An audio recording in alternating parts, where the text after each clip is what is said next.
these Middle Eastern countries, it didn't work as it worked in Africa. You Right. destabilize them, yes, but no, they become a bigger threat in terms of you have to constantly be watching your back. You never have to watch your back in Nigeria or in any other in Ghana or in when you go down there, you start influence those countries. So You basically, never you're have saying the bullying and the destabilization is not a tactic that we use so much anymore after the Michael no, Manley situation. Is that no, what? no. Okay. It was I still don't want used to up get in the until way. it, I it was I still don't want used to get in the up way until of Chef and them conversation though. Chef and the but Josh actually started. Oh yeah, yeah. My bad. My bad. but no, Chef never started a conversation yet. I was the first to come on. So, Chef, the floor is yours. We'll talk about this later. We'll Yeah, continue the facts. conversation on this later. But But still, Mujasi did. Stupid, because you actually educate me. I'm trying to get where you're coming from. Sure. Yeah. No, America's a bully nation. Some know that too. Right. Brass can't ignore Because that. Yeah, I never disagree rightfully with so. anything you were saying. Yeah, I think you and Brass were pretty much saying the same thing yesterday, just kind of in a different way. No, but there's a thing though. There's an Mhm. American, any American that's honest. I'm gonna wait till Mujasi to come back. Somebody tag Mujasi because I want to hear this conversation between Chef and Mujasi. But um, there's an American arrogance uh, earned, but everybody in America didn't earn it. But you just by being here, I guess you get to use it. But Right. there's an American arrogance where you can't say the number one, everybody wants to come here, this, that, and the other, and not use the bully thing. There's a reason why we have such a focus on military. I mean, there's some countries where no focus on military at all. So for me to say that, but my point about Jamaica was Jamaica in the 70s.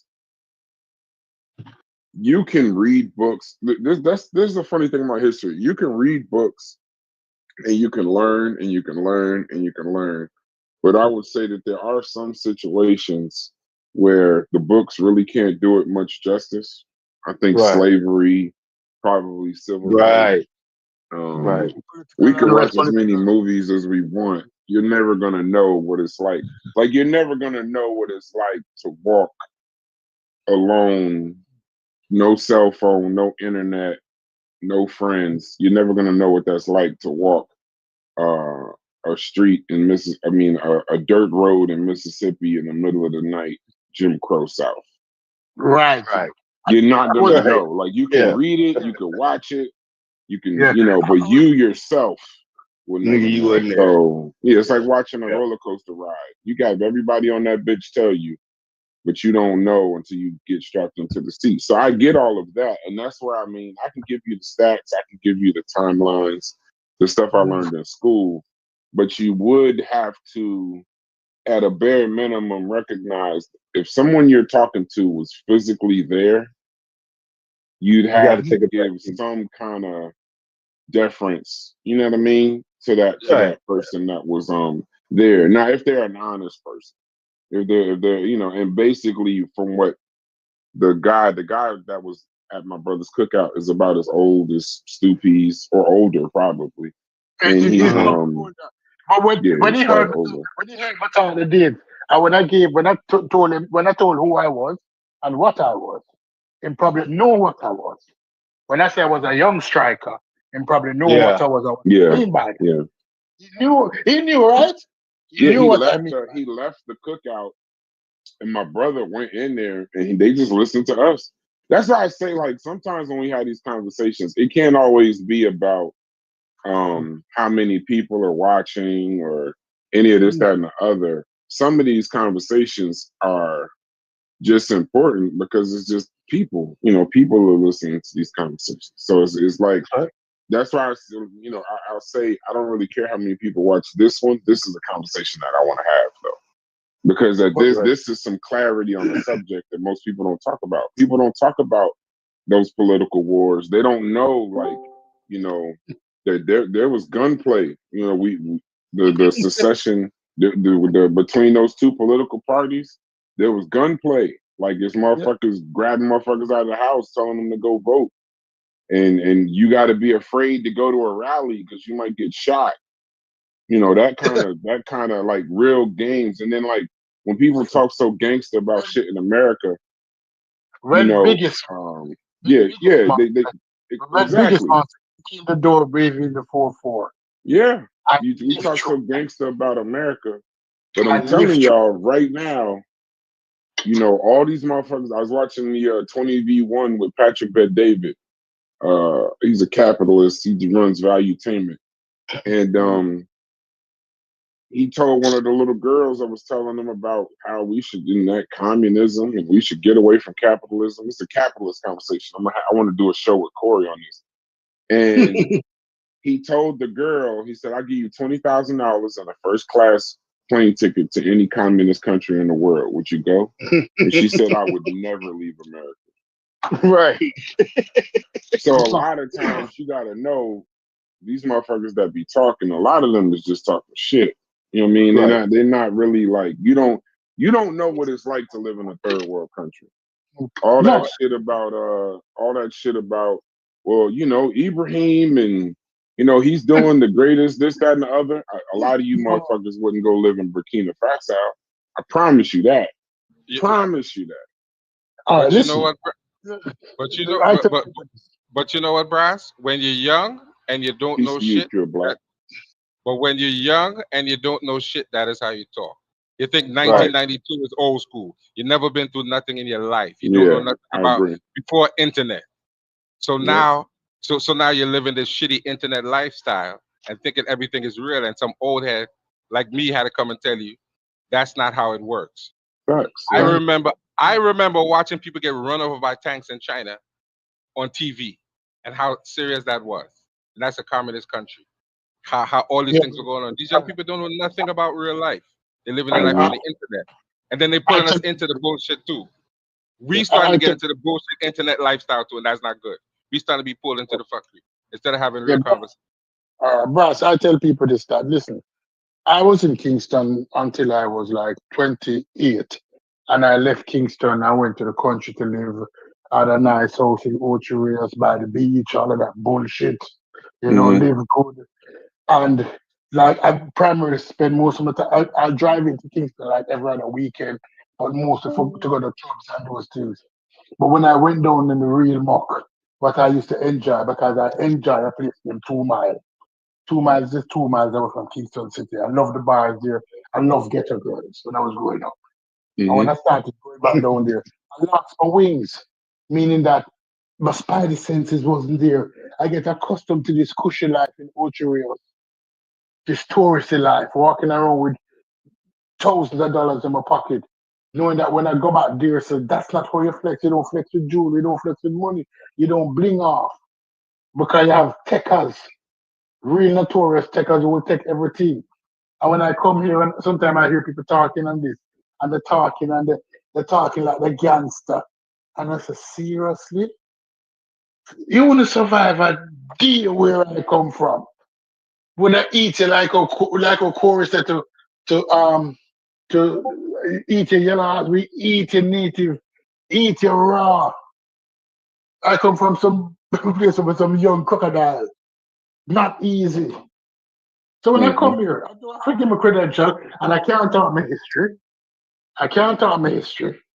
I can't tell people say I used to beat up homosexuals or any guy will look kind of and I stop. So when somebody Mhm. says stupid is a gay or stupid is electronic, I laugh because you can say that no, I'm 5'7", I start and I get fat now. You can't say that no because I get old. But when I was 22, 23, you wouldn't talk to me. You wouldn't even look at me. You want to talk to me, and you wouldn't, and then who around me, you wouldn't even come there. You wouldn't even walk on the same street, much as the other side of the street. You'd walk in a different town. If I was in Miramar, you would go to Pembroke Pines. So when people come here and gangster and I act like them bad and oh I am a shotter and I was this and I was that and I was when I was in the street and you look at them good from head to toe and say, you were in the street? You're a crackhead. You can't be in the streets talking badness. We kick you in your bottom and run your way. No, no. My son old enough now. He soon graduate. He must graduate university soon. After that, we can go lie down and rest. That's all I live in for now. So I can't come and chat shit on the internet because I know my space And in hell. My space in hell. you know how Well, you hear Chef, where you people at? talk shit about what they used to be and this, that, and the other, and you think they just talking shit. Stupid, I just want to tell you, I believe what you just said.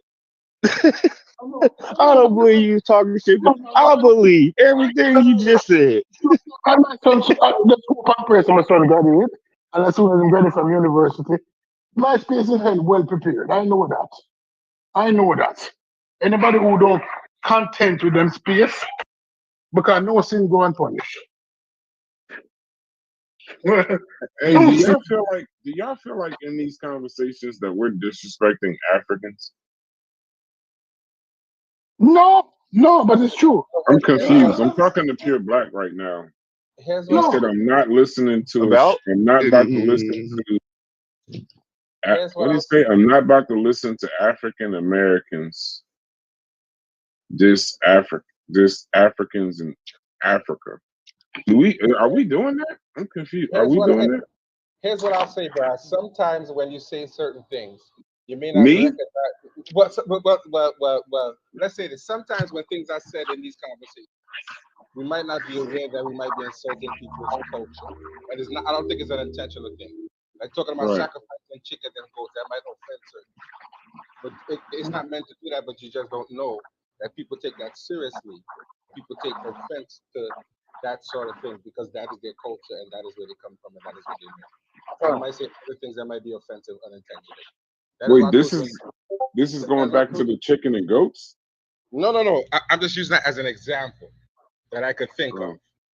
I don't want to start the conversation again, but I'm saying certain yeah, things you and might be offensive, and you might not realize it. You might say certain no, things that might be culturally offensive, and you may not know. That's just an example I could pull out. no, People no. take and certain then things I seriously. think there have been times where we might have gotten a little overboard, and one or two of us might have just said some shit, maybe just jokingly, but it was kind of offensive, Um, Like what? Corey, like come on, bro, Corey be going in sometimes. Like what? No, I You know mean what I just mean? no. Listen, I don't listen. Hold on. I Well, don't why would I mind want to stuff. repeat the shit? No, because I'd like to learn. I'd like to know if y'all, if people were offended about the sacrifice of chickens and this, that, and other conversations, then y'all gotta also remove yourself from your own worldview and try to accept somebody else's. To me, Yeah, that would but seem absolutely insane. Bryce, let me tell you my worldview as a Yeah. Jamaican. Growing up as a kid, the African American, the American Yankee, we call them Yankee.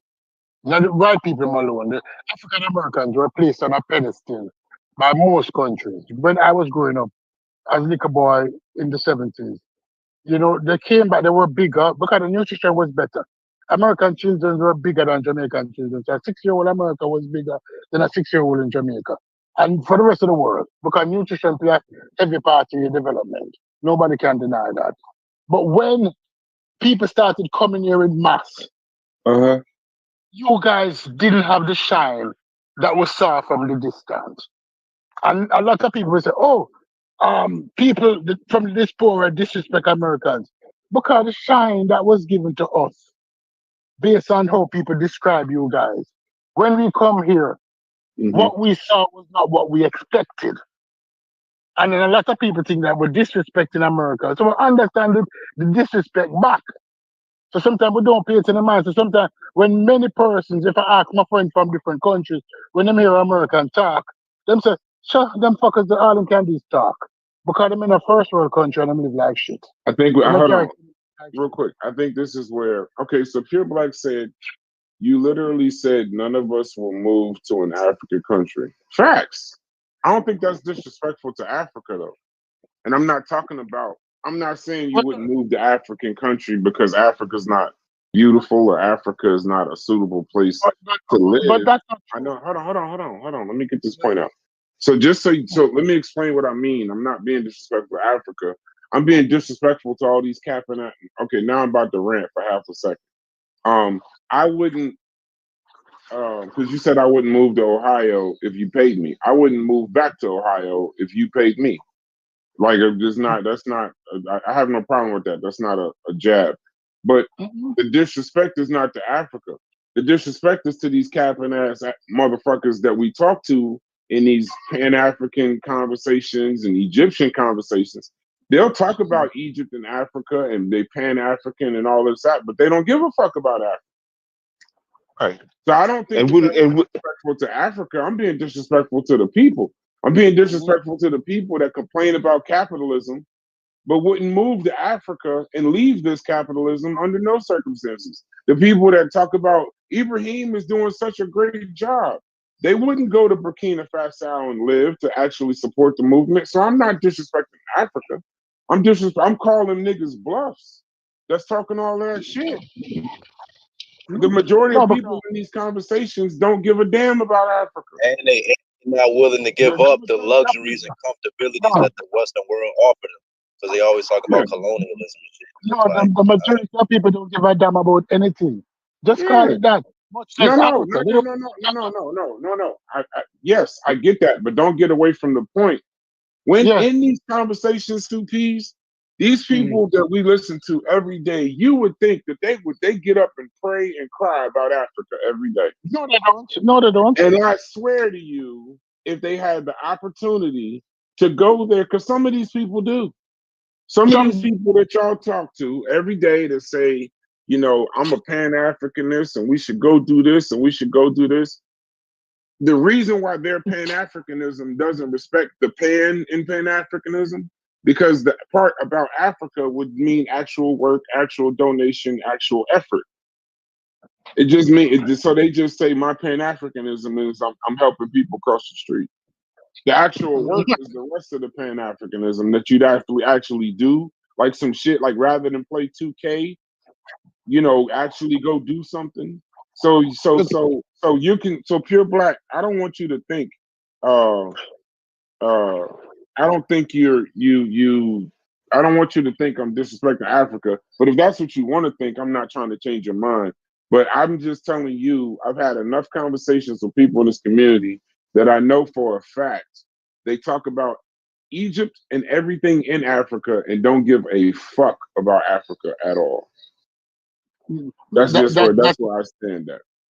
No, that is true. That is true, and I understand because to you, and I pick you up right away. You don't make a good street dude, you know. You don't make a good street dude, but you're not dead quick. Right? The problem is that you call it like you see it, and sometimes you just have to shut up. But you can't help yourself. You call it like you see it. It's not a bad thing.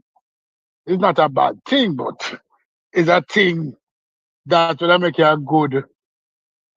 good mediator. They would call you a clean art man in the streets. When the art clean, people recognize this youth art clean, him talk the truth and him try to live by words. But many people out there just do it because it make them feel good to say certain things out of their mouth. Them don't have any experience in nothing in life really, more than them hear people speaking on the internet and then parrot it. Them parrot it and them go down there and them say, okay, this is a good, what you call it now? Way for make me look like my conscious. Them is the OTEP brothers. You know those OTEP people? Them is Dr. Mufambu, wherever I'm on name, the school one. That's what them is. Them just put on a costume and they come online and the costume, while them online, them have on them costume and them portray that image. But offline, them is somebody totally different. Offline, them hypocritical. And you're trying to call it out. But when you start looking around, you start to realize that everybody in this space, and when I say everybody, I'm not talking all, I just generalize it. The majority of people in this space put on costumes. You soon you're starting to realize that now, and it makes you uncomfortable. I see that and I laugh it every time you do something. I laugh, because I tell you to turn off part of your brain. And you never believe me. Yeah, you have Because told me that before. Stop caring because so much. Just turn off your brain. Don't even listen to these motherfuckers. yeah, because them have on costumes. It's image. Everybody here drinks Sprite. Substance don't matter, it's image. Remember that Sprite ad? That's what it is. It's image in this area. It's image. So, but that's when you realize you're going to start to few people talk it like them do it. In this space, Sheffrin. Sheffrin doing him little thing. He's a family man. Him street aware. Him having business.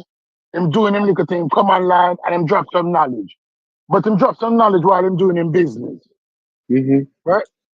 Right? I just said, okay, I can't take Sheffrin serious because based on what I'm saying, how I'm describing, how I'm think. Because people respond to tell you how them think. Me and you don't agree. And the first time we met, I call you a mean Negro. He's not a mean Negro, and I apologize for that. And I can apologize for that today. Because you see things from a different perspective, from your experiences. And you say, oh, why we can't do this and do that, and it will work for some. It might not work for all. Right?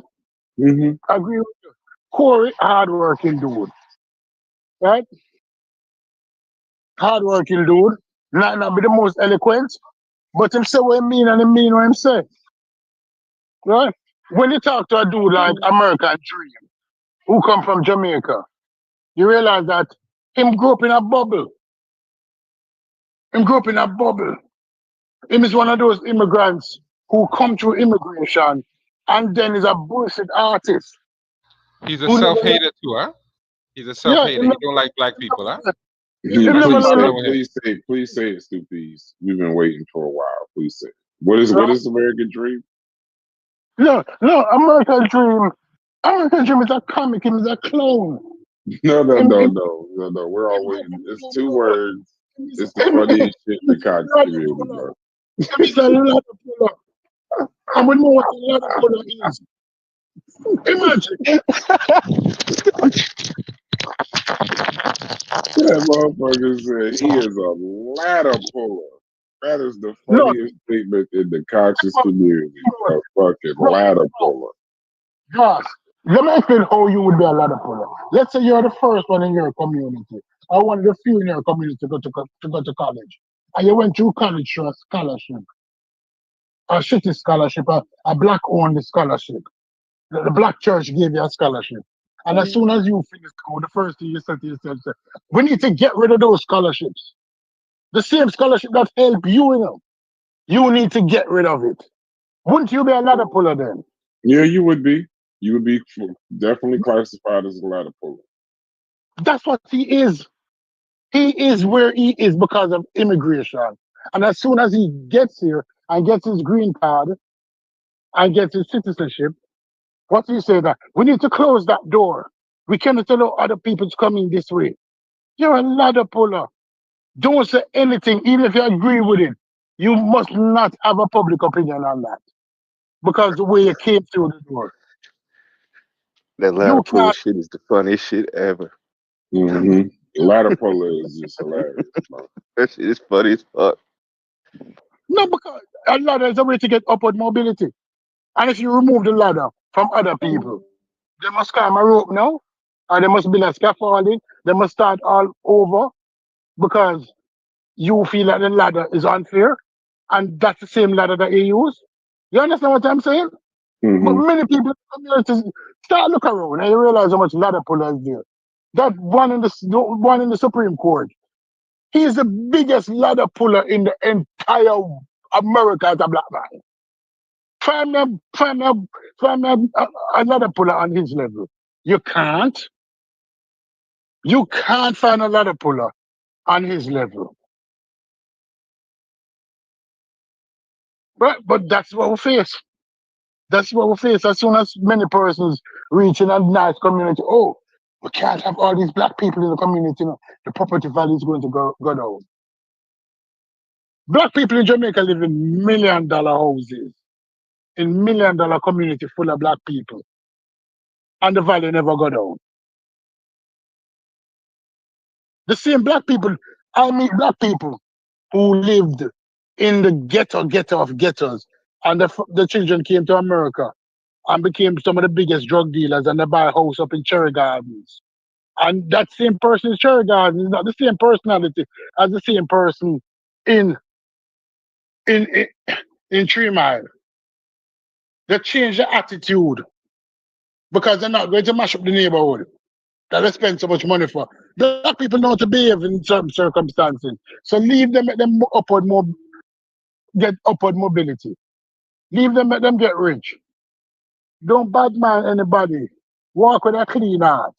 But that fucker named American Dream, the biggest ladder puller on the planet. Oh, I'm American. Uh, Dude, your citizenship can be revoked. Citizenship don't. Facts. You wasn't born here. You wasn't born here. I have I have my citizenship upstairs in a paper. My citizenship certificate. But tomorrow a law can pass from the Supreme Court, especially this Supreme Court, that say if I get 10 traffic tickets, I'm no longer worthy of my citizenship. Everybody need to know that. I got a question for the panel when y'all get a chance. It's probably gonna get us Yeah, cussed out again. It is what it is. Shouts to ATL boy, I appreciate your support. Pure Black, I think, and I just want to address that comment. He says that y'all give Pan Africanism y'all own our own definition, typical nigga shit. So before I ask my question, I just want to address that topic. That's that statement because Pure Black is actually, he's a good supporter. I think it's the Well, other way around. well, I get. why am I using the word nigga? I want to address it. I don't know. I just love music. It's all good. But is I don't know who he is. But here's the thing. I think, and I'm always stand on this statement. I'll let people do whatever they want. I'm not gonna fight them on whatever.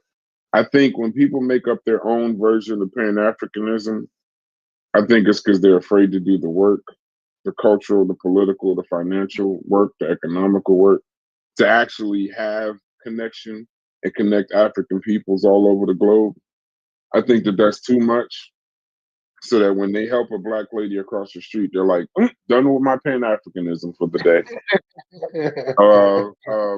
When they tip a black waitress more money than they would tip someone else, well, got my Pan Africanism out the way. So I just want to say, at its core, Pan Africanism politically is a movement. I'm looking this up because see, if we're changing the definition, I figured I'd go get the actual definition. So politically, it's a movement for unity of African peoples worldwide.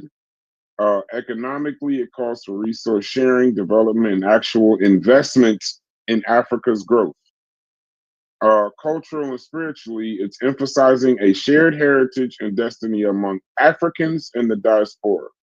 Think Garvey, think Nkrumah, think Du Bois. None of them define Pan Africanism as being nice to other Black folks.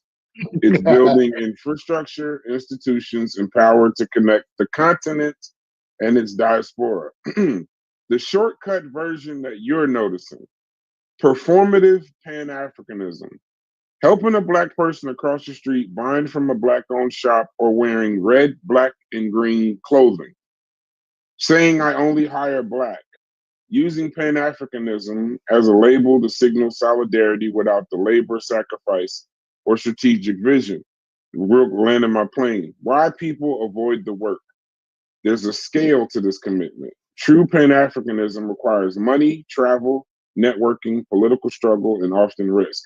Accountability. If someone claims Pan Africanism is just about small symbolic acts, they don't have to explain why they aren't building schools, funding African industries, or lobbying for diaspora policies. And then there's comfort. Symbolism feels good and costs little.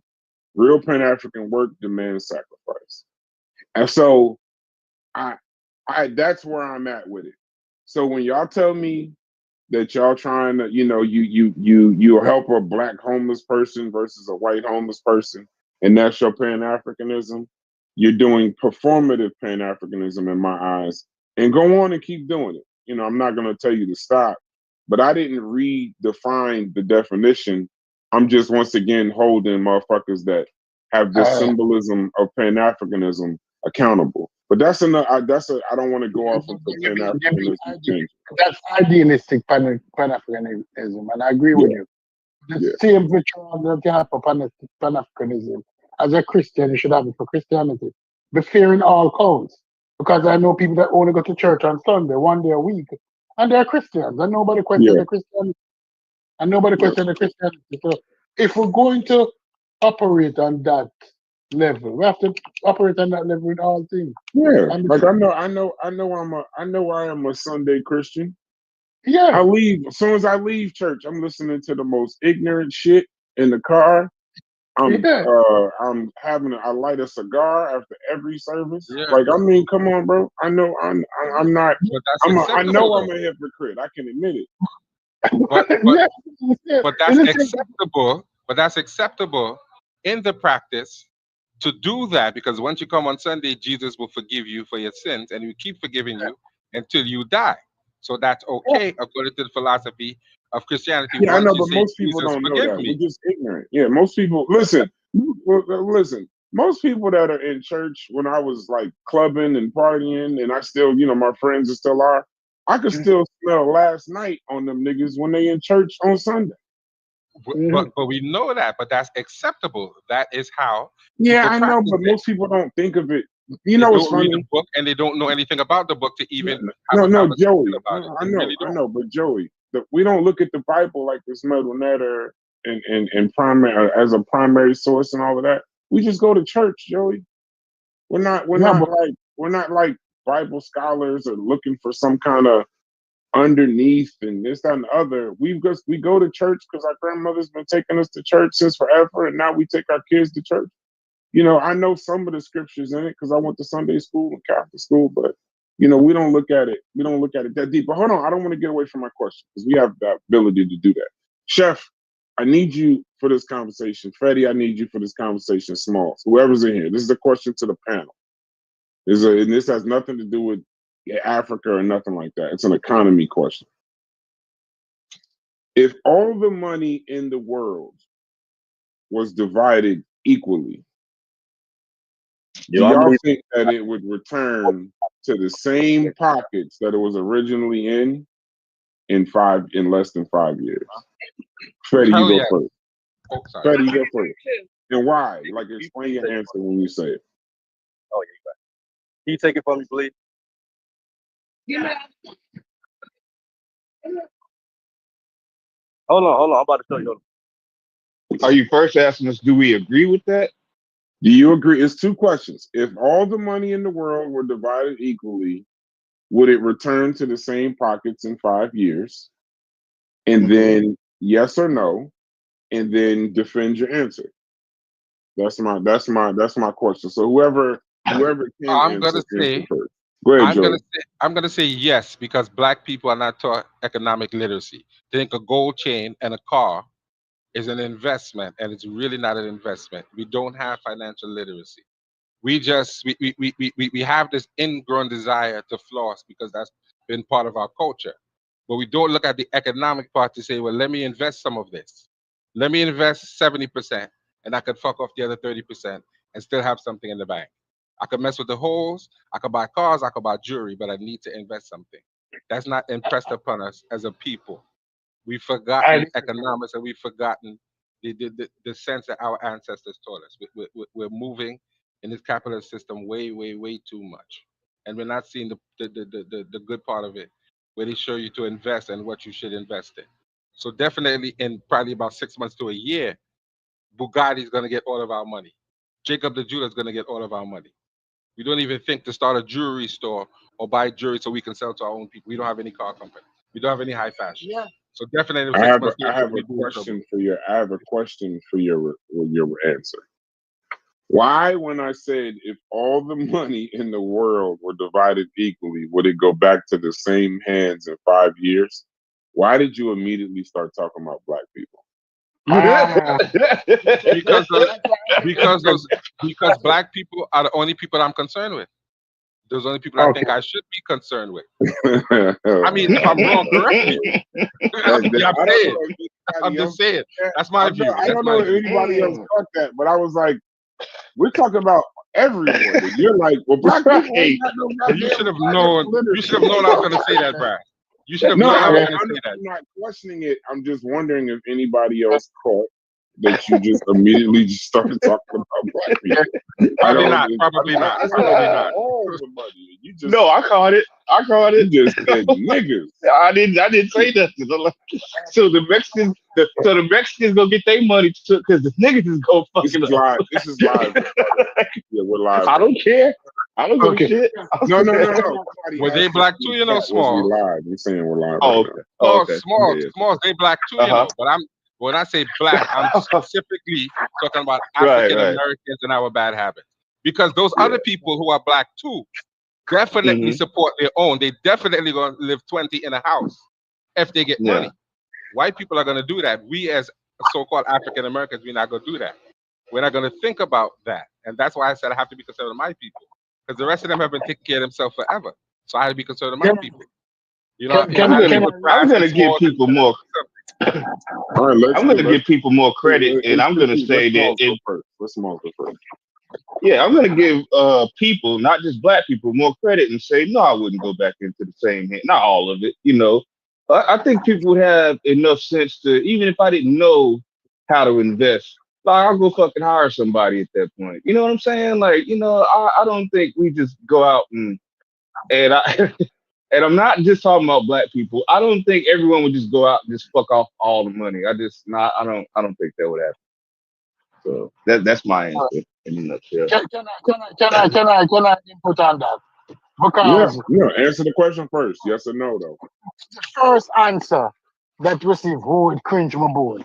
But all right, if all the money worldwide was divided among people equally, would the money go back to the original people? Yeah, would the money go back to the original people? That was the question. Yes. Within 5 years. That's the question. And the answer would be,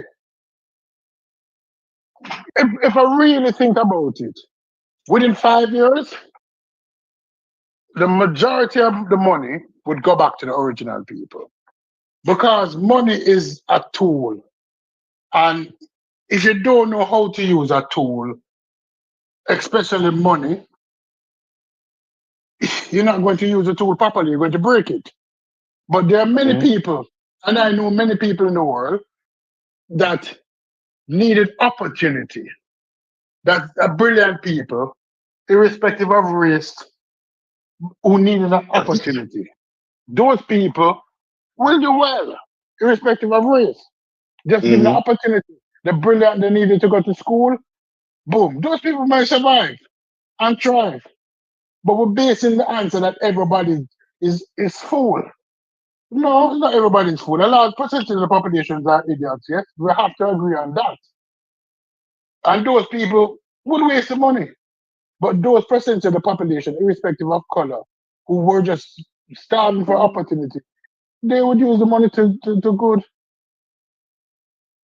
in good interest. That's crazy. They would use the money.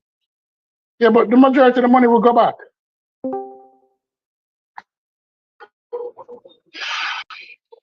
I don't want to give my answer. I want to hear everybody else's answers because I already know. I know my answer. My answer is not going to change. I know Ricardo, shouts to you in London. It's always weird. We take that for granted. We got people in this motherfucker watching us from London, England right now. That's actually impressive to me. Haskell, I don't know if you can actually talk just yet, but the question to the panel right now is if all the money in the world were divided equally, would it go back to the same hands in 5 years? Peace, Haskell, by the way. So the question is yes or no. What's up, y'all? The question will be, what's up? The question will be first, yes or no, do you agree? And then the second part would be defend your answer.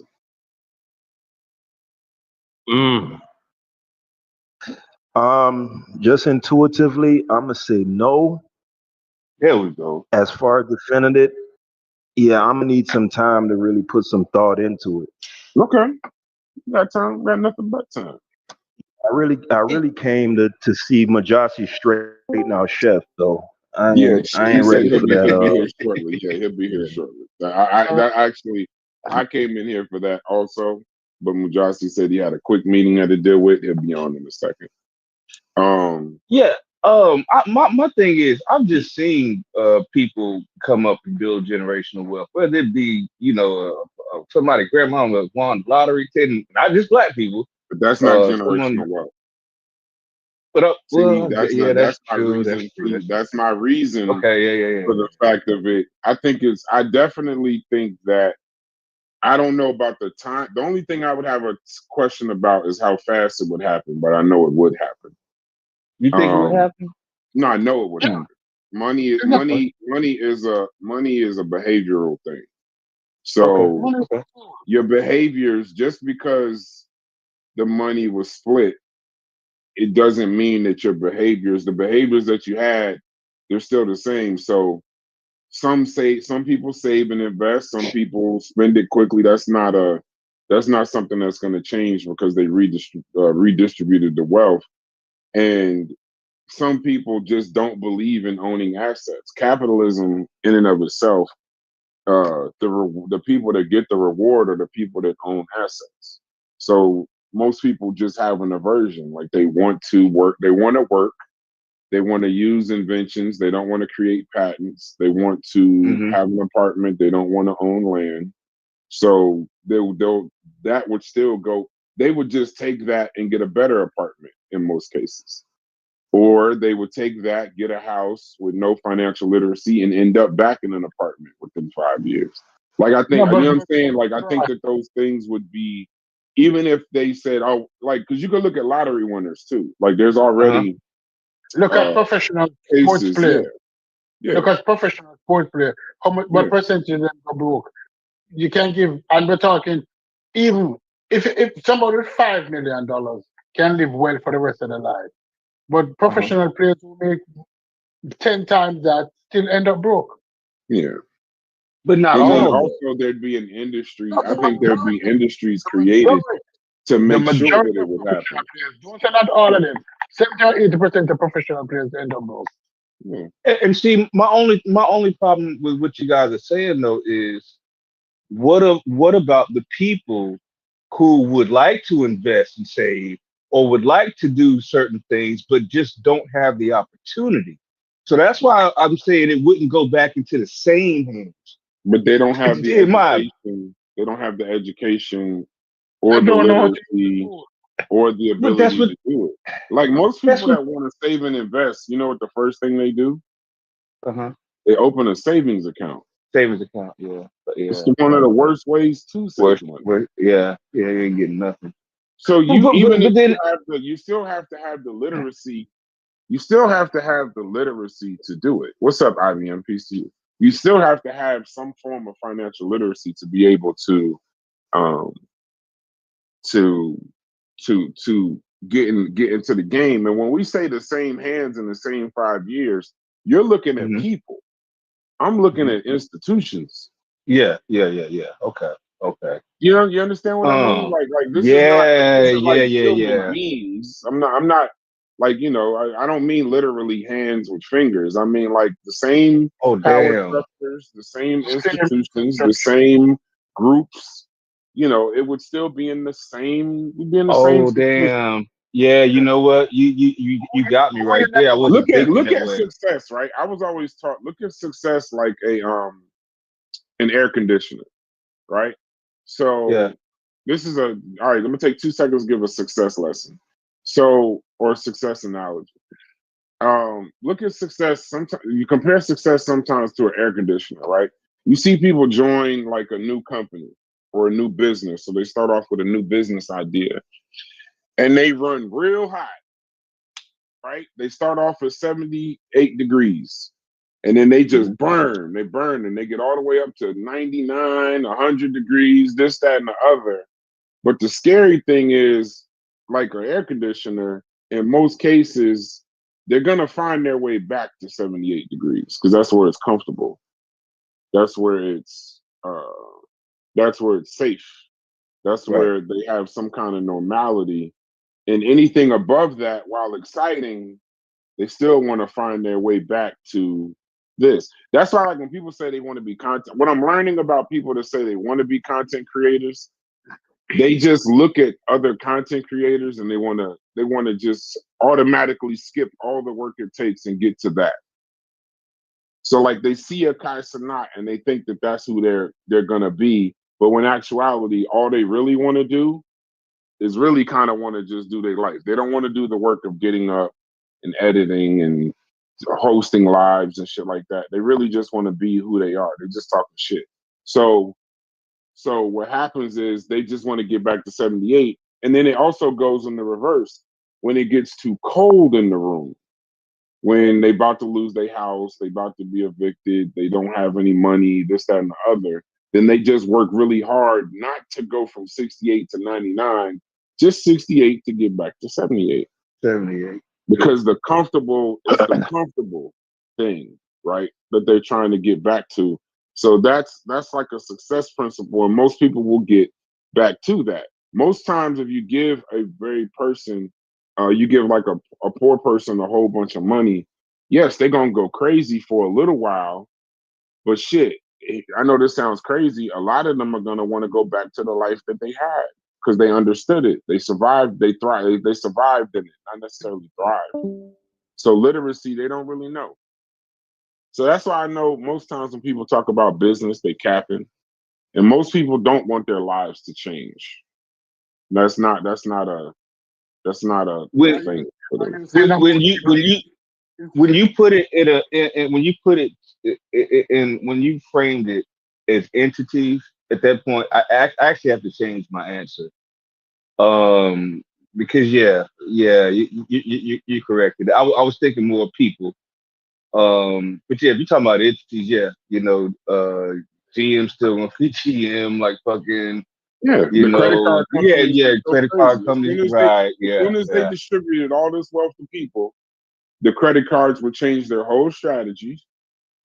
They get all these people to have credit, and they put them right back in debt because they don't have the literacy. Literacy is way more important than having the actual access to capital. It's the literacy. That's why the literacy is so important. That's why I call money a tool. Yeah. That's why I call money a tool. That's why I use that terminology. Because most Yeah, people don't and understand. go ahead. I'm sorry, Stupid. What were you saying? Damn, I didn't mean to cut him off. Yeah, but it is most of the money will go back because even without network, even with networking, a poor man who has a good network can become rich. But a rich man who don't know anybody will remain poor. Have you ever seen when they go to the Diamond District and they buy Rolex watches from each other and they buy it based on the shaking each other hand and said, okay, I'll send the check next week or I can give you a post-dated check for a month while he goes out and make $1,000 on this or $2,000 on the sale of a watch. Not big profit, It's because the network, because they have the network. And then also in a situation like this, you're talking about distributing the money evenly, right? So you're not talking about making people rich overnight, right?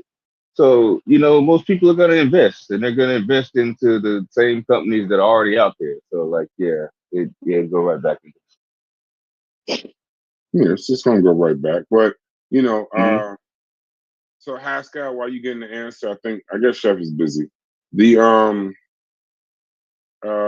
Ricardo Robinson says, Brad, someone on the panel on the last live stream said that Ethiopia was never colonized or conquered. It says he was incorrect. The Italians colonized Ethiopia for over 5 years and Somalia for 60 years. I appreciate the correction. If that's, I mean, I don't think it was me that said it. I wouldn't even know to say it, but whoever said that, if you got pushback, give them some pushback. But if you actually look, I appreciate it. It wasn't colonized. They were still at war. The empire had to run. Emperor Haile Selassie had to run. He had to run away. We're not taking that away. right? But it was in the terms of when we use the word colonize, and it wasn't really. It wasn't really. It always had the ability to maintain what it was, right? But it wasn't colonized in the sense of 400 years of colonization, because at the time, even when it was happening, there were other conflicts going on with Italy. So when we use it, it wasn't like 200 years or so, right? But they weren't enslaved either, and that's why they don't believe that they're black. Hmm. They have to go back to the root causes of it, because they claim that, oh, we weren't enslaved and we weren't this, and our issue was with Mussolini, because Italy came late to the game. Italy was trying to secure its part of Africa. Yeah, I So wouldn't know. That's how I know I didn't say it. I wouldn't. I wouldn't know oh, I learned about it anything. is when I was But I'll say this to you, Ricardo. A lot of people on here will say things. Remember, some of it show a little bit of give us a little bit of grace, because sometimes in these conversations you feel like you're fighting for your life. You're actually not, but you feel like you're fighting for your life, and in actuality, you're really just just That's having a true. conversation. So motherfuckers will pull out any kind of conversation, any kind of dagger, or they'll try to do the York tactic and send you to the right and the left and up the middle and then all the way around and then come back to what were we talking about again? Mhm. Yeah, but So you got to remember that. yeah, Ethiopian situation was a different thing. The emperor at the time, the Mussolini, ran away to England, but he himself was a bullshit artist. He himself was a bullshit artist. The wealth wasn't properly shared at the time. Right? He I was a got, I got, monarch. I got, I got one that you said yesterday, Stu Peas, that I not pushback, but I did want to ask you about it. You said yesterday Greece didn't pay off the IMF loan, right? Everything I looked up says they. Yeah, ask him when them That's not default. that's not what he was saying. What he was saying was, what country without American subsidies paid off the Or IMF loan? European, or European subsidies, right? Yeah, Yeah, European subsidies. I'm glad you get it. I'm glad you get it. That's what I love you. We love a conversation with you because you're honest. As I tell Yeah. you, so you're honest. I picked that up from day one. You're not chief ex. You're not this crackhead who try to call an idiot. I'm an idiot. I say, idiot. I even know that you used to suck dick to scratch your age. I don't think anything past a crackhead. Yeah. Because see, the reason why that's important, Smalls, is you could say that they technically paid it off, but Actually, I you got missed to what he said. remember. My internet Okay, went out. so What did he say? all right, so let's have the IMF conversation again for half a second. And this is Yeah. where I Yeah. can't fight Stupies on a lot of this. Wait, Mujashi's here, so maybe we should hold Well, off. that's it. Chef. I don't know if Chef's here. So Chef, Oh yeah, if that's Chef true. is here, then we got a conversation. All right, but go ahead.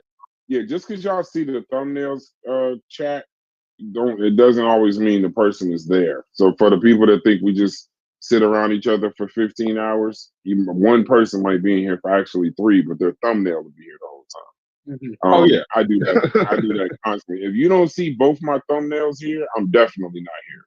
If you see both thumbnails here, there's about a 70% chance that I'm still here. Most times I'm not. I'm floating around recording the show.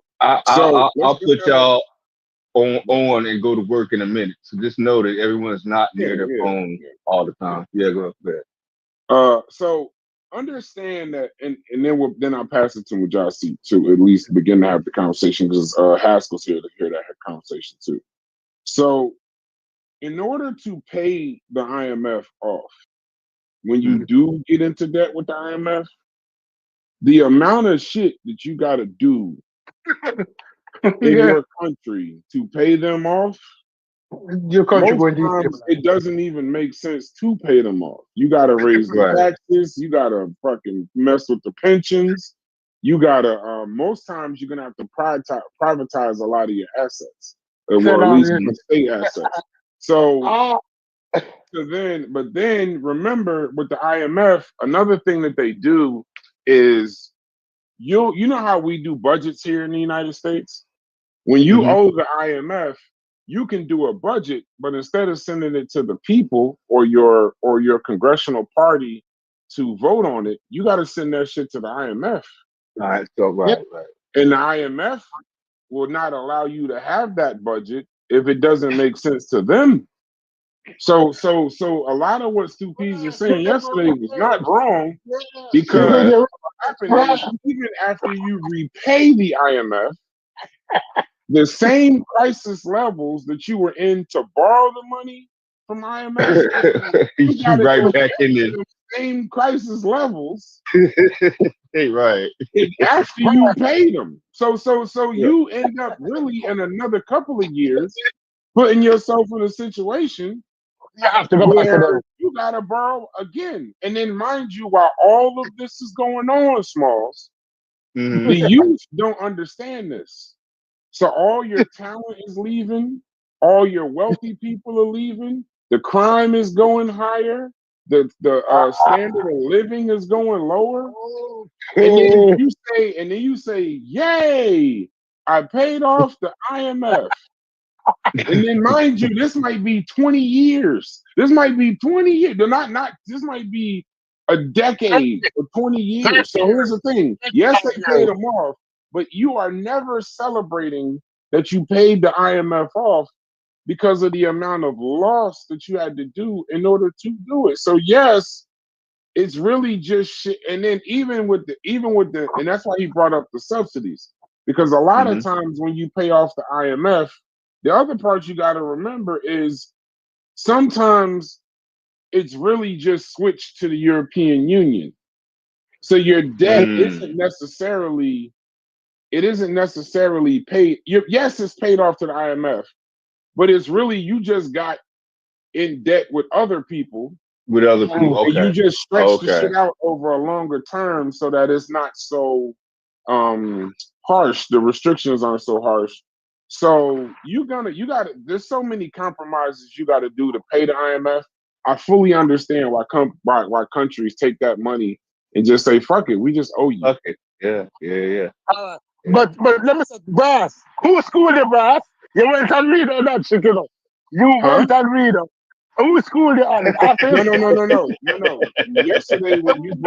Yesterday I couldn't figure out why you kept saying European subsidies. So I Subsidies. looked Yeah. that up. I didn't understand. I know what European subsidies are, but I didn't know why you kept saying that in regards to the IMF. So then I went and dug a little deeper into what are the costs of paying. That was really the question I asked. What are the costs? What are the actual costs of paying off the IMF? And then you right, start seeing all of the things you got to do it. Now I understand why you said, well, yeah, the European subsidies would kind of help that. But if you right. try to do that without those subsidies, you're just going to You go back can't. to pre-crisis levels. You're going to go right back You to the Right. same. can't. You can't. I don't have anything I don't know about and read up on, you know. Yeah. But if So essentially, what Stu Pease was saying was they didn't pay the debt because they borrowed from Peter to pay Paul. Well, So they just they no, were, switched the Like no. example, if I told you oh, Smalls, no, first, no, not even that. okay, okay, If I told okay, you all right. Smalls, go outside and fight the bully and win, it's going to make you feel better. And if you Uh-huh. go outside and fight the bully, but you fucking lose both arms, both legs, half your spleen, Right. and then Yeah. at the end, I visit you in the hospital and say, see, you feel better now that you beat up that bully. You're like, man, fuck no. Right. If I'd have ran, I'd have still had all my damn limbs and everything else. Like, no, no. The symbolic feeling of feeling better does not beat having two arms, two legs, and my damn spleen. Right. So it's not necessarily the It's not a European win. This subsidy. when a win is a It's loss. just not a win. Yeah, No, it's not. Okay, I get It's when a yeah, win yeah, is a okay. loss. You Okay, can't I even got you. calculate how much you're losing because you got to remember in these countries, while these leaders are screwing up, people leave. Right. The people that could Right. change your country, the Elon Musks and the stuff The like that, talent. the Yeah. talent and the ideas and the growth and then on top of that, people remember when global finance, people want to move to these countries and build up industries. But when you in debt with the IMF and you slashing all of this shit, you don't even look attractive to them. So No, now, but whatever you have, it doesn't matter. Go ahead, Stupiz, and then I'm going to get to Mujasi. Yeah, you're missing a fundamental part. Why immigrants look more successful in America when they come to America is because the best leave. And Yeah. you put the best anywhere, they're going to thrive. So the best Cubans left Cuba, the best Jamaicans left Jamaica in the early 70s. Those ones quickly ascended to positions. We can research Jamaican influence in America. You will see the best tend to leave, or the majority who leave is the best. The best leave Colombia, the best leave Nicaragua. So the ordinary American, African American now, is not competing with the ordinary Jamaican. He's competing in a Jamaica who was in Jamaica as a doctor, a lawyer, or an Indian chief. And he's going to lose every day. You're If not you're lying, average, bro. You're not lying. you're going to lose. You're not So lying. he's going to say, this is bullshit, this is bullshit. Because you're going to compete with the best from Nicaragua, and you're going to lose. It's the best league in these countries migrating to greener pastures. And that's what you're competing with. And that's what you're going to lose. And that's what it's going to look like these immigrants are taking over. It's just that the best coming, the best is not the best American competing with the best Nicaraguan in it, or the best Canadian or the best Jamaican in it. It's ordinary average people competing with them because that's where they start. They start at the average ordinary level. And the best is going to rise to the top. The black Americans are at the top, will stay at the top. Because Yeah, he's you have black no American. argument. Yeah, you have no Bro, argument from me. at the top. Yeah, you Bro, have no argument. Yeah. and that's the problem with the Like immigration. I know for a fact if they redistributed all the wealth, I'll get right back. Matter of fact, I'll get further. All of that shit within 5 years, I sort that shit out. I get further. I know it. But hold on, hey Mujasi. I don't know if you can come off mute. I know you came in here. What was you and Chef talking about as to why everybody came in here when Chef dropped the link? Oh, so I didn't even know Chef was gonna drop the link. We was I was just responding to his piece that him and Fetty was conversing about. He had dropped his thoughts on, like, 54 countries, 17 Caribbean nations, and ain't no, there's something that he said similar yesterday when y'all was on the chat. He had said something to the effect that ain't none of them got anything. Like, we're not industrialized, like we're not, in any we can't promote or dignify anything of any of these nations being liberated, having good projects, industrialized, just in any type of good place. And I was just kind of connecting with him on that and just responding to that and saying that there's reasons for that. It's multi-contextual, but it was something him and Fetty was responding to. I got to look back at the chat. So I kind of responded to that and said, well, let's look at that for a second.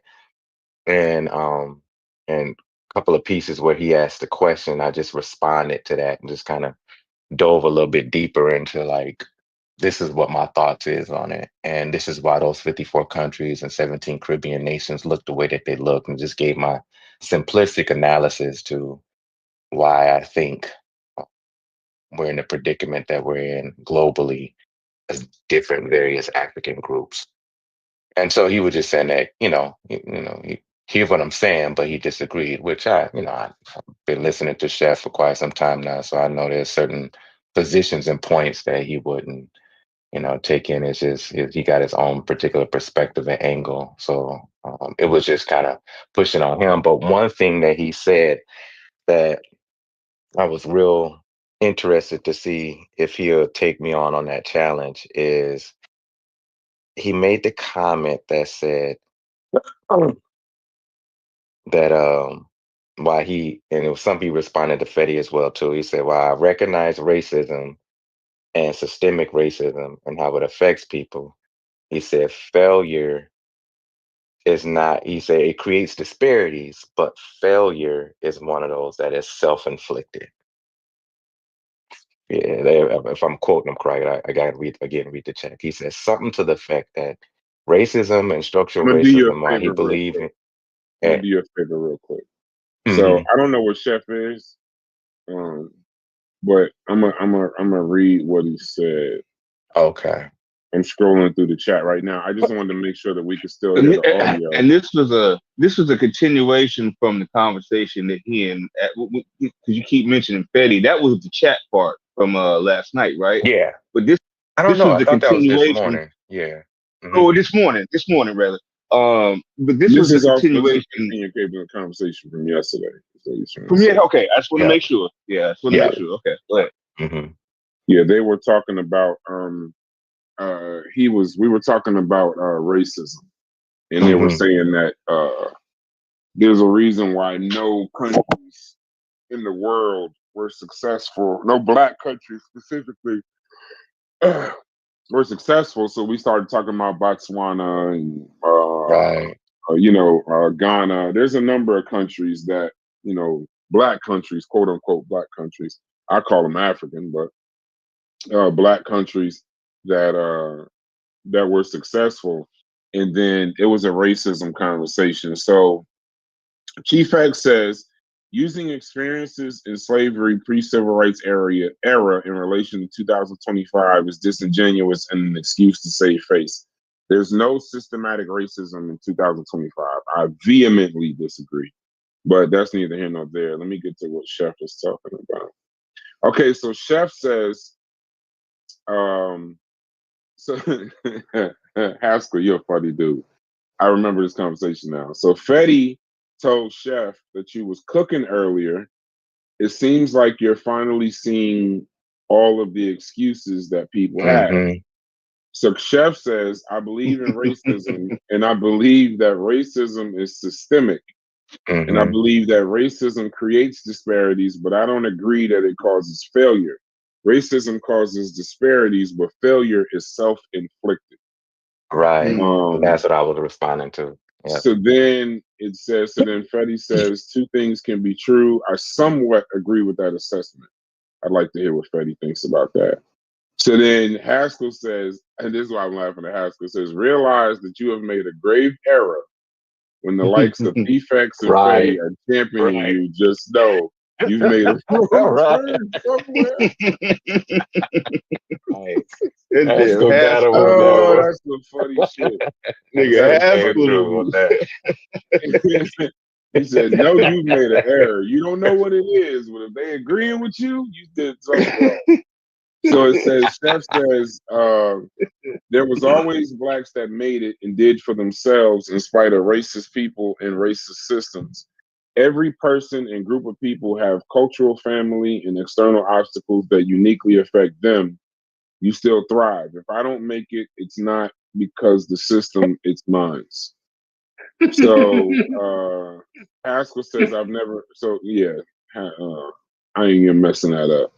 So then Fetty played a video. I don't think I could play it. Chef says they don't like Booker T. Racism does not have more power than intelligence and self-determination. I'm gonna say cap, but it says you got to be a loser to believe that. I guess I'm a loser. Um, it says Booker T went to the Dominican Republic and told them they was lazy. Ain't no way y'all black got y'all own country and all this land and ain't doing nothing with it. 70 something black countries and all of them broke. That can't be racism. 54 African countries, 13 Caribbean nations, and they all fucked up. Not one industrial. We're fucked. So it says basically he's saying that African and black and African diaspora failures on the continent, it's all self-inflicted. It's not racism. That would be a Yeah. very tough statement to make. Yeah. When If they just was talking 10 of about that those, yesterday. but No, go ahead. I'm sorry. I'm it just says if like, 10 of you those can't mastered believe that. just one thing a piece, it would turn the whole situation around. And then I want to go to you. It says you said I would counter this by saying individuals can fail. Groups of people experience challenges and dilemmas.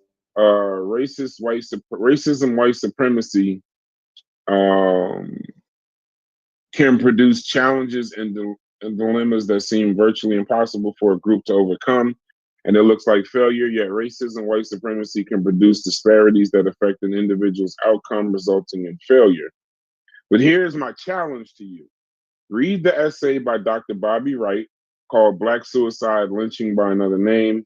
Come back and reassess your statement and see if you maintain that position. If you do, I'll cash up you $100. If you change course in that statement, you owe me a haircut.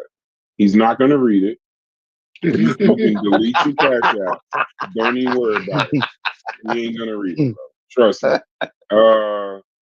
So it says, so Chef then said, we got more land in countries than any other race in both hemispheres, and not one is jumping. Okay, it says, oh, Chef, you can't believe it, yo. The first thing to consider is that most of the countries we don't own the land, and where we do, we don't own the larger infrastructural industries. In many of these places, we are just face-holding political puppets in bed with foreign investors and owners. There ain't too many countries in the Caribbean or the continent that is ready for industrialization because first world countries depend on their political and economical retardation. You have to already know that, champ. I'm wondering if you confuse them the land we occupy versus the land that we own. And he didn't understand. Who wrote that? That's Mujasi. Who wrote that? Oh, bro, I was about to say I completely agree with that. Yeah, go ahead. and then that's when Chef dropped the link, but then he didn't say much. Shouts to Corey in the chat. So I don't know if that refreshed your memory, but maybe speak from there. Yeah. He was preaching. You were preaching, boy. Go ahead. Yeah, that last one. Yeah, that last one. You got me with that one. Yeah. I think the good thing is that y'all said this yesterday. So this ain't I just found a way to say it in my own words, but y'all said this yesterday. You said it more eloquent than me. When I talk about the resources and the mining. No, Stupies, you be saying it, you be dropping it. And my point in that is that if my brother Chef, and he said he read Walter Rodney's work. Even if he just opened it and skimmed it and scanned it, maybe went through a chapter. He was capping, Justin. He was capping. Okay. Yeah, they don't be all. Give my brothers benefit of the doubt, man. If y'all say y'all read it, I'm gonna take it that y'all read it. Read something, including Chef. Just expect that there's a taste of cap somewhere in there. Because I ain't gonna let y'all do my man Chef like all that. This hair and raise these kids and do these shows, and then understand that they Thanos level readers and they spread. I don't believe. Y'all are not gonna do my homie Chef like put them goddamn clippers down and come in. Right. Nah, fuck that shit. Yeah, fuck that. It's better that Chef don't talk. Mujasi, you got the floor. Off with his head. Talk. Cut him off. God damn, I hate to hear this shit because Mujasi, you was actually preaching that last one. The shit that Chef was saying was dumb as hell and it needs correction. So go ahead. I'm a little bit on Chef's side though, bro. But I just thought I want him to hear you right now. We listen for the correction. Yeah, go ahead. Go ahead, Mujasi. Let him correct. And then if you keep talking, Mujasi gonna correct you. Not correcting. I gotta understand that's the Chevron is the Archbishop of humanity, right? So I always understand his angle, right? His angle is to definitely to show empathy for human beings, right? Empathy and sympathy needs to be spread across the world for human beings. So I'm just saying, I don't know what his angle is on this one. Right? Tread carefully. Carefully. You know what? I don't know what his angle is. Here's one thing I had to join with Chef on because he asked the question: either we are the most ignorant people on earth, or white folks are the most evilest people on earth. And I remember some things like, I kid you not, I remember wrestling with that a few years ago, just like in the last 3 or 4 years, just really looking at different situations, geopolitical situations that we're in, from the Caribbean to South America, North America, the continent. And I just remember asking myself, what the hell is wrong with us? Nothing. And I What is say, right. it? And I started to question, like, these folks that we call white or European descendants are not that big of a deal. They're not a big deal. So I had, like, if I know they're not a big deal because I'm surrounded by these jokers up here, then is there something wrong with us by default to where we're losing to these scrubs? Right. And I wrestled with that for months, just trying to make sense of it. So when he asked that question, I'm like, yeah, I remember being there. And sometimes I have echoes of thoughts like that, like, why are we losing the way that we're losing? But then also I have to go back through my notes, because sometimes when I get occupied with working with my fathers, working with my families, I get a little detached away from the historical and the political context. Like you mentioned yesterday, Stupiz, the multi-contextual context of what happened to us over the various few centuries that put us in the predicament and the state that we're in. Sometimes you lose sight of that when you're looking at what's happening with barbecue in Haiti right now, and looking at Yeah. the various different squabbles that's happening and why Haiti can't seem to pull itself out of this mess. How all of these different groups of people behind the scenes are taking advantage of this destabilization of the island.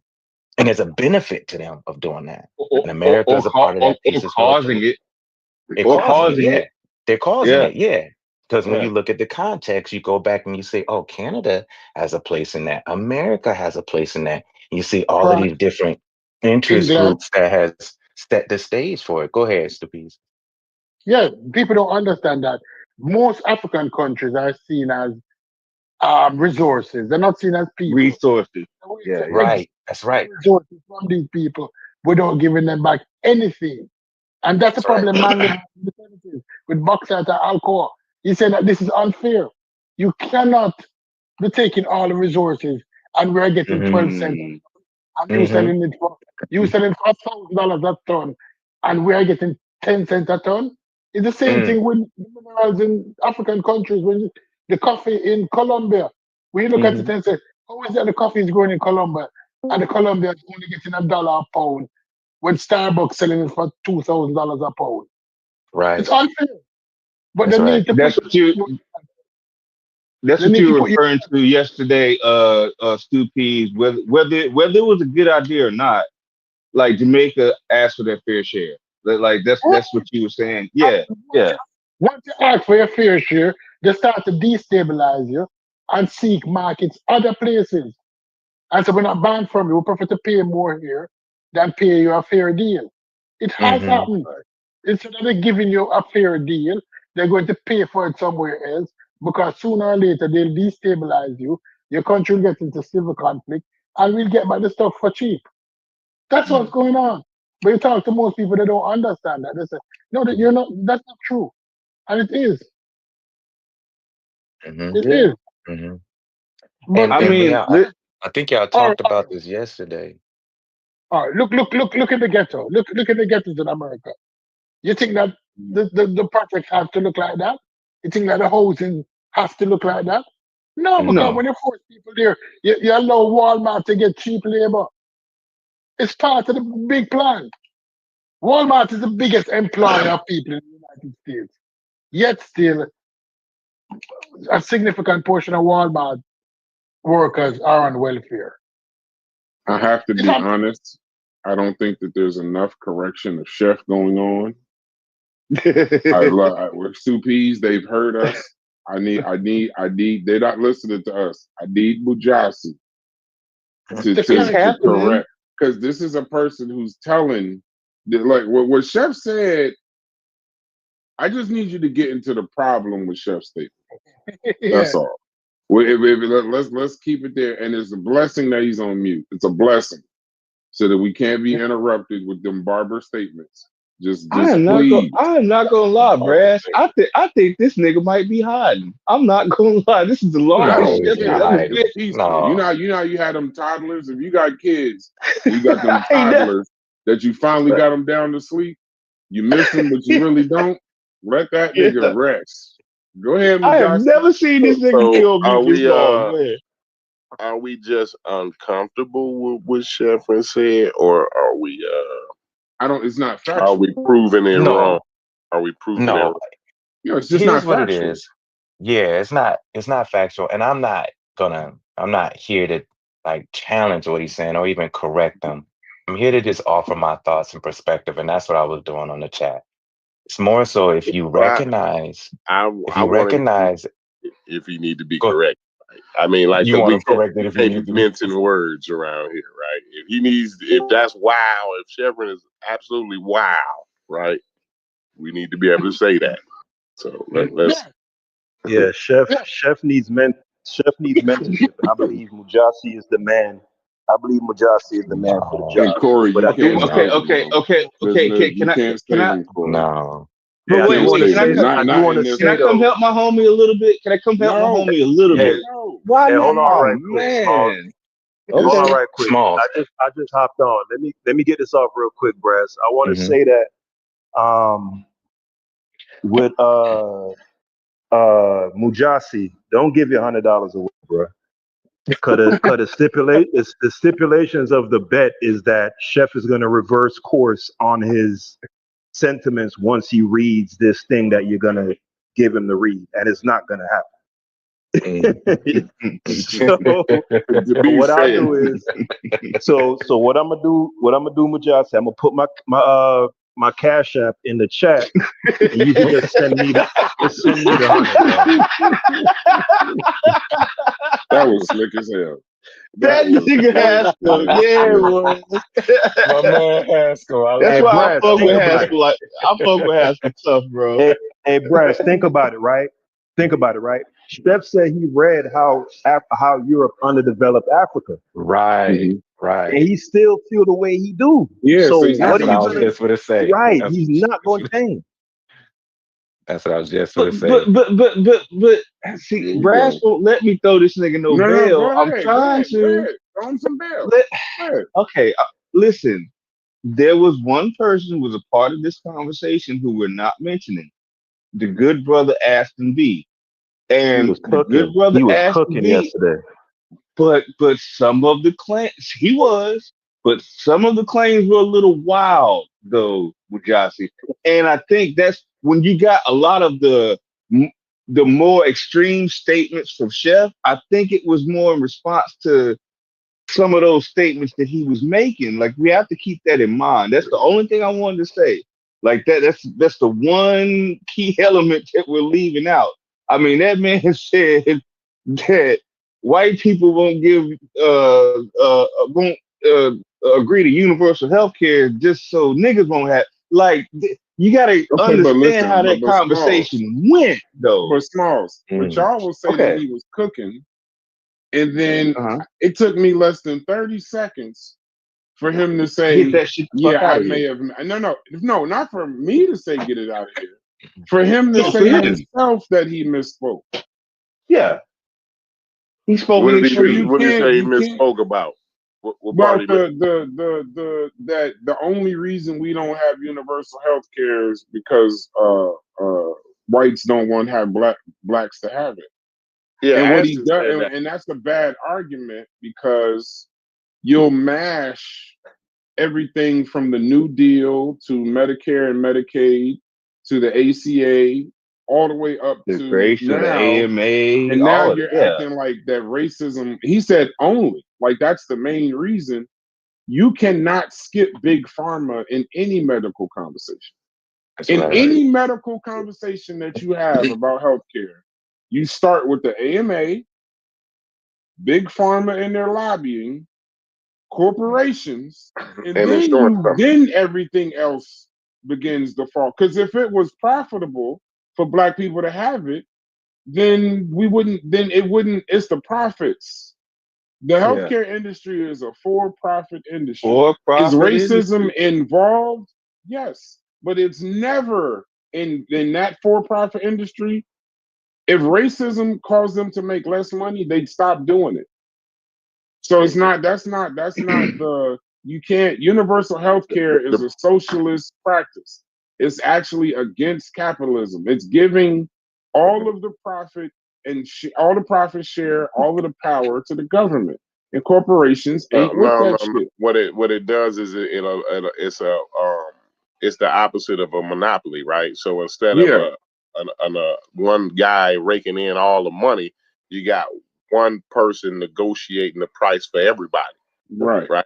So that's kind of what, and we do social. See, the wild part is the crony capitalism and just capitalism. Period. We can talk about capitalism. Period. I don't even want to put a name, an adjective on it, right?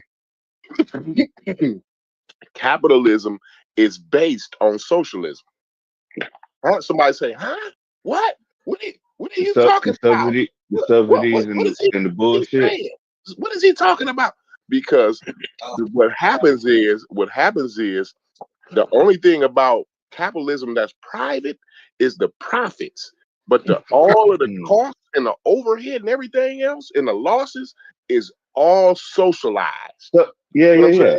Absolutely. They privatize the income. They privatize the money, right? The profits, right? But then they socialize the losses. See what I'm saying? And it's been like that. It's been like that the whole time. Redistribution. The last 100 years. The redistribution of money.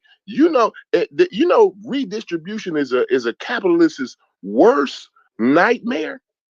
They all cry about, well, we can't have the redistributing the money to the poor folk. I mean, what are you, against rich people or something? All that's all wild shit, right? You see what I'm saying? But no, they done already and continue to every day redistributing the wealth from the poorest all the way up to the top 10%. Hey, Corey, and that's why I always say, right? I always say that capitalism, insofar as describing America's economic system, is a misnomer. Because the main tenet of what makes capitalism is the idea of a free market economy where people and companies trade goods and services in an organic manner, unfettered by the government. And this economic system is anything but that.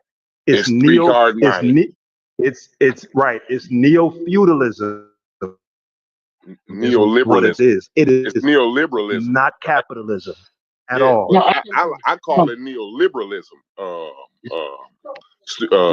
Haskell, because see, with these neoliberal, and that's what all of these conservatives today, these new conservatives, they all neoliberalists, right? They all do Reaganomics. Ain't none of them conservative, because they all fuck up the national debt. They all put us in a worse position every time since I've been on this green earth that we had a Republican president. Every time the Republicans has took over the Senate and the House, right? Every single time we go into a recession, right? And that's because they're neoliberals. They're not, these people ain't conservatives. They spend more money. When these Republicans get in office, they go to spending more money and giving out more welfare checks than we ever did in human history. Right now, today, we're giving out more welfare than we ever did in human history. And Keisha ain't getting a nickel of it. As a matter of fact, she's getting her ass kicked off of it. Right. You're right, Corey. Remember when I had this conversation with somebody, said the food stamp program is under the Department of Agriculture because it wasn't made to protect hungry black people. It was made to protect white farmers. Subsidize the farmers. White farmers. It was made to subsidize white farmers. And people nearly killed me. I said, you don't know what you're talking about. And when somebody read it, them say, oh, you're right, stupid. You're right. Yes. And then did you know that like presidents like Walmart, and parties don't cause do you know it's the decisions made by those neoliberals that's advising them? But let me tell you, did you know that companies like Walmart's, right? they actually finance those apps that's on your phone. It's apps on your phone that you can borrow. It's like you know them check cashing places. You can get a payday loan and shit. They got apps on your phone where you can do that, but it's way worse, right? You know what I'm saying? And let me tell you, Walmart's and them, they actually subsidize those people.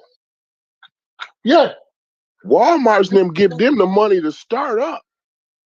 Because they know it's a market. They already know that they workers can't afford to make it to next week. So what the worker gonna do? Because I put one video in there where the baby needed the medicine. The one worker, she can't afford to make it to next week because her baby needs some medicine. So what she do?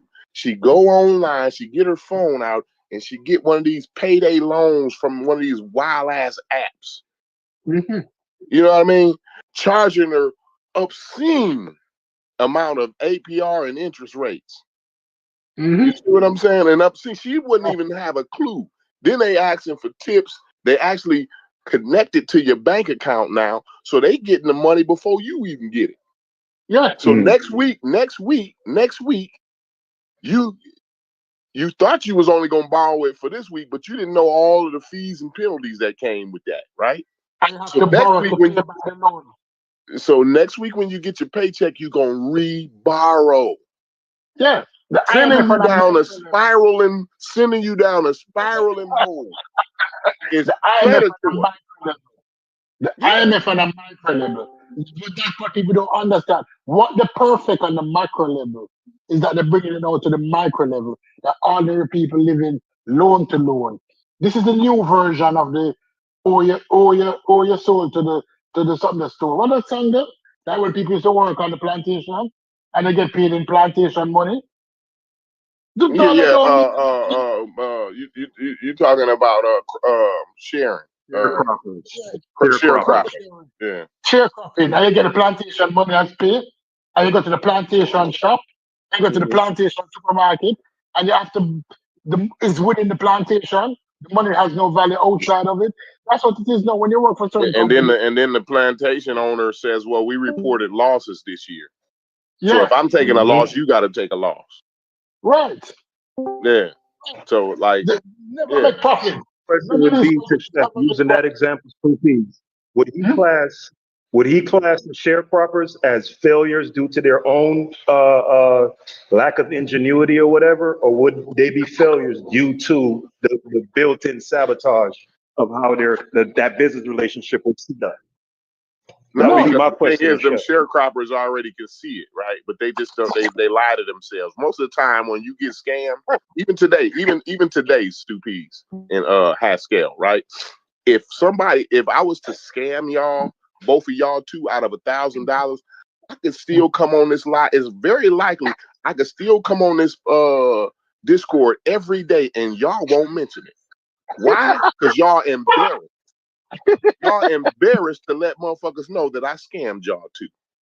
See what I'm saying? That's how that shit go. And so that's what happened with the sharecropper. They know they was getting fucked over. Yeah. You see what I'm saying? But they gotta keep it cool to keep the old lady at home from being worried and the kids being worried.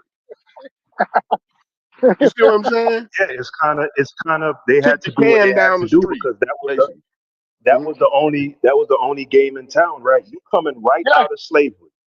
What are you gonna do? You got to take that deal. It's really nothing. There's no other really options, right? So and it's the same. It's the same game that they play with the IMF on a global level. You know what I'm saying? These countries are coming right out of colonialism, right? So you have no infrastructure, you have no continuity of business or doing business, or you know what I'm saying? You starting from scratch. So in order to develop your country, you gotta go borrow some money from these people. And then what they do, they write that fucked up contract that's gonna keep you buried in debt in perpetuity.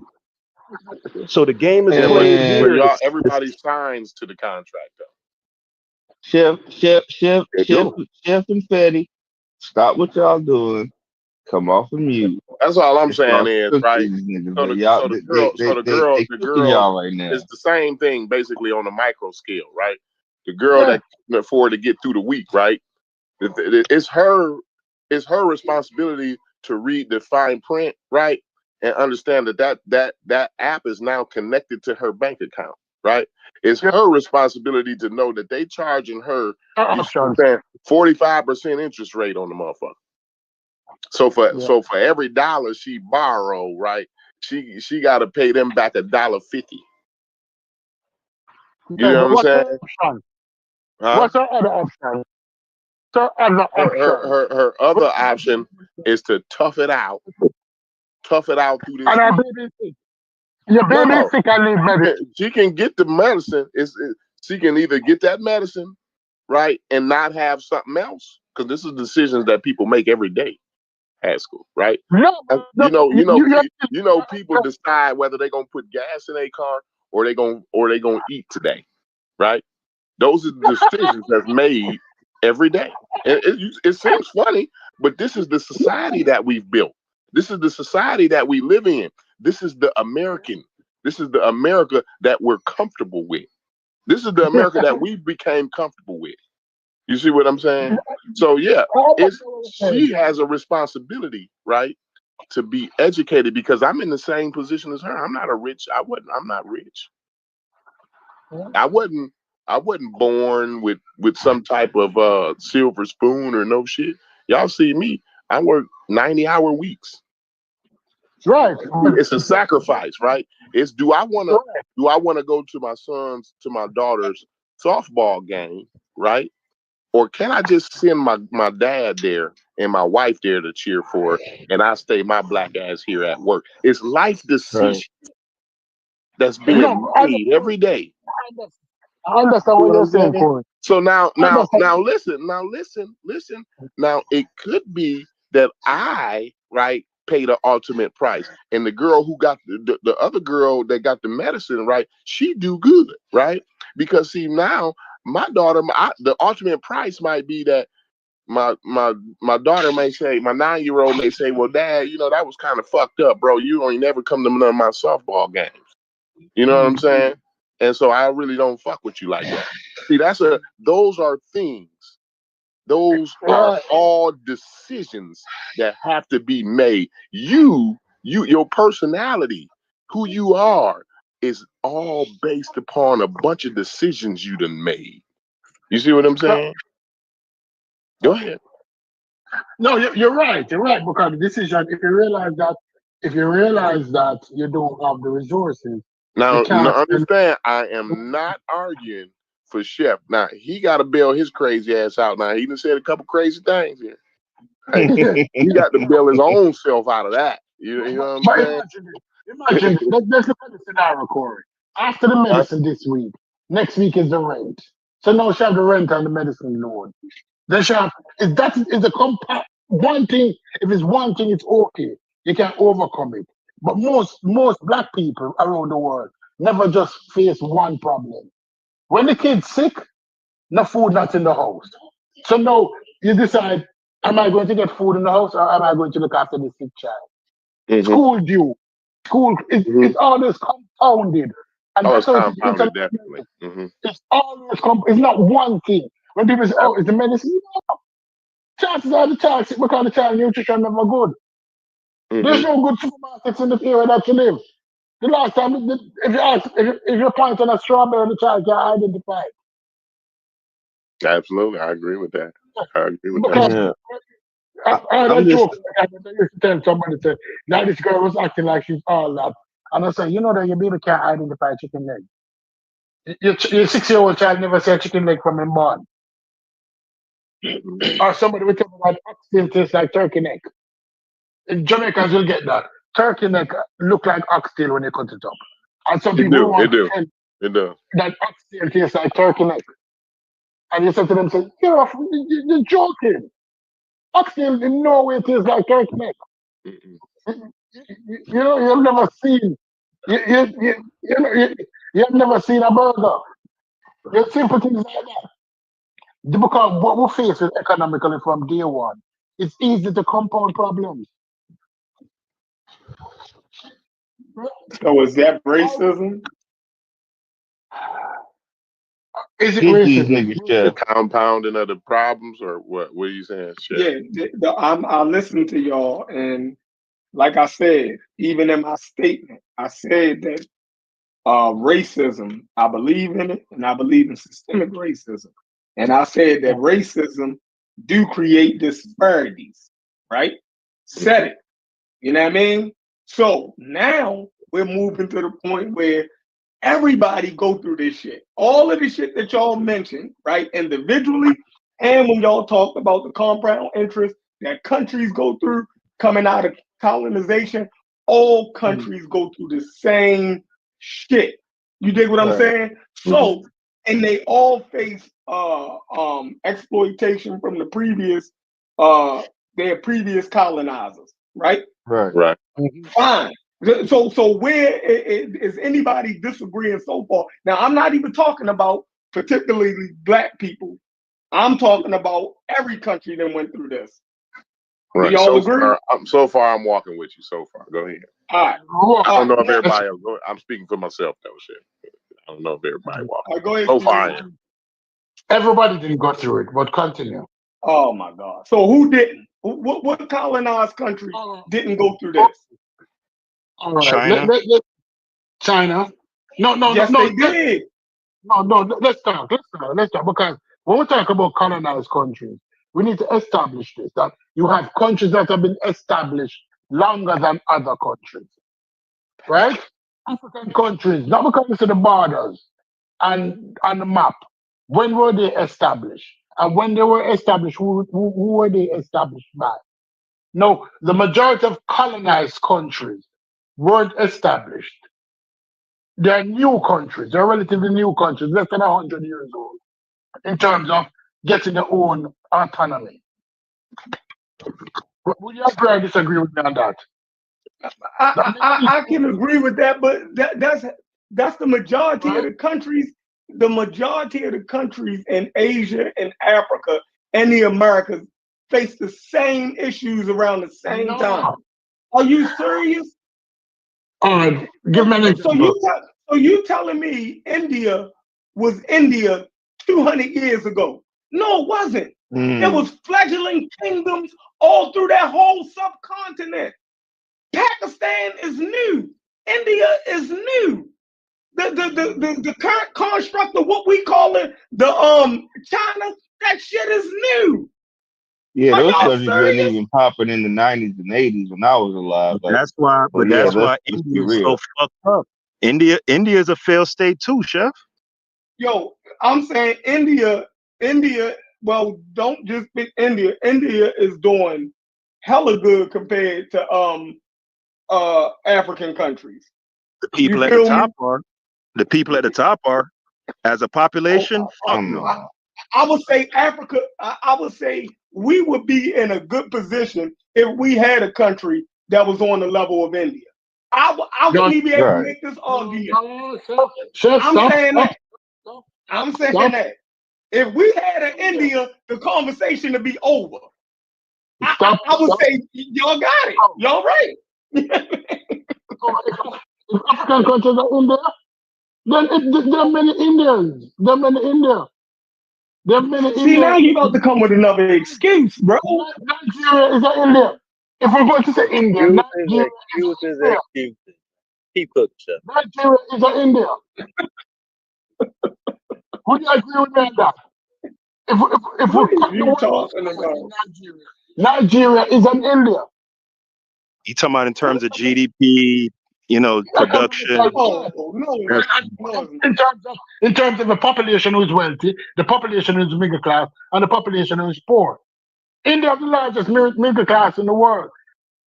Right? No disagreement. If Nigeria is on the level of India, then the conversation is over. We all was wrong. Right. So what? Because the whole point was there was no flourishing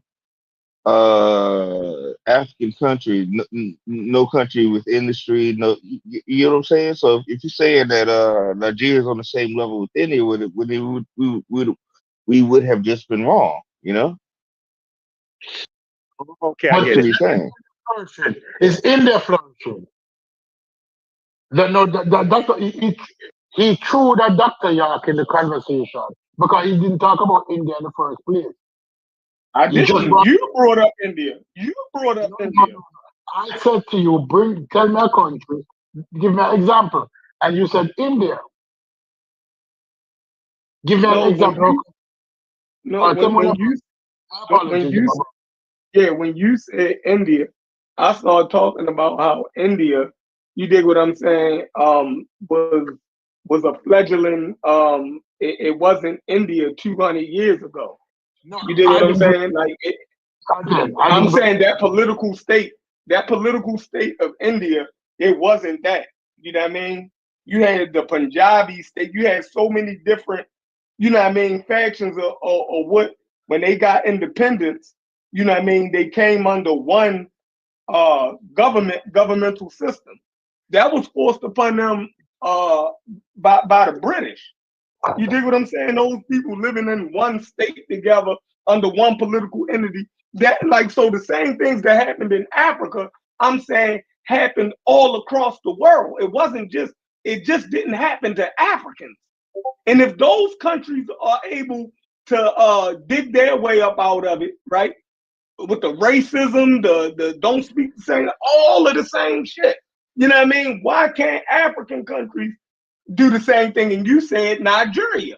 I didn't know Nigeria was on the level of India. And now that I know that, then I was wrong. Let me clarify what I said. I said to you, all of these nations are relatively new, right? All of these nations are relatively new. And you draw an example to India to say India is new also. Right. Because India wasn't India before the British mark out India and call this place India and that place Pakistan, right? But in fact, there's fallacy to your argument because India was India from the time even when those murderers, those Chinese murderers, had the largest empire. What them name again? Them start with M. They start with M. Genghis Khan empire. India was always India. Those people, although they were separate tribes, they recognized who they were. They had shared religion, right? It's when the Muslims come, the Muslims separate them, but they had similar religion, same religion. They had a mixed system. They were formalized. They were Get back highly to formalized, Africa. right? So therefore, I don't want the Indian, you know what I mean? I fuck India up. I fuck India up. I'm not an expert on India, so let's go, you know. India wasn't that. Start to look back in history and realize that those countries. It was. I stand on that. It wasn't. But you know what I mean. I'm not going to have a whole Indian conversation because that's going to derail the. You know what I'm saying? We're going to spend 30 minutes arguing about, you know what I mean, India, and that wasn't even the initial point. Even though I think you're wrong. You dig what I'm saying? But I'm not going to belabor. No problem. We're going to talk about the African nations now. Yeah. They're relatively strong nations, right? And none of them on first world level. When I was growing up, they used to call them third world countries. Now they're calling them developing countries, right? And so none of these developing countries have achieved the level of a Taiwan, of a China, of a Singapore. Although Singapore, when Singapore was coming up, the Singaporean leader, the famous Singaporean leader, came to Jamaica in 1960, in the 60s, because our GDP was at a growth rate of 5%. He came to Jamaica and he learned why Jamaica had that GDP.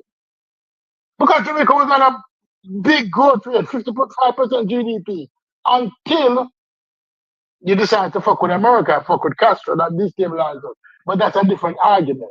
Many of these countries were just seen as resources, right? The Congo was always seen as Belgium bitch, Belgium rubber plantation, Belgium gem plantation. It's how it was perceived. And even after they got independence, independence didn't mean that the colonizer left, completely. He still owned the land.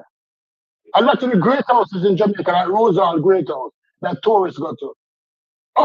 It's recently, last 40 years, ownership was transferred to Jamaicans. A lot of the land was still owned by the colonizers and the children of the colonizers. A lot of the resources are always owned by those people. Not because it's a big country. Okay, Right? so you're saying that African countries really are not independent.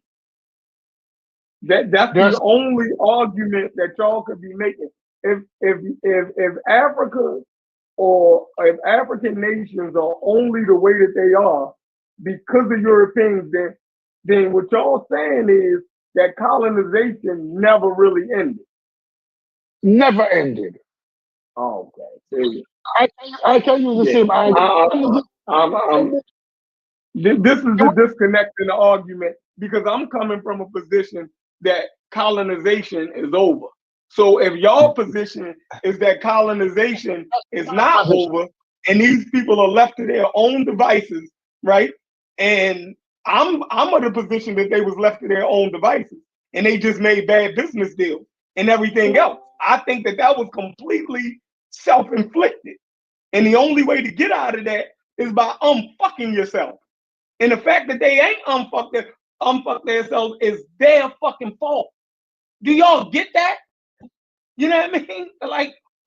But I get it. Y'all saying that colonization was never really over. Y'all believe in neo-colonialism or some shit. You dig what I'm saying? So that's the problem right there. They're not truly autonomous. They're not sovereign. You know what I mean? All of the shit that I believe that Africa was, y'all telling me it never really happened for them. But it happened for the Japanese and everybody else. But the true freedom and shit never happened for black people because of racism. I got it. Yeah, I would love to hear what Brother Majasi would. I would love to hear your thoughts on this. Gosh, Chef, cooking, man. What's gotten into you, Chef, over the past 2 days? No. Yeah, I ain't gonna lie. Like this is you cooking. No, people. No, yeah. People on the panel think that colonialism. Do you believe that it ended? Oh Jesus! It didn't end. It didn't end. Oh man! These colonial powers left these states and left all resources in those states to the autonomy of the individual in the states. Is that what you said? So Patrice Lumumba and them died for nothing, right? Nkrumah presidency was a farce. You know what I mean? African independence never really happened.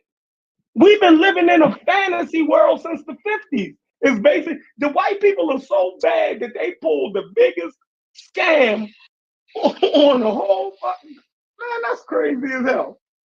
Motherfucking Haiti never was independent then. They never was able to make their own decisions. Let me give you an example. Jamaica don't have a Jamaica don't have a choice for why they the way that they are.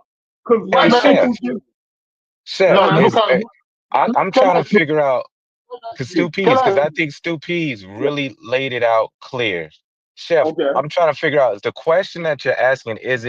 Are you serious with your question or are you being sarcastic? No, I'm being sarcastic. Gotcha. I'm being sarcastic. Okay. Because you had me convinced. I'm like, I don't know if he's serious or not. Is he really asking this question? But that's what it's leading me to, though. So y'all, I'm asking because I'm saying that decolonization happened. But everything that he's arguing, he's saying basically they don't have true autonomy. They're not sovereign. You did what I'm saying? So decolonization was a farce. So that means that all these African nations in them has been tricked for the last 60 years. So they dumb. That means gotta be wrong with you. Yeah, Yeah, they yeah. have And if that was the case, then y'all win. At that point, we can't win. Like, so y'all win. Like, there's but no the there's point, no overcoming that. but the point I think Chef is missing is now you have corrupt leaders who are carrying on Right. the colonial mentality and fucking up the country. It's not just Right. they And woke up one day and said we want to fuck up the country. They're getting Self-inflicted. bribed. They're getting bribes. These leaders. Self-inflicted. Listen, I had a man So tell me, he said, listen, one of the kings of his country took some of the wealth that was laid up for his people, sold the shit off, and went to Europe somewhere. So we understand that there's definitely some self-infliction, but it's part of a mental problem that we're suffering with this corrupt Okay. mentality. We, Okay. when we were on our own, despite all the shit that you talk about, I'm with you. I'm with you. I'm with you. any and everybody would tell us ancient Kemet was one of the greatest and most Oh God. peaceful civilizations. Africa Remember, was doing very well with what they were doing, despite whatever we think. They were doing well on their own with all of what we think was bad problems. Because we have I'm to not look saying that we're being tricked by historians, and historians are making it seem like everything in ancient Africa was war and tribalism, and that's not true. It took time. They sat down and they reasoned amongst each other. We're not doing that. We're having shitty YouTube conversations without being very well read and understanding the history of what we're talking about. And that is okay, my let me beef with people. let me say something. Give me 2 seconds to say something. Why is the colonization never ended? When most of these governments were established in the 50s from African countries, they were established under the grace of the colonizers.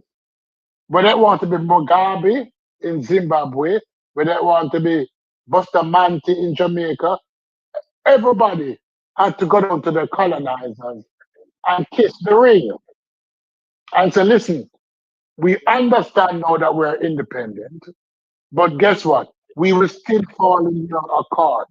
You can go back and read history. Everybody who got independence, stipulations were put in place. It had to be status quo. There was no full autonomy. And then in those days, America the colonizers also know, but they colonized different. They support certain government, like when they supported the Shah in Iran, and they support something in Panama. That's the general that died in prison in Miami, Noriega in Panama. There's no autonomy. When Panama got independence, they did not get full control of autonomy over the canal. And when Noriega decided, listen, we want the canal to decide our future because it makes a lot of money. He was disposed. It happens all over the world. None of these countries are autonomous. They're independent, but they're not. And when you start looking at leadership around the world, you realize that colonization never ended. It just got a different phase. Okay. Okay. Okay. I see what you're saying. But that's the Yeah. problem. That's the problem. Right then and there. Now, Haskell, where are you at? Haskell, like you're not in Majasi, here. Joey. Listen, So I'm gonna agree with you. I'm gonna partially agree with you, but I'm still gonna say that you should read more and learn a little bit more before you I agree. We make all should. these We all broad, should. sweeping I would conditions. say we all should. You feel me? But I Soon should be as able you to have come on a the panel conversation. where I'm at and you tell somebody, well, you need to read more, or you just need to read, like I'm automatically writing everything you saying off. Like, you see what I'm saying? That's wild as fuck. Cause like obviously he's well enough abreast on the subject to even have a conversation, right? Furthermore, though I don't agree with everything he's saying, right? He sounds more learned on the subject matter than you is. So the wild part is you get these wild ass niggas saying, "Which you need to read more." Like, that's not a rebuttal, homie.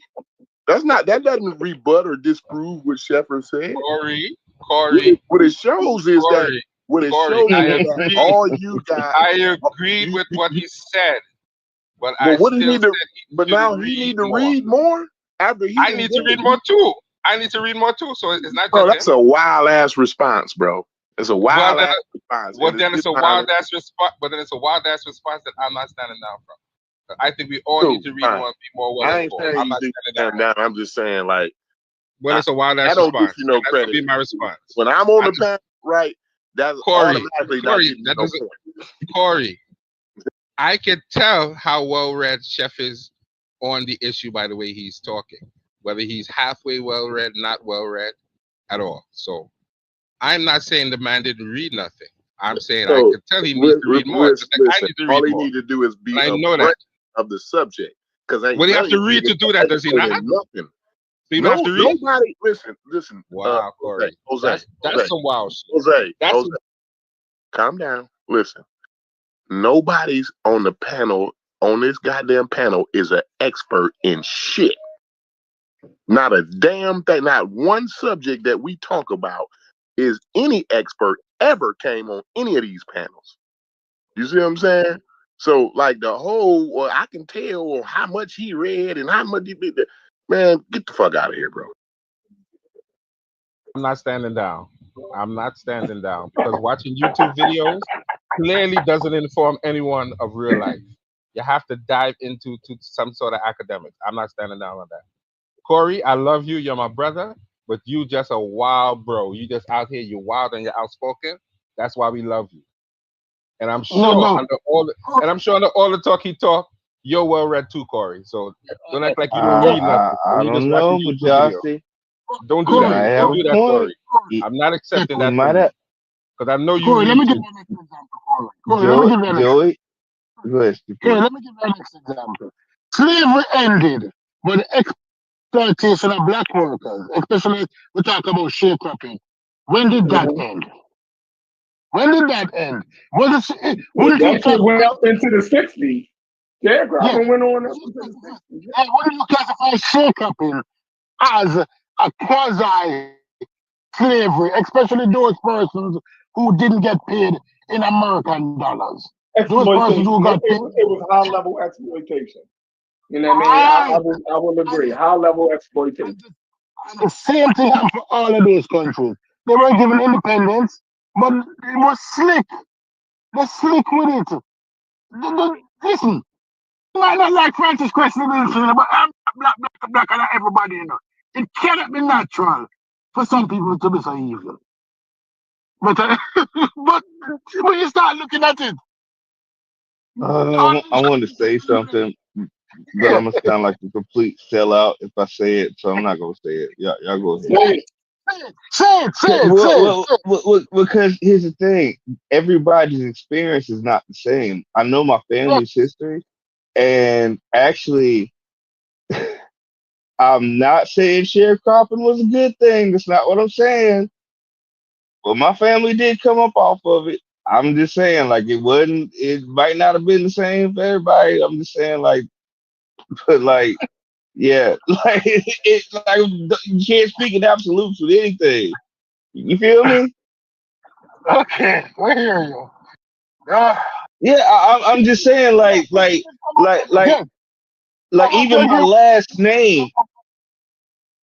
even my last name, Stu Peas. God, this is gonna sound coonish as fuck. Even my last name on my grandmother's side, we took on the goddamn slave owner's last name. Yeah, we came up off that shit, bro. Like we was good. So I'm just saying, you can't speak in absolutes. I'm just saying. When did you come up off it? When did your family come up off it? 1950? Say that again. When did your family come up off sharecropping? When did they? No, earlier than the 50s. I think it was like I'd have to look it up, but I think it was more like 40s, 30s, some shit like that. And so my great grandfather was able to take the money and develop an industry. He had a roofing company and like a whole bunch of other. Listen, bro. I'm just saying, like, this sounds. I don't even want to admit this shit. It sounds coolish as fuck, but I mean, I'm just saying, you can't speak of that out in absolutes like that. You know, goddamn, I hate to even admit this, but I'm just saying, like, How is that coonish? No, no, that's yeah, not. but that's what Listen, happened. Smalls. That's not coonish. Listen. That's not Yeah. coonish. And I have to interject Uh-huh. here. We have anecdotal experiences where people didn't experience the full atrocities of sharecropping. For And example, that's because what that's what I'm we're talking saying. about. No, we do. We do. Right. We have in that same Right. era, we have a few black folks that managed to make it into higher classes of finances, They economic. thrive. They They thrive. some of them Yeah. thrive. We've had a political class that developed during the sharecropping era that had and Uh-huh. even existed before slavery ended that really It is managed to move anecdotal into though. position to change their trajectory. However, the complicated thing about this is that when we speak in the critical mass, the generality, when we look at the statistical reality of Black folks during sharecropping and the peonage in that system, that's when we kind of do an accumulative assessment of things. So it doesn't Hmm. disqualify Right. your Right. ancestors' experiences. What it does, it says, what Stu Pease is elevating is that when we look at what happened in 1865 and the ratification of the 13th Amendment in 1868, we knew that slavery, for the most part, ended in its formal way before that. But the system that was created afterwards maintained the economic advantages for white Americans and for the broader white American, even those Right. before they got migrated here, that benefited them for generations afterwards. And Stu Peeve is using that as a metaphor, a simile, to translate that this is what happened with colonization. There was no Yeah. group of Europeans that just walked away from Africa and said, okay, well, the niggas want to take over. Let's go ahead and hand it to them, sign that right here, and we're Right. gonna go ahead and ship on Right. out of here. Yeah, let us move those boxes. We done. No, they buckled in. They created their Right. strings for puppetry. They created their industry contracts. They created debt. They created structures to make sure that, yes, you can rule and be in face to look like you're ruling, but all of the economic resources underneath, this is ours. And we're not going nowhere. And we got the Thank you. gun to make sure that that's secured. And that's what neo-colonialization looked like. And if we study, and I'll land here, if we study all of the liberatory personalities that came in the 1950s and the 60s during the independence movement in Africa, most of them was overturned by a coup or some type of militia in the right wing who was funded by the same European groups that were so-called backing out. And so it Mm. never really transferred into complete autonomy of the Africans to own. It just looked like it did. But ain't no European or white group ever gonna sit up here and pass up no money. If they've been in there for 60, 70 years making money off of some land and some group of people exploiting it, they ain't gonna just walk away just because some revolutionaries came up and said, we want this for ours. They just gonna Right. change face and adjust the system just like Jim Crow and segregation did, and sharecropping did. And I land there. Thank you very much. I appreciate your eloquence to explain my points. Beautiful. It cannot be said any better. Colonialism Yeah. never ends. Yeah. Well, Johnson preaching it this morning, bro. I ain't gonna lie. Yeah. No, I'm not Yeah. preaching. I'm just reiterating I what y'all missed it. already said. Well, I'm not preaching. not even I'm just preaching, but reiterating what y'all already said. you're making some excellent points, and you're kind of surmising what we've already said in a nice, Absolutely. understandable package. Yeah. In other words, yeah. Absolutely. So, yeah. And I didn't get a chance to say this earlier, but man, the conversations that we've been having, y'all been having over the last few days has been nothing short of phenomenal. I haven't been able to jump in, but I've been listening, taking notes when I And can, and just been impressed. So I appreciate y'all brothers for having a much wider conversation than the Right. Gorilla Gate and Black Egypt. So I appreciate y'all brothers. And Hey, ladies Mujasi, and that's gentlemen, yeah. and You go ahead, Joey. gentlemen, that is what being well read and well studied sounds like. Right. That is someone who didn't watch 20 YouTube videos last night and actually opened a book and read Yeah. something, wants to impart some knowledge. Yeah. And that is what I think we need to do more of. Get together and Right. study and have more intelligent conversation. I'm angry, you angry, but fist pumping has its place. I don't mind the fist pumping and the keeping it real, but as Dave Chappelle said, keeping it real can go wrong at any time. That's all I'm saying. Well, you know what? I'm gonna say this much too, Joe, and add on to what you're saying. Value your brains, brothers. Because there's a lot more that I want to contribute, and a lot more that I'll be able to contribute. But I have a head injury, and so like, listen, I would give up any muscle in my fucking body, like to just have my brain. You know what I'm saying? Like to have the memory I used to have, and like so when you guys talk about read this, like shit, I've read shit that I can't even remember though. So like, Right. yeah, bro, like yeah, like this is not only a valuable group, but I'll just say this much too: value your brains and take care of them, man, because that's listen, biceps, triceps, pecs, ain't nothing. If the brain is a muscle, then that's the most valuable one. That's all I'm gonna say. Because there's a lot of times I want to contribute and dive in, but my memory is fucked. You know what I'm saying? From a goddamn car crash. So yeah. But here's what I want to make sure I mention this just kind of as a pushback element to, I think that's you, Joy. I'm not sure because I'm have my phone barely available to me. Um, I hear what you're saying in terms of we should be literate and we should be reading and have some good study efforts. And I actually just posted our flyer for our study group for TMI. My Yeah, I concern saw is that that. okay, cool.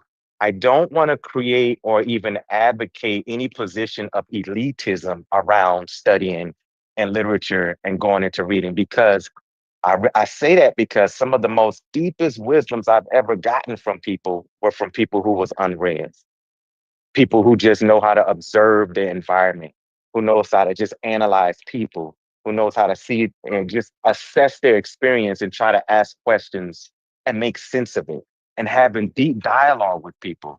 And so there's a learning piece that comes with that. We Interesting. can't Okay. underestimate and undermine the power of what's happening with these exchanges on the Discord. Because brothers are learning, whether or not they want to admit it or not. Brothers are learning, brothers are inquiring. You know, we're shaking some things up, we're watching stuff, we're having some discourse that's allowing us to challenge our previously conceived notions and pushing us to deeper thought. And so reading is one modality to do that. But documentaries, listening to certain things and having dialogue, that's always been a part of our learning process. And that's why we called it the fire pit, because even the history and the trajectory of Africans gathering around a fireplace wasn't only to study the Bible. It was to organize. It was to have some deeper conversations. It was to pray. It was to clap. It was to heal. But most importantly, we talked. And those Mm. talking conversation passed down stories, it passed down narratives, it passed down symbolisms, it passed down all of this knowledge that we continue to maintain in our memories through conversation. And so I learned from Corey, I learned from Chef, I learned from Smalls, I learned from Haskell, I learned from Fetty, I learned from Hits, I learned from Brass. I used to have some morning conversations with Logic. Me and Logic will always just have some conversation that he'd just be challenging me just for me to think and have these mental exercises because the conversation itself is good for us to evaluate and assess what we know. So I'm just Right. careful with saying that, telling brothers they need to just read more, read more, read more. I think it does help. But some of us don't have the luxury, some of us don't have the time, the resources, or the capability of being able to dive into a book. So we have to exercise and appreciate the modalities of having conversations with brothers who just have some good old common sense. And I Common love that sense. about our Yeah. people. Absolutely. And information is information, brother Bajasti. Like no matter how you absorb it, right? You know what I'm saying? Like, Absolutely. Absolutely. yeah. Absolutely. Yes, If sir. I just happen to be driving an 18 wheeler and listen to a fucking a book on audio, Yes. is it different for me? Like reading, like what's you know what I'm saying? Like Exactly. I don't It's how know. you take in information and how you process it. Because what you Right. find amongst our people is that a lot of us can retain a lot just by what we listen to. We retain a Yeah. lot just off of what we conversation about. And You know, so even if we don't read the book, talking with somebody about the book at least gives us some glimpse of some insight for us. I'll land on it. I agree with you, Mujahid. I'm not trying to be elitist. I'm just saying reading is a habit that I never had. And as an old ass man, I'm developing the habit. And I think it Absolutely. helps me. And I'm trying to encourage others while they're Absolutely. young to make an attempt to read It something depends on what because you it helps read. you. No It doubt. depends on what you read. Man, Because I didn't read just so because much you shit. read don't mean it's gonna broaden your horizons. Yeah, Some of the shit I they That's read didn't. true. make you stupider. But go ahead. I Go ahead. didn't. Well, I didn't well, I, read so much shit, and I don't like to sit here. Y'all never gonna get me to butt my chest about that. Like that's. I take all of those slights because I didn't read so much in my motherfucking lifetime. Like I'm just going off the hip now. There's enough information that's downloaded where I can go on YouTube and basically shoot from the hip. You dig what I'm saying? Like that's what you do when you once you develop those type of fucking muscles. Once you acquired enough information, you can basically have these conversations, Joey. You feel me? You don't have to be I agree. I agree. so I'm asking the question. Now that we didn't got to the bottom of it, right? I'm saying now y'all saying that the underdevelopment of Africa is due to outside influences. And for some reason, these colonial outside influences dealt with Africa in a way that they didn't deal with no other people that they colonized. That's what I'm getting. It's either racism for Negroes, right? That's worse than the racism that they showed to Indians, Chinese, and anybody else. That they only dealt with Negroes in such a way where we're the only colonized group, right? That was colonized by Europeans that can't get out the fucking mud. It's either that or it's our inability to be able to deal with him intellectually. Because if he didn't trick the whole world, that colonization never ended, it gotta be something wrong with niggas if they been tricked for 60 years. Like that, we're part of the United Nations and everything. All of those countries got seats in the United Nations. Nobody brought this up. It was a false, basically the Emancipation Proclamation and the freeing of the slaves. You're basically saying that they could have tricked us on that for the last 150 years. If the African nations don't know that they're not still colonized, then could we come from those people? Could we be tricked about slavery never ended? Is this the level? Is this the level Brad of our tried to talk intellect? to y'all about that a few months ago. Brad tried to elevate that. You can make the argument that slavery never ended. No, we're not doing something correctly. No, we're not doing something correctly with our sovereignty given back to us. That's something that we gotta address. True. There's elements of that. Yeah. I'd say it'd be a mix of both though, Sheffield, because here's the thing. I want to be completely on your side, but man, when they point out certain examples, I'm like, yeah, bro, like you can't deny that. You know what I mean? Like, I never denied racism. Right. I'm gonna go back to my fundamental point. It creates the disparity. I keep saying it. So if y'all think I'm saying something that y'all not saying, if I'm saying that racism exists, it creates the disparities that we see. But the fact is, when you don't even know that you're in control of your own country, that is a mental lapse. That is a failure on your part. Nobody else. See, well, Joshy, that would be what I would have to accept, though, bro, and that would be, oof, that would hurt. And also, he said something that kind of resonated, right? He said something about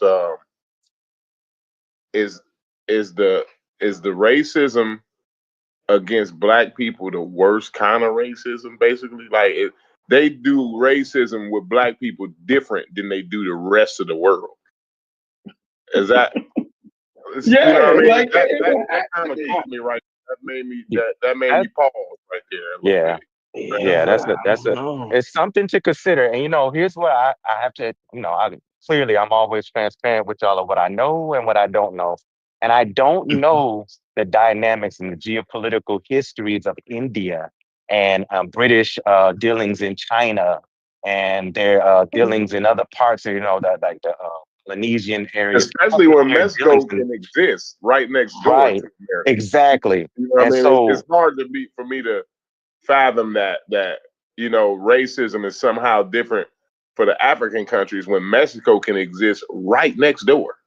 well, Right. here's the thing. I don't know enough in terms of how they may have created a buffer class and created a proxy government to establish in place because I don't know. I mean, I don't know enough about Indian independency. I don't know a lot about the Boxer War in China. I don't know a They lot about those Russian pieces. oil when the rest of the world is asking them please not to. To actually Right, threaten them. right, The right, world is threatening them to right, bomb their asses because they buying Russian oil and they telling the rest of the world, man, fuck y'all. right. So And so I when you hear I like that, African Go ahead. when you hear a lot of African countries now, like what we talked about this Burkina Faso thing a few months ago, when we're seeing Mm-hmm. African folks saying we want to get the French up out of here, it makes you reminiscent of what happened in Rwanda between the Hutu and the Tutsi. And Right. Yeah. if we use that analysis and say, well, they did that to themselves, which part of it is true, Chef, I totally agree with you that there's an analysis that we can make when we're looking at what is self-inflicted and what we continue to absorb ourselves into.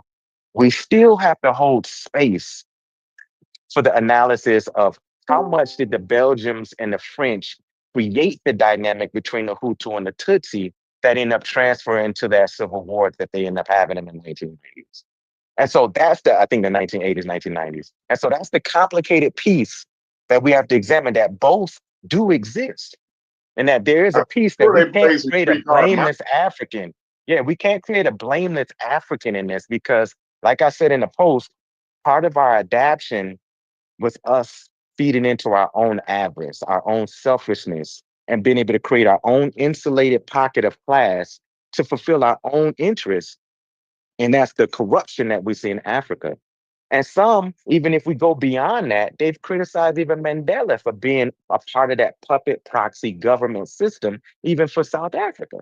And so there's a lot of different ways that we can explore how neo-colonialization transferred into creating false notions of independency that makes it look like they are in control and that they're doing this to themselves. And in reality, there's always a corporation, an industry, a company within foreign interests that's controlling a lot of the domestic policies and domestic programming that exist on the continent. We can always find both analyses that exist.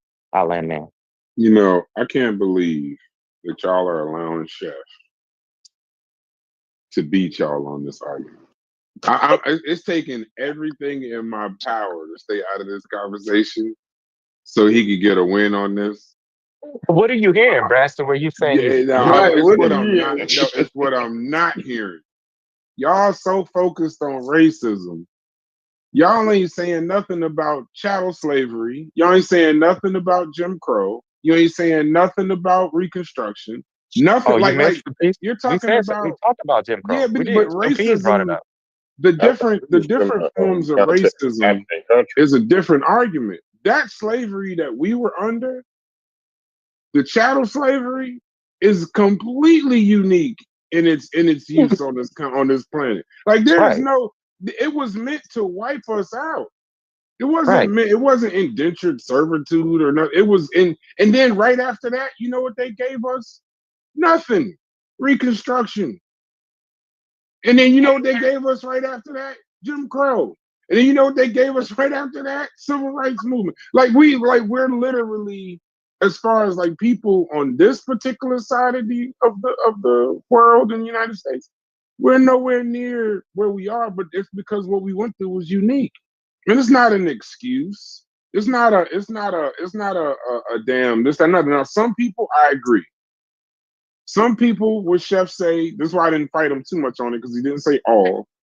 Some cases, there are just some lazy motherfuckers that had opportunities that just fucked off all kinds of opportunities and the other. And there are people that win. But we also have to focus less on racism and focus more on chattel slavery and what we went through. It was built to destroy a race. Even when we were on this continent after slavery, we still weren't even considered human.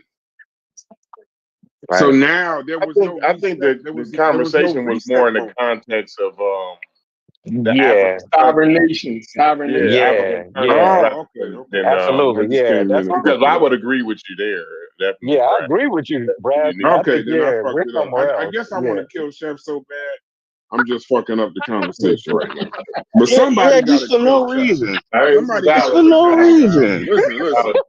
Chef has to be stopped. I don't care what anybody says. Why? I'm gonna do my best. I'm gonna make up an argument. Don't worry, Chef. I'll be right back. I'm gonna kill your ass or something shortly. This nigga just on some Sheffrication shit. I don't understand it. And why? Why? Hey, listen. But while we're stopping Chef, subscribe to Carnivorous Podcast and Chef Freno on Please Twitch. do. But go there to stop him. Don't just go there to support him. Go there to take off with his head. Go ahead. Pause. Y'all go ahead. But even hold on though. So are we saying that? So what are we saying about Botswana and them? That they don't count? No, they don't. I don't even know why you brought that silly shit up. Like, damn. Like I never heard. I'm going to Botswana. Yeah, but that could also be because they don't know. Don't know. Well, then listen. The white man win again. Let's see why I say you got to be stopped, bro. Right there, bro. I'm trying to think Chef is just instigating this just to be instigating. I don't think he believes this. Wakanda exists and is that really nigga called Loki. Botswana. I didn't say Wakanda. Botswana is real.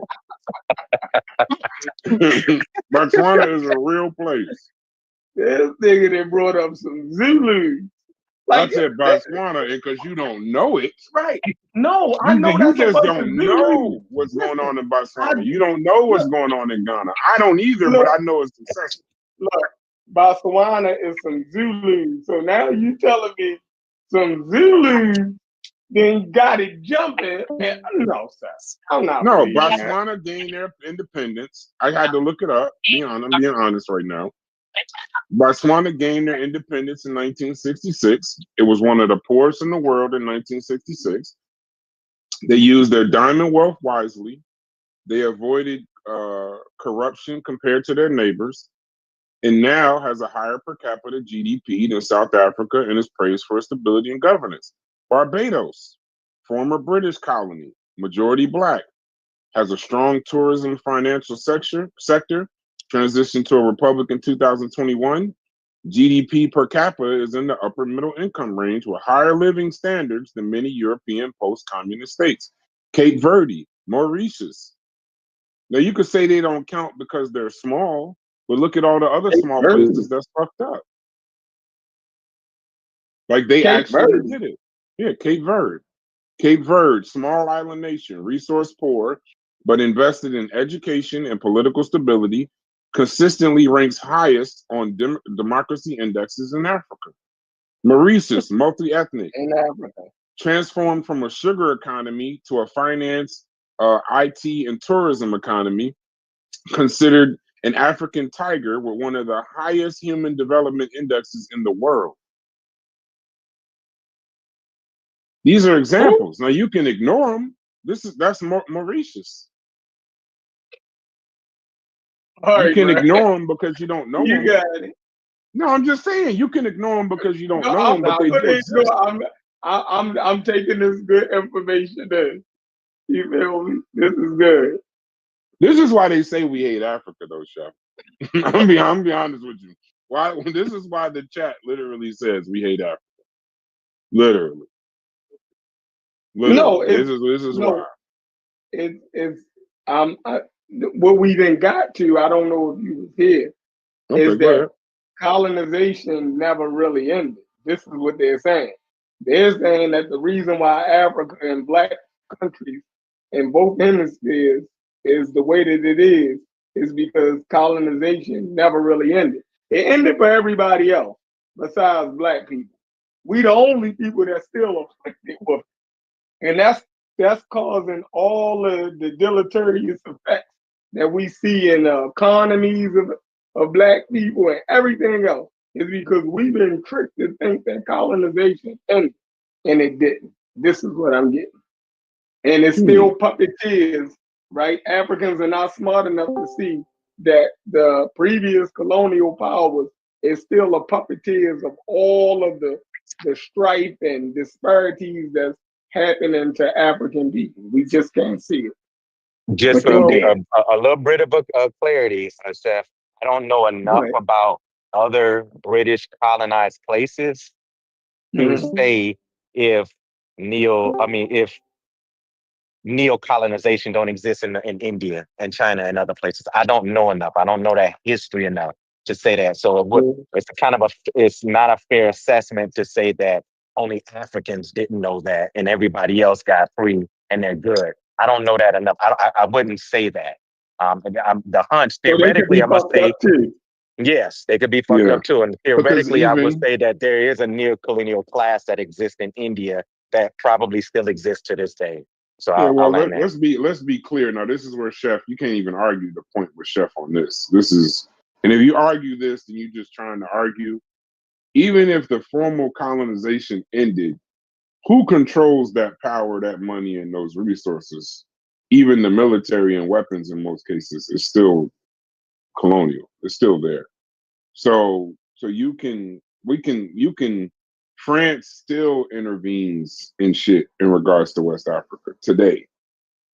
United States still has those fucking I forgot what they call those bases, but that's why that guy that Langley, when he was talking about Ibrahim, it was so hilarious because it was the first time people really knew we have bases in Africa. They're called it's Afra something. They We have outposts, basically. yeah, but they have a name for them.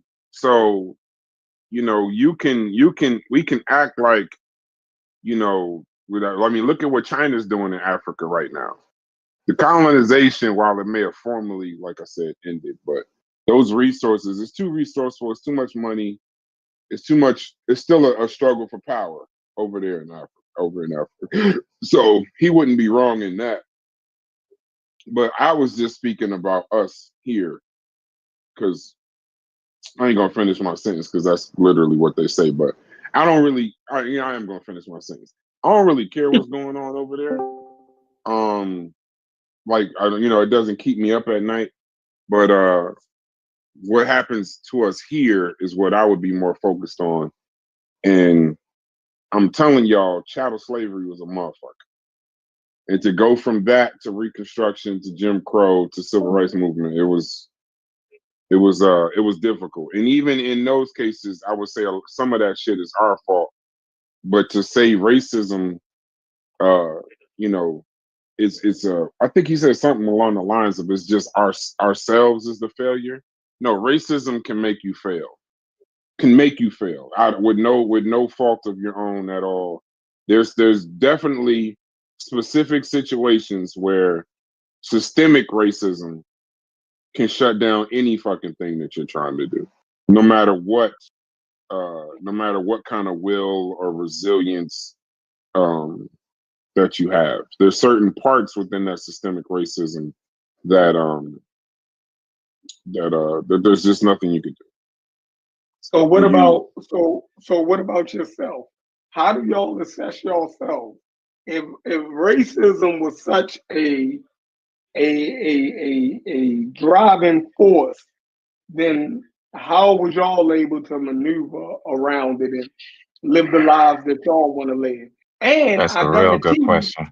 right? I guarantee you, if y'all not living the lives that y'all envisioned or wanted, I guarantee you it was something that you failed to do your damn self. If you're being honest. If y'all being honest. Go I ahead. don't. I had so to get in my position where I'm at, it was people that made decisions before me. Yeah, that So would be that's that's kind of literally what I was about to say. that's It my wasn't use me. for it. Yeah, it wasn't me. It was not me. I can point to my father and my grandfather. Not so much my great grandparents, but my father and my grandfather. Well, my father, my parents and my grandparents. There No, were no, no. decisions that were I'm made saying, what did before you? me No, no, that that's put me not in a what I asked. position where I was shielded from some of that stuff. A lot of it. No, no, no. I'm not saying where you're at. I'm saying what I was asking. Did something stop you from doing something that you wanted to do? Like, was there a racism or something? Most people at So, their jobs didn't decide to be where they at. They kind of fell into the motherfucker. So I'm saying, is this somewhere in life that you wanted to be, but you couldn't be because of racism? You Yeah, know, yeah, yeah, yeah. yeah, I yeah. can That's answer that. easy. Here's, Go ahead, Majasi. I'm gonna actually say something that might support a little bit of what you're saying, Chef. Because of racism, I end up getting a position that um that probably wouldn't have been served to me if they would have stayed true to their code of ethics and practice. Um, I'm a professor at a college up here, and before Mm-hmm. me, in the department that I teach in, there was no black person that served as faculty in that department. None. And because I graduated not only with flying colors, but some of the research that I presented and grounded in that field and discipline, they immediately want to absorb me in and say, we have to put him on faculty. But I think one of the biggest key decisions on why they had to do that is because they had to diversify their faculty portfolio to make themselves look like that they're more accessible to the community that was trying to access that program. And so it's So because you of Dr. Ben on the low. Wait a oh, I'm not minute. no Dr. Ben. Wait a minute. So you Dr. Ben. No, I'm Uh-oh. not no Dr. No, he Ben. got the degree. He got I'm the just I degree. fucking. I'm got just the fucking with degree. you, Josh. I'm just fucking with you. No, I know the joke. I I know just the joke. pictured this Yeah. conversation happening. I just pictured this conversation happening between James Turner and Dr. Ben in the '60s. That's all I'm. But go ahead. I hate to be the No, asshole. I think that's it. And because in that respects, yes, I can see how the structure of whiteness and the typical practice that they had, that they was pushing up against in order to diversify their image and make it seem like their program is more accessible to wider communities, benefited me to be able to land a faculty position with this department. Now, and I'll land here. Has my life been heavily shaped and course corrected by white supremacy, especially in Minnesota? Heck yeah. And it's some of the things that I didn't get to achieve in the time that I wanted to achieve it, impacted by my own personal decisions. That is also true as well too. There's some things, some decisions that I made, young, stupid, dumb, and not having the resources. Um, it kind of changed and altered the trajectory of what my life should have been.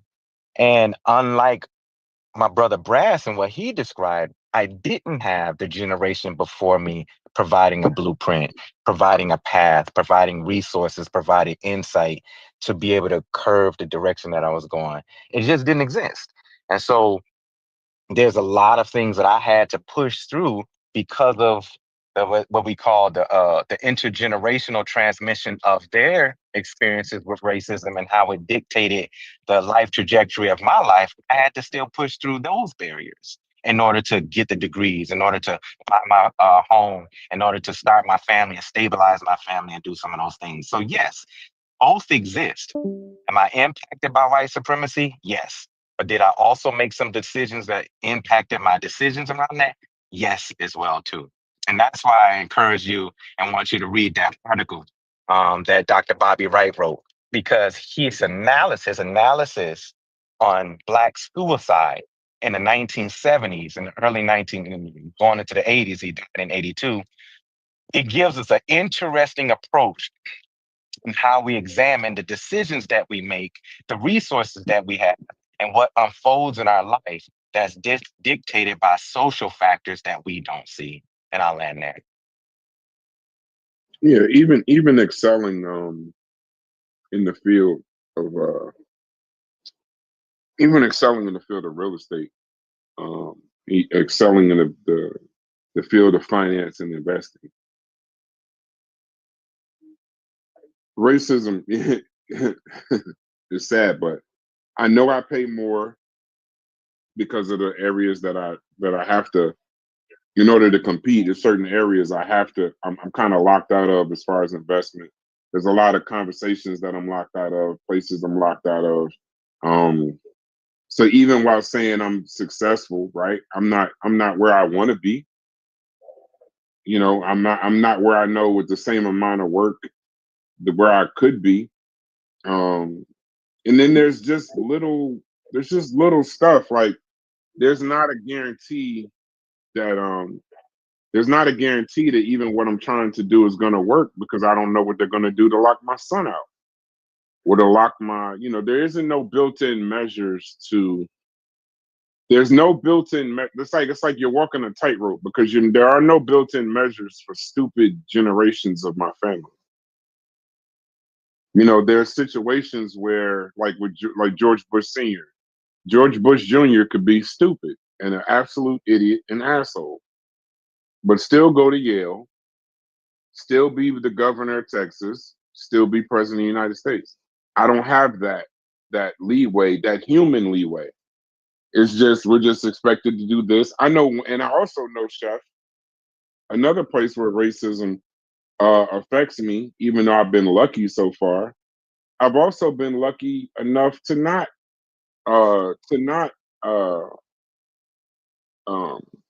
for certain things not to be taken away. I know I could do one thing where all of the shit can go.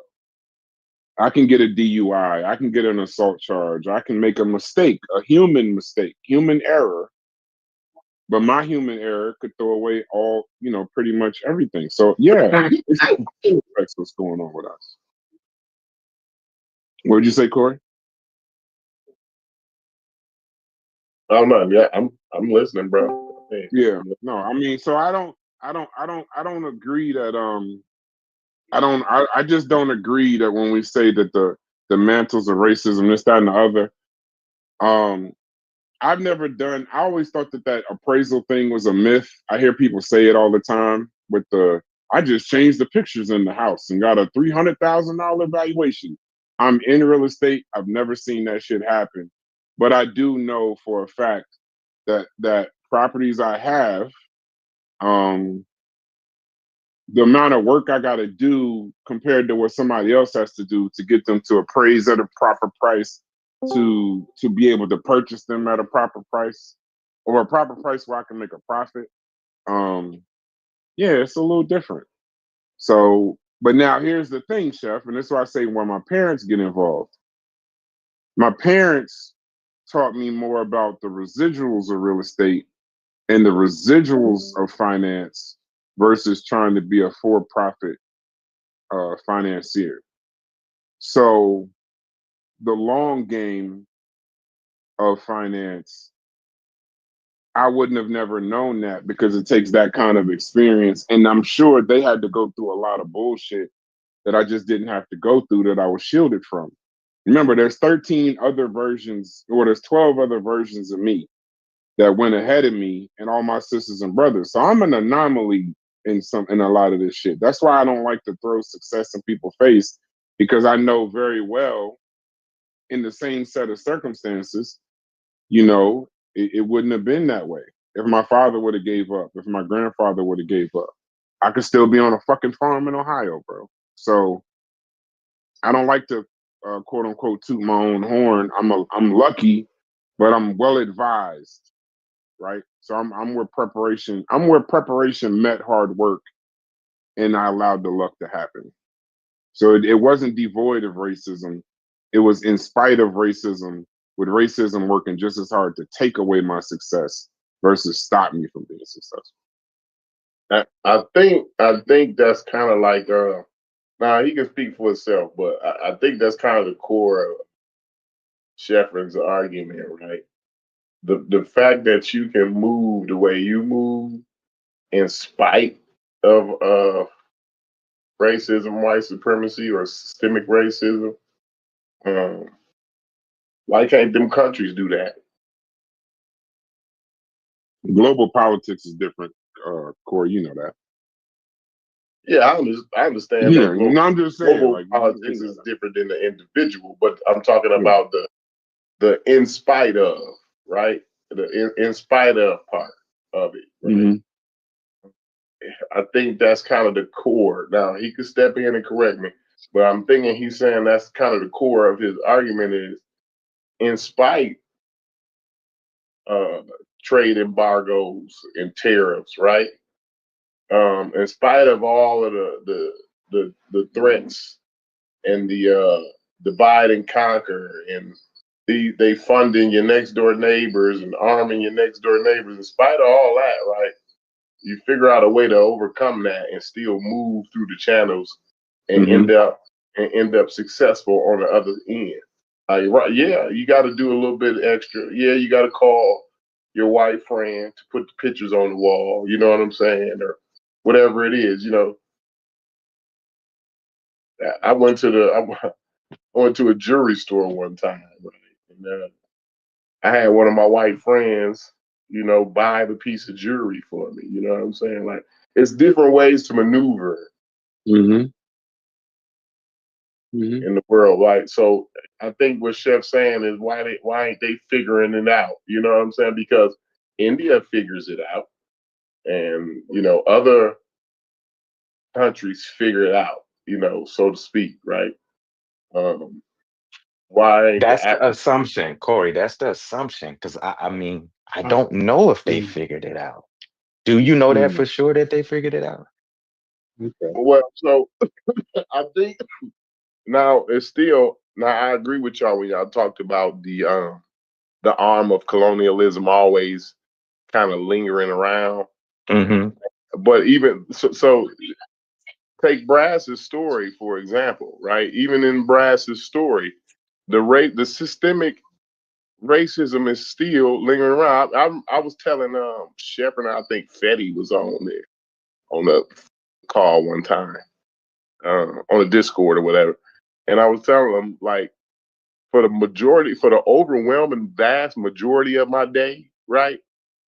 I'm facing racism for the majority of my day. Like when I'm not home, you know what I mean? When I leave off of my property, immediately once I leave off my property for the majority of that time, I'm dealing with racism, Yeah. either directly or indirectly, right? I But remember you saying that last week. Yeah. yeah, but I maneuver. You know what I'm saying? I still I make way. You know what I'm saying? I can relate to that because in the trucking industry, you definitely deal with that same sort of thing. Absolutely. So I Especially when can you get definitely. to especially like when you start to gain responsibility, like in your field, like you Mhm. understand what I'm saying? Right. Because you could just be I don't think I would face as much racism if I was just an average cement mason. If I just went to work every day and I wasn't in charge of nothing, I just did my job and came home. That was it. I don't think that I would face as much racism, right? But it's the fact that once you start to try to move into the spaces that Brass was talking about, it's these different spaces that you got to get into that he's not allowed in. You know what I mean? And then even sometimes he might slip through the cracks and get into those spaces, right? He's still dealing with that racism as he's in that space.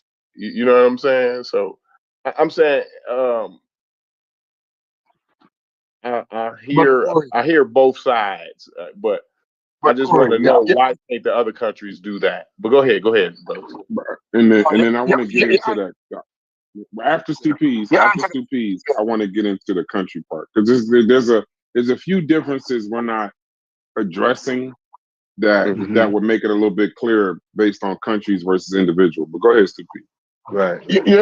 What you just answer, you answer the individual part, but you answer that the system as it exists today will only accommodate so much until it cracks.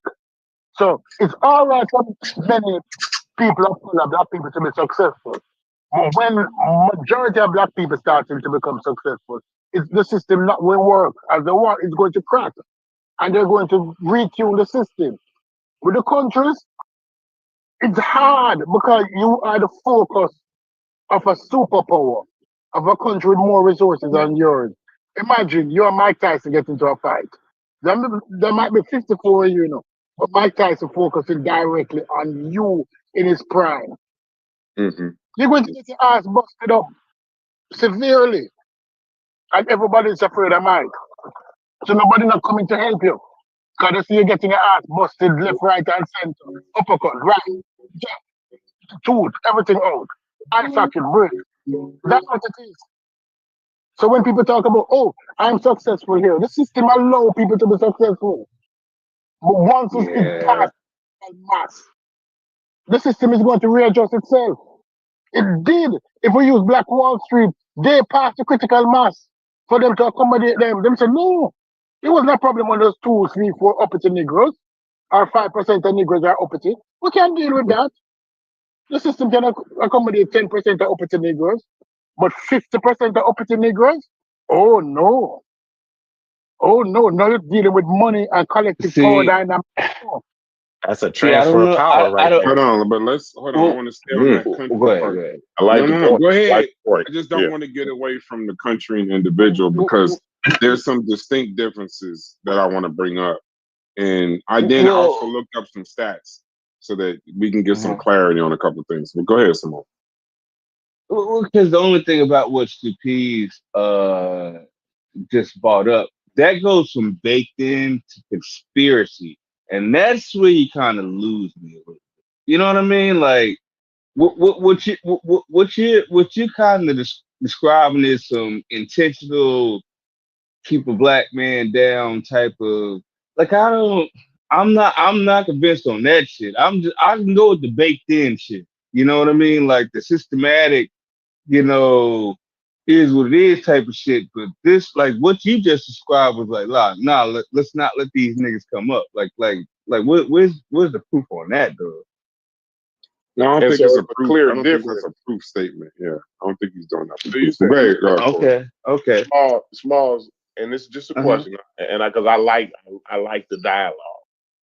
But so you saying it's a clear difference between baked in and conspiracy theory. You want to elaborate a little bit on that for me? Yeah, because here's the thing. There's just some things that are systematic, that are a result of colonialism and the way things have always ran.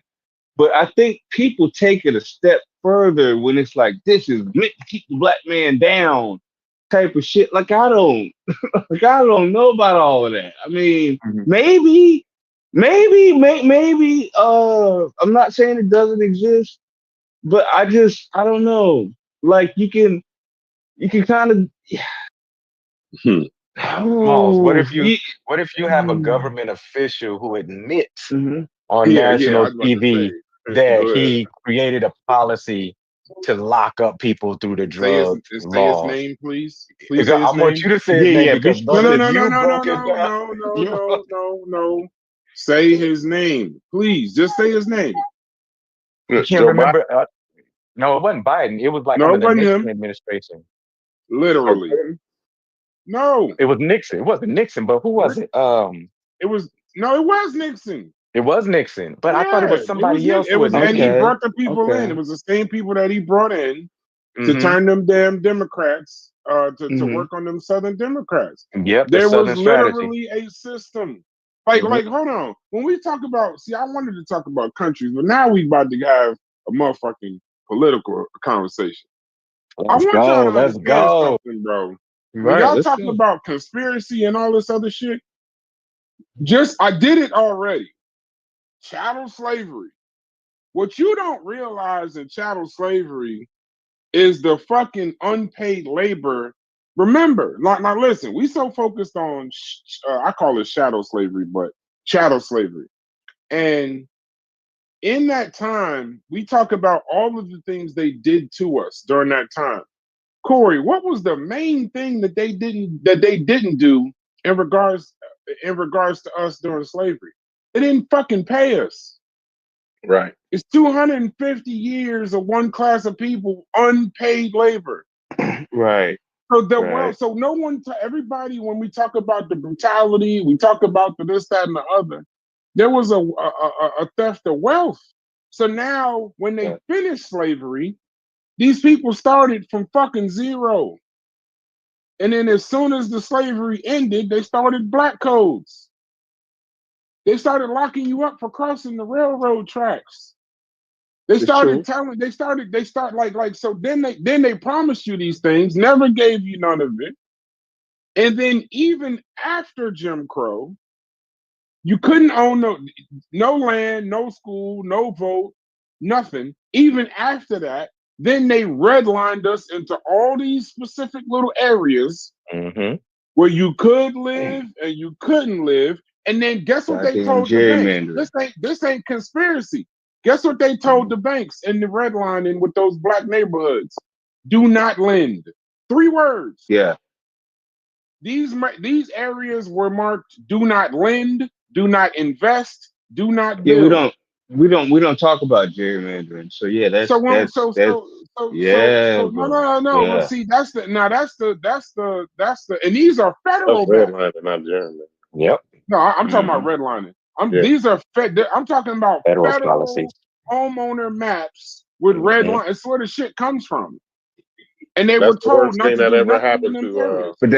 But that's what I mean. Yeah. Other than the slavery part, other than the chattel slavery part, the redlining was the worst thing that ever happened to black people. Yeah. Right. Come on. Let all the blacks only live in these areas, and in those areas, don't spend no money there.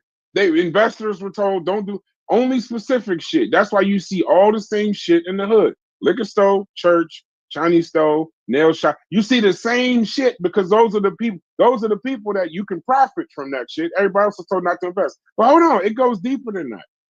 People don't talk about the GI Bill. And the GI Bill exclusion, when they were with the same motherfuckers after World War II, black veterans, they were denied the same shit that these people built their families and generations of white people on. They were denied the GI Bill. And what the GI Bill was, people don't realize that the GI Bill, if you really want a reason for a white middle class, it's the GI Bill. That's right. Created the white middle class. The education and the housing of the GI Bill after World War II created the white middle class. Black people were excluded from that white middle class. And then the same thing I always talk about, I don't care if y'all ever agree with me, I'm not doing the most shows on it until I feel like it again, is the fucking mass incarceration, bro. Come on. Yeah. That's not a conspiracy. If you listen, a wise man taught me in political science that oppression never leaves. It just rebrands itself. Come on. Mass incarceration is really no different than fucking slavery, bro. They hunt you in these fucking neighborhoods, over police you, over lock you up to get you to destroy families. And then they get you into prison. And then when you get to prison, you're making fucking goods for free. And then they let you out 30, 40, 50 fucking years later. You don't got no fucking money. You don't know how to live in society. And you end up right back. And because you left the family, you probably created a son that has a higher rate of incarceration. Yep. So now you can do the fucking secretly drugs in the hood and the Illuminati and all failures, all of that. I'm just saying, let's not undercut the baked in shit that has destroyed black people with all the fucking fake ass. They just drove a train of guns and just fuck all of that, because that's the easy shit. They might do that too, but it's this baked in shit. Don't fall for the distraction of, well, is it a conspiracy or is it baked in? The baked in shit is enough to cover the conspiracy and the baked in shit, and that's just me. And don't local politics play a part in that too? Like not just even in local politics, you're just participating in the local politics of the red line neighborhood that you live in. But that's the reason I know the difference between gerrymandering and redline. That's the reason why I mentioned both of them together. No, what they were saying is I wasn't talking about gerrymandering. They weren't saying that's not one of the things that's baked in. But gerrymandering, gerrymandering is definitely baked in. It's kind of pretty blatant. That's all I was saying. Blatant. Like they don't. That's not even. But that's just not black and white, though. That's what I was trying to say. That's not just black and white. I tried to keep it specifically to blacks. Gerrymandering isn't specifically to black. Gerrymandering is a political, financial thing, also. Redlining is more racial. Redlining is specifically to us. So that's why I don't like. See, now I'm about to. Everybody probably thought I was cooking. Now I'm about to piss y'all off. This is why, Mujasi, everybody on this panel, this is why when I hear shit like melanin theory, and I hear white genetic annihilation and all this shit that is fucking conspiracy, not real, this, that, and the other, there's enough real baked in things that we got to focus on that we don't need to be distracted by the rest of that stuff. Specifically from one of us telling us that this is what we need to be focusing on. No, you taking the attention from the actual baked in stuff. Now, do you kind of see my point? Okay. I don't know if you ever. I don't we know could if you actually ever be really working understood on. why I get so irritated. We could work on the baked in stuff. I can't work on melanin theory. I can't work on white genetic annihilation. There's nothing I can do about it when you call the white man the devil. But we can focus on this. We don't need no energy put towards that bullshit. We need to be focused on the stuff that we can fight. So now I hope I was cooking, and I hope I went back and pissed y'all off too. So we got a good balance. No, not at all. Not at all. I don't feel pissed off.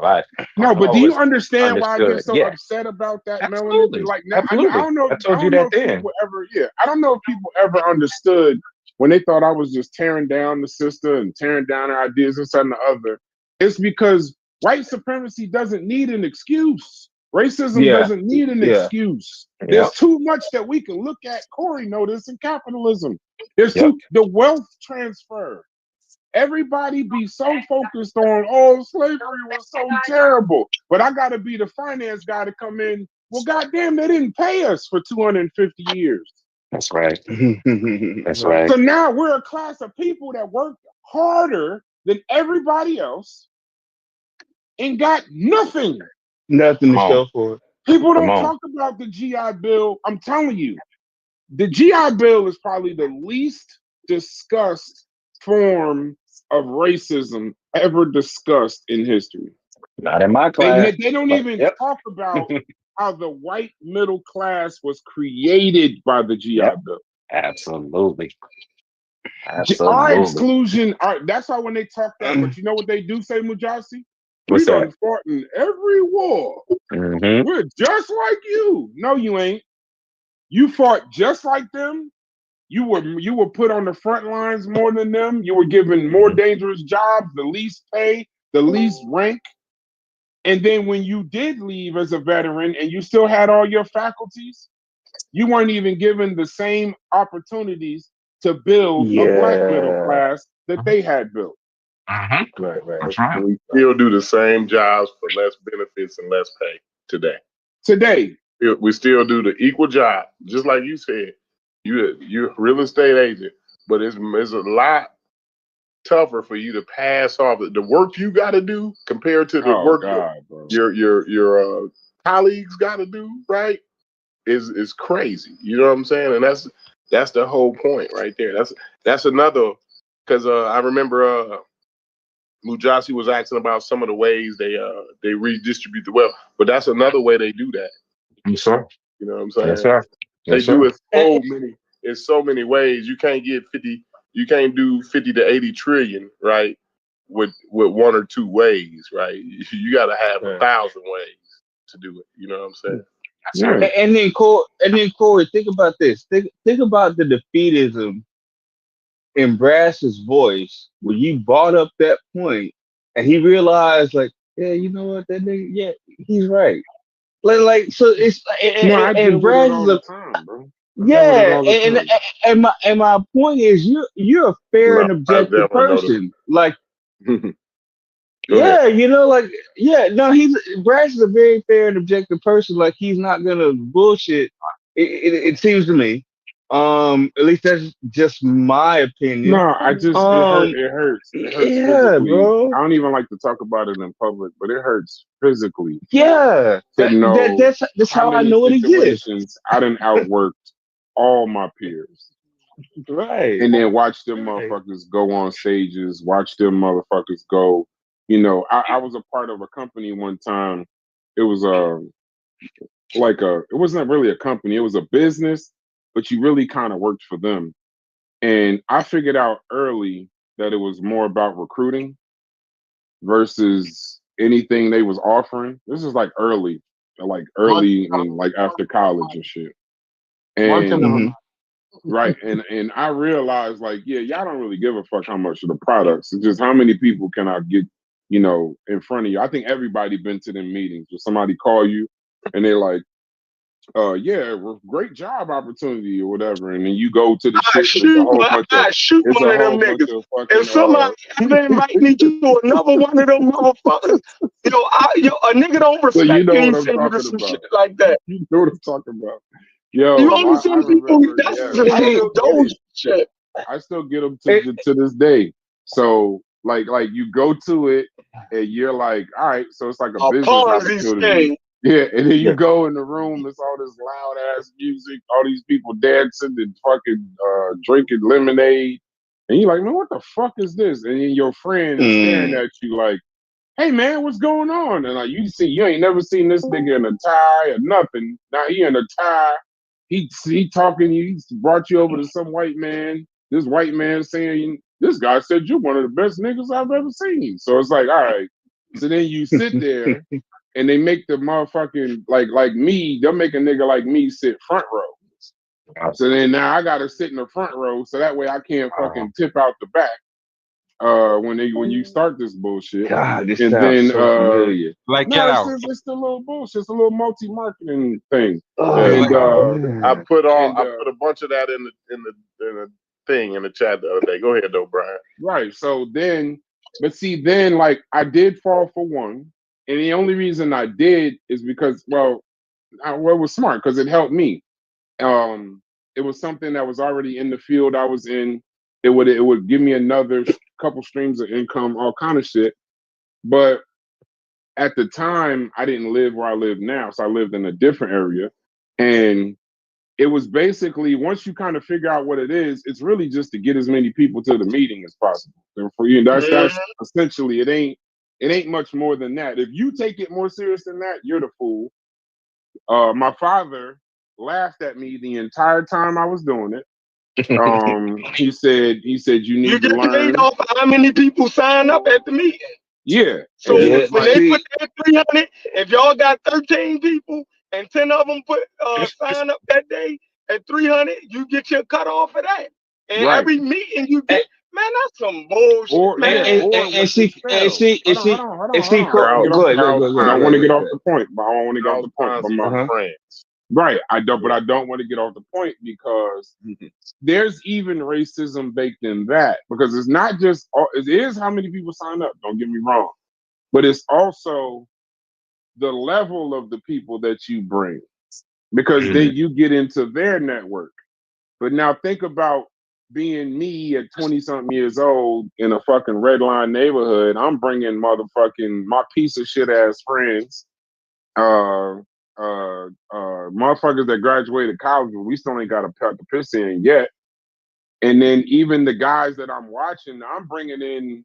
I think I recruited like maybe 5,000 people or something in like 6 months.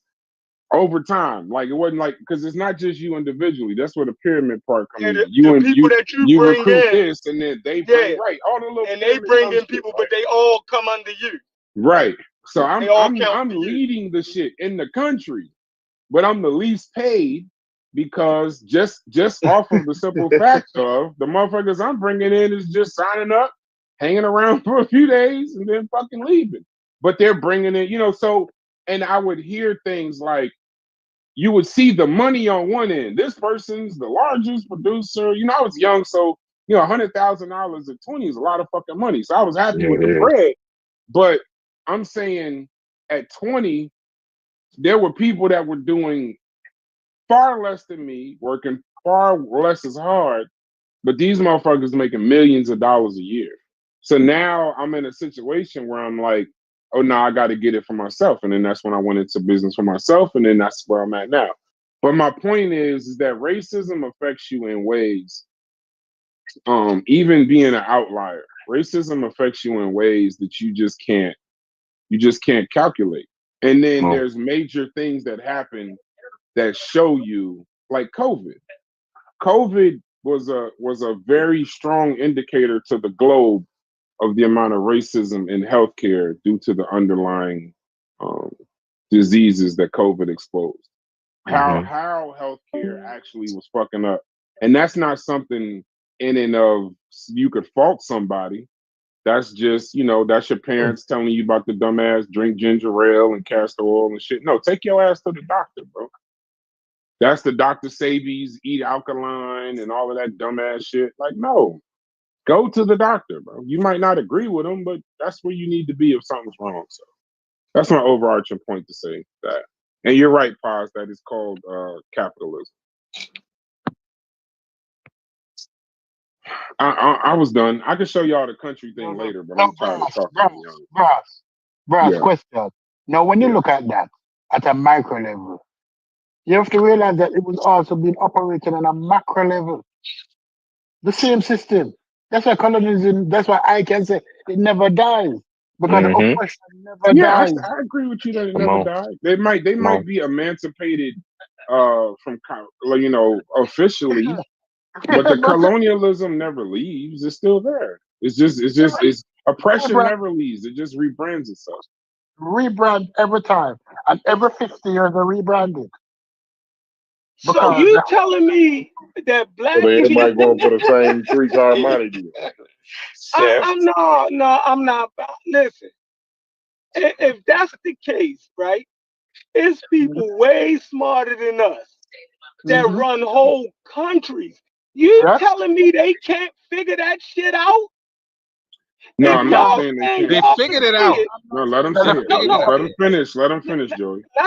not only figure it out, figure a way around that shit. Because I asked y'all right earlier, and I went on mute and I listened to y'all. I said, "Yo, what did racism stop y'all from doing in y'all lives?" And I heard all y'all. I heard all y'all answers, right? But I don't. For me, like I said, if there's anything that I didn't achieve in my life, it's because of me. It was something that I didn't do. It was less effort put into it. I know this. You feel me? And I'm the type of person. I told y'all I believe in systemic racism. I'm not saying that racism don't exist. Now, it might have been harder for me to get to certain places because of the situation that I grew up in. You dig what I'm saying? And because I'm black. All of those will be things that we got to fight against. It's like fighting against the current, but it's not insurmountable. You dig what I'm saying? And anytime you don't achieve something, more than likely individually, is because you failed to do something. That's just what I believe. Because there's no way as a grown man I'm going to say I've been hindered in by some outside force and I didn't figure out a way around that shit. That would be crazy. You know what I mean? Like most people, the first time they buy a house, right? A new homeowner, right? Yo, once you go talk to a real estate agent, right? You realize, oh shit, I gotta get my shit together. You dig what I'm saying? Like, I Bars.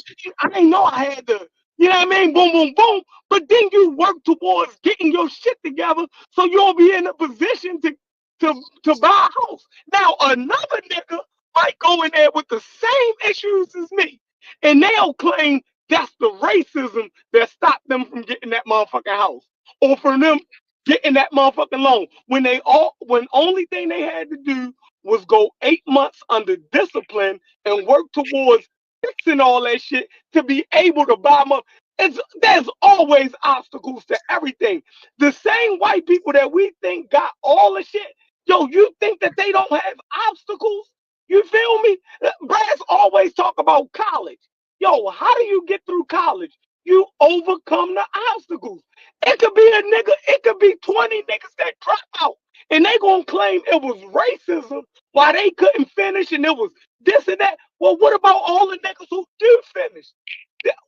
Why racism didn't stop them from? I just thought, and for all these African countries, it was colonialism, secret colonialism that stopped y'all from industrializing. And man, come on, man.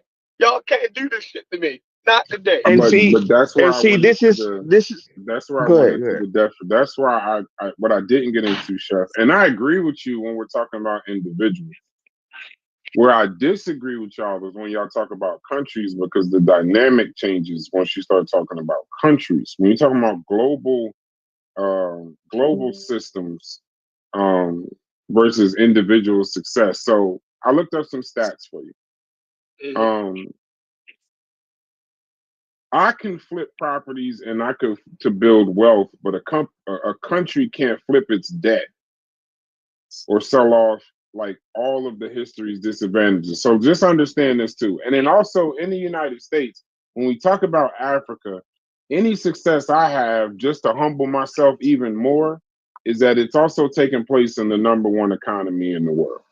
So if I'm building it in the US, it ain't really a flex. So you're talking about African and Caribbean nations who start with independence, but once they got that independence, there was no infrastructure, no institutions, and still massive debt. So like, for example, this is what I looked up for you. So when Ghana got independence in 1957, it had fewer than 100 university graduates in the entire country.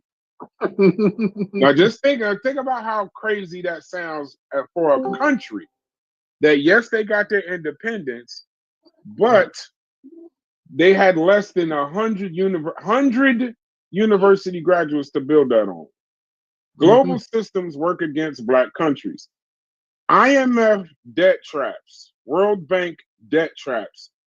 Even with the nations, the difference between African nations and everyone else, African nations per country spend more on interest payments to those banks than they do on health or education for their people. Thank you. Resource extraction.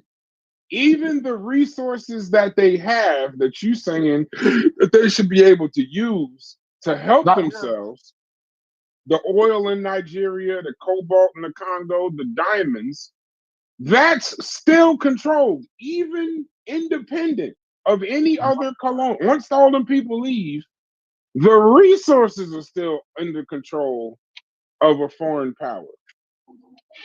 When they do the trade rules and Africa has to sit down to the table, similar to because it's just written into the contracts. It was the deal.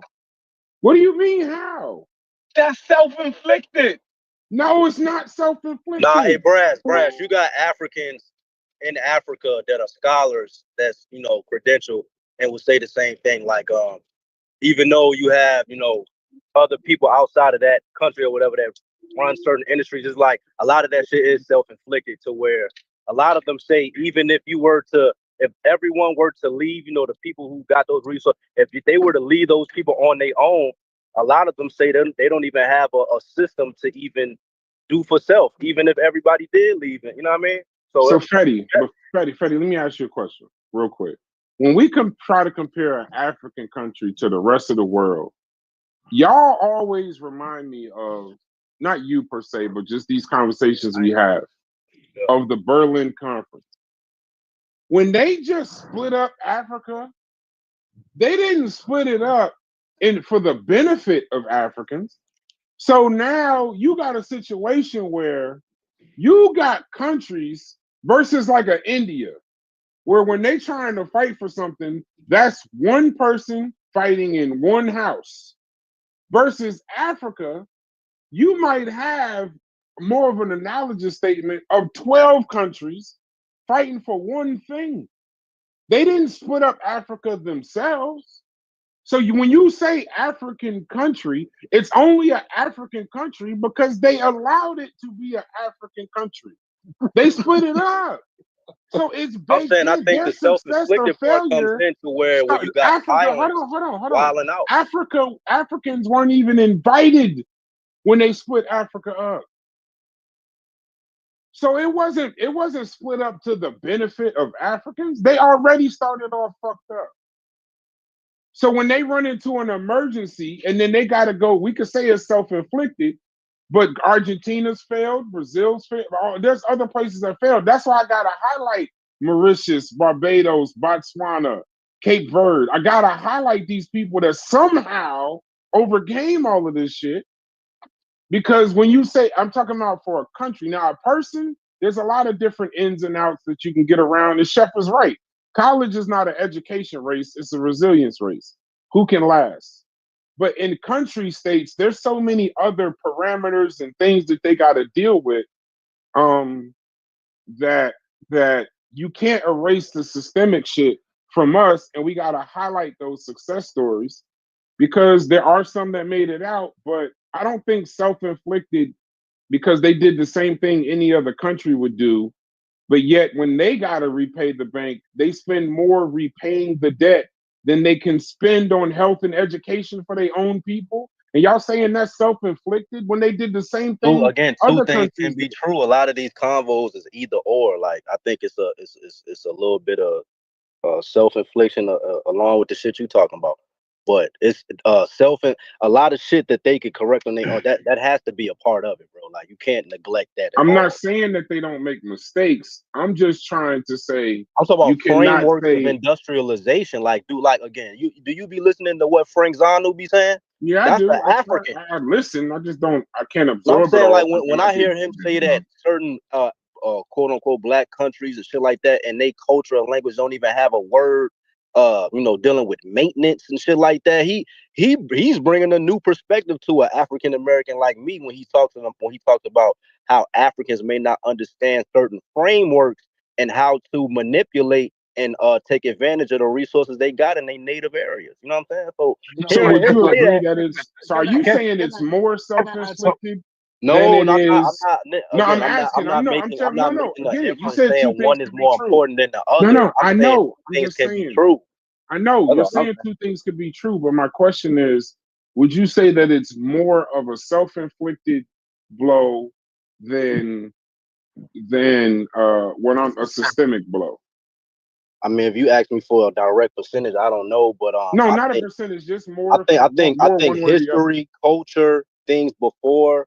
Like again, if you're talking about a certain ancestral group or whatever, I think history, a continuation of history, like say, certain Asians following Confucius ideologies and shit. I think a lot of that and the continuation of certain practices that's deemed valuable today plays a part as to why certain groups have the have versus the have nots and shit.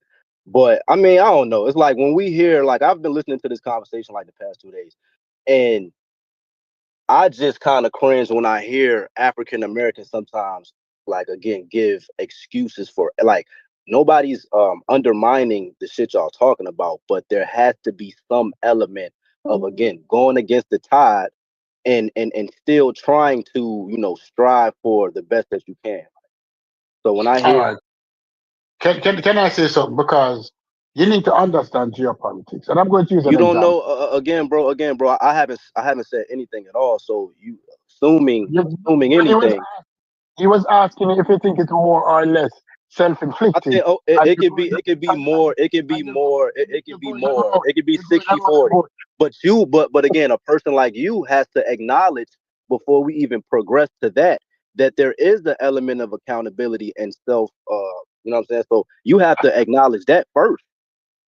I will acknowledge that there's an element of accountability. Okay. Did you say Okay. an African language? There's no word for maintenance. No, No, I didn't say that. And when he was no, talking about when Frank no. Zanu was talking about say Frank Nigeria and John is an Ghana, asshole.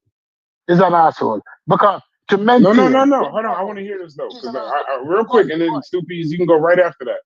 What did he mean by that when he said that? remember I sent you the video when he was talking No, no, about I like know. I didn't. I they didn't can't. watch. I watched. I watched. Okay. I've been on his page watching videos. I haven't watched every one you sent me. But I'll go back and look at it. But just since you saw it, just tell me what he meant by "there's He no was talking word about for simple nothing." things like the title was like certain African countries and certain people in those countries can't even maintain simple shit like a toilet. Remember I Uh, think you remember we was talking about that yeah, I what he said remember in that. the clip. I remember But that, yeah, but I didn't remember that statement. in that video, he was talking about how in certain countries, say like a Ghana or something like that, or Nigeria, he was talking about certain words like maintenance that could I guess could highly correlate to things we see now. And Yes, he's saying like in African certain African countries, that yes. idea of what a framework and how a lot of people operate now isn't even in the language. So how can you master a framework if it's not even in your culture or language? It was interesting. I ain't saying I fully agree with him, but I just never heard that. Okay. Yes. No, let me rebut. You see, that dude is an asshole. In every culture, you have ladder pullers. And you have people who sit on hierarchies and make proclamation. He's one of those. No, as you said earlier, when these countries have the loan, they can't even provide healthcare or education. Maintenance require parts and money. Many persons here who buy houses, when the father and mother died, the children sometimes don't have the resources to maintain the house. You're in real estate, so you know that what I'm speaking is true. Maintenance to keep a car in good running order almost costs as much as a car. Depends on the kind of car it is. If it's a Japanese car, it will cost less. If it's an American car, it might cost more. But when people talk about the situation that exists and not taking outside factors into consideration to realize that, listen, it's a young economy and they have made mistakes. And along with the mistakes, in many times there have been conflicts. And those conflicts, it's going to take a time to resolve. Are we asking, let's go, I might not live 100 years. Let's see what it's like 100 years' time. Right? The cultures that more successful are those cultures which have long-standing cultural impact. The Chinese, the Indians, although they were colonized, they weren't mistreated or they weren't forced down into a wig-wearing parliamentary system as the colonized country was. If you look at most of the colonized countries, especially those that are British, they abandoned their own culture and took up the British culture. They start wearing the wigs for the judicial system. They start following the English system, which might not work in their culture. It's a growing pain, and we know. But people are talking like, oh, I see other countries jump up and reach where they reach overnight. Because 40, 50 years are relative overnight. The Chinese may have been colonized by the Japanese and part of it by the British, Hong Kong, but they weren't totally colonized in the term of the whole system was abandoned. They still maintain systems that they carry on today. They still maintain belief systems that they carry on today. I Right? want to say something when you guys are done. Right? But I don't. I don't. But let me say something, Brass. Thank you very much for making my point. I cannot understand how Brass is a Republican. A thinking man. A thinking man. You have to sit down with me and explain that to me because there is no way on the God given earth that Brass in him heart is a Republican. No. Ask anybody who listens to Brass. will never say Brass is a Republican. Brass, you have some explaining to do. No Yeah, problem. Go ahead, Westside. so I agree with different points that different people make. I kind of agree with Chef. I agree with Soupy. Like, because for me, a lot of times it comes down to percentages, but I really don't know the percentage. I might agree 10% with you, 10% with 5% with that, 50 with this. You know what I mean? But it's like everybody's making a good point to some degree, right? But the whole thing, like with because my foundation is okay, we're all human beings, right? And even if you were in 100% black country and you said to someone, hey, I want to do this, I want to build this business, majority of people or a big chunk of them are going to say, hey, that can't work. You're going to have people that even that statement's a fight. Even that statement's like putting a doubt in your mind that, hey, what you're saying is not going to work. And so you have to fight through that.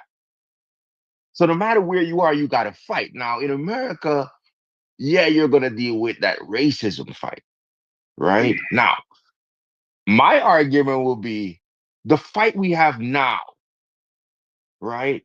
Even on racism, is not the same fight that we had in the 1840s. It's not the same fight that you had after the Civil War. It's not the same fight that you had during Jim Crow. I think we have an easier time now.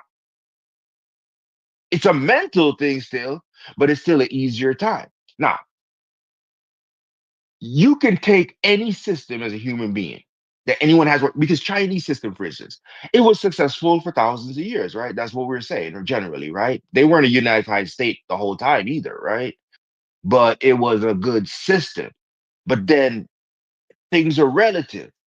All the time you're competing against other systems, other peoples, other things, all this stuff. And so your system might be fine for 1,000 years ago.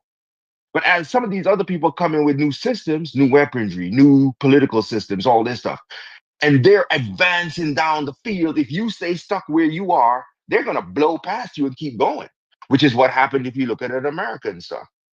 Even today, China being the second largest economy in the world, 4 times the population of the United States. If you look at GDP, America still has a GDP $10 trillion bigger than China. Japan, with half the population of the United States, which is an interesting thing to think about, has a GDP of 4 trillion. Now we got to think of what factors lead to these differences, right? But America, with its system that it's set up, is running down the field and passing in on certain metrics some of these other places, right? And so for me, it's a constant like adjusting to see where you are, changing what you need to change, taking what works, and leaving what doesn't as much as you can. Learning from other people, essentially. I think that's super duper important. And for African nations,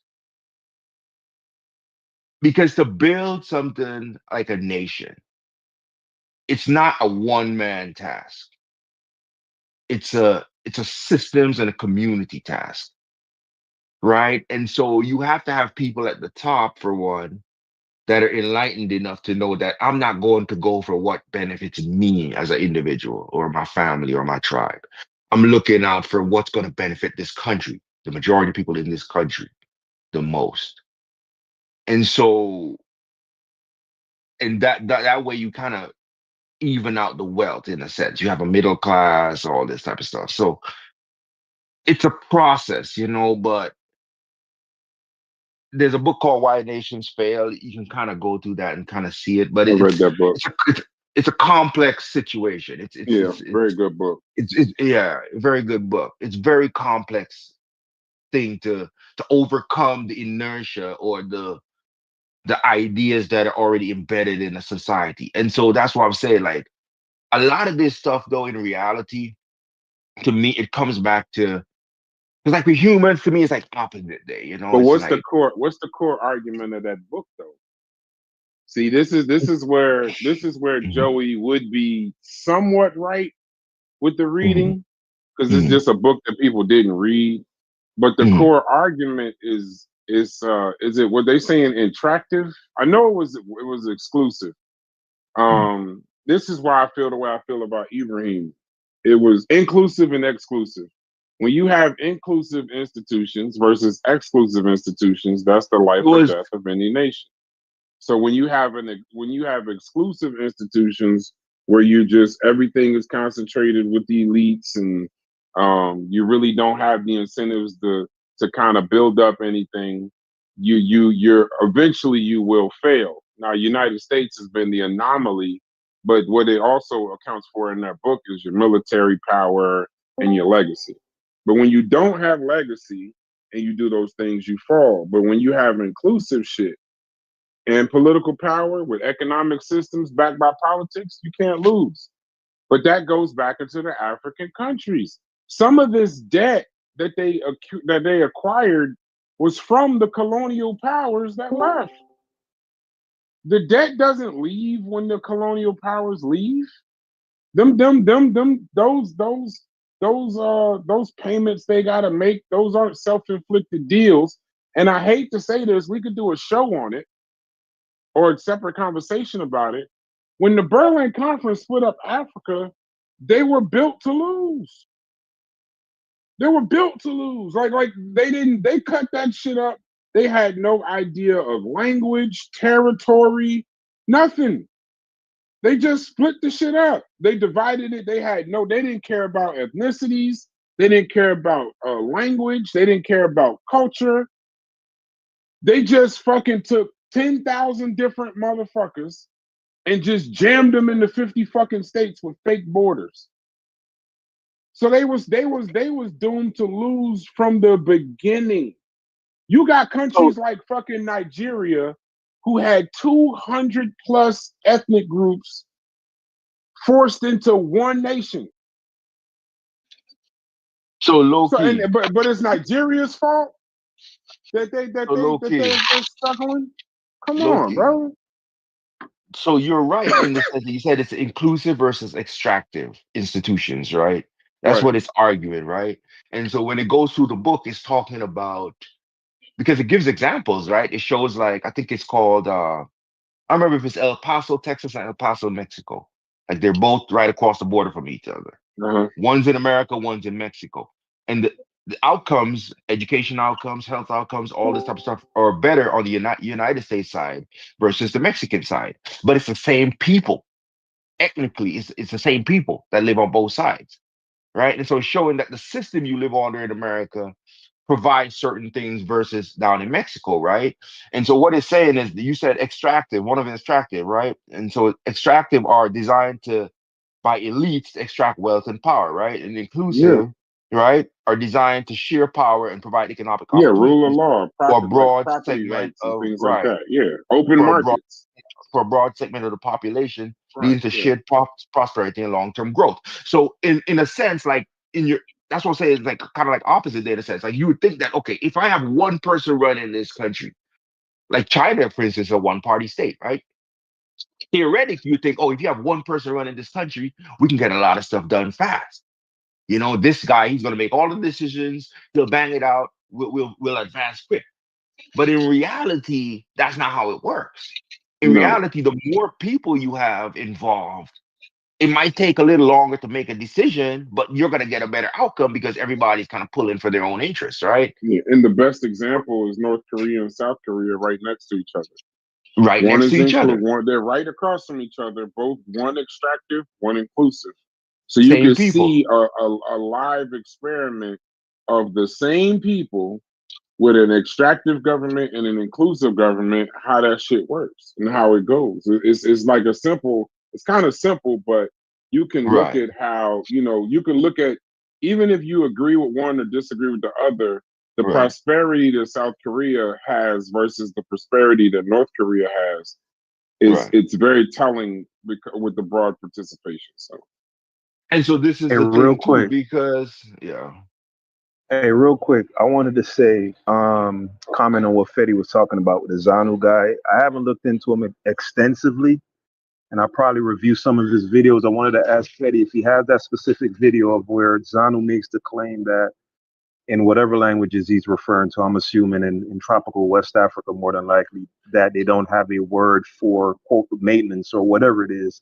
I'd like to see the Oh yeah, video. just I do want to. type in Frank on YouTube. Just type in Frank Zanu and maintenance. I think that should come up. He Okay, Yeah, said, but real quick, just so real we're quick, clear about that real quick, maintenance, because I just Scoopies, don't watched it. jump in, yet, right? So I want to say something, just from watching a couple videos that brother Fetty put in the video, and I hope he doesn't take this as an affront He's to going him to or take his it offensive. Go ahead.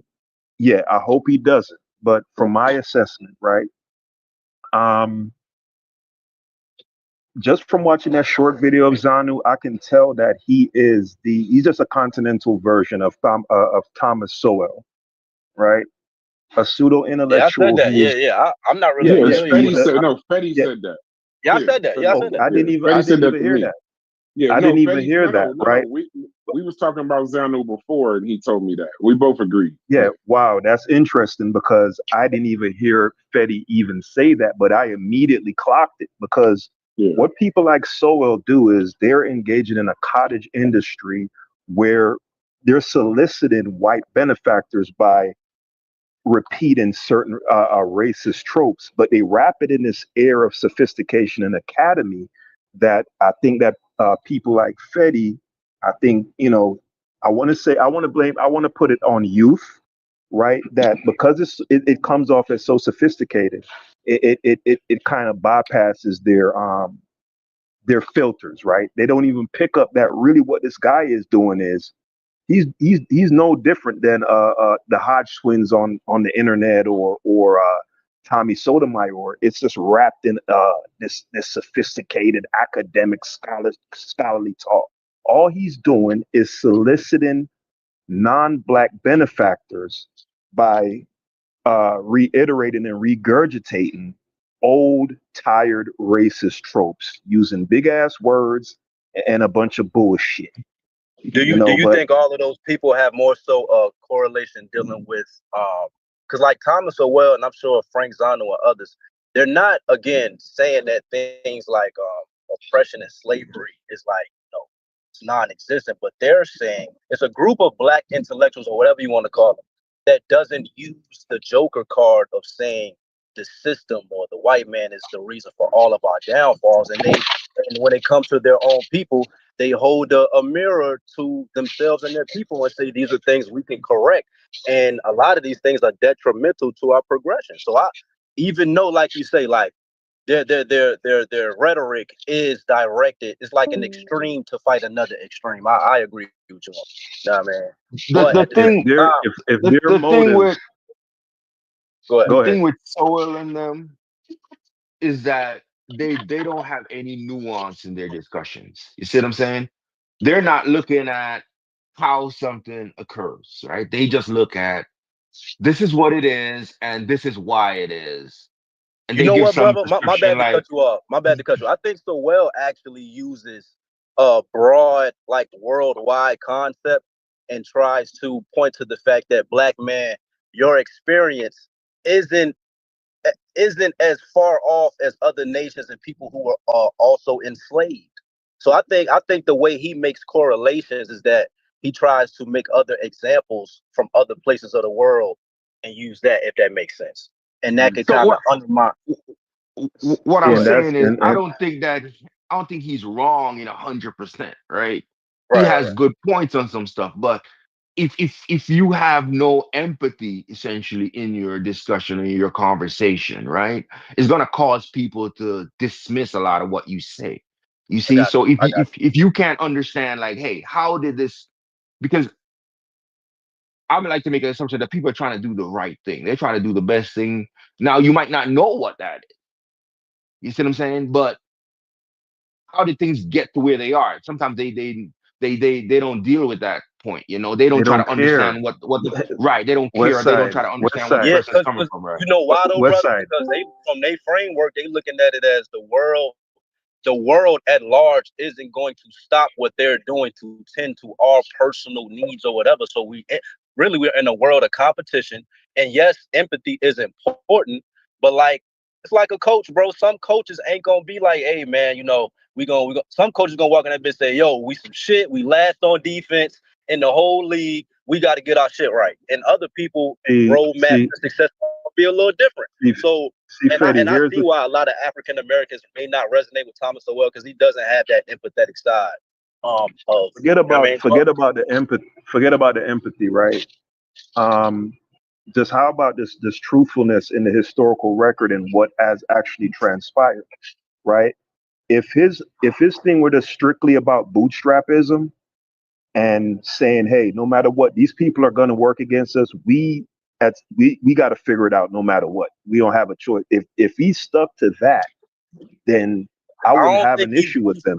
Hold on, Fetty. But when you throw in dog whistles, right? Like black people, then there's no word for maintenance in the language. That's a dog whistle. It's pandering, and Sowell does the same thing with his argument, his stupid argument about how Black American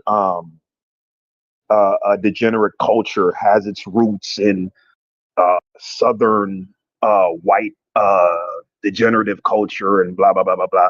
When if you go to immediately, I love that book. Huh? I love that book. You should read it. Which book? Yeah, black rednecks and which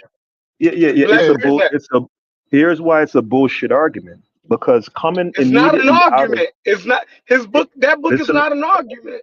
I'm not talking about the book it's in totality. I'm talking about specifically the idea that certain degenerative behaviors that you see exhibited on a large scale, particularly beginning with the hip hop generation, right? And how depraved it is at this point with the basically all the women rappers being sex workers and all the male rappers being criminals, essentially, right? Or a large portion of it, right? And the degenerative culture that flowed out of that, right? That's something really that's happened within the last 40 years. To tie that to yes, it is. He pushes culture. Yes, it is. Culture, like, yeah, Chef, in American history, coming immediately out of slavery, going into the Jim Crow era. I know you could point to certain things like the Harlem Renaissance, where there was a widespread use of heroin and all of that type of shit.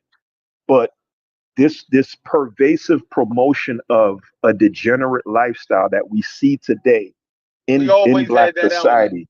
We always had that element. We always had that element amongst us. What group of people don't always have that element? Right. Huh? But right. What group of people don't have? And that's what he was speaking to, though. He wasn't talking about all of them. And he also spoke on how like hip hop and along with policies, certain policies kind of he thinks strip the natural working. It's like policies now, especially because he has a problem with liberals. He thinks liberals and their policies kind of hindered the Black man and Black woman's progression, because even during times of oppression and slavery, or just a lot of shit going on, you had successful Black people that stood the face of time, whether it was Black families. He talks about how like even during slavery and all of that, the Black family was still intact, and when certain policies came along, that's what made it work. You're always going to have people that kind of slip through the cracks or find some sort of exploit in a system that's rigged against them, right? So pointing out outliers in a population when looked at in totality is destitute. I'm not even going to mince words, because even today, Black America, when looked at in totality, you look at the total amount of wealth that's in America. Yeah, don't judge us by Jay-Z. You can't judge us by Jay-Z. Right. Point out a couple outliers and say, hey, look over here. This guy said, we had successcroppers and blah blah blah blah blah. I'm sure you had successful sharecroppers. I'm sure you had successful. I'm sure you had successful sharecroppers, right? Because of Murphy's law, right? Anything that can happen will happen, right? So you're always going to have the outliers. But he's just a disingenuous person in general. But go ahead, in reality, I do think if you read a lot of his stuff, he does give a lot of context. I just think you disagree with his like roadmap on how to get to. I think you just disagree with the roadmap, but he does give a lot of context, especially historically. Whenever he wants to prove a point, you know what I mean? in reality, only 20%, even today, I think only like 20% of black people live in poverty in the United States currently, you know. And but again, we're comparing two things or multiple things, right? And so we're comparing black populations in America versus Asian versus white, all that type of stuff. And if you do that in this country, I don't think no matter how far back you go, yes, you can find successful blacks, but I don't think you'll find a circumstance where blacks are like overtaking whites as a whole, you know what I mean, in any way. So Even overtaken, but having representative amount of wealth and agency insofar as having industry to where you can hire a significant amount of your own people and that sort of thing. You're not going to find that. You can always find your ones and twos. Your what's the lady that came up with the that was the first millionaire that CJ Walker, Madam CJ see, Walker. yeah. They always could find, you know, your little ones and twos and stuff like that. But in totality, they're, you know what I'm saying? Like, yeah, it's Yeah. And that's why I make the argument that today things are better for black folks today than at any other period in time in American history, I think, because the I number agree with one that. thing I you agree with need, that, bro. the number one thing you need to advance is you need freedom. You need the ability to access the safety that the state provides, the economic situations the state provides, all the things that the state provides to a citizen. You need the freedom to access these things in order to advance. And I think at this point in time, we have that at the highest level, probably any period in this country. You know what I mean? So it's now a matter of it's a constant fight. You got to be constantly vigilant, of course, but it's now a matter of taking advantage of these things as much as possible. Nah, no doubt about it. Definitely from an individual standpoint, if you have bad habits, you know, and you don't wake up to, you know, to go to work on time or something like that, or you you don't maintain your car and it, you know, blows up the engine and now you can't work, or you suffer a setback financially because of irresponsibility or stuff like that. Yes, on an individual level, there's always going to be a certain amount of personal agency and responsibility that every person is supposed to have, right?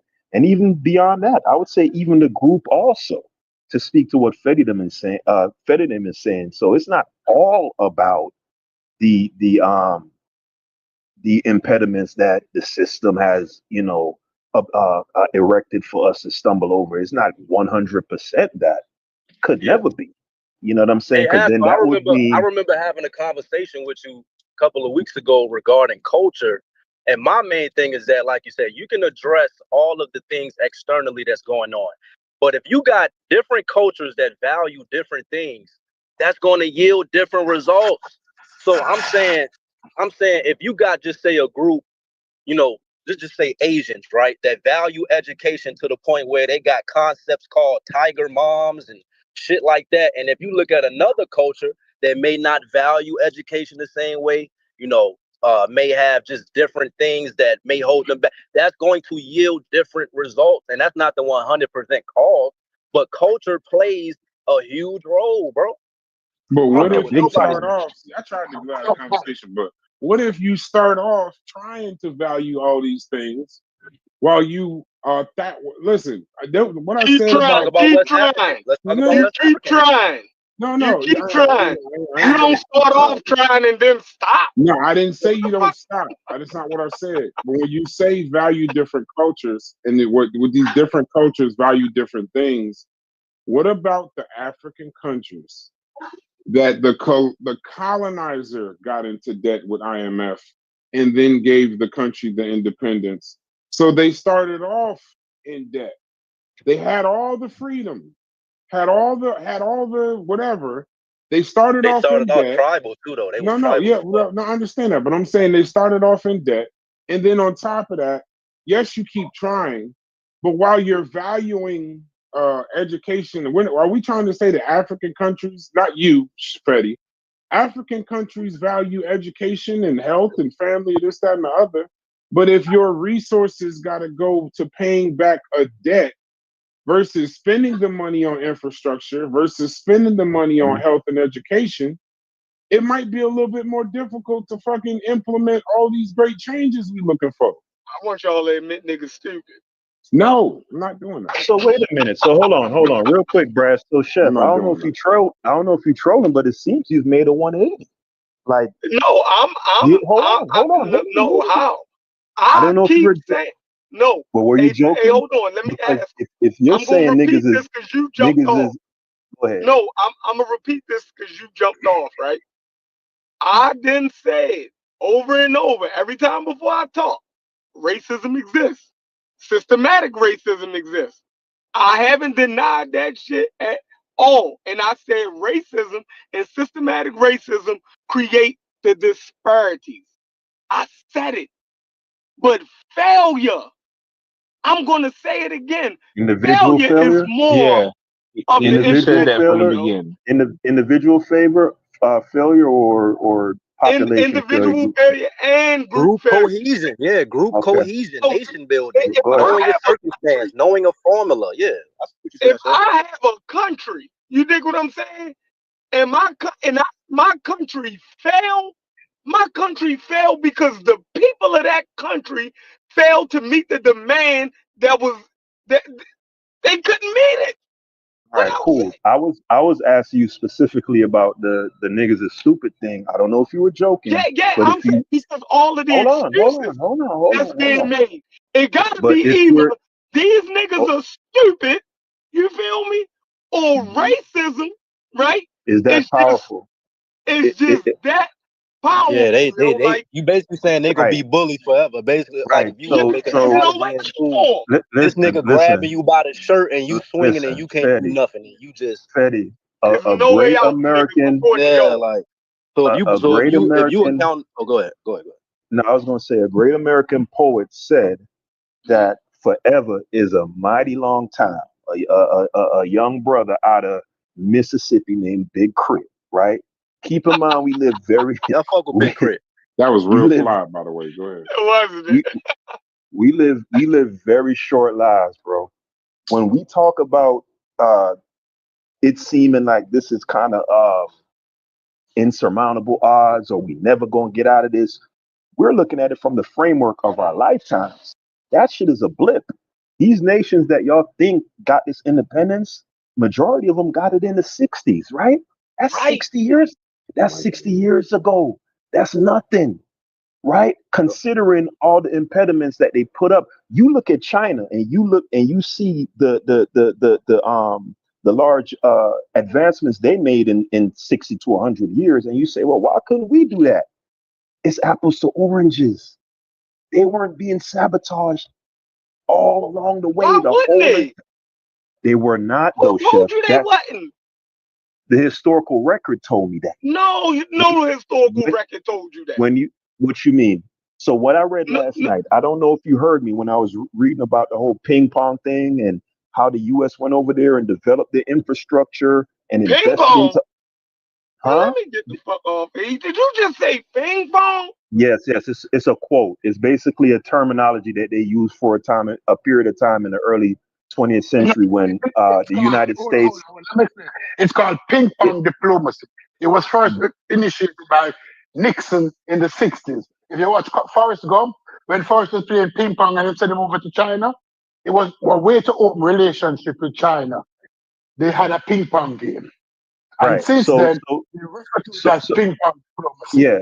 So the basic thing is right. Hold on. We can even talk about India because India came up earlier in the discussion, right?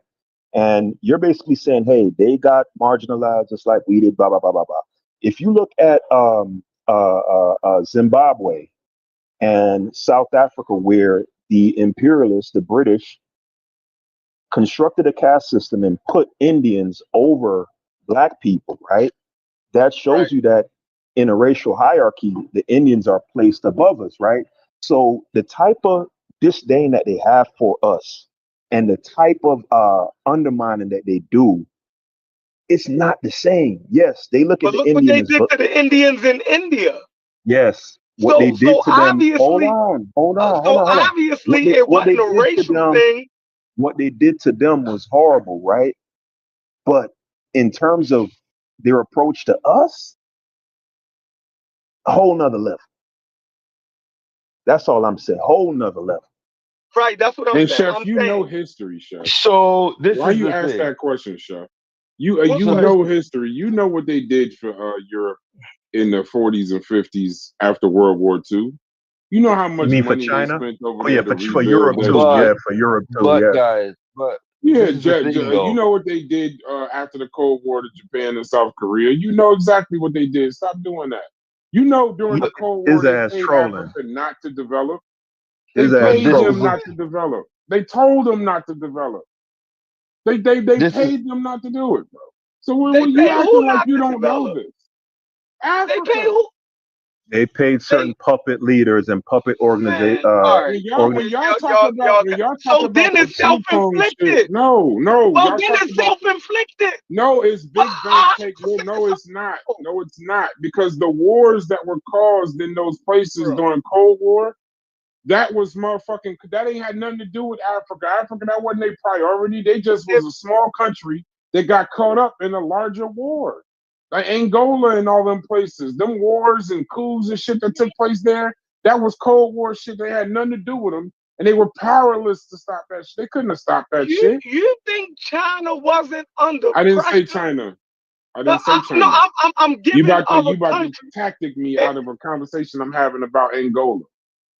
I don't But want to talk I don't about even know China why Angola came up. Like that's because just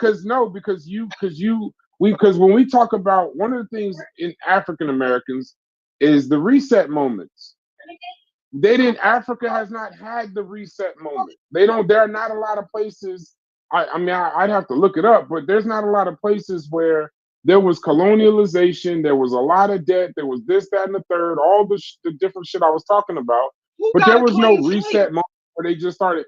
After World War II, do you know? Name the country that got the clean slate and I ain't didn't had say to a go clean through slate. shit. You're trying to change my words. I didn't say clean You slate. said reset. A reset would Yeah, a be reset. The Marshall start Plan. over, No. clean, What let's about the start Marshall from Plan? scratch.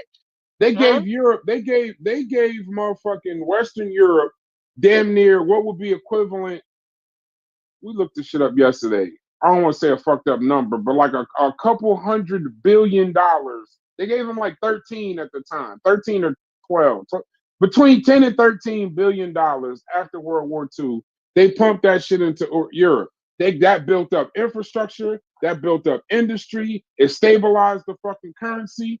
And then right after that, they went from rubble in World War II to motherfucking booming economies in less than 20 years. They didn't do that shit for Africa at all. They don't pull fuck back. Nigga, what That's are not the they point. gonna do He's for not them You saying what slow? they did. the No, I'm not point telling isn't you. that No, they're I'm not this is telling the you supposed what to, they're thing Chef. though. supposed to do. I'm One telling you second. what they did. He's saying you This is can't the compare thing the though. two. You can't Oh, compare the two, Chef. It's apples and oranges. That's the point that he's This making. is You're not saying they supposed to invest in Africa like they did Europe. That's not the point. Like, how are you not this, getting this? this I'm is not. the thing I'm not. though. This is the thing though.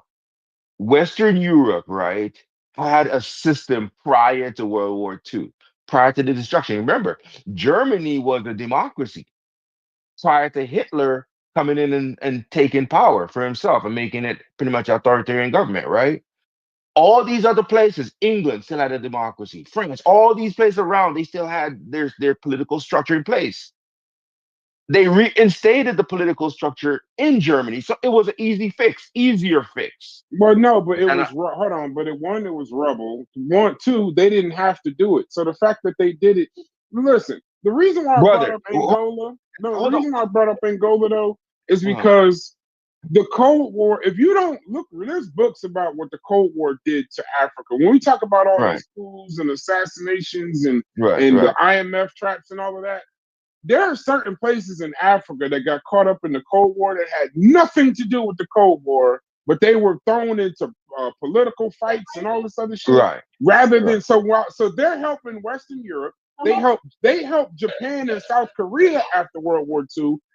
You know why they did it, bro? In that same book that you named, in Why the same nations book we was fail? talking about, Why Nations Yeah. Fail. Do you know why they helped Japan and South Korea? It's the funniest shit in the world. Nobody even talks about it. They helped them on purpose. They rebuilt Japan on purpose just to make it a capitalist showcase and put a thumb in the air against communism. It was brother. literally some What selfish shit. They was like, look what what I'm capitalism can do saying though, rather than what communism. Come what I'm on, saying bro. though, what I'm saying though, going back to that same book, what that book also is saying is that there are institutions in a place already that allow it to set up. There's already Right. some They have institutionalization, some continuity already as far right? as yeah. So what I'm saying, Europe already had that. And so to Right. put money in it and reinvest in it was easier because they already had the structure. Japan had that structure because they had a centralized government, right?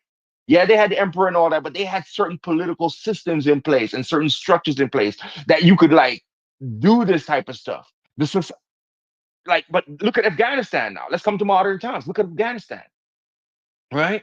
America spends 20 years over there, right? Does all kinds of stuff over there, blah, blah, blah, right? Tries to set up essentially a political system But that why are you mimics the making this system. point though? Why are The you saying point I'm making is Africa that had the, Africa had the infrastructure, point I'm Africa had making is trade, that and they the had point functioning systems. So why are you saying that? the point I'm making is Okay. I'm not saying they could not have done the Marshall Plan When in did they Africa or something similar, right? I'm just saying that there's also a high probability that if they had done that similar thing,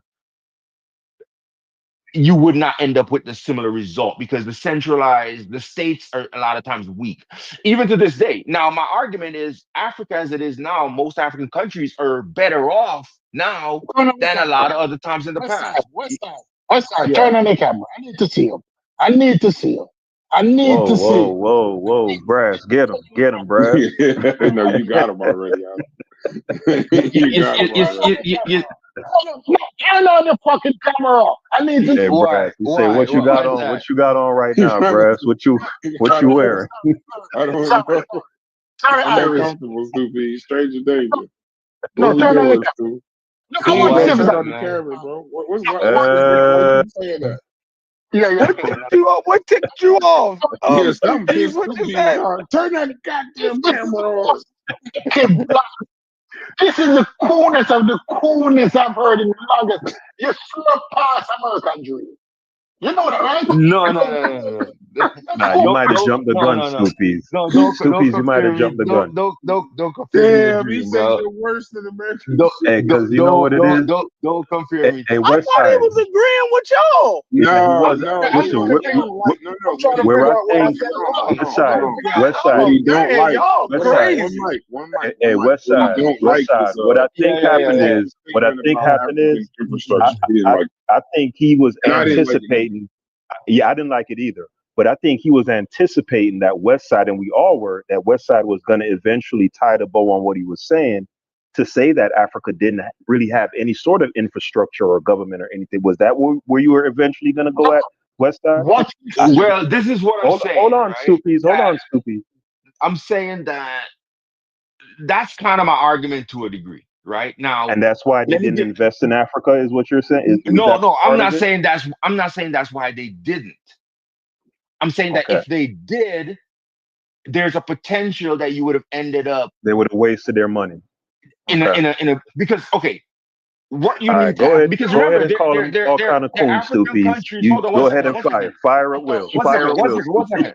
One second. Yeah, let me finish those two One feet. second. Let me say this.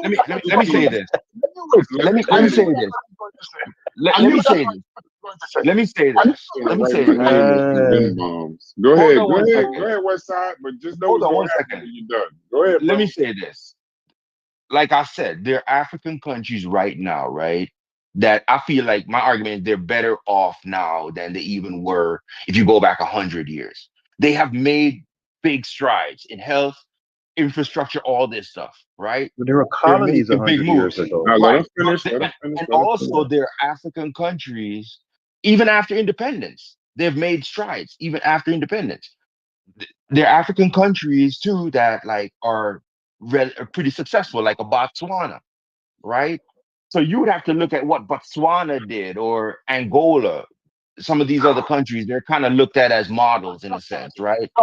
Stop talking. Because you don't know the history of No, Botswana. yeah. Just go. You don't know. People like to bring up Botswana and don't know the history of Mhm. Botswana. Botswana was a protectorate of the British government. It was never a colony.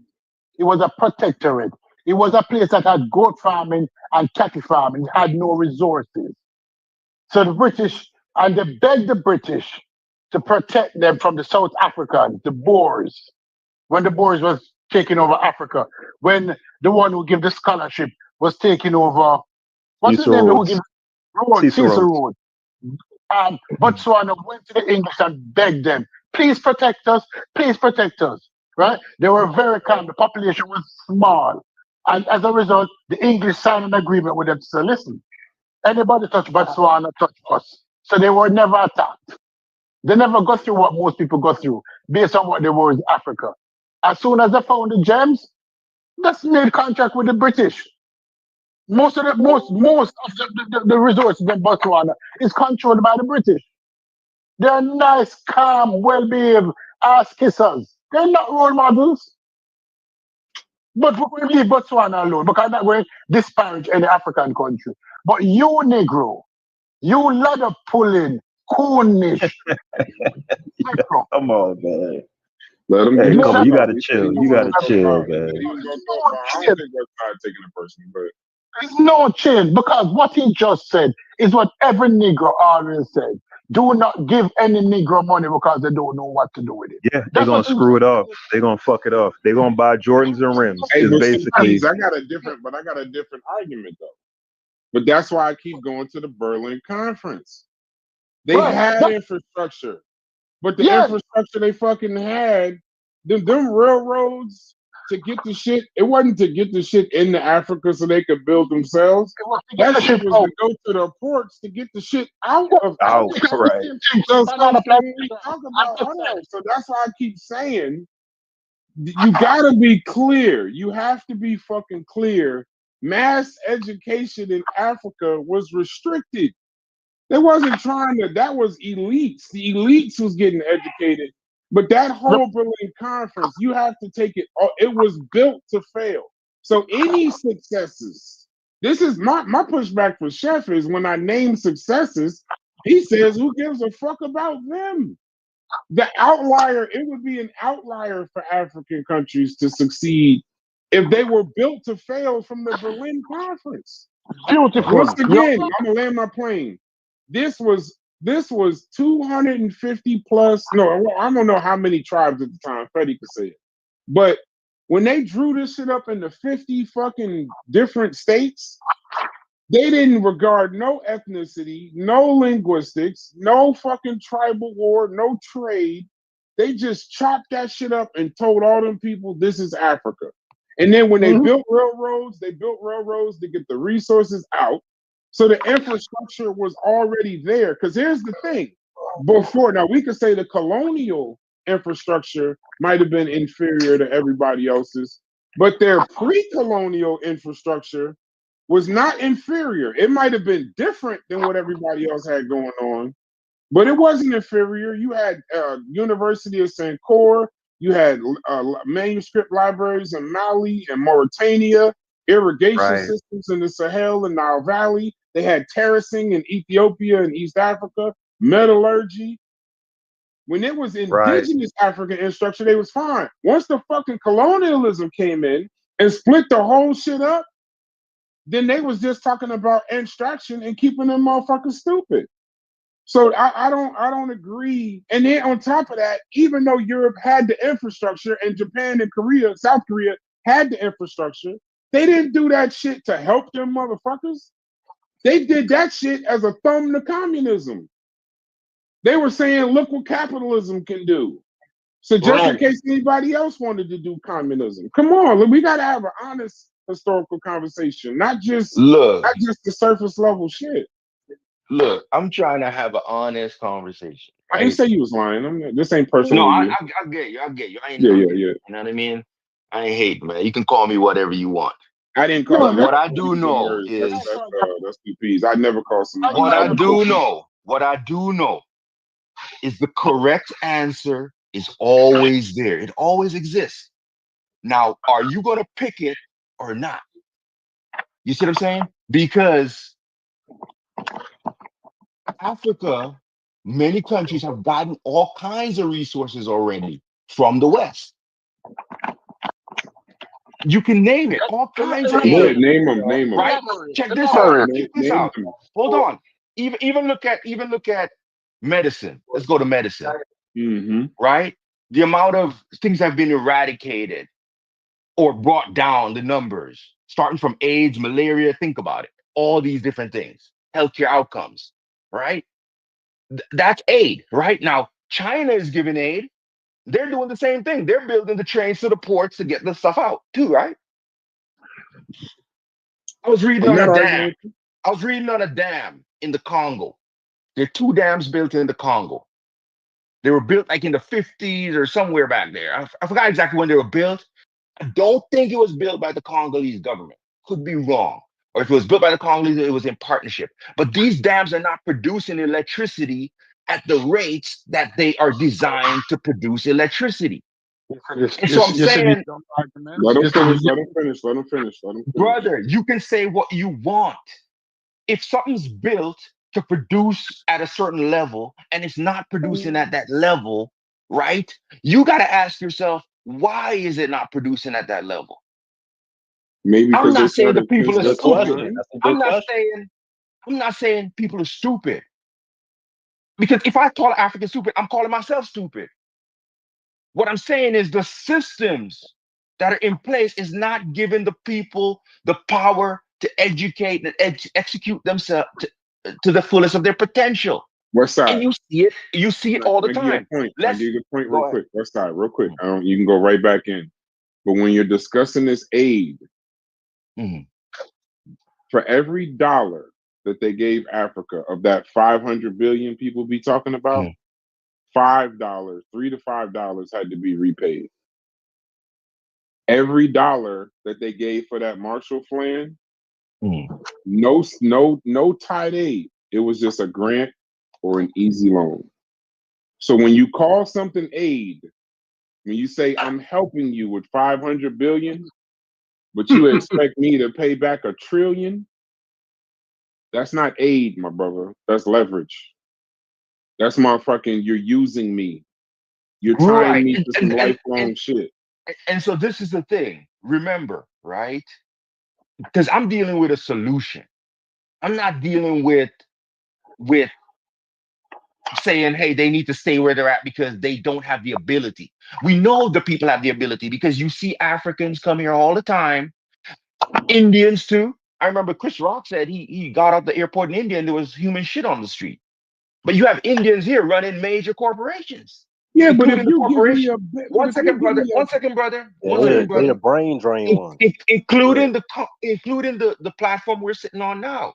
yeah. The Indian runs this. Google right now. So my point is not that the people are stupid. My point is that the system, there's something with the systems that are not allowing these people to express themselves to their fullest potential within the countries that they come from. But if They're they not getting start 10 steps behind and you give me a goddamn a $20 bed net for malaria, right, and then right, you take $1 trillion worth of gold and right, cobalt, you're not right. helping me, bro. And I agree with you, brother, Right. So on that point. let's not say On, no, but on the I'm just no. saying like let's be real. Hold on, real quick. I just want to say this. Mm, Just be real quick. When mm, they do mm, um um the how can I say, when they do these medical things, they do that shit and then they fucking leave. Like, it's all the profits don't go to Africa. When they do that malaria and HIV and all of that, those things aren't funded to produce drugs. They still gotta buy them fucking drugs from other people. When they give them fucking when Africa exports oil and cobalt and diamonds and cocoa, so if you give me $500 billion, but I give you my the shit that make your smartphones and make your electronic cars and make you trillions of dollars, and you call it, well, we gave them food, we gave them aid for food and malaria. It ain't an even exchange. And then here's another part to all you motherfuckers that keep saying that Africa somehow they're just as bright as everybody else. Yeah, they are. But goddamn, the gun for them in the race started 200 years later. Motherfuckers was already gone. And then they said, Brother. boom, now Africa, you go. So even as bright as they are, as brilliant as they are, they still are 10 steps behind. And we say, well, you didn't place in the race at the end. And then we're trying to say it's somehow their fault. No, they motherfucking, not only did they make them start later with the Berlin Conference and all fucked up, then they told them with all this debt, and I want you to carry an elephant on your motherfucking back while you running. So and then at the low-key end of the jizza. race, I say take off the elephant, and you ain't shit because you ain't keep up with the rest of the country. This don't make sense when we talk about low-key jizza. My question for you, after saying all that I agree with. Okay. Right? And mind you, I'm now, talking to the chat too. This is a show. That's fine. Okay. You now are in a position of power with a group of other people, right? Because no one man's gonna fix this. Right. What is your idea or your number of ideas to get the people out of this situation? What do you think should be done going forward? So we know what caused it in the past. I agree with that. How do we move forward to get out of this situation, to get ourselves in a better place? Well, when we say move hate forward, this question, we know that we know that colonization. What's up, Logic? I didn't know he's in. Well, we know that the colonization leaves because we see all the fucking Independence Day banners, but the colonizers didn't leave. So even though these places are now independent, the fucking resources are still tied. They still got IMF debt, and the military is usually still controlled by the colonizer at left. And I'm gonna say something that's raw, that everybody can call me a fucking ladder pillar, but I don't really give a damn. I am concerned with the African Americans on this continent, specifically the African Americans that bear my last name on this continent. And unlike motherfuckers in here that's talking, I don't give a flying fuck what happens over there in Africa. I'm just being 100% honest. But low key. I don't know. Let me finish my statement. I can't because here's the thing. I care. But see, when I put my care into something, it means I'm gonna do something about it. I'm gonna fly over there. I'm gonna invest. I'm gonna do this, that, and the other. I'm not doing none of that. So even if I'm telling you that I care, I really don't, because I'll talk about it on here, but I'm not gonna do nothing in Africa. I am more concerned with what's going on with African Americans, specifically the ones that carry my last name in the United States, more than I care about Egypt, the Sahel, or any whatever the fuck is going on over there. So I'm not going to be a hypocrite. Unlike these other motherfuckers, I don't know on this panel or in this chat or watching the show, that's going to tell you that they're going to, there's a plan, this the plan, and this is what I'm going to do. That's plan. Listen, I agree with you. There's no fucking plan. And anybody coming on the program and say, what's your plan? They're being disingenuous because there's no fucking plan. But although we don't have a plan, there's no reason why we can't speak the truth. Speak the truth and shame the devil. But we don't have a plan. Because the same problem. I have a plan. Stop, let me talk, please. Let me talk. Because what happens here today is that the same conflict is being faced on a micro level by the cousins and people that we might see on a day-to-day basis. It is no different. It is no different. You're asking for a global. We're not ignoring a global problem, but we know that we can't contribute at this time to eliminating that problem. They have to do their fighting over there, but that means to kick out the colonizers, to struggle for the next 50 years while they don't get any aid. But they cannot be in the same system, hoping that a system that is profiting from them is going to help them. It didn't happen 50 years ago, it's not happening today. It's not happening today. Right? It's like here. The system that pull you down. As Shepard said, despite racism, he has what he accomplished. Because he understands this is denying it. But he tries to find workaround. Those Africans have to find a workaround. It's hard and it's But it's life. It's life. It's life.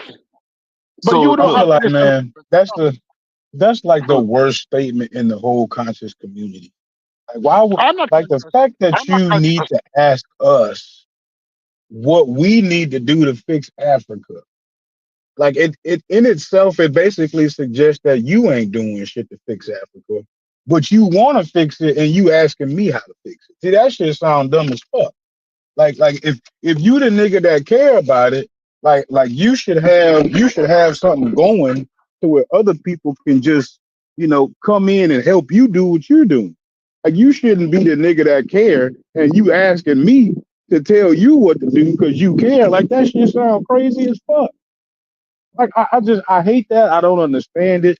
Like, and I understand people got this whole thing so about Africa so or whatever, but the so but the logic, fact that they need me to make a plan for them and they the ones who care, that shit is retarded. logic, logic. When I ask that question, I'm not asking that question. Remember, we're all having a hypothetical situation conversation on this whole. That's all we're doing. We're just throwing out ideas as to why things are the way they are. None of us are in these Why locations that you we're didn't ask talking about. me, like, what kind? I don't know what kind of work you do, but you didn't say, hey, how do I do XYZ at my job? Because you fucking know. You know what I'm saying? You No, go no, there and no, you do no. trial and error, and you get better and better every day, the same way you would with Africa. If you was So trying logic, shit, you'd be like, okay, I tried that, didn't work. Let me try this. But you logic, asking me. logic, logic. We're on this panel. We went from talking about World War II and the Marshall Plan and Japan and China's growth and things back in America. We're talking about all this is just hypothetical. None of us are in Japan right now. None of us are in Europe right now. None of us are in Africa, right? We're just talking. So we Okay. know So what the you making it all problems up. I'm are. I'm cool now. You actually not that Yeah, serious. I that's got all we're doing right you. You now. sit around making a plan to save No, Africa, but you no, ain't serious. I no, got you. Go brother, ahead. Go brother, ahead. Go ahead. brother, brother, brother. I never talked about a plan.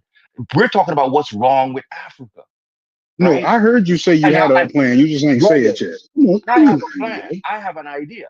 Now, what I'm saying is, but we're talking about what are some of the issues in Africa and how it became that way through colonialism and all this type of stuff.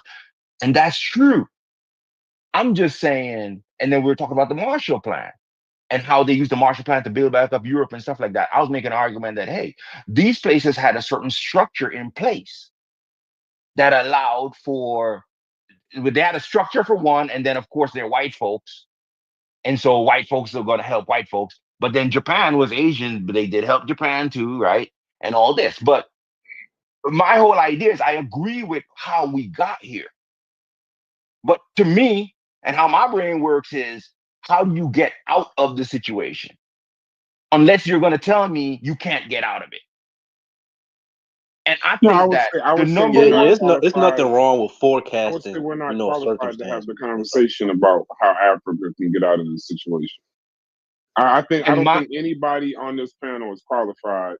These are global conversations. We can wax hypothetically, but the reason why I brought up the Marshall Plan isn't hypothetical, and you make an amazing point when you say that yes, they pumped $13 billion into Europe after World War II, and those countries got back on their feet within 20 years. But when you say, well, it's because they had infrastructure.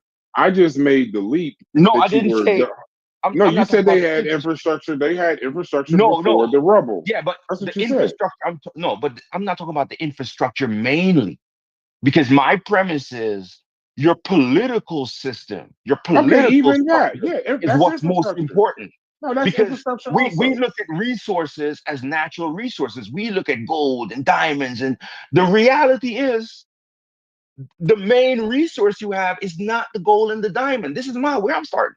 Your main resource is the human population, your No, people. no, and that's fine. No, no, Because you listen to can look me. at I'm not plenty of disagreeing with countries you. Hold that on, don't West Side. have no natural, one second. I'm not You can look at disagreeing with plenty of you. countries that don't have no natural resources that are wealthier than countries that do.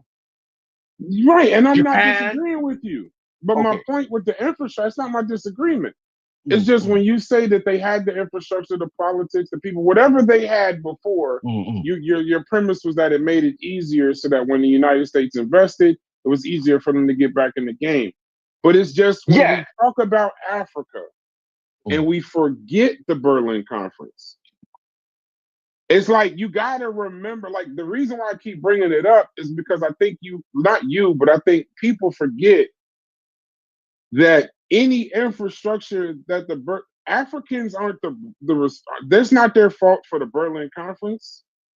They took that shit, split that shit up, and just pushed all the exports out of the country and put in their own colonialism. So they literally, any infrastructure they had was a colonizer's infrastructure.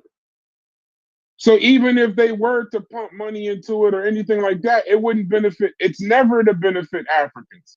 Even when the colonizers leave and give them their independence, they leave leaving the debt that they've accrued while still controlling the military and the resources.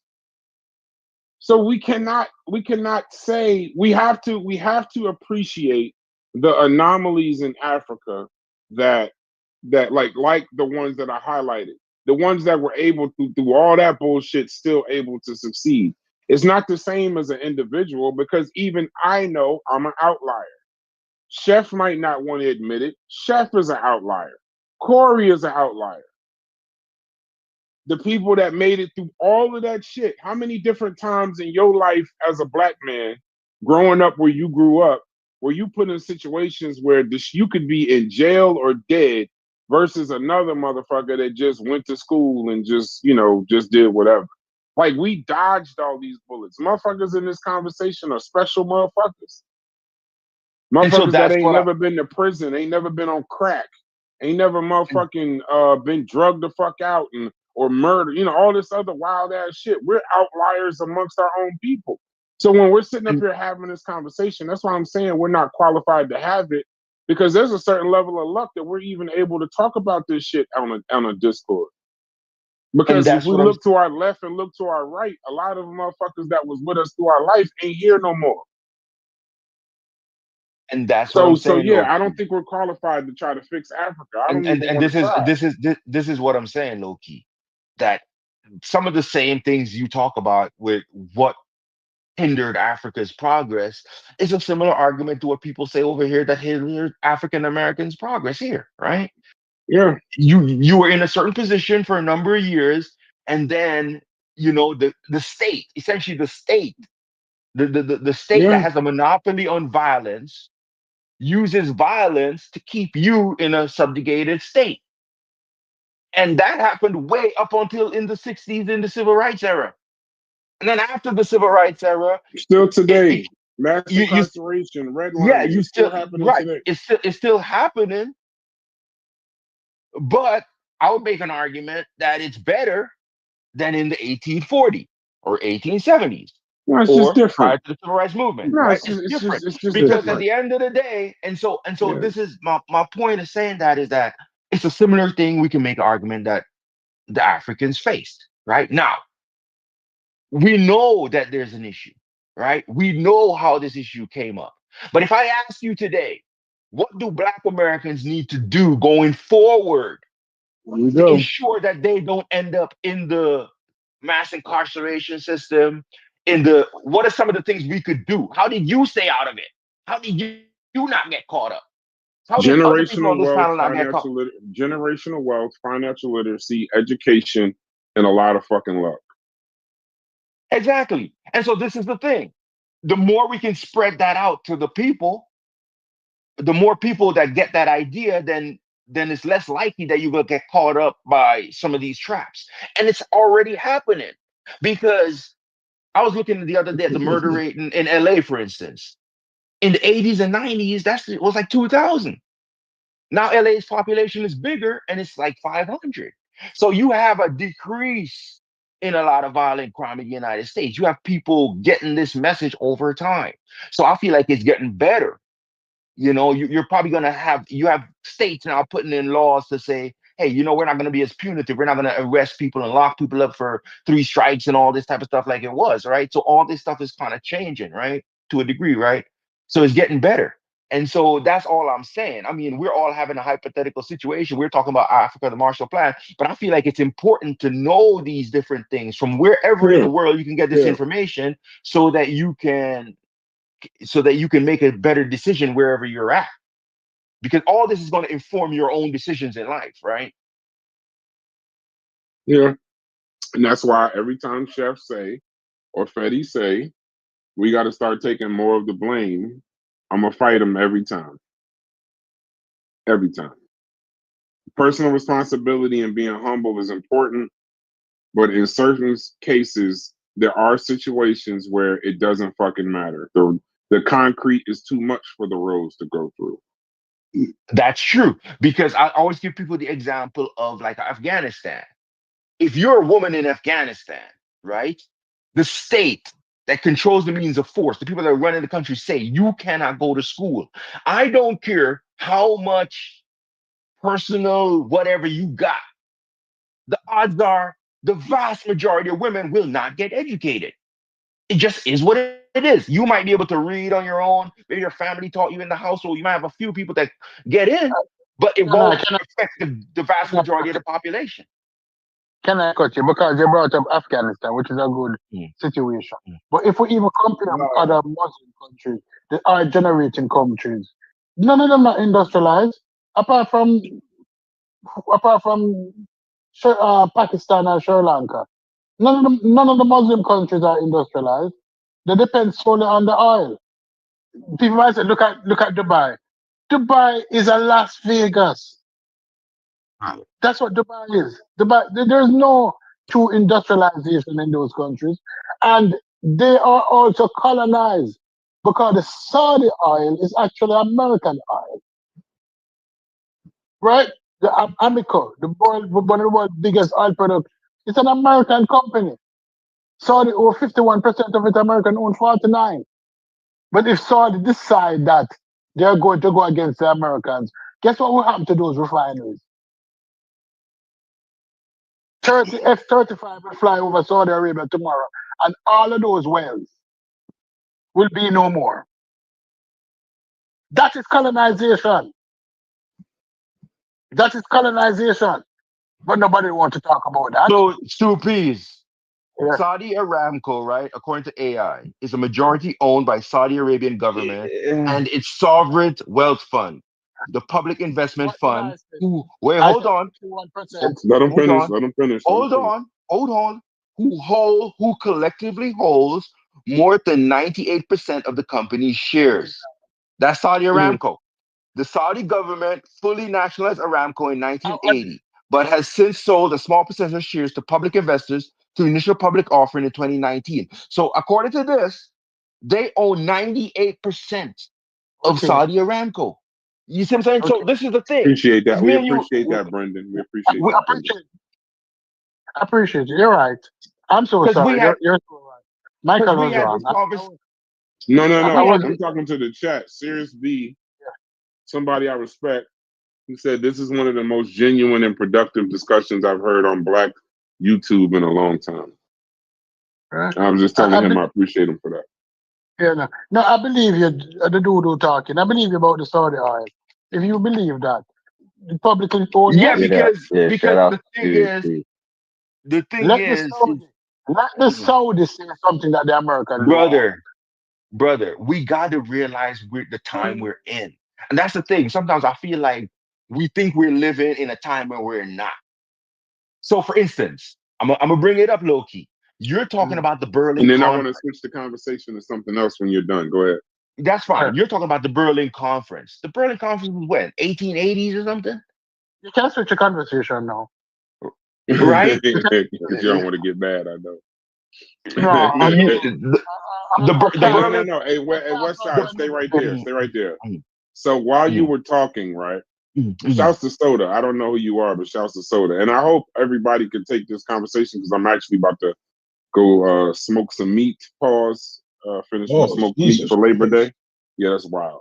So Logic, if you can moderate and take over, I don't know if you're free now, but I'm on my way back to the hotel, and I'll be able to get on my laptop and I can do something. But yeah, I got you. I'm definitely gonna stay on the call. I guess like Okay, man, for my little 2 cents before you change the subject, man. go ahead. It's like I think the approach is so bad to me. To me, it's bad, right?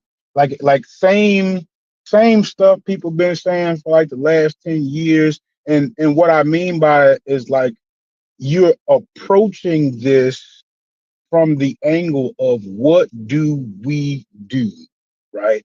And and I think that like if you really think about that, me and you might can't do shit, right? Like like two like let's say just like hypothetically, two broke motherfuckers together really don't can't do much. If you really think about it, a million broke motherfuckers together can't really do much. Yeah. But you can get like five super wealthy motherfuckers and do a whole bunch of shit. You feel Okay. me?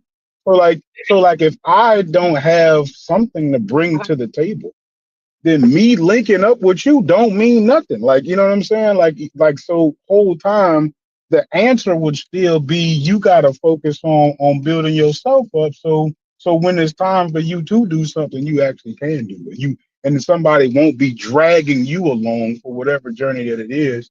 And you could be, a part of the process. Like that's just the simple answer. Because like without that, without that, no matter what direction anything goes in, like you're at a disadvantage because you're not focusing on building your personal wealth. Like, so like I think people need to have a little bit more of that rather than how do I convince you to do the same thing that everybody else is doing, because I don't like that hasn't really caught on and looked like 50 some odd years, right? So maybe if we stop trying to like hang on to these, oh, this has got to be this specific ideology and it can't be no other particular type of way, and just get to the bread, like like avenues will open up because of that. Like I'm not saying things will get easier. I'm not saying everything will just go away, but like you kind of have to do that, regardless of how everything else in the environment is happening. You have simple. Yeah, That, but man, I'm just So hoping.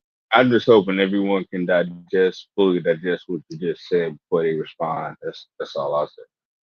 I wanna move it to something else.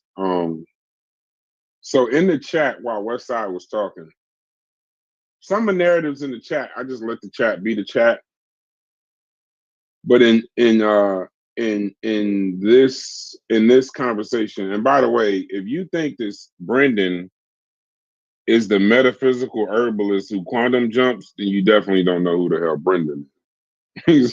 Brendan is the exact opposite. But Wait, what? no, that's somebody in the chat. I try to stay out of the chat. But the next topic Okay. I got while they was talking to Westside, so we got this person named Soda in our chat. I'm assuming they a person of color. And while you were talking, Westside, they put that they just were putting a couple things. So I was reading. It says the last documented KKK killing was in 1981. I hope you don't think that means that was the last time the KKK killed somebody. But it says black people now more than the white other way around. Now, I didn't know what that meant. Oh, black people kill whites more than the other way around. ChatGPT that. So I guess they felt awfully gangster. But see, I'm from the city out here, so I like putting people on the Summer Jam screen. So I would definitely invite you to come in here and defend that argument. But you made a statement. I don't know if you was referring to something I said or what Westside said, but you said that mass incarceration is a buzzword. We have a criminal problem. So before I go in, maybe somebody else would like to go into that conversation. But I mean, I would have to see the sources this person is going to provide, because I would doubt right. that black people are killing white people at disproportionate rates or something like that. Mass incarceration, I think it's pretty documented. Now, yeah, you can say people are getting put in for crimes and stuff like that, but yeah, there's some over policing and all that going on, and other lack of access to resources and stuff like that in various communities, and Yeah, it's an economic problem. right, and We don't also have a there's we don't have a criminal problem. It's economic. But go also ahead. there's I would also say that I think that there's a strength in, and I was going to mention this even when we talk about Africa, there's strength in realizing that the greatest benefit that you can receive is helping somebody else. And that's my stance. And so if you think like that, you're a little more content and stuff like that, then hopefully it'll keep you from doing or going down certain paths, and then focus more on how you can help other people. And that will help bring everybody up. So let me give you But the I don't stats think on mass Is that incarceration. how the government got on top? Now I get it. I knew I was missing something. So, yes it is. Yes it is. Yes it okay, is. so Exactly. mass incarceration, to call it a buzzword, I just want to give you some telling statements about mass incarceration. The United States locks up about 2 million people, the largest prison population in the world. But blacks are 5 to 7 times more likely than white people to be incarcerated. 1 in 3 black men by the year 2000, aged 20 to 29, were under correctional control. That's either jail, prison, probation, or parole. And people forget with mass incarceration, the last two, probation or parole. That's a system. There's also the war on drugs that they called it versus actual crime. In 1970, starting in the 70s, drug policies exploded prison populations, even as the crime rates were flat or falling. So you had crack cocaine penalties that were 100 to 1 versus powder cocaine penalties, which hit black communities the hardest. So example, a black Mandatory man minimum. caught with a 5 gram of crack got the same sentence as a white banker who had 500 grams of powder cocaine. Wow. So that means that the incarceration grew faster than the actual crime. By the 90s, nonviolent drug offenses accounted for much of the surge in imprisonment. So now let's talk about the collateral damage. Give me a second, about 2 or 3 minutes. Collateral damage is beyond the criminals. So you have mass incarceration, which meant whole neighborhoods lost fathers, brothers, and breadwinners. An economy. Incarcerated people earn 40% less when they return home. Civic power. 1 in 16 black adults today can't vote because of felony disenfranchisement. Resources were poured into prisons instead of education and prevention in the black communities. So why is it different from just crime problems? Other communities have the same crime, but they're not policed, prosecuted, or sentenced in the same way. The white drug use rates are about the same as black drug use, but the arrests and the sentencing are vastly unequal. And what mass incarceration did was create a racialized caste system where being black in and of itself was criminalized. So it's not a buzzword. It's the same as saying crime is high. It's not the same. Mass incarceration and saying crime is high are two different conversations. But when you deliberately over police and then over sentence black communities and put millions of them behind bars for nonviolent offenses, crime can explain some of it. The policy will explain the majority of it. I land my plane. Y'all can fight that if y'all like. I don't think you can. I don't think you can.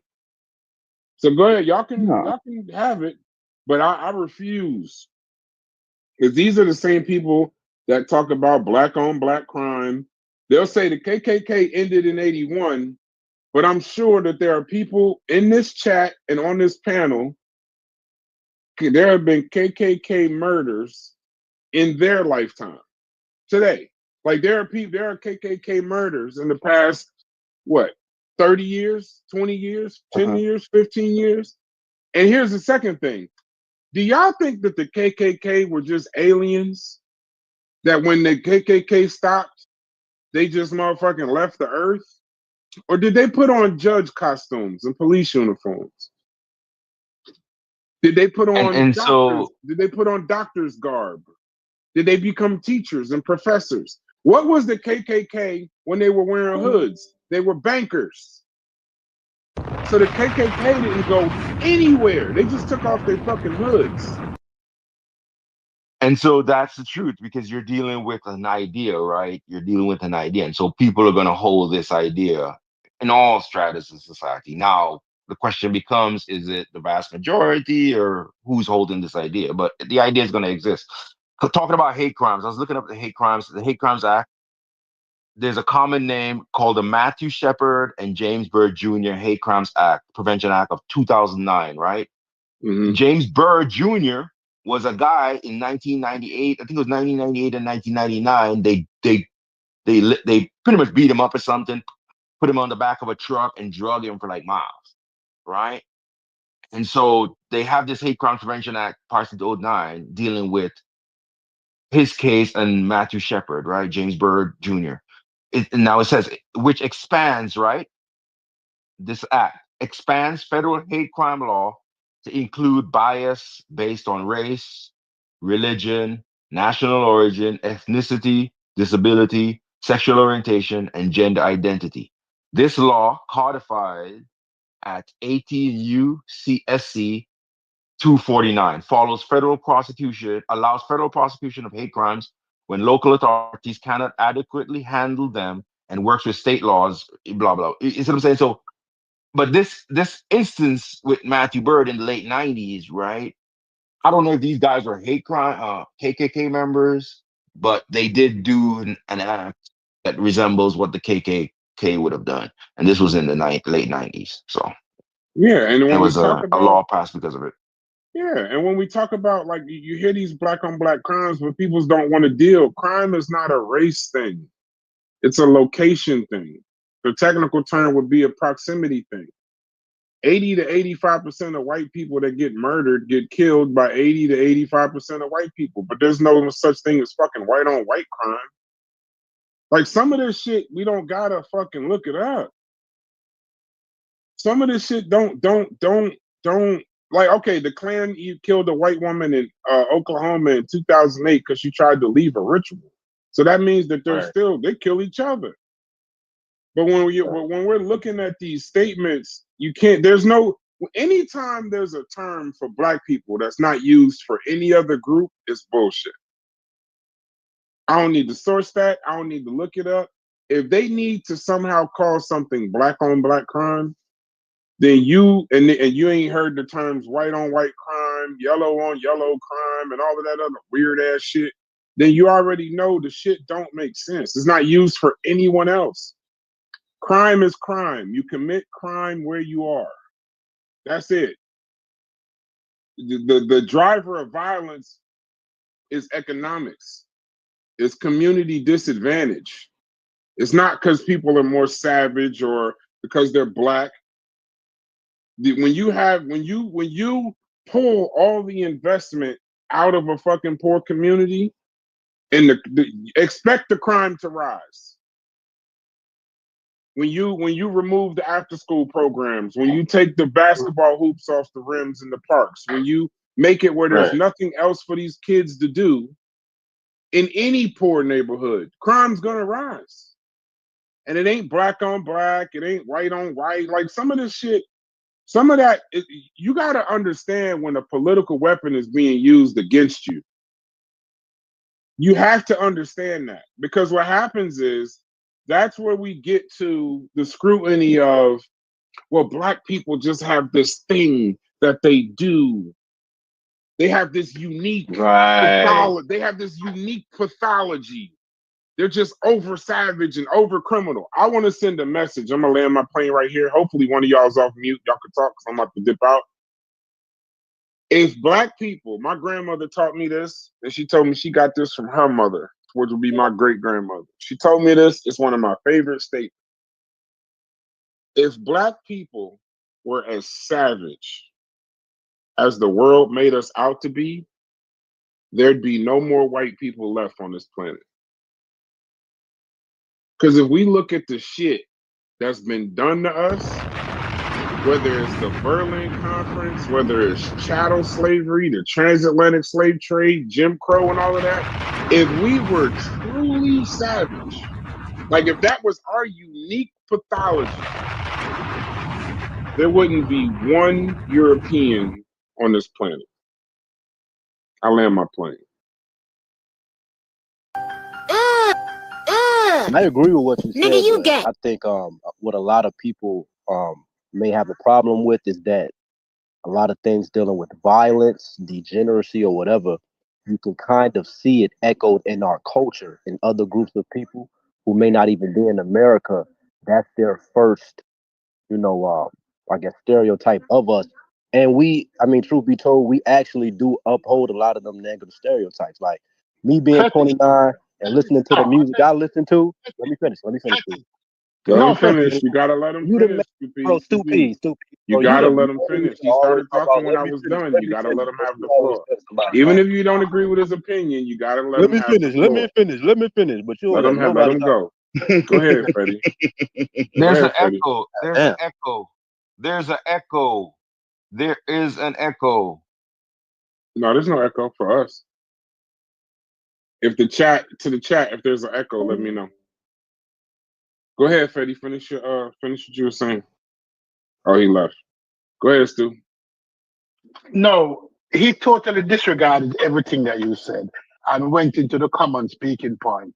I hate those speaking points where somebody made such a conscious statement as you did, and his rebuttal was, however, we see signs of it without taking into consideration the why. Yeah, honestly, these Negropeans, these Negroes who have been brainwashed to believe that they're less than, right? They will listen to Taylor Swift and say, "Oh, that sounds so good." But if Rihanna sing it or Beyonce sing it, "Oh, that is so ratchet." All of it is ratchet. All of it is ratchet.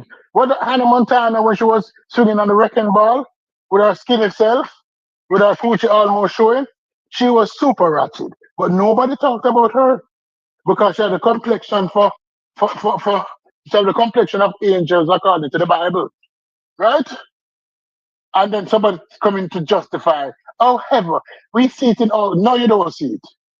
You don't see it. Or you develop your thinking based on what other people tell you to think.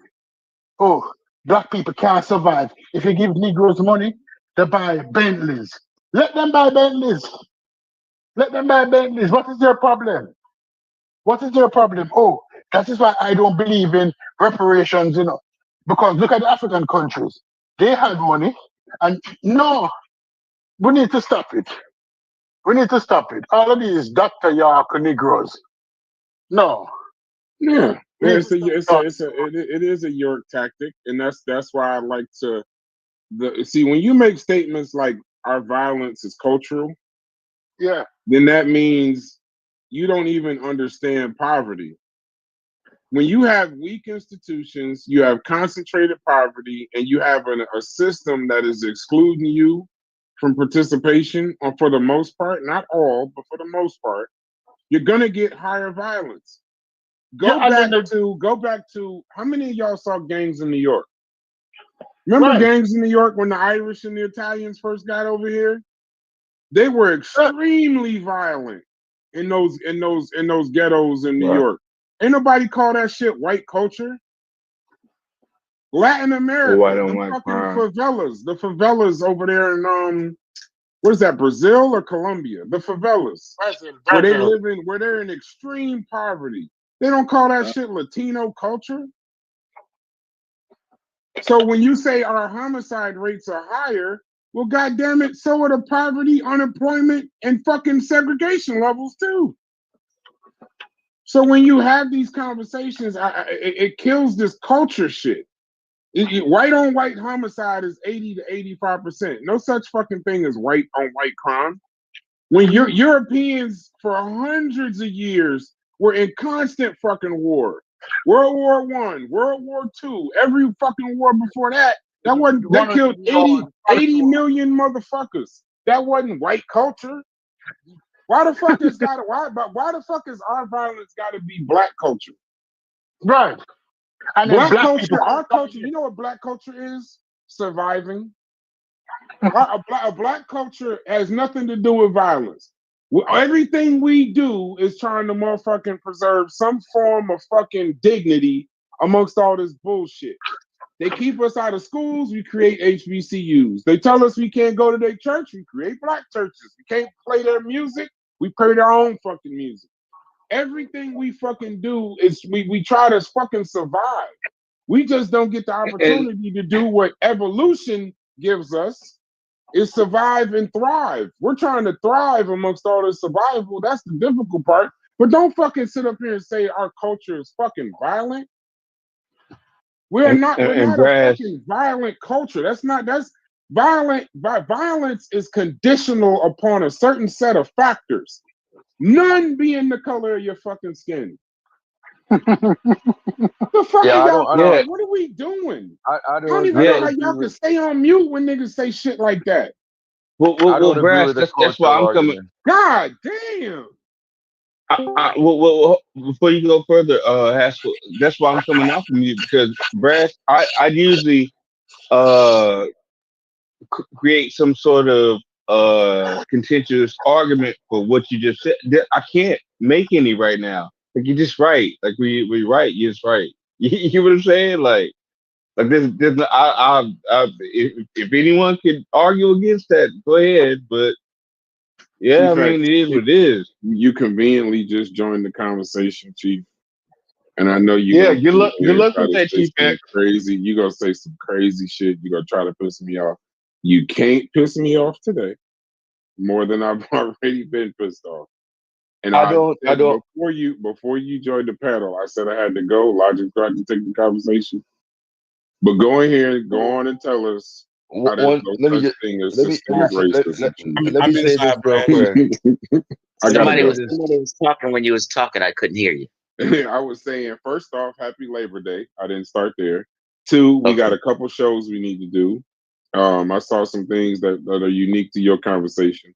And I'm already furious, so I ain't about to unleash already anger on you when you come in here and tell us that there's no such thing as systemic racism and that it is all our fault. I already said I had to leave. I'm not leaving because you joined, but Logic's going to moderate this part. I've been moderating for 5 hours on Labor Day. I'm going to go spend some time with my family. Bro. I love all y'all. Peace to the chat, but I got to go. All right, peace out, Peace out, Brad. Yes, peace, Brad. Later, Brad. Yep.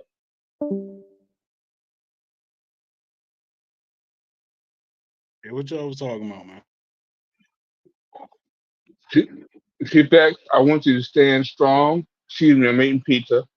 I want you to stand strong and don't back down with these niggas, because I just want to say, time, I don't. Go ahead. Mm-hmm. Well, I was going to say, at the same time. Go ahead. Go ahead. Go ahead, Small. Okay. Now, I was just going to say, at the same time, I don't agree with everything Chief X said. I think Chief X makes some valid points, so I don't want Chief X to back down with this conversation. I think we need some balance to the conversation. So I'm glad to see Chief X here. So that's all I was going to say. You go ahead, Westside. I don't agree with the cultural argument, right? I don't think Black people are inherently violent, right? I will say this, though. Sometimes I'm on these chats or in these listening in, and we'll be having a discussion on science, education, more of a scholarly conversation. And I will hear people just going off to the fact of saying, man, if I see you, I'll fuck you up, essentially, right? And I'll be like, why? If we're the educated ones, we're the enlightened ones here. How are we getting all the way over there, man? And that's all I got to say. Well, as far as what you're saying, as far as the biological shit, yeah, I don't believe in that shit either. But yeah, that there is something culturally to be addressed with what you just said. How we get to that point. Mm-hmm. And this is why I come back to saying that we take these arguments too seriously, in the sense that I have some things right. I could be wrong. You have some things right. You could be wrong too, right? And so if you take it from that step where, hey, I'm willing, hopefully, to open up myself and learn something new if necessary, right? Then you remove this idea that me being wrong is something wrong with me or something. You know what I mean? Now hold Like up a second. Right. Now, where hold up. where Because you have to. when you do that, that's like one thing like I'm a somewhat competitive person, right?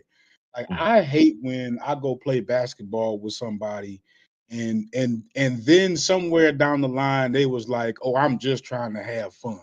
Like I don't want that nigga on my team. You know what I'm saying? Like don't sit up here and act like we just out here having fun now that the level of competition is getting serious. Now you just okay with losing. Nah, fuck that shit. Go let me be on the other team so we could beat y'all then. Cause now I'm having fun while I'm beating y'all. Like Yeah, so to sit here and act like to you, if you care about the circumstances of black people, that it's just a frivolous conversation. Like I Logic. don't You ever I heard the don't statement? Logic, You that you type of ever you nigga ever though. I ain't gonna you lie. ever heard you ever heard the statement? You ever heard the statement? Speak softly and carry a big stick. yes. What That's does that that have state. to do That's that with that's that, that's that idea. Someone does not have to be brash or violent or anything like that to be right or strong. You can be strong, but still, try to understand someone's position or give them some leeway. Now, if they attack you, that's when you show your strength.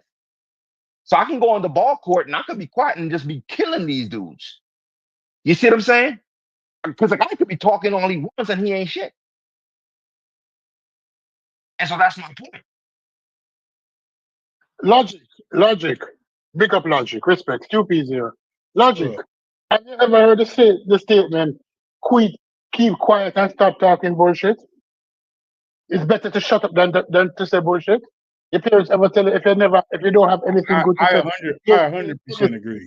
If you don't just say bullshitting, I 100% agree. anything. No, that is the school I come from. It's not speak quiet and carry a big. Okay? Yeah. I'm not saying. Well, I wouldn't say what Huh? Logic was saying. Bullshit, right? It's just that Yeah.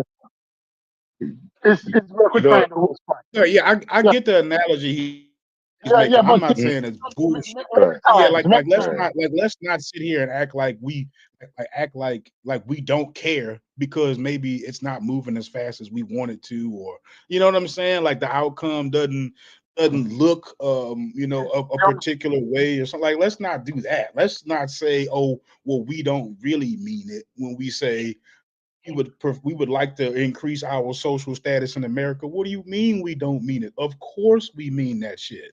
That's not Yeah, a statement to be taken lightly. we'll say you Oh, so stupid. they said they were just playing, huh? Like, He just playing, Corey. He don't mean it. what part about it? Because I walked away for a while, and so I'm sure y'all done had like 10 different conversations. I was just asking them, right? I was trying to like at least create some boundaries. Like, come on, bro. If we're gonna be talking about the plight of black people in America, let's not be acting like we're just doing it for just being frivolous and we don't got nothing else to do. Like, nah, we in here and having a conversation because we care. And I Right. would assume that if we actually care and the opportunity presented itself for us to actually do something about it, I would assume that because we care, we would do it, right? So like let's not just act like we playing, because like nigga, if you could just change it, you would. Like, come on. Yeah, and not only that, like it's a network of people. If nothing else, right, Logic? We like us having these discussions, right? Mhm. If we can't get nothing else out of it, I mean, absolutely bare minimum, right? If nothing else, we have a network of people that can be as well or as well as informed as you are on different subject matters, right? No, true. So that's and And so that's kind of only thing to expect more than that, right? To expect any of these conversations to lead to anything more than that. I don't know. I get that. I get that. I don't expect everybody who got an affinity to Africa. I don't expect them to go over there and and actually do stuff. I don't say that, but I don't expect them to try to convince me that I should go over there and do it, and then turn around and say he was just playing and he ain't mean it. Like that I don't expect. Yeah, So there lies the problem. I think. So Yeah, check this out. So I agree with what Corey's saying here. You know what I mean? Like these conversations, they might not seem productive, but to me, they're very productive because they're helping us suss out like ideas that we have. They're also helping people that listen to this, and you don't know where someone's going to take that. You're going to take that to your family. You're going to take that to your friends. You're going to take that out there into the world, and you'll make a difference. Like all I these little know actions exactly where build up. it leads to. It leads to people like Logic now being on the panel, having this discussions with me, for a while now. So Logic Right. Logic was somebody in the audience that heard different things. Right. What came now, Logic is somebody who participates in the conversation and initiates a lot of the conversation. So that's the benefit to me. You know what I'm saying? Exactly. Now I get Logic's perspective that I didn't Exactly. have before.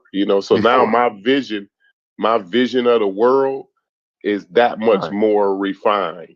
You know what I'm Exactly. saying? And that's a powerful thing. And the thing Mm-hmm. about it is these discussions, it's like to me, because my premise is look, it's all human beings you're dealing, no matter where in the world you are. And so a lot of times we respond to the same things. Same, we kind of respond in similar ways. And so whether I'm studying Africa or Asia or Europe or South America, wherever, you can learn something from those people that you can put into your own life or into your own community that will benefit you. And so you just it doesn't matter. It's not like I'm saying because we have this conversation, now we're going to run out there and save the world and we're going to do everything. No, it's a matter of you learning for yourself first. And then that way you know how to move.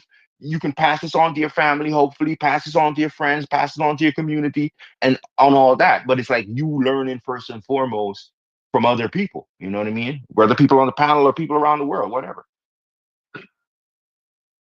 Well, I gotta be the asshole to do it. The chief is in the building, and I got respect for Chief X, so I'm gonna just go ahead and do it and say I'd love to hear what Chief X has to think about this entire conversation, and I think it would keep things moving. As a matter of fact, so did we come to any agreement so far though?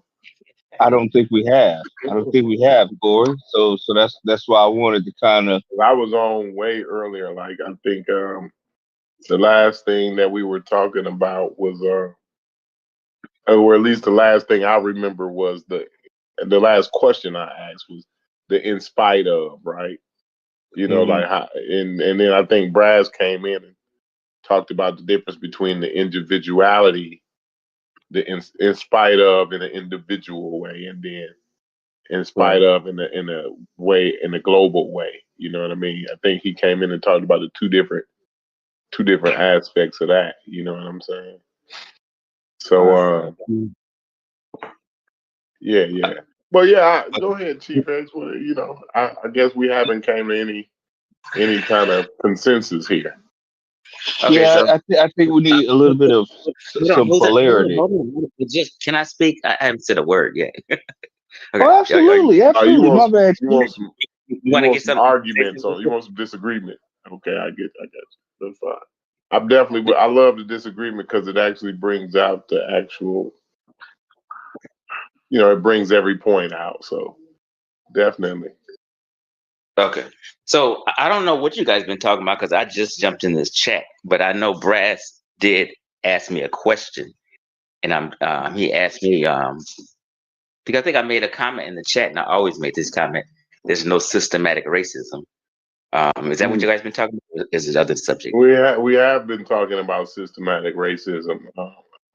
Kind of that's not been the base topic, but it's been an underlying theme to the topic. Right. Yeah, go ahead and Hey, elaborate. Chief, accountability versus blaming the system. That's the majority. You know what I mean, and which one is more? I guess.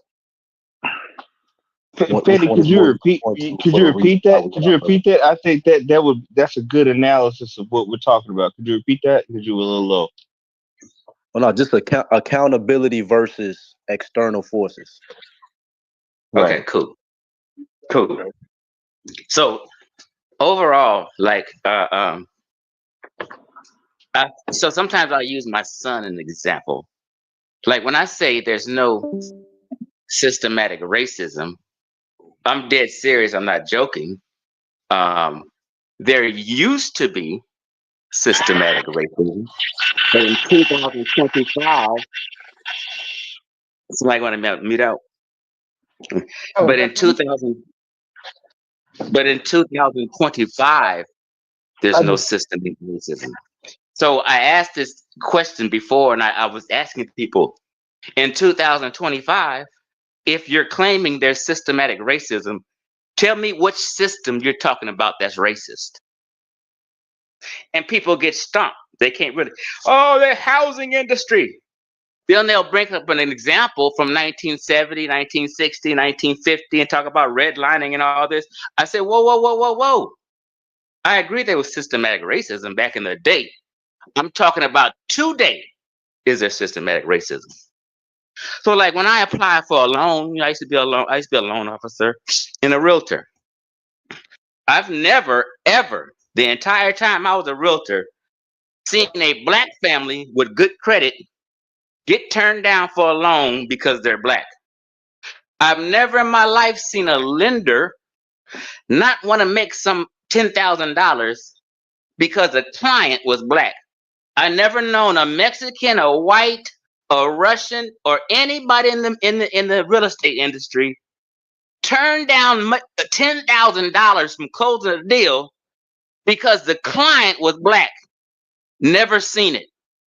Now you can say something happened in the 1950s and 60s, but we have civil rights now.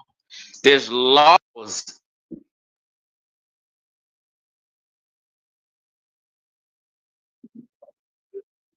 You went What out, Chief. happened? Was that me? Oh, okay. He started getting good and he went out. Yeah, he was going in. I ain't gonna lie. Come on back, Chief. He was doing something. He was doing something. Y'all stop it. Y'all stop it. Chief, I don't know. Going in. I'm still listening. I'm all ears though. Oh, we hear you now. Can y'all Go hear ahead. me? Go ahead, Chief. Okay. Go ahead. Well, I know what happened. My phone rang. What's the last thing I said? The last thing you said. You say you was gonna that's use your next one. son as an example because you ain't never seen Mexicans deny black folks. You were talking about people not denying the loan. Okay, cool. Yeah. So my question is, I don't want people to forget, what system is a racist in 2025? And it stumps people. They can't tell me. Because black folk in general are with the Democratic Party. And to me, the Democratic Party has always pushed kind of a victimhood mentality. Fight back. These people are racist. They're trying to get you. Vote for us. You know what I mean? So in our minds, we want to be victims. We're used to being victims. So we see everything from a victimhood perspective a lot of times in Black America. You know what I mean? So I'm with accountability. So my son went to an all-white school damn near, and he was the prom king, him and his girlfriend. He's never faced any racism, any kind of discrimination. He's been loved at all his jobs he got after he graduated from college. I don't see in any way in his life that he's experienced racism or someone held him back, because I can do anything I want to do. If I want to start a toilet paper company, nobody's going to stop me. If I want to go get a passport, nobody's going to stop me.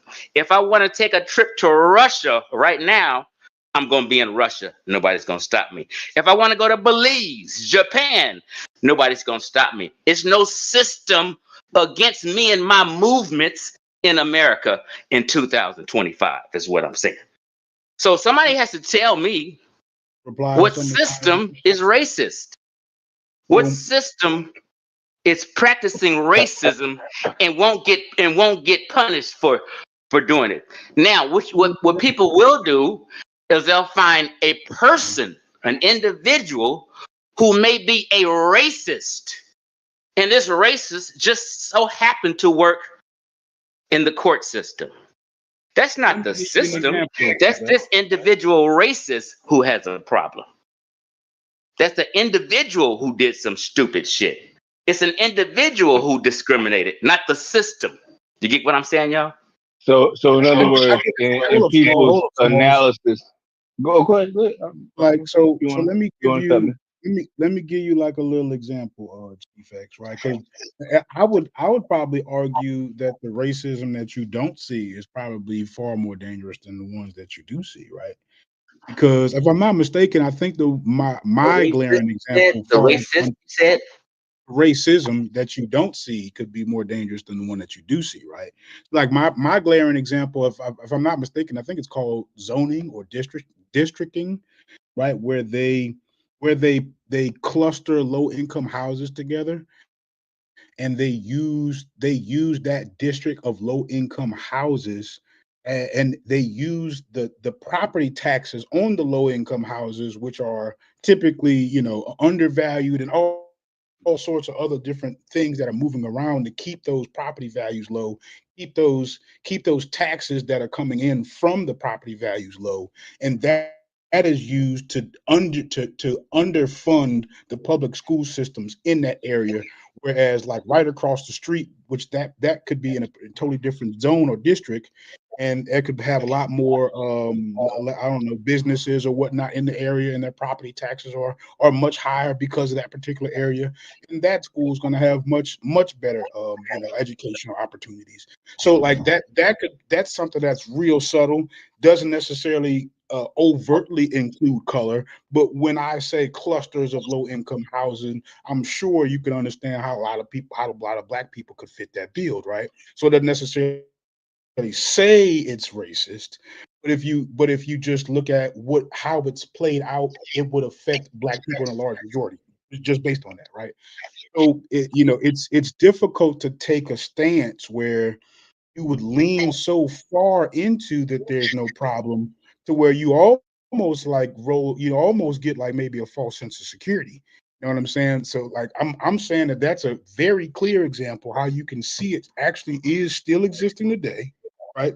Now there is no imaginary barrier stopping people from moving across the street, but you know, if you are low income, well, you know, your low income may not qualify you to live across the street. Like you may be forced to live in this district simply because of your income. You know what I'm saying? So like there are some kind of things that do funnel people into these predicaments, and they don't necessarily overtly pop out as racist, but they do find ways to target majority of black people. You get what I'm saying? So that would be my example of how you can actually still see racism in the system. Like, and even America doesn't necessarily deny that. So that those were my 2 points about being so confident that it doesn't exist, that it could possibly lead to a false sense of security. And I gave you an example of how they can use it just like that.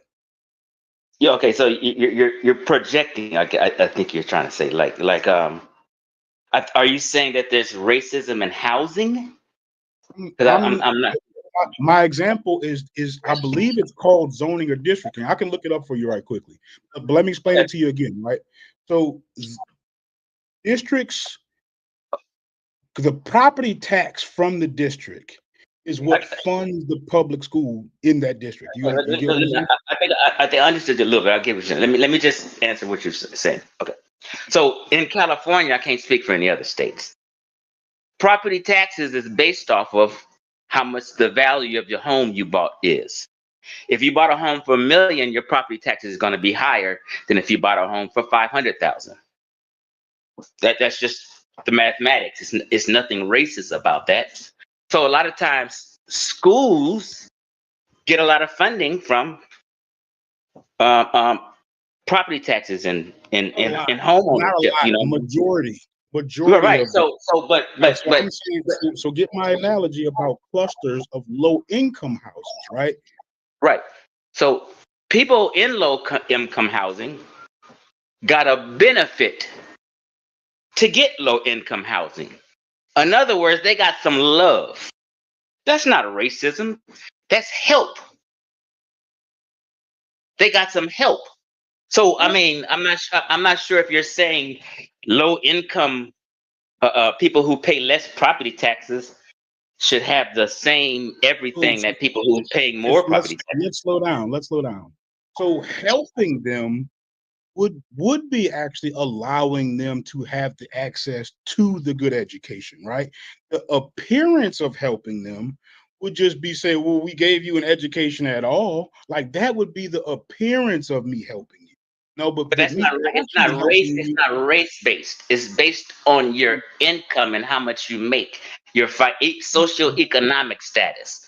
If So you're a if I Vietnamese in if I that read this to socioeconomic you, status, will you not feel like you're arguing with me and then arguing like with what I'm reading? yeah, because it's kind of convoluted the way you explained it. You know. But I hope anybody I'm got not any? Well, it's because of the residual. So what Logic is talking about is the zoning, right? Is a residual of the redlining, right? So you already was redlined out of the housing already, the black community, right? So it's not likely that you're passing on valuable property, right, to the next generation. You see what I'm saying?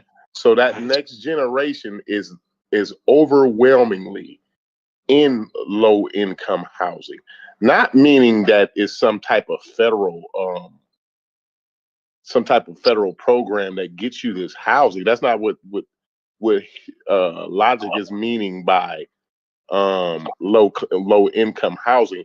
It's based on the income on the annual income that's reported. You see what I'm saying? And those houses, that low income neighborhood or zone or district, right? They have a value placed upon them. That value should be realized. You see in the white people who took advantage of things like the GI Bill, which we talked about earlier, right? They were able to pass on generational wealth just through home ownership. You see what I'm saying? And so that allowed them to have a different quality of life, and because the way our school system, just the way he Logic talked about how the school system is funded by the taxes collected from the district. You see what I'm saying? Right. And when we're paying equal taxes as all the white folks, right? And fighting actually harder than all the white folks in all these different wars and all that. And we're not realizing those same benefits. As a matter of fact, we're redlined out of those benefits, out of our generational wealth that would put up barriers to avoid us from being in low income districts. You see what I'm saying? So what Logic is talking about is a residual. This zoning is a residual thing from the redlining. The redlining don't affect just one generation. So when you say like, well, I can understand when you say it was systematic racism back in the 70s, you don't think that has a ripple effect? Okay, so now you made a clearer point. Okay. So basically, yeah, I'm agreeing with what you said, actually. So you're talking about, basically in general, you're talking about the wealth gap, right? So when they may the wealth gap is disproportionately in the black community due to things like redlining. Right, that happened back in the day. Right. So I get what you're saying. Yeah. So land and property is kind of like wealth. You know what I mean? And it's passed down and stuff like that. I get. So these are incidents that happened back in the day in a systematic, in a racist system back in the day. That system is like today. My grandmother and grandpa. My grandpa worked in aerospace industry. He also was a bricklayer. Right. He also was security at a church. He retired, sold his house over here in the Carson Compton area, sold his 5-bedroom apartment unit, and they moved to Vegas and bought a house cash. When my grandparents passed, my uncles and mama and aunties got to pass down some money. No one stopped them from benefiting from land and property ownership. But I get what you're saying, because there is a wealth gap, and we don't have the land and property that we should have from acts that went down in redlining back in the day. But there's no redlining today. That's all I'm saying in real estate. Right, and that's actually what I'm saying is that this zoning thing is actually still a problem, right? Like it's not going to use the same language that redlining would have used, but it poses the same problem if you're understanding what I'm saying. Like it's still by and large like puts an invisible barrier to the education, right? To in some ways the higher income areas, right? Because their income is can be a barrier, right? That they can price you out of these benefits. You know what I'm saying? That's one way they can make it expensive is just by the price alone. You get what I'm saying by that? So it's not using the same language as redlining. Redlining just tell you no to your face, like you know what I'm saying? Like you just can't cross this line for whatever particular reason. So the different way of doing it would be we're just going to price you out. All the jobs that are available to you are $50,000 and less. So we know that you're not going to qualify for a $400,000 house just because of your income. You get what I'm saying? And you're not supposed to qualify for an expensive house if your income is bad, your credit is bad. So bottom line, what I'm saying is these are like, we're looking for an excuse, right?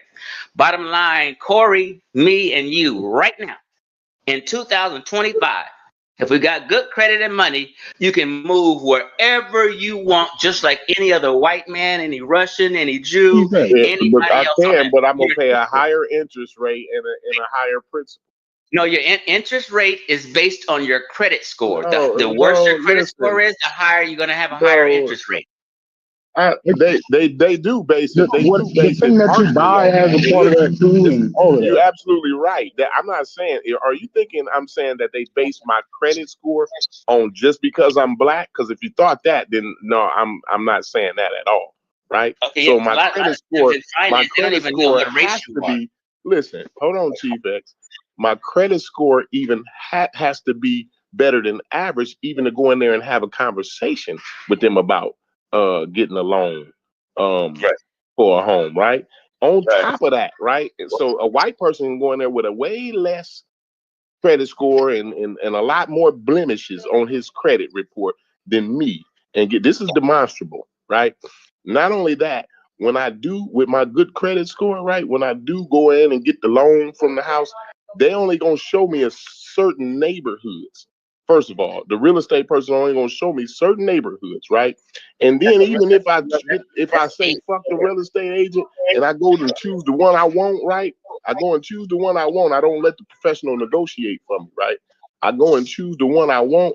Then I pay a higher interest rate and a higher principal. This is all demonstrable. Even when I'm selling, even when you want to sell your home, Chief X, your home as a black man is going to go for less than the guy next door to you if he's a white man. That's been demonstrable. Let me explain. For years. So let me explain. So I was a realtor in the state of California. I was also a loan officer. I refinanced homes. I did home loans for people who want to purchase homes. I did the deal if you as a realtor also for the buyer and the seller, right? Your home value Like in today's time, people don't even know if you're white and black. You're just a number.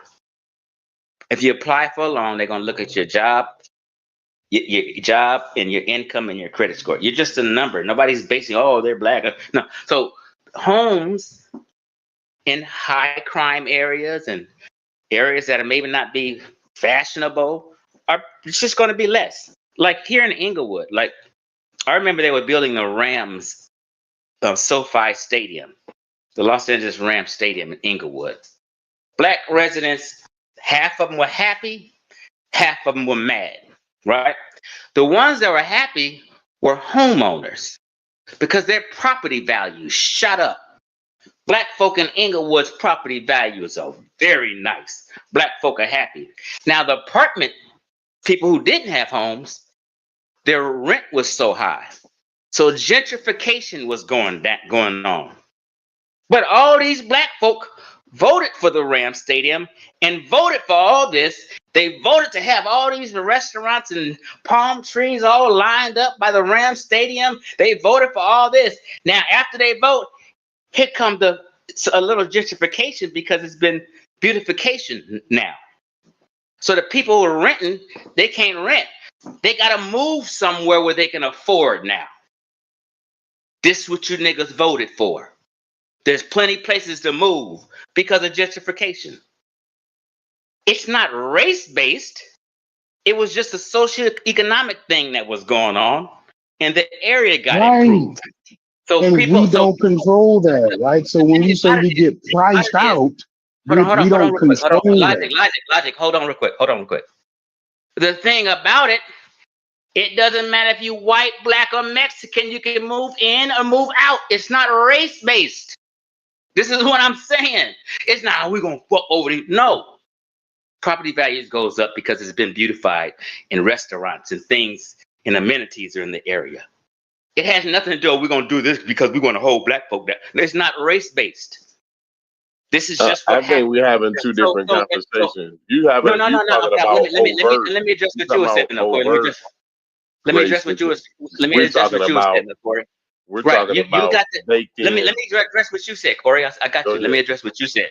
I was just adding something else. So, Corey, I want you to understand a person's interest rate is strictly based on their credit score and if they have a good lender. If I'm a realtor, in an ideal world, I agree with you. Right.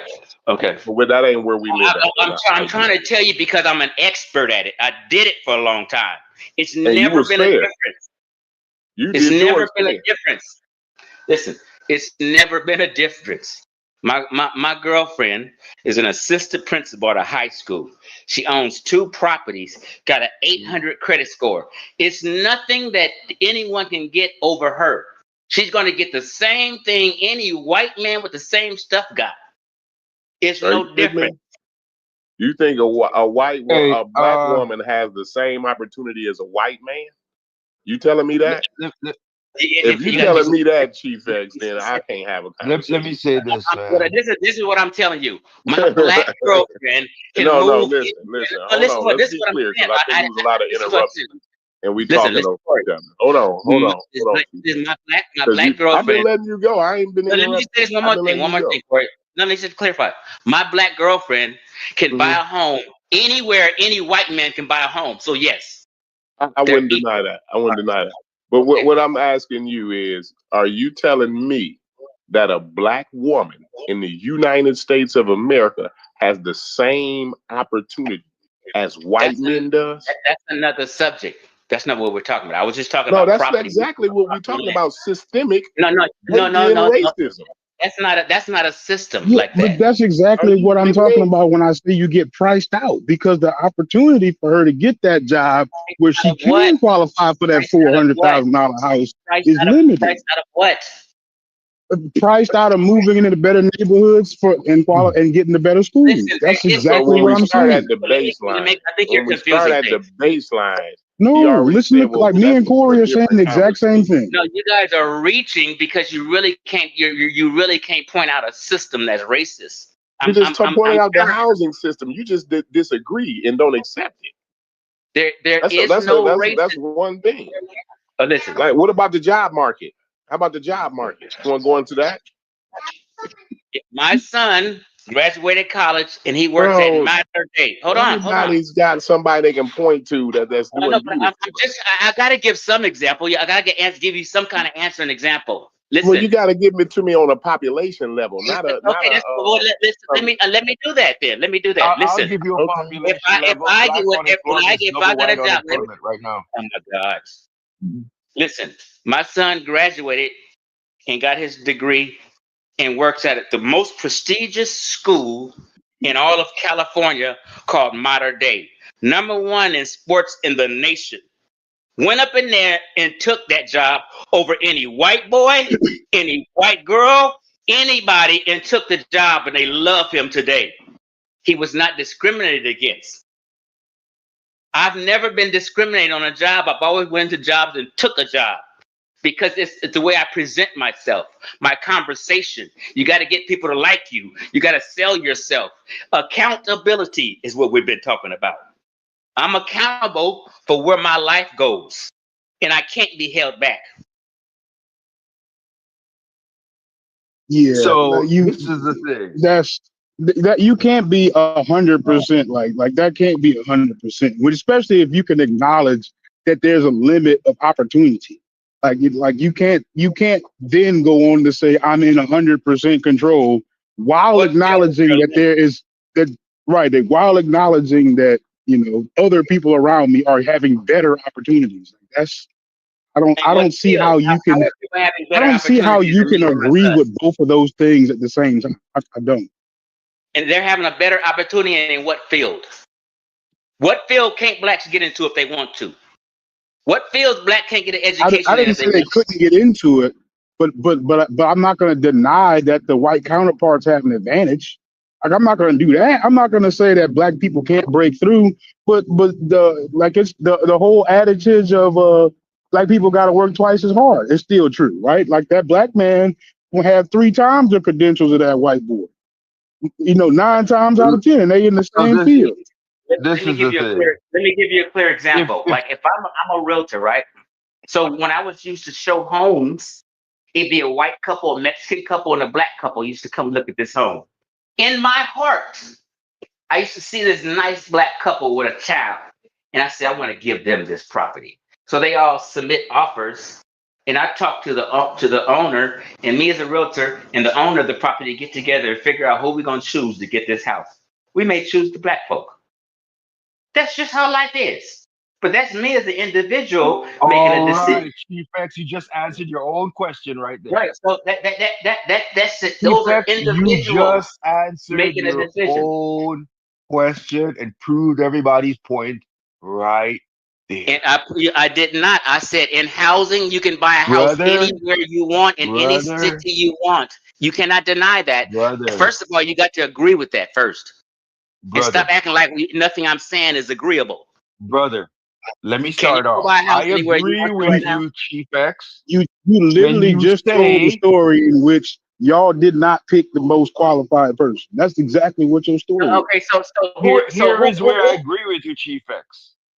That's If not you a say to me, system. That is an individual that works in a Chief X, system. That's what I keep telling you Chief guys. X, Chief X, I agree with you if you say to me that things are better off for black folks now in terms of jobs and opportunity and acquiring homes and all that compared to other previous times in American history.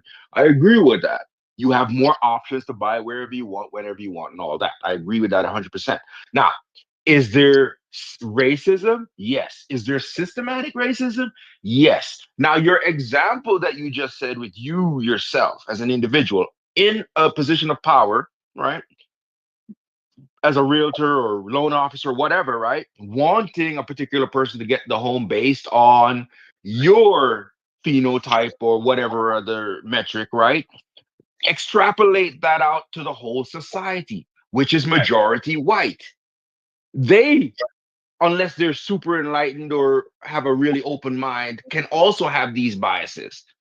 On a whole, they The vote. individual, yes. They I vote understand in a that. way. They vote in a way that maintains their position more so than anybody else's. So when you say that the people voted for the Ram Stadium, the people that vote at the highest rates in America are white folks. The poorer you are, the less likely you are to vote. And so those are the people that voted for that Ram Stadium mainly. Because in that era, what's the percentage of black in Inglewood? The residents of Inglewood, which means what's the black percentage and of black in Inglewood? Listen. The residents of Inglewood voted, okay? And the residents of Inglewood are black and Latino. It wasn't white folk voting. See, you're looking for excuses. I'm not looking for excuses. I'm saying that as human beings, we have biases. Right. This is what I started off. I said it can be an individual in the system who can be racist. This is what I'm saying. So I'm an individual. I'm not a system. Yes, I know, but I'm saying that the systems are built by individuals. And as a collective, if the individuals have those biases, they will lead. It's just natural. Like the system would be the more system so. don't operate itself, yo. The system ain't some goddamn computer or something, bro. The system would be more so laws and rules that are written for people. Chief X, and those are made by individuals that are elected to office. No. Individuals cannot make up racist rules and discriminate. Discrimination is against the law. People will get sued. You cannot write no discriminatory laws in 2025. It's going in the wrong direction. Let's drop that, right? We gotta stay. No, you're good, Chief X, but we gotta stay right here. How it's possible for us to be limited on opportunity and yet be able to enjoy all the same things that everybody else. Like we gotta stay right there. And no, everybody is not equal, and everybody is not going to have the same thing. A person with a lower socioeconomic financials are not going to have the same thing somebody who's rich have. So let's get that out of our mind and stop. Hold on. You shouldn't even say that because it doesn't even make sense. Well, you are the one who's actually saying it. I'm just not saying that. I'm letting you know that a person who's a millionaire is going to have more access to stuff. Right. Than a person who only got $10 in their bank account. Right. So with that being said, are you saying that black people in a whole, right? Exactly. Right. You saying black people as a whole, based on some of the adversities we went through, like redlining, right? Based on that, our opportunities to reach those higher caps of money and income have been significantly reduced, right? You're repeating what you said already. I already agreed. That's what I'm saying. No. Listen. But you disagree with it again. I'm asking you to, how does that make sense? Listen, logic. I already agreed that we have a loss of land and property for what happened back in the day. I agreed to this already. You're repeating that. That happened before. I don't understand your answer. That happened back in the day during redlining. There's no redlining in 2025. He's saying we gave you the example of zoning. We just gave you the example. Listen.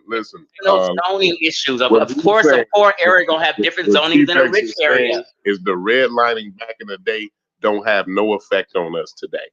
I didn't say that. Yeah, and he's basically saying that we're not suffering from a lack of opportunity. He's also saying that. There's no redlining today, and everyone knows it. Let's be honest. Nobody said it was, though, Chief X. Okay, so there was redlining back in the day that affected us. Yes.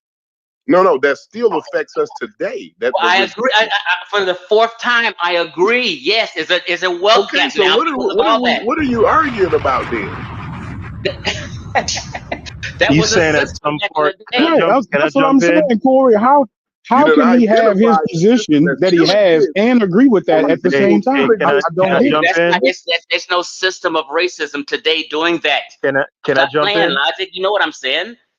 Hey, let me jump in real quick. The residuals of redlining still exist today, but there is no system of redlining today. I don't know. Like that's kind of So let me jump in real quick, Corey. I guess what he's saying chronologically, it stopped at a certain point, right? Because I was getting ready to ask him how does he reconcile his viewpoint of there not being any systemic or systematic racism, and at the same time support a person like Antonio Moore. Because every time I listen to Antonio Moore, the version of the reparations movement that he always the thing that he specializes in is specifically the wealth gap. And a talking point that he always reiterates is the fact that Black Americans have less than 1% of the wealth, and the vast majority of it is calcified in the hands of boomers. And that came at a time in Black America where it was like it was a certain time where coming back from Vietnam and certain different things that allowed Black Americans to be able to acquire property, right? Going forward, he speaks about things called, he has a concept that he calls the decadent veil.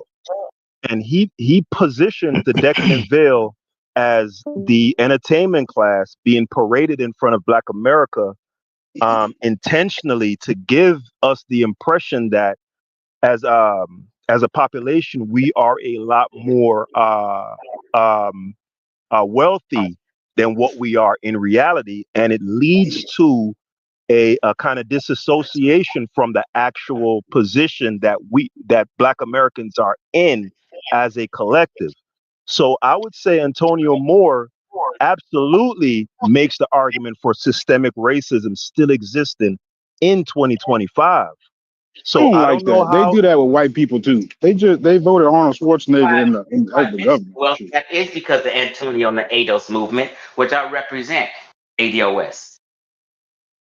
Yeah, so would you agree with my assessment that a lot of the points that Antonio Moore posits would substantiate the idea that systematic racism still exists today, or would you say no, Antonio's viewpoints don't reflect that? Antonio Moore is talking about reparations and us being paid back to help close the wealth gap for something that happened in slavery and loss of property and land back in the day. He's not saying that it's going on today. He's just saying that, hell, we're behind because of what went down and we need our reparations. This is all So he's what about saying. the decadent? What about the decadent veil? Is the decadent veil today or back in the day? I don't know what the decadent veil is, but Antonio Moore is an attorney from prestigious UCLA, and nothing has stopped him. He got his attorney So degree why is he out of advocating for UCLA, reparations then? and He's he's fine. thriving, and he's made movies Right. and got them produced up out here, and he's doing fine. Nobody has So why held is he? Antonio Moore back, What is he and today complaining about? today he can talk shit to white folk. So why is he complaining then? What is he complaining He's about? complaining because he He's wants good. reparations. The same thing as everybody who wants reparations He's has an good. argument. He's Hold good. on. Everybody that is fighting for reparations has an argument and a complaint of why they need reparations. Why though? But Antonio himself is perfectly fine. He had all the opportunities that every other American had, according That's to another you. argument. Why he wants it? Why he wants the wealth gap? That's his. You have to ask him that. That's not what we're talking about. No, but you say you're in support of it. Why are you in support of somebody I represent ADOS. I represent ADOS. I also advocate for reparations and closing the wealth gap, right? You advocate for that too, right? Yes. Right. So why would you advocate for that if pretty much Black Americans have all the same opportunities that everybody has, right? And everybody can be an Antonio Moore. So why are we complaining about the wealth gap? That's our fault. No? Well, I'm gonna tell you why I do. Because they had set-asides up in there and ways we can get reparations or reparative justice. It's not always a check. They say, hey, maybe Black African-American kids can get a free college education for the next 50 years, which will help them be Why would we educated. need to check if everything was equal? Hold on. So things like that, those are benefits for my people, and I'm pro my people. So I mean, you're asking logic's questions just in a different way. So there was affirmative action, by the way, right? That's double speak. That's double speak, right? Because if you do not need it, why are you going after it? If you do not need it, if everything is equal and hunky dory now, why are you This going is after moving the goalposts. People go for it for their own personal reasons, but that's a goalpost move. That's not talking about reparations. It's not talking about systematic racism in 2025. Nah, I said that because like you keep running off of the point, like some kind of way you're acting like like it's possible for you to acknowledge that we have limitations as far as opportunity, but still remain at the position of everything is equal. I just don't get it. And it doesn't seem like anybody else really gets how you're doing that. What can't black folk do? This is what I'm saying. What can't black folk do that white folk can do? Breach the wealth gap. We trying to get to that motherfucker right now. No. We already talked about the wealth gap. I'm not moving. I'm addressing every point you say head on. What can't black folk do that white folk can do? Don't move from that. We can't benefit from 100 years of a head start. No. We're past that, bro. We can't do that. We already agreed that there's a wealth gap from redlining and bullshit. Stop going over that stuff. Okay, so what can black what can white folk so that's what I'm saying. That is the disposition.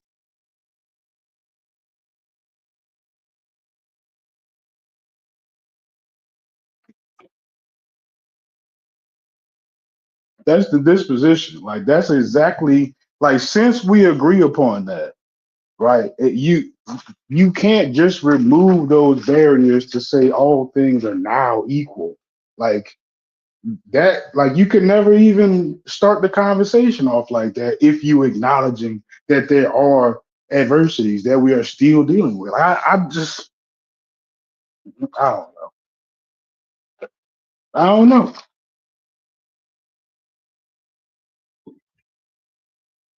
All right, sound like people fell off. I'm gonna get out of here. Yep.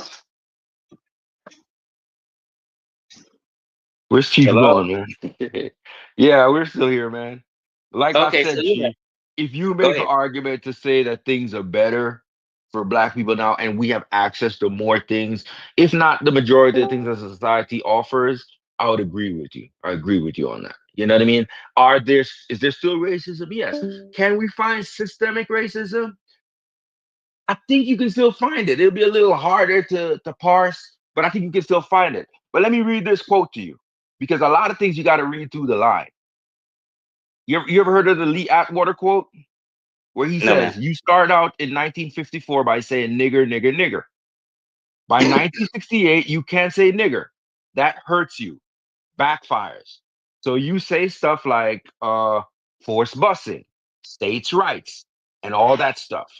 And you're getting so abstract. But now you're talking about cutting taxes. And all these things you're talking about are totally economic things.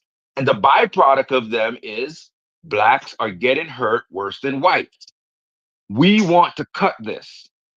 Is much more abstract than even the busing thing. And a hell of a lot more abstract than nigger, nigger. Nothing. Right? And I'm so go ahead. Huh? Go ahead. My point of reading that is to say that a lot of these things that are happening, you got to read between the lines. It's not going to be as open in your face. Are things better? Yes, but it's not as open in your face. And so it's human beings that make these laws, that make these rules. They have biases, generally speaking, like we all do to some degree. And so their biases will show forth. White folks, they have an idea as to what life is. They want life to be for them. And so they'll pass laws and vote in ways that would be beneficial to them, but might hurt other groups, right? Okay, land your plane, though. I don't think they're voting for anybody. Okay, so let me ask y'all a question in the chat. Do y'all just not want to talk to Chief X, or what the fuck is going on? Like, he's asking y'all, hold on, Chief. He's asking y'all real simple fucking questions and nobody's answering. Like, I'm listening to this shit on the fucking deck cooking, and these are simple fucking questions. Y'all just say y'all don't want to talk to him. Because if he asks you what can black folk do that white, or what can black folk can't do that white people can't, or do y'all just think the question is stupid, or y'all gonna actually answer what he's saying? Because my question would be, if you ask that question, I did answer. I did answer the question. Yeah, but there's so many fucking things that I gotta believe y'all just don't want to answer. So is that the case? I did answer the question. No, I did answer the question. I said they can't benefit. They can't benefit from the Head Start. That was my answer. Maybe we ain't got the answers, Brad. So why don't you go ahead and No, edify I'm us? trying to. Am I on mute or some shit? Crazy as hell. This nigga asked, "What can black folk can't do?" And this ain't nothing against you, Chief. I'm talking to you about your statement. Right, I got you.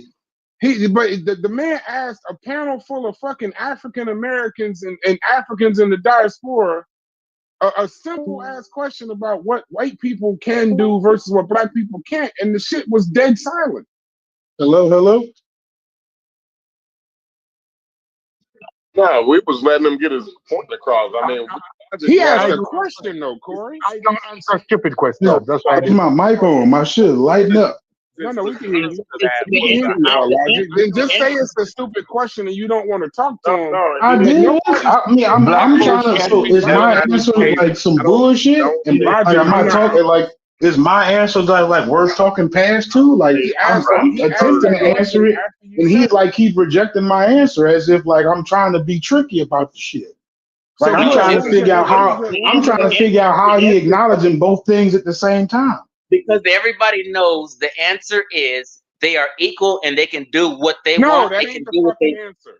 That's not the we answer. actually gave him logic. Actually gave him an answer about the housing. He just didn't accept it. Now, just because somebody don't accept the answer, right? Well, I don't know why we can't be mad at logic because he didn't accept. I'm not mad. No, I came in loud and strong, but I ain't mad at nobody, Corey.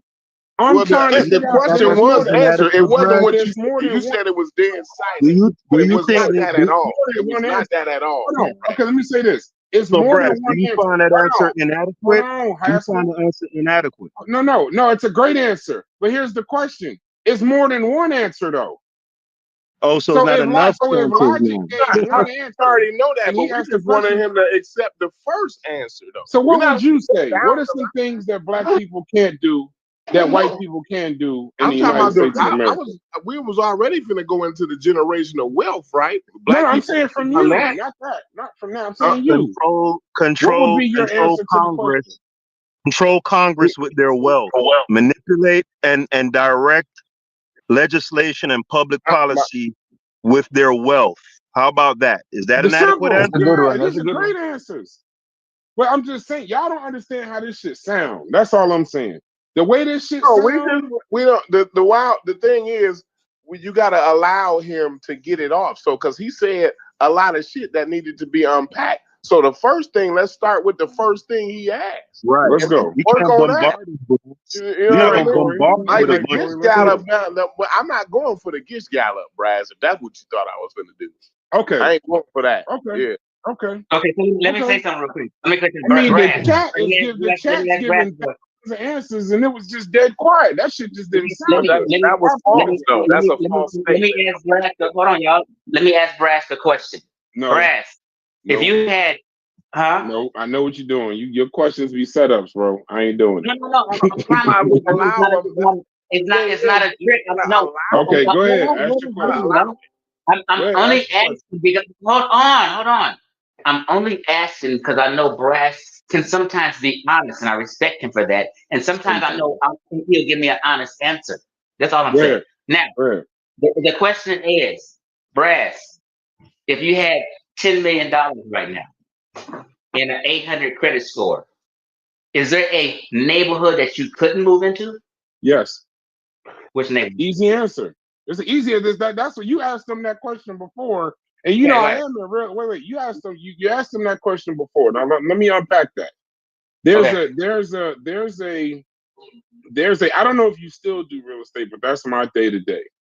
So day to day, there's not a literal sign that says you can't enter it, but there are barriers and there are outcomes that fuck it up. Black mortgage applicants, I think the number in 2024, we're denied 2 times more than anybody else with the same qualifications. But the wild part, that was my answer, though. Bro.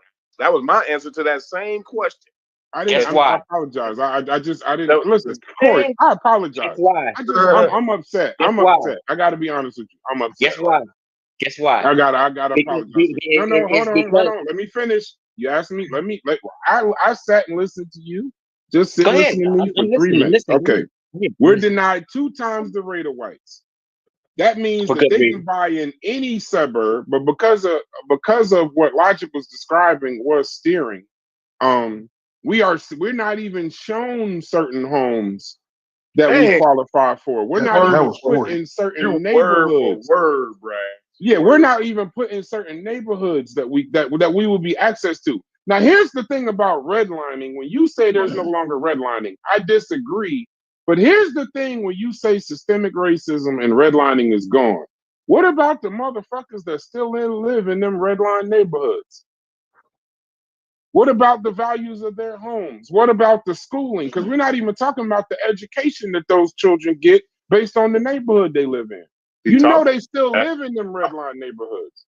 So whether they're still, if they stopped redlining 10 years ago, and they didn't, but if they did stop redlining 10 years ago, those people still live in those neighborhoods. There's still the effect. We cannot act like in systemic racism, when they stop something, the effect of what they did doesn't still exist. Our homes are appraised $48,000, $50,000 less. Black drivers, hold on, I'm gonna talk to you about all the things black people got to worry about. Black drivers, we get stopped on average 5 times more than white drivers.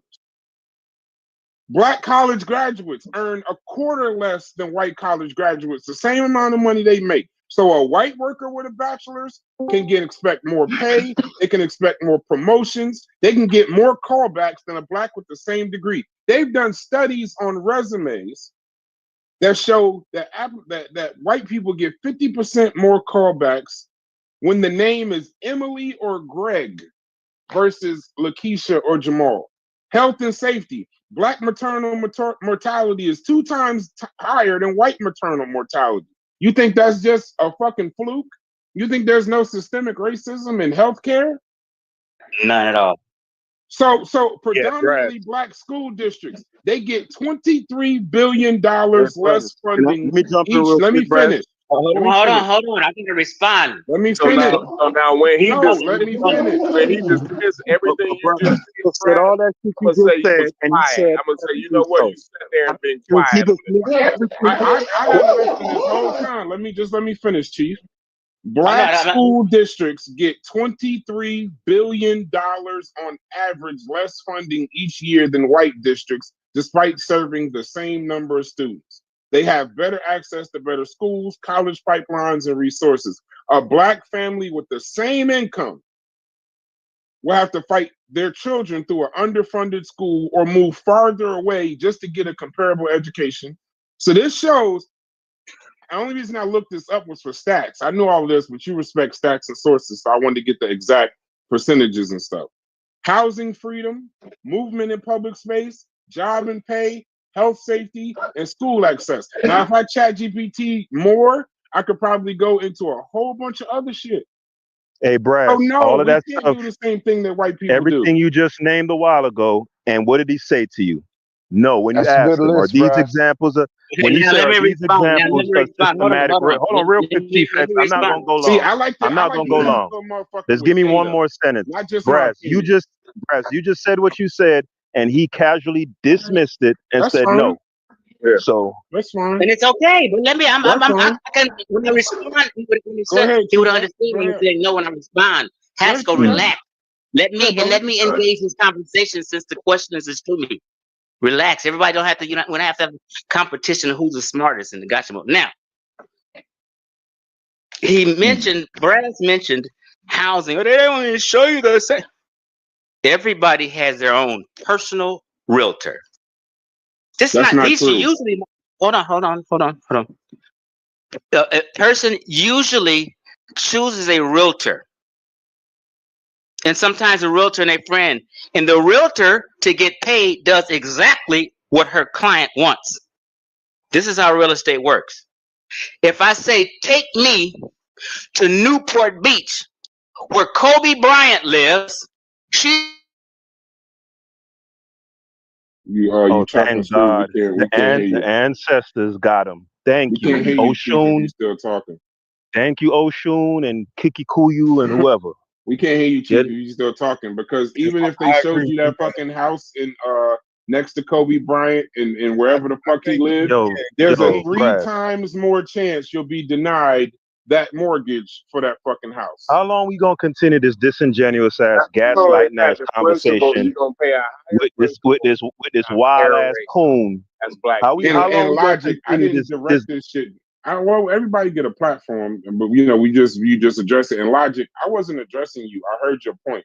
But when y'all go back to this video, there is a point in the video where the man asked a simple question. There's a lull in when we were speaking. That doesn't mean that we were like flummoxed or we wasn't. No. I'm not saying flummoxed. I'm not saying flummoxed. I'm not saying y'all are confused. I'm not even listening. I'm cooking. What I'm saying is, he said, I'm going to ask y'all a question. Is there something that black people can't do? The question was answered, Brad, and he dismissed it. And then no one said anything. That's where I came into the conversation. That's fine. Yeah. I apologize. It probably was a silence because he was still going on. You know what I'm saying? So like, I apologize. And Logic, I apologize to you, brother. I didn't hear what you said. Little rant. You know what I'm saying? Like, so you came in hot, bro. Bro, because I had my family. You was so disappointed.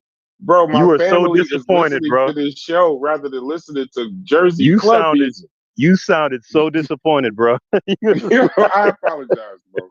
I apologize. I was like, I gave my son the fucking tongs and said, watch this shit. And ran downstairs like, man, what the hell? Y'all gonna hear how this sounds that's what when you it goes heard. live. By that time, you probably done heard like damn near everybody exhausted from giving this nigga like answering his question, right? So now after everybody like actually is like, nigga, what you're saying still don't make sense with why you have this position of everything is equal, right? Like how you going to acknowledge all of that shit and then in some kind of way come back to, you know, we like neck and neck on some shit. Like what the hell is that? Like that's really what that was. You know what I'm saying?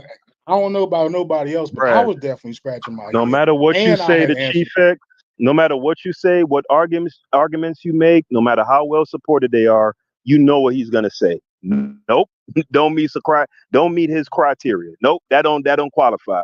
No matter what. So at some point, it's gonna confound you to the point where you're just like, okay, what the fuck am I? There's nothing to talk about because the discussion is not an honest one. Right. And we can't dismiss these principle and term conversations in these mortgages because the predatory lending that Corey brought up in the black community is fucking horrible. Yes, they sign up. Yes, when they finally beat the 3 times denial rate of mortgages, when you actually look at the mortgages, now listen, I'm in real estate. I make the majority of my funds off real estate. When you look at some of these people's mortgages versus another person's mortgage, and you just put person A versus person B, when you take your licensing when you do your licensing for to get your real estate license, there's a different a bunch of different state tests you got to take. There's money laundering courses, i.e., whatever, discrimination and mortgage stuff like that. But when you look at person A and person B, and they're the same person, other than just race, same credit, same schooling, same everything, and you see that those people are denied 2 to 3 times more, it can't just be one individual racist person. And the majority of people, black people, when they go to home for banks, that's what I was saying about the personal realtor. Most people don't make it that fucking far. That personal realtors, yes, he's right. They are supposed to work for you, and I'm not going to argue with that. But the thing is they will even because you have a personal realtor doesn't mean you're going to get the full market, because they're going to place you in certain places, and all realtors don't have access to all homes. That's another misconception. You just can't go anywhere in your state, even if you're licensed in your full state. Some of these houses are already under contract. Some of these houses, from what I've been seeing, if y'all if I don't know if Chief X is still doing real estate, but the majority of the houses I'm seeing ain't got nothing to do with a bank. I'm selling BlackRock homes at this point. The majority of the homes that I'm looking at in New Jersey are owned by BlackRock. That's a fucking fact. If you a lot of cash real only, estate, you know that. Cash only market too. Also, Brass, if you guys, see, you guys know this, but this is what I'm saying. Of course, black folk may get turned down more. Black folk have worse credit than white folk. No, I mean the same standing, Chief. No, People with under the the same same way, standing. equal The same standing. standing. No, Hold on. Why do black people got worse credit? If you're the same standing, That's right? a good point, Logic. In 2025, you're just a number. They don't even know what race you are. That's not these true, days. Chief. That's just not The true. other thing too, You can't say gotta you're a real realize estate expert and say that. There's no lender, nobody's turning down closing a deal and making money just because you're black. Yeah, no. the other thing I hate to gotta say this. realize. Yes, they are. He's in California. Him and his I son don't in know any bank California. that has That's a ever different turned vibe down out there making a too. deal with somebody No, that but actually y'all has need to get credit. to hold on. But Real y'all need to dumb get to shit, Logic's though. point. Because Logic's point is, why is they fucking? If it is a difference in the credit, got bad credit, Chief. yeah. Why the fuck is they credit fucked up in the first place? Come on, now y'all reaching and playing No, crazy. I gotta go though. But I apologize, Chief. I had to address it, but I gotta go. I gotta dip for real. I'm gonna go soon too. But y'all know why people's credit is bad. Come on, man. So let's stop playing. No, I'm trying to understand why you said it right now. You know, black folk don't have, like, it's the same thing. Ask yourself. Hold on. Ask yourself why Asians score higher than white folk in IQ tests. It ain't the same reason. It's apples and oranges. I want to know why black folk. You're correct. But you know poverty. You know that the more poor you are, the worse credit that poor people may have. So why is because black they folks paying more the likely bill. to be in poverty? Why is black folks more likely to have that lower credit score and be in poverty? Lack of education, lack of ownership of land. It's a lot of reasons. So redlining. If my credit score is bad, Corey, it's because I fucked up my credit score. I agree with that. I agree with that, Chief. That part I do agree with. I mean, y'all low key trying to blame white folks. Why black people credit bad, Chief X? The Chief X started to what he said was because y'all missed it. The niggas said, why the Chinese people, why they be scoring better? Yo? I thought so at first, I don't know what you meant by that, but I'll let you take it back. Systemic racism is different than blaming white folks. Let's get back on the points. Our credit is bad because niggas don't pay that bills and people are poor. Hey, Chief X, I want you to know that systemic racism is a whole lot different than just blaming white folk. Just to let you know that. I get you. I agree. Are they poor on accident, Chief X? You think? Now, logic. Are you blaming white folk for your plight? If you was broke and had zero in your bank account, are you now blaming white folk for that? I'm not blaming white people. Okay. White people. I'm responsible for my credit. I'm responsible for my credit report. I'm also responsible for how much is in my bank account. Right. I'm being more specific when they have terms like for them to use to identify it. It's called systemic racism. See, like, so we're trying to sit up here and at this point almost convince you that like in real life those effects are like still happening, and then in some, not even in some cases, but in most cases, like so deep to where you can even see them on the data, right?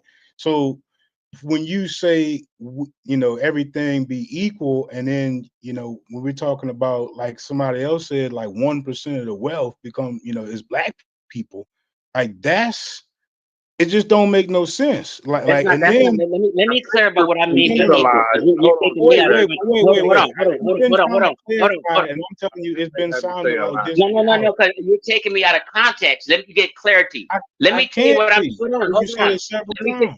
No, logic. Slow down. I got you. Let me tell you what I'm saying when I say equal. My son graduated from Missouri State. A white boy can graduate from Missouri State. My son and that white boy is equal as far as them going to seek a job, as far as their credit score, as far as buying a home, and everything. That's a lie. He's no better than my son.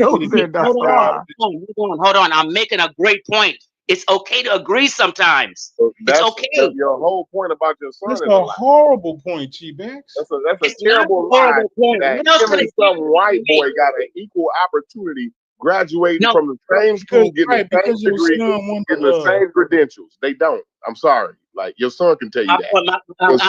Your son I can gave tell you. you that he don't have the same opportunity My as son would white tell me boy he's crime. beating white. My son tells me he's kicking their ass. He's succeeding way more than the white boys he graduated with.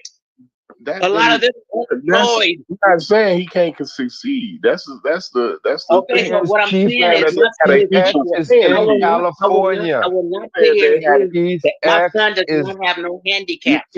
X and his son are penalizing. in California. That's another factor.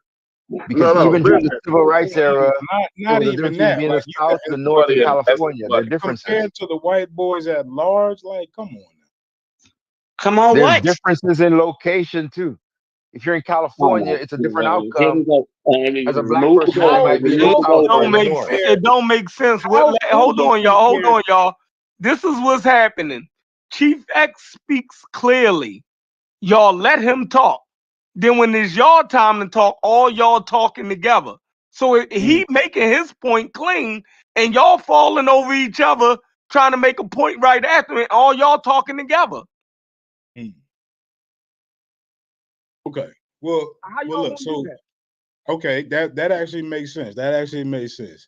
So, like for me, comparing it to the white boys at large, like that's just straight up silly, right? Because now once you compare it to the white boys at large, now you gotta include all that old money possibilities, right? You gotta include all the advantages at You're that back there. same age I'm that your not son is. listen. Some of them niggas ain't even got to go get a degree. Like they walk into the fucking CEO type, right?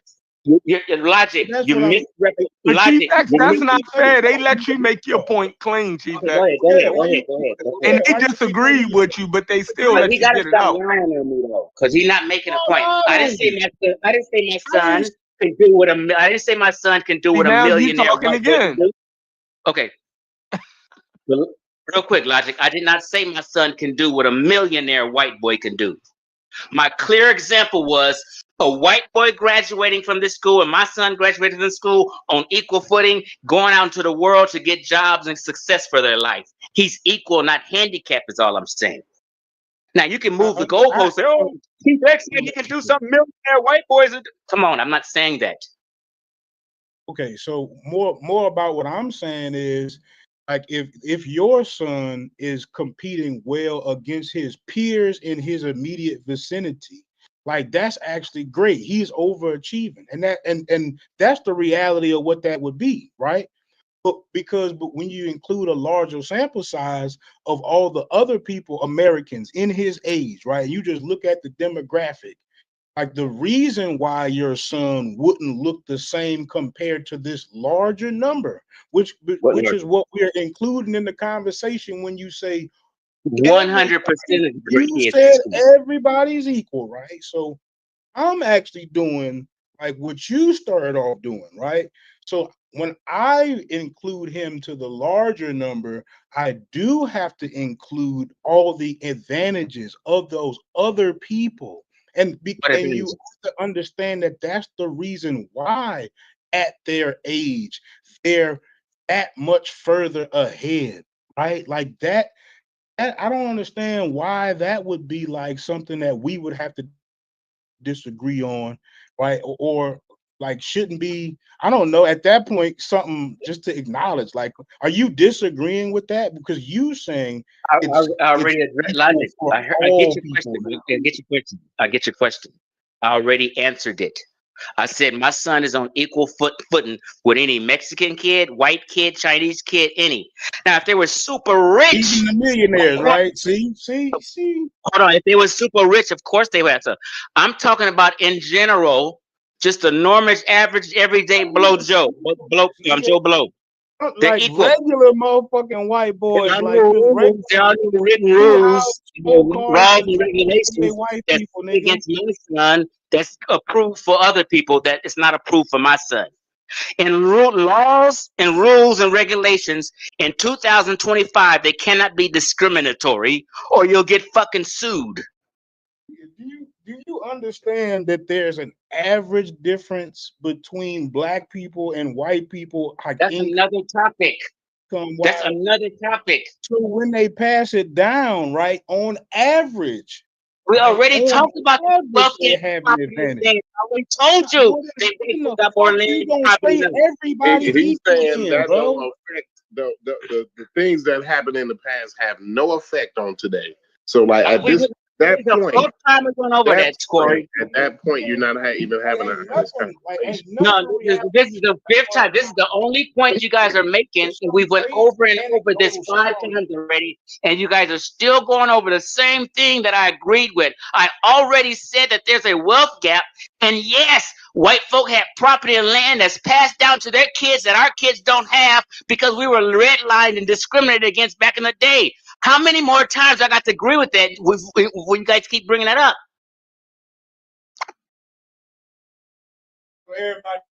Hey, Chef, on that point, so we heard. At this point, there's no sense in us keep arguing then, Chief X. Right. If so you basically, already, if you're saying that these effects still have residual effects today, right? And just because they don't call it redlining, just because they call it redistricting, or zoning or whatever the hell they call it these days, right? Just because they call it a different name, don't mean that it don't have the same effect. And just because that they have collateral damage and some of it affects poor white folks that's poorer than black folks, right? That don't mean that overwhelmingly it don't affect the black community. And again, let me say something.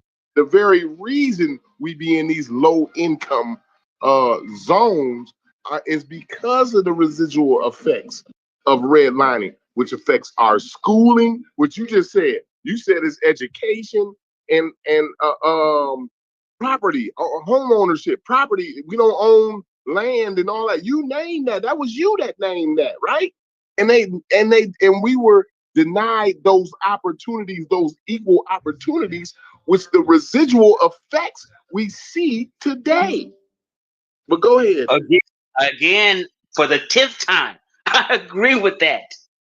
Yes, we're affected by having less wealth because of all that back in the day. Can we move off that point? And what I was saying, that's why I read that Lee Atwater quote earlier. And I don't think people really liked it, but that's what it's saying. It's saying that the things that they're doing these things, or these things are being done, but they're not being done in the same way that they would have been done in the 40s or 50s. It's more subtle. You see what I'm saying? Yeah, so basically, I've been on here for about an hour. I'm about to take off. So basically, no one was able to prove a system that was racist. Logic brought it out. See, that's why I said before we even got to this point that we wouldn't have an honest conversation. I said a system in 2025. After all of his agreeing and all of this, he says, okay, so basically what we're saying is there's no systemic racism again. So we're not even having an honest conversation. He's not even being honest at this point. No. There's individual racist. There's no system that's racist. There's systems. Because the system can get sued and there's no discrimination. You heard of the Brett Favre case? You heard that? Okay, you're just talking about. Okay, you heard the O.J. Simpson case? You heard the O.J. Simpson case? The Brett Favre case. Do you want me to rattle on the case? Got off in court. In the Brett Favre case, the federal government got off in court too. Government, everybody gets off in court if they got representation. The federal government passed a law to help like poorer people. They take the money down in Mississippi, and there's plenty of other things they could have funded. Jackson had a water crisis, all this type of stuff, and they took that money and gave it to wealthy universities and Brett Favre for speaking engagements that he didn't do, and all this type of stuff. Right. Guess who was investigating? So that's a systematic thing. These people are there running the system of Mississippi and doing these things within the system that is not benefiting the people they're supposed to benefit. Listen, fine. Guess who investigated Brett Favre? White folk. Do you want me to tell No, you I'm not stuff? saying. Hold on. Do you want me to tell you stuff that we've got away in the system with? Everybody gets away with shit in the system. That's not the system being racist. That's them being a con man and scamming.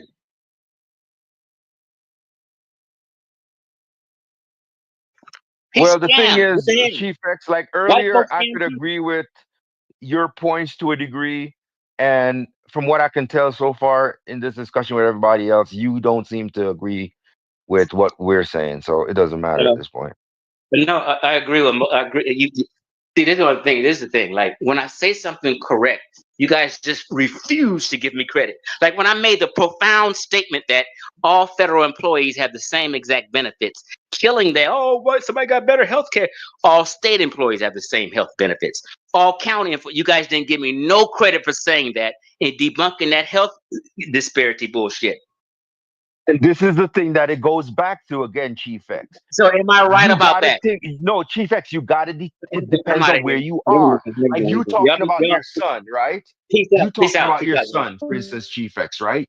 Your son is in California. You're in California. That's a different outcome than maybe some other states. You see what I'm saying? The whole thing with the federal government versus state employees. Yes, they're going to get the same benefits, but that's different than being in the private market. The federal people get the same benefits. Y'all got to give them some credit for that. No, I'm agreeing with that, but I'm saying the federal employees get the same benefits. Right, and I'm agreeing with that, but I'm saying let's give them some credit for that. I'm agreeing with that, but I'm saying at the same time, working for the federal government is different than working in a private institution. The federal government makes these federal laws, and they're more likely to follow their federal regulations and laws. And that's what I'm saying. It's like you living in California. Your outcome on certain metrics might be different than if you live in Mississippi as a Black person. And this is how it was even during the civil rights movement and all that, the Great Migration, and all of this stuff. You had a better outcome in the North or in the West than in the South. And so people made these moves. Yeah, but the statement he made about federal and state healthcare ain't true neither. That shit ain't true. I think it's more likely to be true than not. This is a simple thing. Federal employees do not get all one identical plan. They get access to the federal employees health benefit program. That's a marketplace with 200 plus plan options. That coverage changes by state, cost, and plan choice. So yes, everyone can choose, but outcomes still differ. Not all doctors accept all plans. Black federal workers on average are in lower GS pay grades, so they pay a bigger chunk of income toward the same premiums. The health outcomes differ. This is where also the systemic racism comes in. Fuck that they make less money. That's one part of systemic racism. The second part is then you get into the healthcare. Black patients report more misdiagnosis, more undertreatment of pain, and worse maternal care. State employees, they do not have a uniform national system. Each state offers its own public employee system. California has CalPERS. New Jersey has the state health benefits program. They're not identical. The benefits, the costs, and the access varies, but that goes into logic's point. When we start talking about why this, some of the reasons for people's credit, do people fuck up their own credit? Yes. That's not that we're not even having that conversation. But the point is, does the insurance mean equal care? That's the systemic racism. So even if they have the same insurance, then explain why Black women with private insurance die 3 times as much as white women with the same. Why are Black patients systematically undertreated for pain compared to whites? Black Americans overall have a shorter life expectancy, even when insured, due to systemic issues in care delivery, environmental exposures, and bias in the system. So whatever the fuck he's talking about with federal insurance and state insurance, that's just the deflection to get you away from the original shit. When we start talking about, oh, well, Black people's credit is more fucked up, why is that? It's just because we just fucked up and stupid with money, right? That's what we want to believe. Not that he talks about his son. His son has the same chance as the white guy. I just showed you, even with them, both of them with the same degree and same qualifications, when his son comes out versus the white son that comes out, one's going to be paid less. One is going to get more callbacks. One's going to be paid more. One is going to get promoted faster. One is going to have a higher starting pay. That's the systemic racism right there. Now I understand what Corey is saying. Fuck the conversation, because if we ain't gonna have an honest conversation and you're just gonna fucking just disregard everything that is said, then we're not having an honest conversation. But bringing up state and federal insurance plans, that ain't no motherfucking huge point. That don't even make sense. You're ignoring the systemic racism. So if you just want to ignore it, fine. And say it don't exist, fine. I'm the fool for looking for it. Yeah, but every time we asked him, hey, what about this? What about that? He said, I agree. That's why I ain't get it. The systemic racism is sometimes in the outcome of what happens. It's not always in the what's the name. And then another thing, Chef made a good point earlier. I cannot point to me and my success or lack of success and then just say systemic racism is gone. I'm not that far removed. Bro, at one point, the man acknowledged that that reparations could be a good idea. Like, why would we need reparations with everything being equal? Like how are you even making both of these points at the same time? It fucked me up. I don't know about anybody else, but for a while it was like, dog, I guess what you're saying, like just not accepting any of this is being systemic racism. How, I guess that's the only way that you can be able to hold a position that it don't exist. Like, no, it is still happening. The wealth gap is getting larger. You know what I'm saying? Like, Yeah, Brad, just on that pause. somebody don't Brad. oh, go ahead, Babylon. Go ahead. Okay, on that pause, I just wanted to make sure my mic worked, because y'all talk so much, bro, nigga can't even get in. I ain't got nothing to say. I just wanted to make sure I was heard. No, Peace. you gotta make sure you gotta come in strong, bro. And then once you come in strong, we know you there. Yeah. Well, the only strong thing I got to say, man, y'all almost let Chief X get away with straight trash. If it wasn't for Brass helping out a little bit, that was garbage. I mean, Nah, he but just you know wasn't what? accepting what I was saying. I mean, I had said most of what Brian. They're used to talking to Chief X. They've given up. They gave up years ago. Yeah, not only that, like if you just gonna dismiss out of hand what we say, like you know what I mean? Because we mentioned all of that. That was the first thing Logic talked about is the zoning. As soon as he asked the question, Logic brought the zoning up. So it's not no need to keep going on down the line, because he gonna keep asking you, well, name something else. Well, name something else. No, we're already talking about zoning. We're already right here. You see what I'm saying? So let's go. Let's stay right here, and we're gonna let you run off down the street to wherever you want to run off down to. But we're gonna hone in right here. You see what I'm saying? So and basically the zoning led to the redlining, which led to the generational wealth, which led to the education. We said all of that already. It's just the fact that if he don't accept it, ain't nothing I can do. We not having no honest conversation at that. Yeah, it's not genuine. Even with Brass ran all that down, like in a better articulate way than what me and Logic did. Right, once he ran it down, he just dismissed that out of hand and then ran off. So it don't.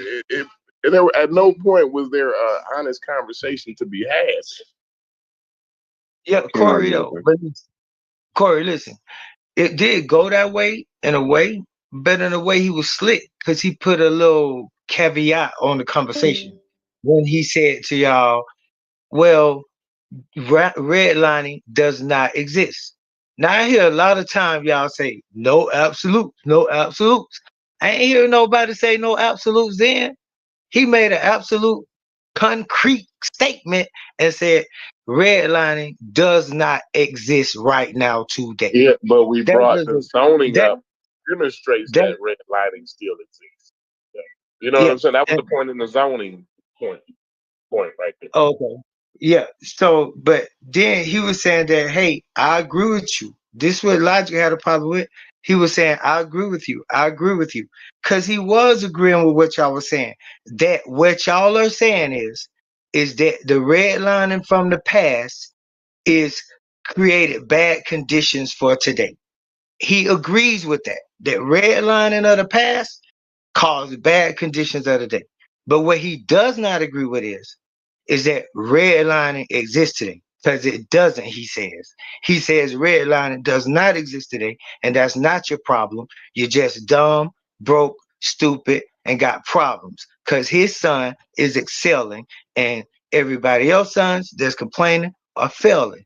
And it's just, this is what Chief X was saying. This ain't my view, but this is how he was getting out the conversation by saying that it only happened a long time ago. It has nothing to do with right now. Maybe some side effects, but those side effects has nothing to do with you right now. You having your credit, you going to school, you succeeding, you competing and being on.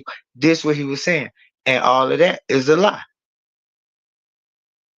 Right. I actually feel you. Like I pulled it up a while back and decided like not to read it because Chief X was just going around in a crazy ass circle. Like I just didn't even know like why he was doing that. So like, but I've been seeing that it said like zoning laws have historically been used to segregate the communities. Like I've been able to just go through and read the same thing that Brass did. Now I can see like how his point was clear, but that still doesn't remove the fact that not only does zoning exist, but like they rezone areas in order to keep like that disparity there. You know what I'm saying? Like let's not sit up here and act like that's not something that black people are like, making that particular decision on. You know what I'm saying? Like that's not, you know what I'm saying? And just I because just they don't, don't call it I that, don't know how you can't call that systemic racism, or you know what I'm and saying? Or at least just because they the don't law call it using, redlining, don't mean it don't yeah, exist. Though, you using know the what I'm saying? paperwork to slant, economics into a particular neighborhood or into a particular school district, right? Yeah. It could be for football reasons. You know what I'm saying? Whatever the fuck it is, it's not fair, right? Like, let's not sit up here and call that equal. That shit just like sounds stupid, and that's what he kept talking about. So that's was that easy and clear for you to understand, or were you go? Or would that make you play confused for 2-3 hours like Chief X did? That was easy and clear for me to understand, and I didn't have a problem with what you said or what Corey said in the background, other than once again, when he asked the question, like that's another thing. Systemic racism and redlining is two different things. Now, systemic racism may be a form of, redlining may be a form of systemic racism, but redlining and systemic racism are two different things. Systemic racism is a general and a universal thing. And um, the other thing is specific or particular. Those are particular events in redlining. So they two different things. Now, the other thing is when Chief X asked, he said, so give me an example of redlining that exists today right now. And the thing was zoning. But Corey just said in the background, even though redlining, the word ain't used today. See, this give Chief X ground. If you say the word redlining don't exist today, then you are agreeing that redlining is a But past tense the thing, point and is that that systemic racism doesn't exist today, not redlining, right? So yeah, so but they I so was talking about redlining has evolved, redlining. right?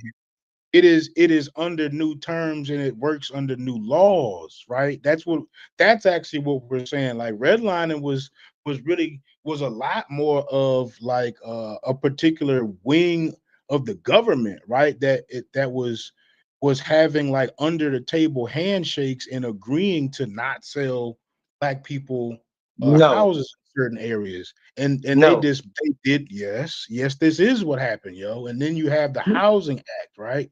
I forget what year that is, but it's after Martin Luther King passes. But then you have the Housing Act, in which all of that had to be reorganized, and that's when you get this new thing that we see today, right? Where you still see systemic racism existing, and it's within zoning laws, right? But the laws are used to segregate the communities, right? Under the guise of class or land use, like however they want to separate it, but they have all sorts of barriers that they can use to lock you out from these areas, to lock you out from these benefits of being in those higher property tax areas, having access to better schools and whatnot. Like that is something that they can use legally to pencil whip, get what they want. And it also overlaps with the housing, I mean with the job market, right?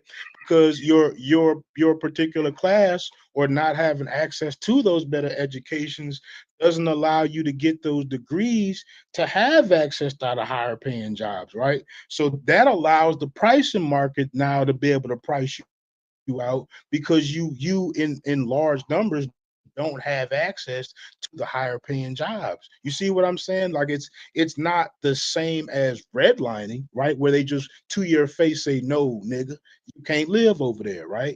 What you just described was a other system. barriers, right? They have other barriers that they put up in front of you, and it just operates differently, but it doesn't mean it's not there. How can we say it's not there? And I'm giving you an example of it being there.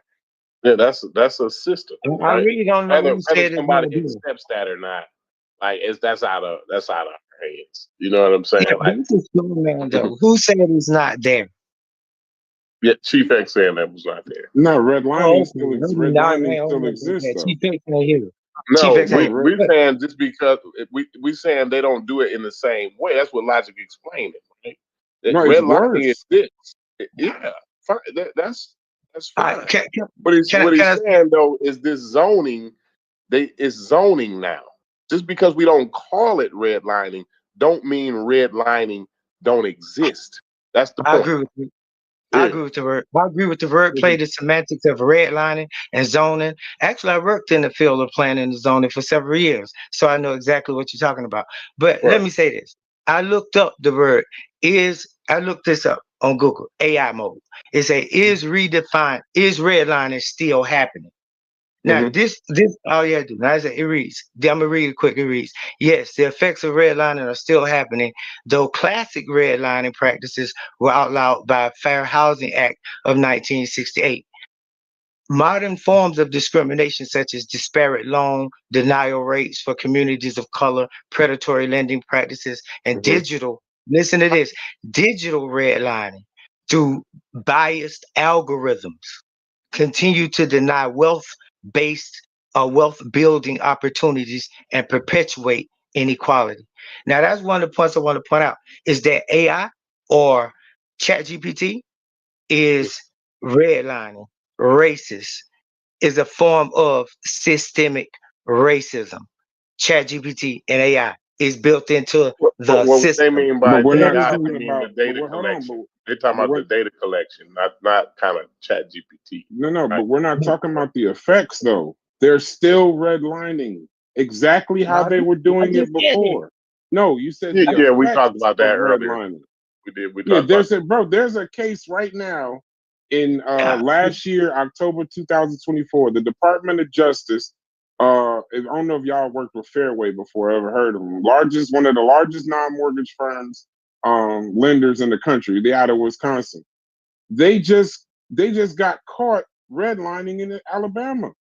They avoided, it says in October 2024, the Department of Justice announced that Fairway had engaged in redlining in Birmingham, Alabama metro area.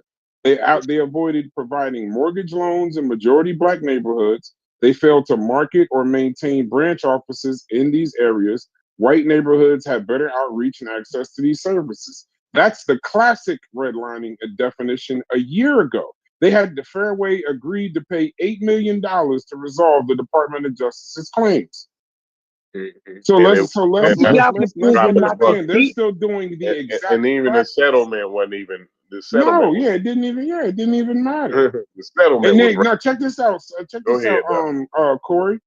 Mm-hmm. And since then, the Department of Justice has secured $100 million in relief across 11 redlining places since then. So when he says something like redlining doesn't still exist, the Department of Justice don't agree. I wonder if Trump's Department of Justice is going to get rid of that case. And you know what? Like I said, yeah, when that exactly. Now, is there some wild guys that just lazy and just gonna do the classic redlining? Fine, right? But in general, redlining is done a little different these days. You know, Well, I think that's the overall point that because they sued Zillow. They sued Zillow because when you put your information in to certain, that's why I tell people stop using them fucking them online sites because the algorithm redlining is the easiest shit in the world. But that's why I focused on the denial. Because when you go to them sites, they won't even show you the other shit. Did you know they can look at you, they can get the data from your doctor's appointment? Yes. How often you go to your and then they'll deny you insurance and home. Yes. Bro, if they think if they think, bro, you about to die in the next 10 years, bro, you're not getting a home loan. No. This is how they collect the data on your ass these days and redline your ass these days. But the zoning is another way too, though. No, I'm not going to deny the zoning, point. but I'm not going to deny the zoning. But I'm saying in 2019, HUD they charged Facebook for allowing housing advertisers to block ads from appearing to users by race, zip code, or income. And the digital version that HUD was the digital version that they was trying to put on motherfucking Facebook was them same fucking redline maps.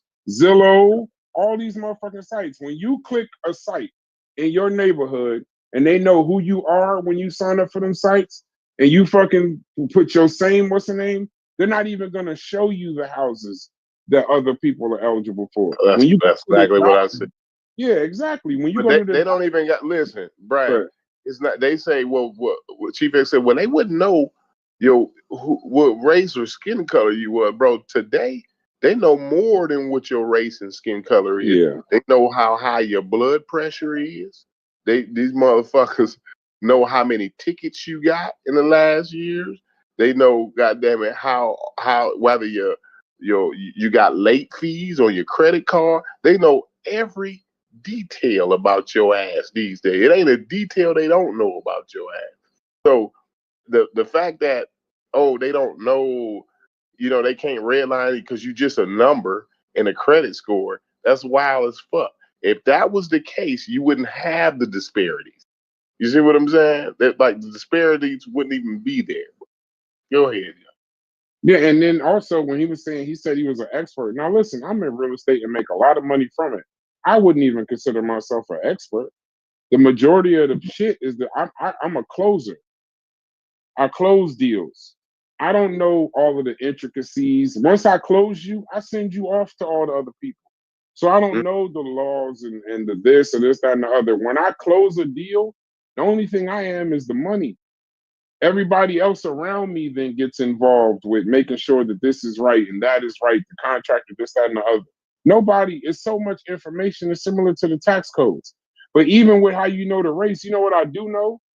When you do loans and you do loan officing, you have to designate your race. And you know what's crazy that people don't know? Is that if you do not put your race on that shit, if you somehow get around it, do you know the fucking loan officer? I gotta guess. I have to guess. I have to figure out what I think you are based off the secular shit you gave or if you sat in front of me. Like your race is most certainly a part about that shit. But then also, even if you ignore the race, your zip code says a lot. Just your zip code alone. When y'all go to the doctor, you know y'all sign them papers. I don't know if y'all been to the hospital recently, but if you go to the hospital and you leave the hospital and you got to sign all them declarations and confirmations, you got to sign your name 50 times. Trust and believe one of them is to send your information out that you probably don't want out. Right. Yep. That's so the data. If you don't want to accept it, that's cool. But now, Fetty, you in here. I don't know if you could talk. Were you in full agreement with Chief X or you was just kind of like keeping the conversation going? Because it sounded like you was agreeing. Nobody agree. I've been saying the same thing for weeks. I said two things can be true. What are the two things? I've been saying the same thing from jump. The conversation was dealing with accountability versus addressing external things that's taking place. I said two things can be true, bro. He argued from the Two things standpoint, I can't guess. be true, bro. It's Let him something finish. called Go the ahead, law bro. of non-contradiction and the law of excluded middle. Now, if you talking some paraconsistent logic or something like that, that ain't even real. But by law, it's something called the law of non-contradiction and the law of excluded middle. Two things cannot be true at the same time in the same place if they disagree.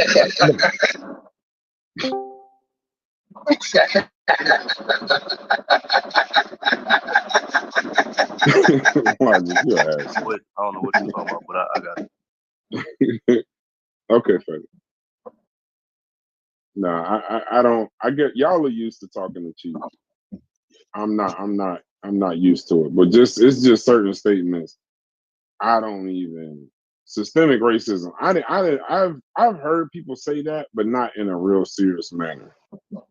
You know, I haven't heard people that just believe that there's no such thing as systemic racism. That's a I wild don't even know statement. that he really understands Can what I ask you the way something? that he was arguing. I'm not sure that he understands what systemic racism is. That was probably That's the problem, Corey. That's the problem, mistake. Corey, and that's Yeah, what y'all wasn't addressing. that's what we Is wasn't addressing. That yeah, was our mistake. there's a That was our mistake. comprehension issue going on. Yeah. You know what I mean? Like the definitions are not y'all not arguing the same things because when y'all say when y'all was saying systematic racism, he started talking about his son and all this old. Yeah. I'm like, yeah. Y'all I never think go. that's And where we then I failed was a at. real We estate didn't agent. lay their definitions on the table. You know, that's Yeah. where we failed. Nah, come on, Chef. Now, after you came in and you was the pause, after you said that everybody was talking over each other, and I had a chance to make what I was saying clear. He then wasn't addressing none of this shit I was saying. Because y'all didn't agree on definitions. Right. You got to agree on the definition first, and then move on. The conversation we got the cart ahead of the horse. You know what I'm saying? Right there. That's all that was. Hey, Chef, what's up? What up?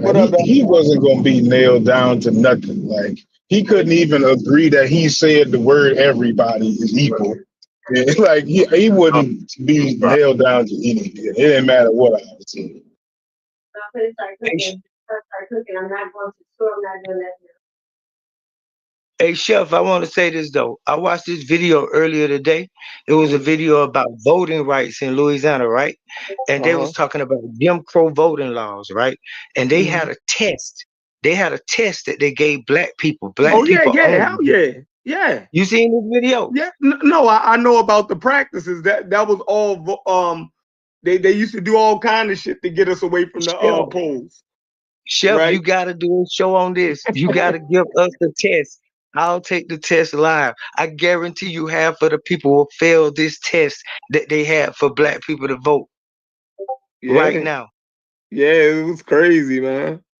So that was a form of redlining. So I want to say this. Did you know, Chef, not did you know, but Trump right now just trying to pass a bill saying that they're going to need ID, which is the same thing as systemic racism, which is the same thing as redlining the voting polls, because he's saying people going to need an ID, which is going to limit the black people that go. This is a black fact. people. Hold on. So black people don't have IDs? No, it ain't the point that black people don't have ID. It's the fact that they got to get that particular ID and have that voter's ID. All right, so if black people are serious about voting, then they'll go get the ID, the voter ID. I don't understand how that would be. You dig what I'm saying? Yeah, no, I hear because you. I never understood. So just because I don't understand something, right, is it don't mean there's no validity to it, because I don't like doing that, right? But I never understood why, because most of the niggas that I be around, right, you gotta, like, even hood niggas, like, if you get pulled over without an ID or stopped by the police without an ID, they gonna take you. They want to take you down to Exactly, for identify nothing. you. You know, so Exactly. I always wonder, like, what's the disparities? And somebody smarter than me can answer this. Like, why is that? Why would that be racist? How is it disparaging to the black community? Wouldn't that be more disparaging in the illegal immigrant community, Right. rather than the black community? So I just never understood why they always said that the voter ID would affect black people. Black people, that ain't gonna affect us. Yeah. Can I tell you how they do it? Let me tell you. See, it's a whole bunch of stuff that's involved. So I have to give you a scenario. I'm not gonna give you a universal thing. I'm giving you a specific incident. But like, take for instance, you have the black child or the black people that's over here. They're doing their thing. They live in the ghetto. They smoke dope. They don't really go out much into the community. But when it comes time to vote, those niggas vote. Now, half of these niggas got warrants, right? So now they talking about ICE, they talking about this, that, and the other. He cracking down in Chicago, cracking down here and there. This discourages those very people that would vote in those low income areas from coming around that. Because now you got IDs involved. Now you want to check me. Now I need to I don't register. know no and all that. crackheads that's voting and shit. Like Wait, that's wait. wherever you No. live at is different than here. Like I ain't never seen a bunch of crackheads in the voting line. Yeah. You crazy. That's crazy, yo. Like y'all crackheads, you got some amazing crackheads in your city. I've You got some never responsible past a voting crackheads. line and seen a bunch of crackheads saying, Them niggas down I'm at about the to go vote. plasma center or some shit, nigga. They But ain't the down part there to about, vote, to be bro. honest though, the part about the warrants did make sense though. You know what I'm saying? It sounds like though, like if somebody willing to take the COVID shot, right? Then they say, well, I don't see nothing wrong. People on my job done took it, everybody done took it. Hell, everybody can take it. What's the damn deal? If you ain't got it, hell, then you can't get that job. What's your fucking problem? No, it don't work like that. I might not want to participate in that shit. It's my choice. I'm my own person. I'm my own citizen. So just because you accept getting the ID and going to vote, I may feel like, no, y'all niggas doing too much. Y'all restricting my rights. I'm already able to vote. What's wrong with the system already? What the fuck you fixing? You see, people got questions. It ain't as easy as just like, oh, you just follow the leader. Hell no. People have their own mind, and some people thinking for themselves and saying, no, that shit ain't for me. You doing too much. Why would you have to fix something that ain't broken? Why you need to put a computer and make it digital when we had already been Nah, but votes analog? it's What's this and that? technically it's never gonna be perfect though, right? So like Now, all when you we can talking really about do is all right, all you can really do is attempt to like have people actually participate and then be more informed, right? Like be more informed about what it is in their community that they actually care about, and then how to go about it, within whatever unfortunate system that they got to do it in. Like, how can we get this done over here, through that bullshit? Like, that's just, I mean, I think that's just like has to be the foundation of the argument, right? You got to take both of those realities in there. Like, how do we make people more like interested, responsible, educated on the subject, and then have them participating? Like, that's how could it be any different today? This is exactly why we need reparations, because reparations for education in this department and reparations in helping people to do this. This is what reparations is for. It's for a group of people. Go ahead. No, you go. My bad. Go ahead. My bad. Okay, yeah, this is what reparations is for. It's for people like black people who have been in a system that has relegated them to the side. And so now these people ain't handicapped. They have the same abilities as the other people, but because of the system they put behind them. Now, it amazes me that people haven't seen the video on YouTube where they show the people racing in a line, and they got a black girl, black guy, they got a white boy, a Chinese boy, Asian boy, Jew boy, girl, whatever, everybody in a line, and they about to race, and then they say, wait, before we start the race, if you have $1 million in your bank account and your family is rich, you get to move up. If you have both parents in the house, you get to move up. If you never been to jail, you get to move up. Now, once they get through doing that, the black people on the last fucking line, bro, they at the starting line still. They ain't moved And up. they never have to mention being black. Like the They ain't stipulations never never have to mention. Yeah. Facts, bro. You know what I'm saying? Like, we got to understand that the system is real. We can talk around it, bullshit, play, all that. No, the system is real. Now, what's happening is we are individuals, right? Individuals, specific individuals. And the system is a universal system. It's a one size fits all. It's a government for all of us, whether you like it or not. And this is the problem. Because if you have a government like that, then the government can't listen to all of y'all. It can't. The government has to do what it wants to do. And that's what everybody is ignoring.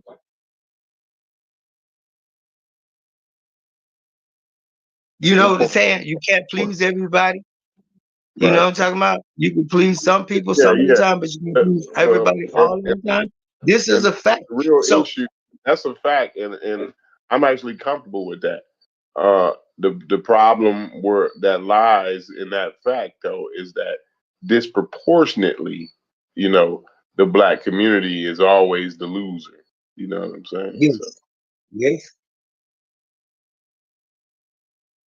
But then I don't want nobody to think though, Corey, when you say black people always the loser, I agree. But then they go on to say black people the loser cause we dumb, cause we stupid, cause we need to do this. We need unity, love. We need to no, the hell we don't. We need to get the fuck out of a system that is oppressing us, because we can see we have everything it takes to win, but we not winning. On my brother's door when I was a little boy, it was a little note on the door, little sticker. And the sticker said, if you ever in a game, the sticker read, if you're ever in a game and you don't see a sucker, you're it. That's what's happening here. We in a game, you don't see the sucker because you the sucker. That's what's happening here. So you're in a game and you say, hey, I'm going to make money. I'm going to beat the system. No, they create money. It's not a money thing. No matter how much money you make, you're going to feed the system more. They make more the more money you make. They get richer the more you get richer. So it's no catching up. It's not a tortoise and rabbit race. It's no catching up. It's a fixed system. You pay into it, I get rich. You don't pay into it, I don't get rich, but you don't get rich either. So if you But wait a participate, second. or you stay Wait broke. a second. You said something real important back there, right? So why do you say we got to get out of this system? Like, because I think that when you say get out of this system, that's the kind of talk where you can't stimulate people to vote. Because when you tell them to get out of it, that's clearly telling them not to participate. So why do you suggest getting out of it rather than I being don't know more how you educated make in this. how we deal with it? I don't, first of all, I don't know logic how you make the illogical inference from me saying that to gathering me saying all you said. So can you No, show me you can you show me use the the link? words "we got to get out of this system." That's what you Yes. use, and I just want before you got too far away from So that, how I you turn wanted to be into able to don't ask vote? you why you said it that way. Wait, Now you could say, how does "Hey, I get said out it of the that way, and I system? meant this," but that's all I'm asking. Yeah, I hear you. How does get out of the system turn into you saying, I'm basically saying don't vote? How does that get to Well, that? when you say get out of it, when you say get out of, once you're out of Mhm. it, you wouldn't need to vote because you're out of it. No, Now, that's your definition, And that's you reading into something, and you should just ask the question instead of trying to lead the witness or bait me into some type of stupidity. No, that's not a real Elijah, question. he might have used language that ain't the clearest, but what I'm taking away is meaning like that system needs to be done away with some way, somehow. I think you're taking it more so of kind of a separatist kind of rhetoric. I don't know if that's what Babylon is advocating for, separatism. I don't think that's what he was trying to communicate, though. I could be wrong. I'm right here and I can speak for myself. And I'm definitely not bringing separatism into the conversation that I was having. Those are just catchwords. That has nothing to do with get out of the system. But Babylon, can you understand how logic, and I'm assuming logic took it that way. Logic can correct me if I'm wrong about that, but can you see how someone could potentially construe you saying that way? No, not when I'm here and they could just ask, what do you No, mean when I'm you say saying, get out of the no, system? I'm saying before they even got an opportunity to get clarity from you, just hearing you say that sentence, can you understand how someone would interpret that? Of course not. If I thought that, I never would have said what I said. That's crazy. Of course Okay. not. Of course not. Of course I'm thinking that I'm speaking clear and logical here. So I don't think people will jump to conclusions or assume, make asses out of themselves. Well, For I think nothing. I don't think where they we would know just what you said assume. now.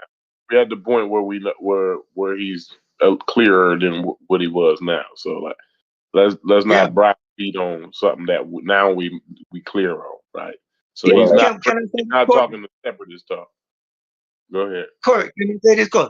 No, that the whole thing about and I watched the separatist video today too, and it was really good, man. That's really a doctrine that hasn't really been beat. This separatist doctrine that was put forth by Elijah Muhammad and different people like that, like the segregation. No, keep it. We want it like that. We'll do better by ourselves. We'll do fine without you. We don't need you at all. We don't need you to help us. We don't need no morality, no sympathy, no nothing. Get out of the way, and we got it. So I can understand that argument. Who could who could argue that? Who could argue that a person want to be sovereign, self-determined, self-sufficient, and have their own thing and do their own thing? I've never seen an Well, argument against that. sovereign So when y'all say the word separatist as if it's some negative, I always think like, what the hell wrong with No, these brothers? Babylon, Go ahead. what people probably give you pushback about is more so about the feasibility, practical feasibility of separatism is where people are going to give you pushback on, and they're going to ask you difficult questions like, okay, are you not going to pay taxes? How about health care, et cetera, et cetera, et cetera, et cetera? That's how they're going to approach it. Okay, but listen, Not where only you that, getting like you mentioned sovereignty. where you getting the sense? How we get on taxes? Excuse me. When you mention sovereignty, right, and separatism and stuff like that, when you mention those types of things, sovereignty to me just mean a nuclear weapon. That's all sovereignty. Without a nuclear weapon, ain't nobody in the world sovereign. Hey, Corey. I'm sorry to cut you, but I like that shit, nigga. Cause if you ain't got the muscle to lay that separatist shit down, it ain't no fucking separatism, nigga. Yeah, every country right I now like how who you ain't got a said that nuclear. too. Listen, I if you like ain't got that. a I be nuclear, trying to figure out how to just if get you through ain't it. got a nuclear weapon right now in 2025, Anybody that say separatist, anybody that say separatist is a domestic terrorist. Yeah, fine. What I'm saying is, if you ain't got a nuclear weapon in 2025, right, you probably getting ran up in. Look at Ukraine. Yeah, bro. I You see what agree. I'm I saying? agree. Now So you talk ain't about no sovereign if you ain't got that plutonium enrichment going on, right? Ain't no sovereignty to be had, brother. Just let you know that. bro. Yeah. I agree. I teach that doctrine. I agree. Not in that way, but since this is an avenue, let's use this avenue, this moment for a teaching moment. Corey, there is something called the comity, though. And I just put this out there because I know people be listening, so then they could go and look it up and they can fucking investigate and know what I'm talking about. But it's something called a comity, a That's comity. a state. That's a state within a state, right?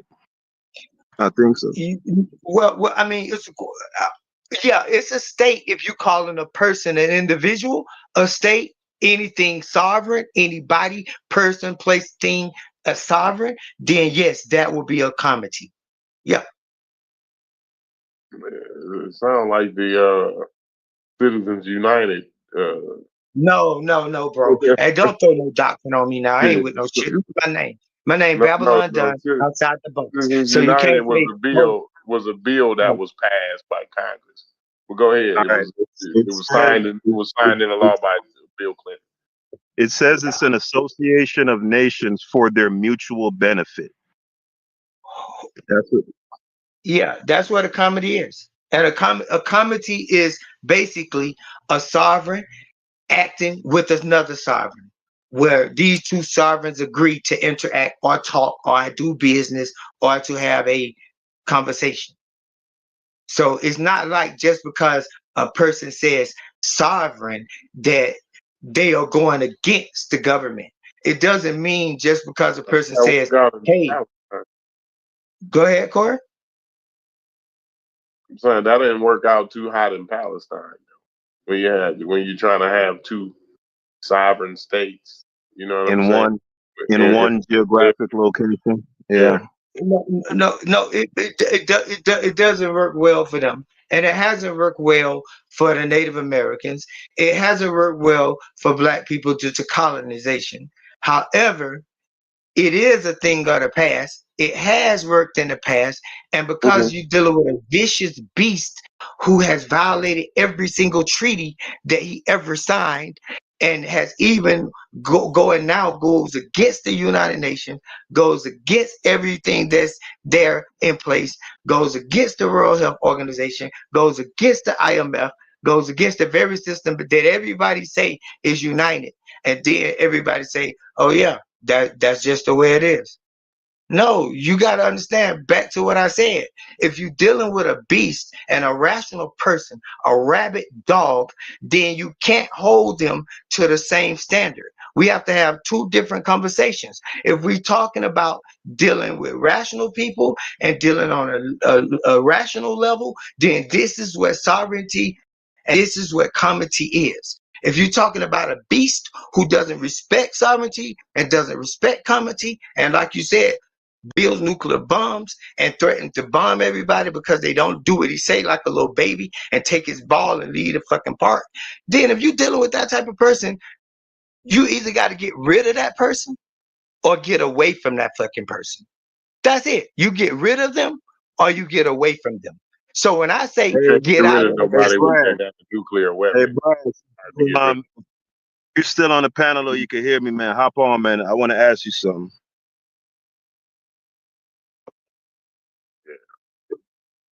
It's hard, yeah. So get away from them. I mean, like I said, the you talking about this a global. You talking about a global.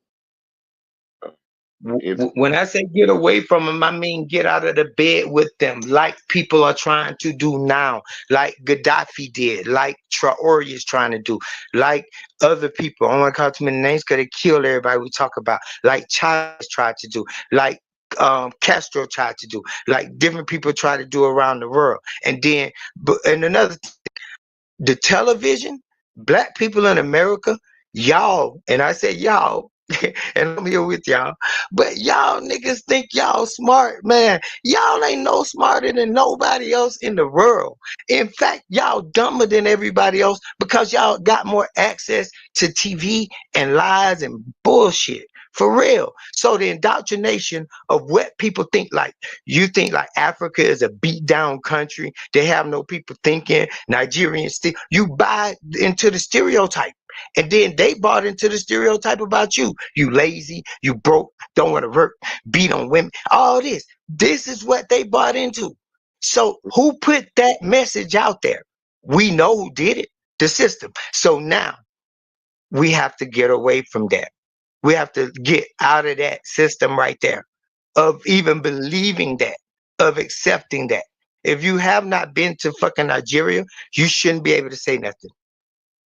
When people get in conversation, they say, hey, well, the Chinese do this and the Chinese do that. I ask them the first thing, are you Chinese? Are you a Chinese citizen? Do you have a fucking passport? Do you speak Chinese? Do you have Chinese family members? You married to a Chinese? You live with Chinese? Do you even work at a Chinese fucking restaurant? Then if none of these things are the case, don't come tell me what Chinese people do. But that's what they say. Arabs do this. The Mexicans do this. All them live like this. You're not fucking Mexican or Arab. You don't know what they do. So I'm saying that we live off a bunch of lies and fallacies and things that's been passed down, and we never really challenge that. We'll challenge each other, but we won't challenge our worldview, our arguments. And that's the problem. We think we're thinking straight, and we think we got a good worldview, and we done got the worldview from CNN, from ABC, from CNBC, from ESPN. That's not a fucking worldview. Even if you watch international news, your ass still local, because it's done been proven that you could see one TV show in one country and another country and another country, and you could play it, and they all will say the same thing. They all will say the same thing, not just here in America, from country to country, from nation to nation. People need to read the book 1984 and know about things like INSOC, proletarians, and how they changed words like they doing now, and how they change history like they doing now, how they change different things, the mathematics, the metric system, analog to digital, how they do all of this to keep people off key from generation to generation. And that's what Brass was talking about, generational wealth. It don't happen because you don't understand the generational gap. The man. Yeah, they changed the mathematics. Yes, they changed it. Like they went from the metric system, from the SSI to the metric. But the United States, y'all niggas still using pounds and all of that, And now I ain't talking about a pound like pound of money in England either. I'm talking about like a pound of flour. Y'all still using that, or an ounce of weed.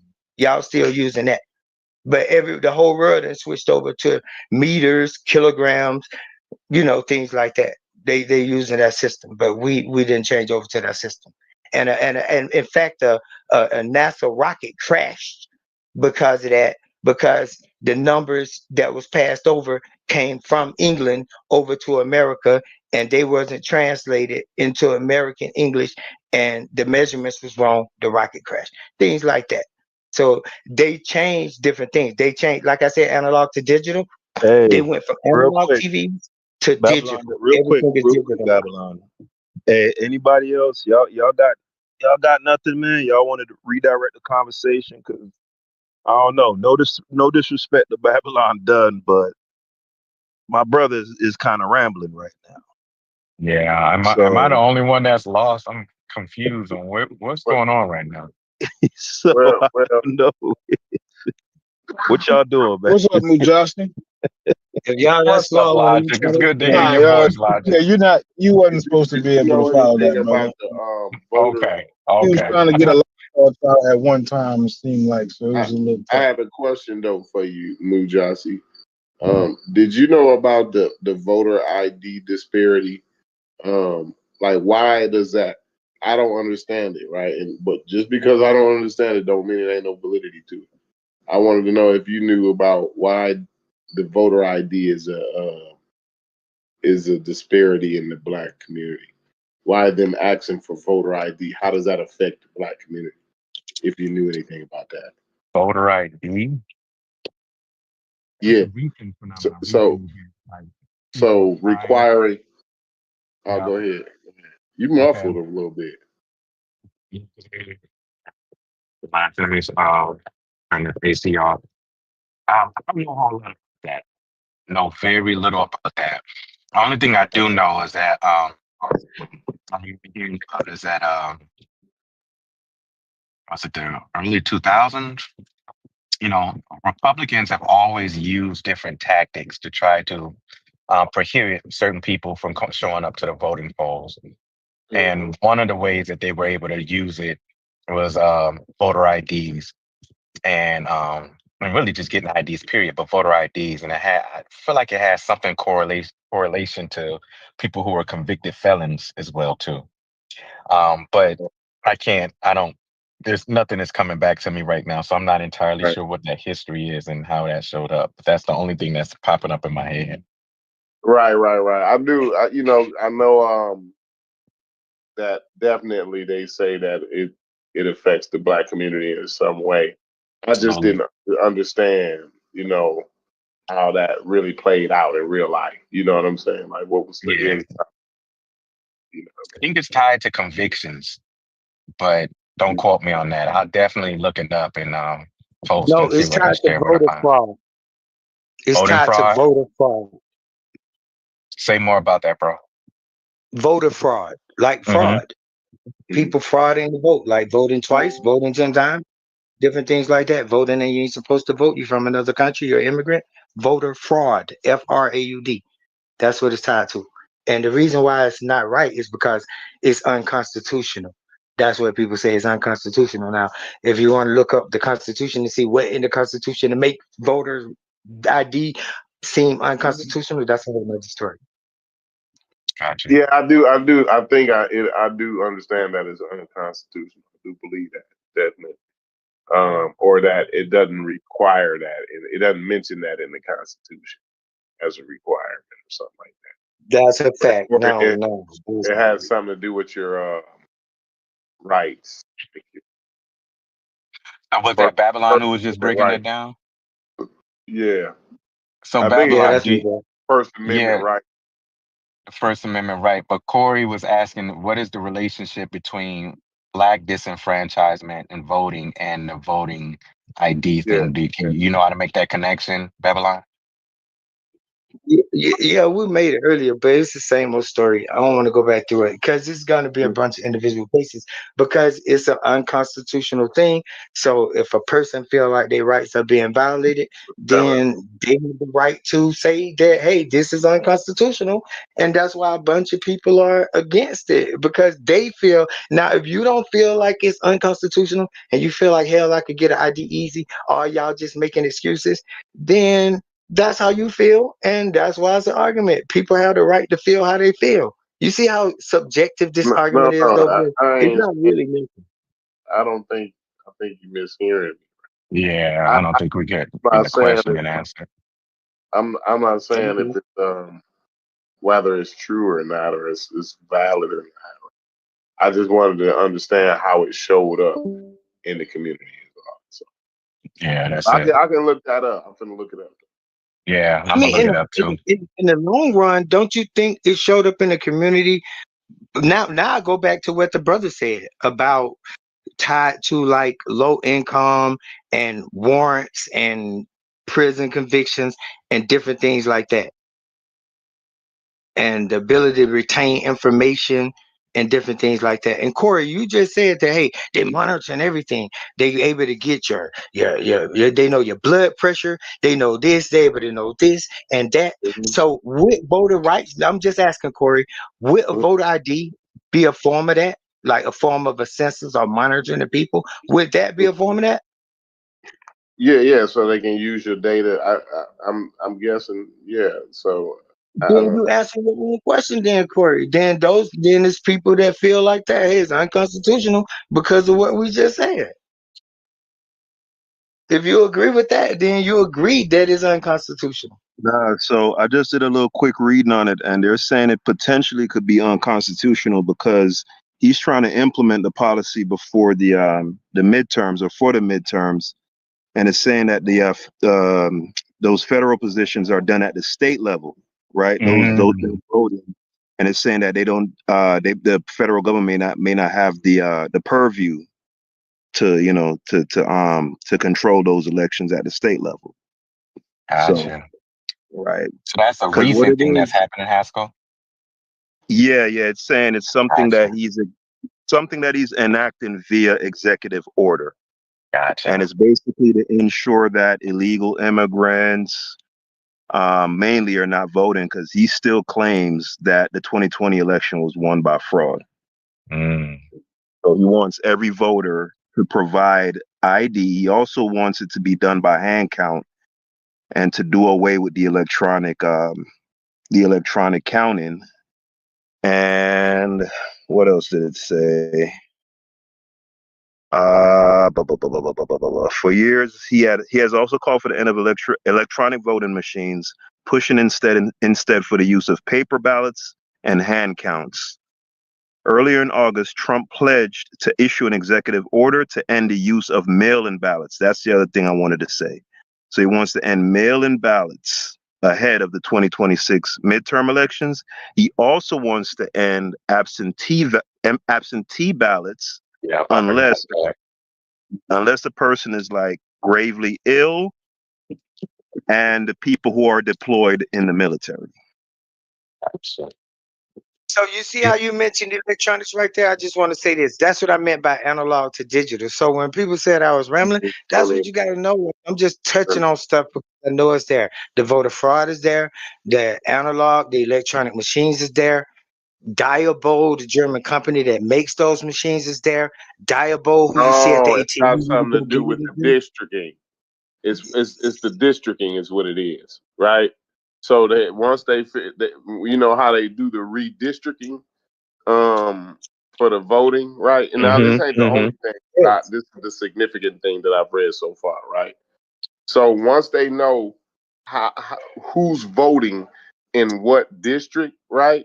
That determines how they chop up those the lines, and shit, the zones and shit like that, right? Yeah. So the gerrymandering, it's basically the gerrymandering. That's how they get the data to do the gerrymandering. Without the voter IDs, right? They wouldn't know, they wouldn't know like who's voting where. They would just know that your vote came in. They just know who's voting, right? But see, they want to know who's voting where. So, okay, so now we're gonna redistrict you. You know what I'm saying? Because you guys, the niggas is voting over here. So this is how we do the gerrymandering and shit like that. You know what I'm saying? And the gerrymandering. Are you assuming that gerrymandering still continues in 2025? That what you? Yeah, that's another systemic way. But yeah, gerrymandering is really huge today. That's a big time topic today. But yeah, that's what voter rights do. So far that's what I've read. But yeah, I just wanted to know like how it showed up and like what's the effects, like where does it make it a disparaging thing? Like that's all. I was just curious on that because I've heard that, but it never made sense to me because most people I know, right, always want to keep their ID on them because that's just a doorway to let the police in. Right. You know what I'm saying? If you ain't got your ID on, every nigga know, like, bro, you gotta have your ID on you, bro. If you ain't got your ID, now the police got a reason to fuck with you. Now you're going down to get fingerprinted and all the wild shit that you don't want to be fucking around with. You know what I'm saying?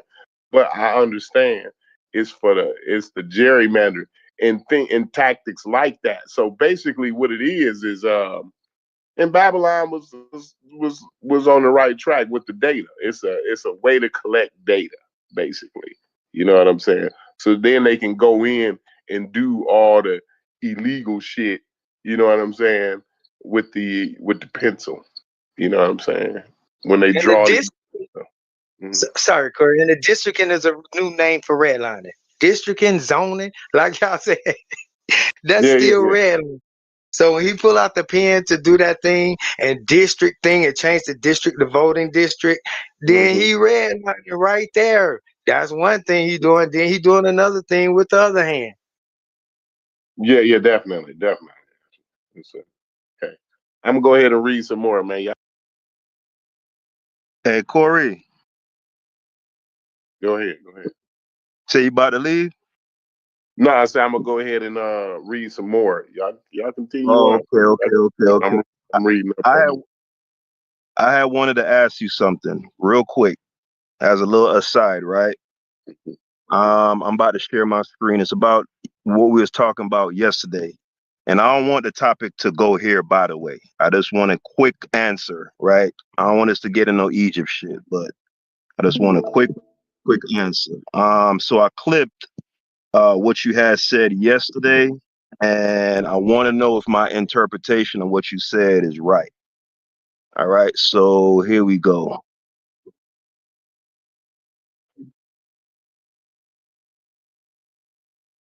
You can see me share my screen, right? Hold on, let me look. I'm trying to get my screen right. I got to tap your screen. All right.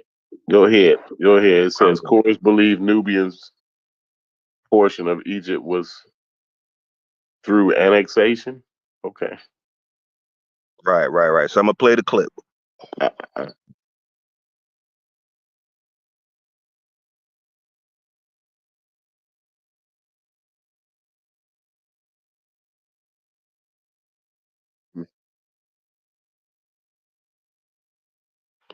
All right, so you heard that, Corey?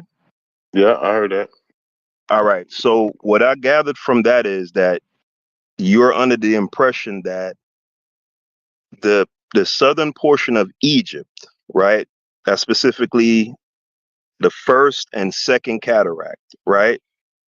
Mm-hmm. Within today's modern borders of Egypt, that's the people living in that region, Aswan, Abu Simbel, and are referred to as Nubians. From what I gather from what you said just in that clip, gives me the impression that you believe that they only became Egyptians through Egyptian expansion and annexing of that territory. Did I read into that correctly or no? Yeah, I mean, I'm saying I could be wrong, but that's what I'm understanding, that the borders, that southern border has expanded over time, right? And so now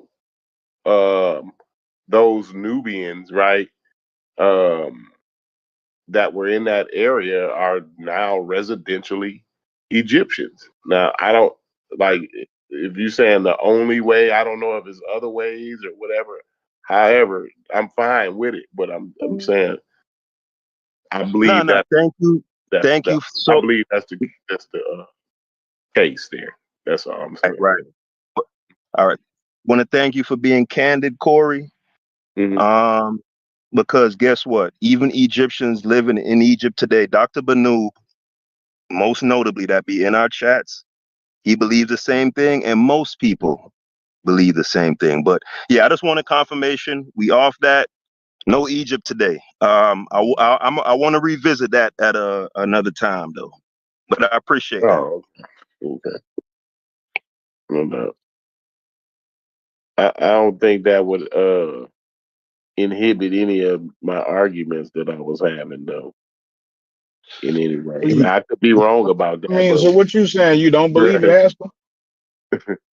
Since that's the popular opinion you saying, because usually you go against the popular opinion. I want to go into no Egypt talk today. You know what I'm saying? I like what we talking about.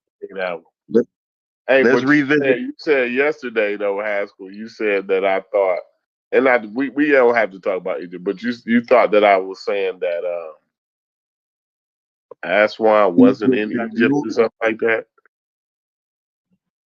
Yeah, I took it. I took it as all right. So the way how I said it was incorrect, right? Because obviously you consider Aswan to be a part of Egypt due to Egyptian expansion, right? But I think the main Aswan always been part of Egypt. You know what I'm saying? I never thought like it has. But are you aware that Aswan is considered to be in Nubia? That's fine. So, like I said, Aswan ain't in Nubia. Aswan is just north of Nubia, in my opinion. Now, maybe I'm wrong on that, and I'm fine with that. If you show me that, okay, listen, Aswan is in the middle of Nubia, then fine. You know what I'm saying? I can't be mad at you for that. I'm not saying I'm like the Egyptian geographic expert, but as far as I understand, Aswan is just north of Egypt. You know, let me make sure. I mean, just north of Nubia. I'm sorry, not Egypt. North of Egypt.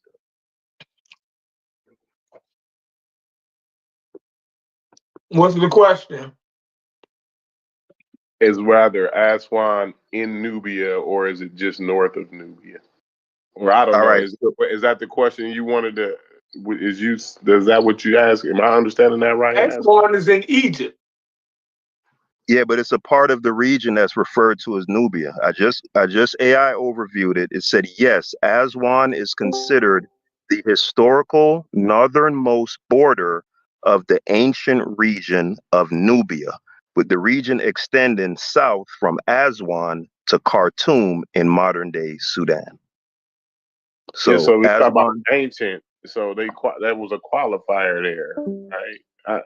No, y'all. So what's happening is there was a moving border. All right. we just There was a right. So it's disputed area. All right. But Lower Nubia extends into modern day Egypt.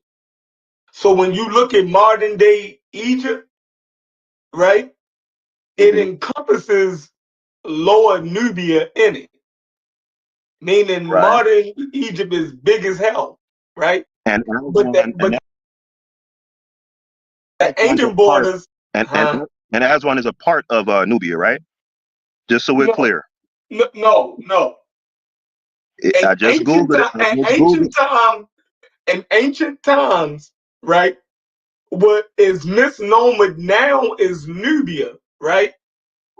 It was actually Egypt. Right. That's what I was Nubia trying to is a get. made up term. Right. Okay. Right. And that's what I was trying to get across to Corey. But do you know that the people who live between the first and second cataract, which would be like Aswan to like Kustul, right? In that area, that is Egypt, right? And from Aswan is above the first cataract. No, it's not. That's what I was thinking. That Yes, it is. Aswan is north of Nubia, right? Again, let me read the AI overview again, I because don't maybe, need no AI overview for that. well, maybe the people do. So let me read it again. I put in a question in Google: is Aswan a part of Nubia?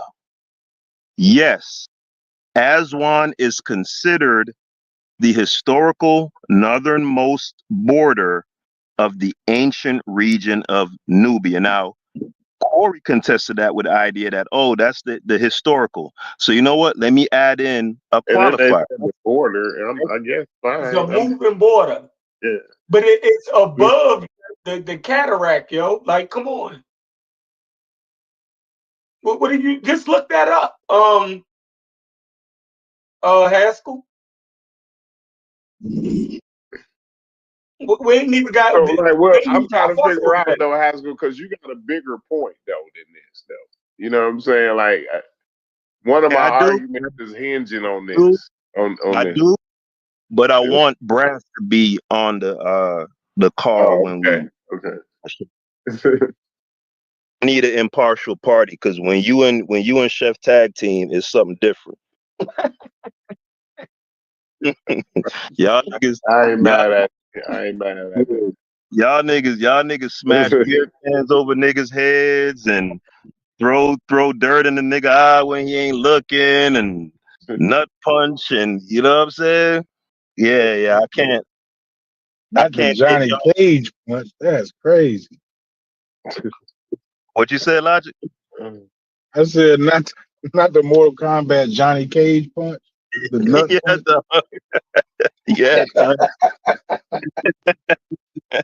Hey, that nigga Chef fight dirty as a bitch, dog. I promise you. Yeah, but I So look, always. I mean, I can look. I mean, don't they got Nubia on the modern map today? Is Nubia? Wouldn't that show up on the modern map? Yeah, not on Google Maps, but you know what? I'm gonna pull it up and share my screen and show you exactly what it looks like on a modern map. So hold on. Matter of fact, hold on.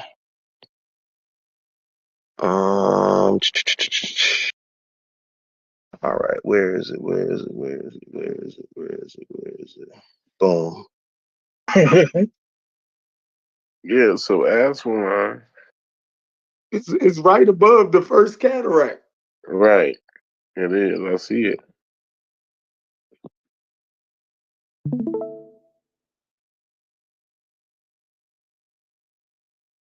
And then, yeah, Egypt's border kind of goes way beyond Aswan. You know what I'm saying? Yeah. That's my point. But I'm saying all of those territories from Aswan to the border is a part of Nubia, of what the region that is part of the naming convention that Egyptology created, right? Called Nubia. And I do have a larger point, but I want, like I said, Brass got to be on here so that I don't get gaslit. You know what I'm saying? Cause I know y'all slippery. You know what I'm saying? And I know I need a referee. I need a referee to keep the fight. Cause once I get y'all cornered, it ain't no wiggling out. It ain't no wiggling out. What are you trying to get us on though? We might agree. I must have said something. I don't know why high school don't think I would keep it real though. You know what I mean? Like, I don't got a record of keeping it real though. High school, that's cold blooded, man. Like, I might like talk a lot of shit to high school. I talk cash shit. Believe me, bro. I do the hyperbole and everything, right? But I definitely keep it real. You know what I mean? Like, where I'm wrong, bro. You got me. So basically what I'm getting at is, and we could take Aswan off the table. Let me pick another territory. I'm willing to die on Aswan. I put the map in the chat I'm willing to die. I'm willing to die there at the Aswan Mountain. You know what I'm saying? I put a good map in there for you, Haskell. You can do us dirty with it. I gave you everything you need. However you want to flip this map around and do your map. That's the one they always yeah. Yeah, they love this. What the gnome map? All right, hold on. Let me look at it. So Nubia, Lord Nubia. I can't even see Aswan. Aswan is like where Thebes is at, ain't it? Where is that at? It's south of Thebes. Oh, is it? Thebes is modern day Luxor. Right. Yeah, right. I should have known that. That's where my look man in the middle of the map, Aswan/Elephantine. You see where it say Upper Egypt? I see it. Yeah, I see it. Yeah. Yeah, I mean that's the map. This is the map now. You can't deny this map. This the Magi Archers map right here now. Come on. Yeah, but that's why I said I'll pick another city since you know what I'm saying Okay. The city don't matter in the overall point, basically. Yeah, right. So let's pick Abu Simbel.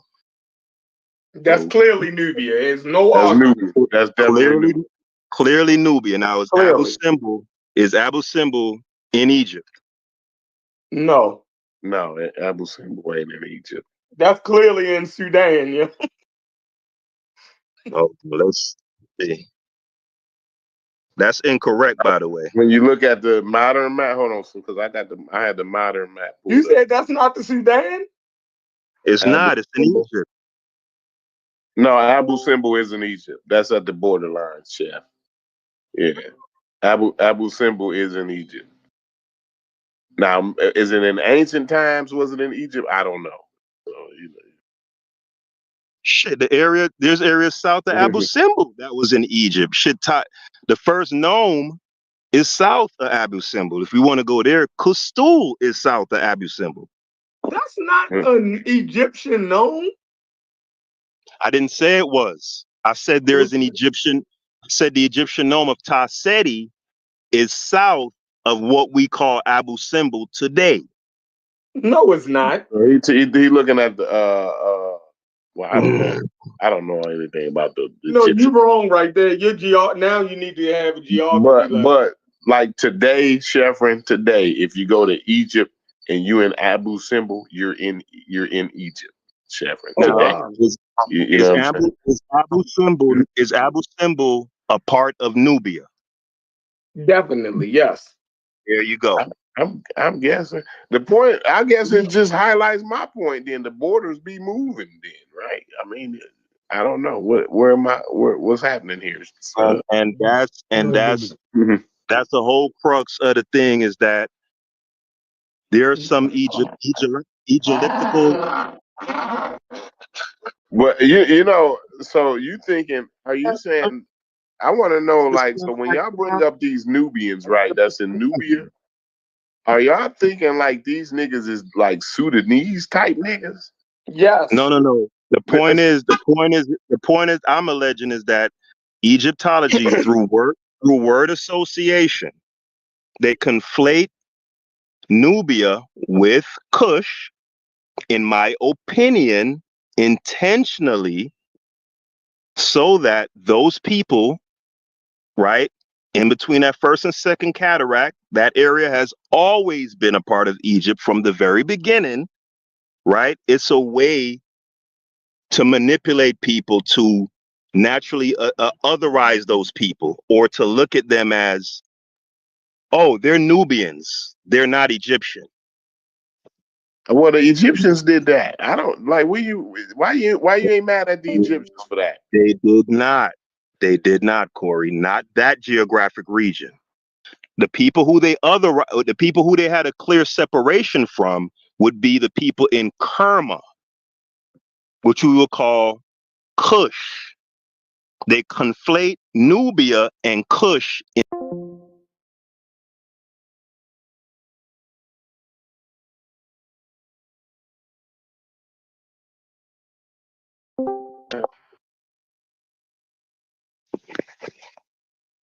Oh, you back, Haskell? Something happened?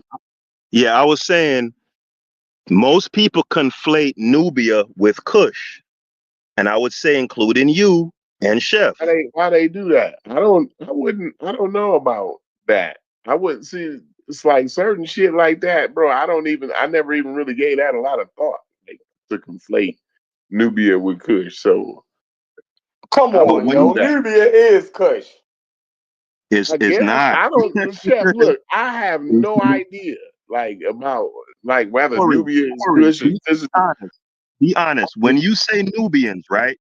You're You saying that black people. You talking about black people. Hold on. That's besides the point I'm making. That's what that's Hold what on, Chef. Hold on, they Chef. talking Let me about. ask my question.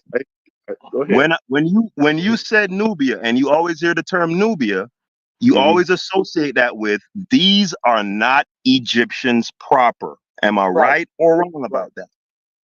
There you go. And I'm telling you unequivocally, that is absolutely wrong. That's the point. So you're saying that the Oh, because Nubians it's are Nubian. Egyptians. The Nubians in that region. See, that's what the conflation is, because Fine. I ain't mad at that. I wouldn't argue that. I wouldn't argue that. Okay, No, but Chef, that's not true. That's see what I'm not saying? true. And the reason why it's not true is because you're looking at a moving border, right? They always called the area from the first cataract southward as a frontier land, right? And the people was different. Even the people that lived in Elephantine or Aswan was described as different from the other Egyptians. They were more Nubian. It's a border area, like the people in San Antonio, Texas, right? And all of that around Texas and all that, right? They're Mexican, right? Just because they live on this side of the border, they are American. But everything in culture and phenotype and language, they are Mexican. So Nubians lived in the boundaries of Egypt, right? Because Egypt could extend its border. And then when Nubia got powerful, it could extend this border up past the first cataract. So they were pushing each other backwards and forwards. You know what I mean? At times when Egypt could dominate, their border would extend down into Nubia. When Nubia had more power, they can push their boundary up into Egypt. You dig what? So there's an overlap in culture right there. But those two people, two cultures are different. Like we ain't gonna do that. Right. Yeah, So let me I ask, said that. I said when you that. Half, say, I said the borders hold movement. on, I got him. I got him. So chef, so we're clear. You have the associated or the conglomerate of different ethnic groups that are called Nubian, right, in that particular region. You're asserting that north of that, right? So north of the first cataract would be the Egyptians proper, right? Yes. Yeah. Well, that's what they say, but we know that Nubians extended up into that area. That's No, we're why speaking. Elephantine and Aswan was traditionally a part of Egypt, but we know they're more Nubian, like San Antonio is more Mexican I got than that. it is Chef, American. But yeah. chef. We heard you the first time. Okay. Right. So Aswan That's is my pretty much position. You ain't got got. to ask me again. That's my position. I never asked you again, chef. You took the liberty of just repeating yourself. So we agree that the first cataract, or right thereabouts, generally is Aswan, right? So are we pretty much agreed that anything north of Aswan, to your understanding, is Egypt proper? That's still kind of sketchy though.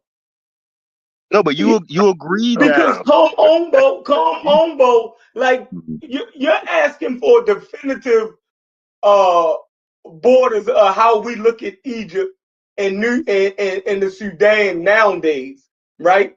We don't know how that thing actually looked in ancient times. And we can tell culturally, right? We can tell culturally that it wasn't a clear line at Aswan or Kom Ombo in ancient times. Got it. And I'm not making that claim. What I'm saying is, you have said that the people of that particular region, the lower part, or the part that is considered to be in, or that is in modern day Egypt, Lower Nubia. You're saying that extends into Egypt.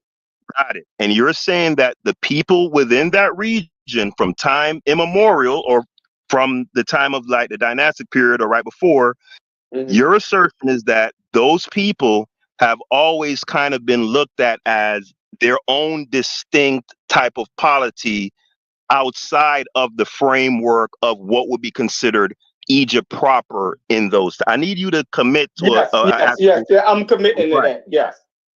Right. Beautiful. So to go back to my point, can we agree that anything above the first cataract, generally speaking, right? We know there are right. So anything above north of the first cataract is Egypt proper.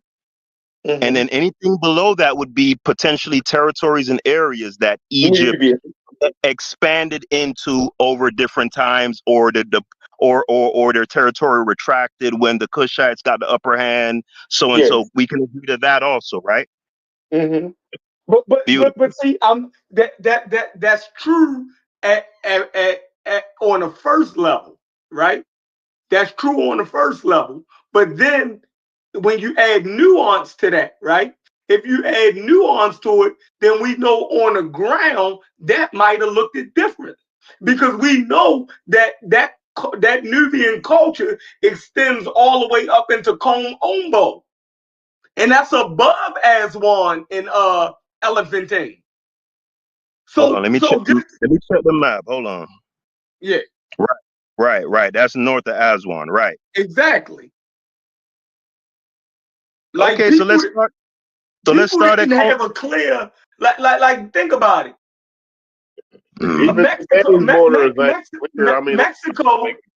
Mexicans can go anywhere in the United States, right? Or Mexican Americans, they can go anywhere in the United States. So you can see their culture damn near all the way up to Canada. You can see vestiges. You're confounded. We're making the argument too murky now. So Mexicans, because it is a murky thing. Hold on. We can agree that, let's use Puerto Rico for an example, right? Puerto Ricans are Americans, right? Is Agree? Puerto I don't Ricans know. are Americans, correct? Province. They're a province. So ain't No, American. but I'm just They asking can't vote. technically, are they American citizens? I No, don't know. they're not. Yes, American they is. citizens, they got a right to vote. They don't vote, or they can't vote So over they there. citizens. They are American citizens. I don't know. Y'all gotta look that I don't up. know. I don't know. Make I your don't point. think that. I don't believe. Let me look that up. I don't think Yeah. Puerto Ricans are American Yeah, that's citizens. I think he got a point. When they tallying up the vote for the president, Puerto Rico ain't on there. I think Yeah, that's you can't. simple enough of what you're American saying. citizen. If you're an American citizen, you can vote. I mean, that's part of being an American citizen, ain't it? Did you I look thought it up that's the yet, hard Corey? part. The hard Did you look it up yet? Did you look it up yet? I'm looking. Hold on. Okay. Just give me a second here. You so Once again, that's that naive view of if you're a citizen, then you get to vote.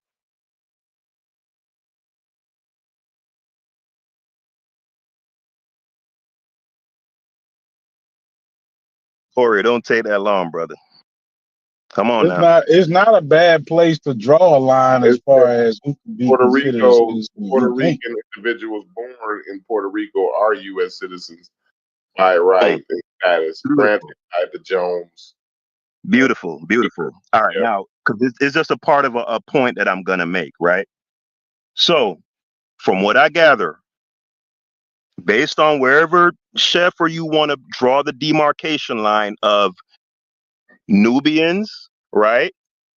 And But the Constitution don't apply. The nuance is the U.S. Constitution don't apply in the same way it does to the other 50 states. So just to let y'all know that. I still don't understand. Go ahead, high school.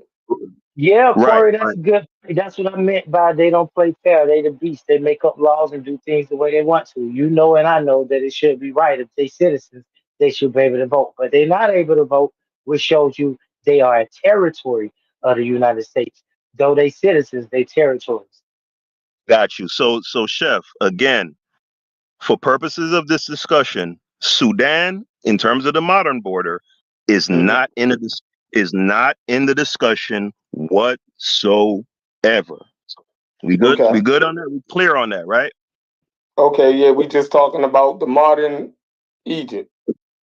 We're talking about specifically the modern area in Egypt, right? The lower Nubia that is considered to be in Egypt.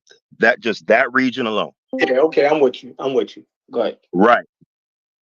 And my contention is the people living within that region, wherever you want to draw the line at north and southward, and who you're saying has had a distinct separate culture from quote unquote Egyptians proper. My contention is that has been a part of Egypt since day one. Am I clear on that? Yes. Do you disagree with that? What is day one? Whenever Narmer unified the two lands. So 3100, because remember, there is no Egypt prior to that. So we're talking about dynastic Egypt. So we got an agreement? That Aswan been a part of Egypt since the time of Narmer. Aswan, Abu Simbel. I don't know about Abu Simbel. I don't know about. I ain't going. You're crazy. You going too far. There you go. Beautiful. Simple that took Moses seen that when he came down there and he made a religious symbol out of. That wasn't no thing like that's after the Nubians were Egyptianized. That's when they start praising that. You got to know the history you know the history in detail. Who's that? Is that Gullah? Gullah. All right. When did they get Egyptianized, Gullah? What time? With the Nubians? Yeah. During the 1890s. Specifically dealing with, okay, the 18th you said, right? Yeah, during the 1800s. Before that, the Kerma, people of Kerma, they were their own type of people. Got it. Now, just so you know, Gullah, I know you're coming in a little bit late. I'm trying to pin Chef down on something. Pause. This discussion we're having is constricted strictly to Lower Nubia, specifically the area that is in the borders, or that's north of the southernmost border of modern day Egypt. We taking Sudan is off the board completely. You following? That's northern Sudan though. That's the Cushitic group. Beautiful. Yeah. Wait a minute. That's not northern Sudan. It is the borders of northern Sudan. No. I said on a modern map. Gullah. No, but whatever the northern Sudanian group says today, they would have been in that region. Them C groups, A group type Beautiful, but Bijou type niggas. Beautiful. But I don't want to get the discussion murky. Me and Chef and Corey, we working something out. We keeping the discussion within a certain parameter, right? So if you want to say that people from what would have been modern day Sudan would have flowed into what is modern day Egypt, that's outside of the purview of this discussion. What I'm saying is, the claim that I'm making is the portion of Nubia, Lower Nubia, that is in modern day Egypt. So that would be from approximately the first cataract, right, to the second cataract, which is right around the area of the modern day borderline. I'm saying that area has always been a part of Egypt since day one. No, you're wrong. We got something to work with. I'm on the record. How was it Egypt if Normandy didn't even come from that area? Doesn't matter where he came from. I'm making the claim, Gullah. I'm making the claim, and again, for purposes of the discussion, Gullah, we're considering Egypt to be the time of the unification. So we're starting from approximately 3100 BC or whenever Narmer unified the two lands. I'm saying from that day going forward, and I'm going to use Abu Simbel specifically, so we could pare it down to a. Abu Simbel ain't come like he said into the 18th dynasty. Hold on. I'm saying that Farha conquered Taseti. He went back and conquered after they created Egypt.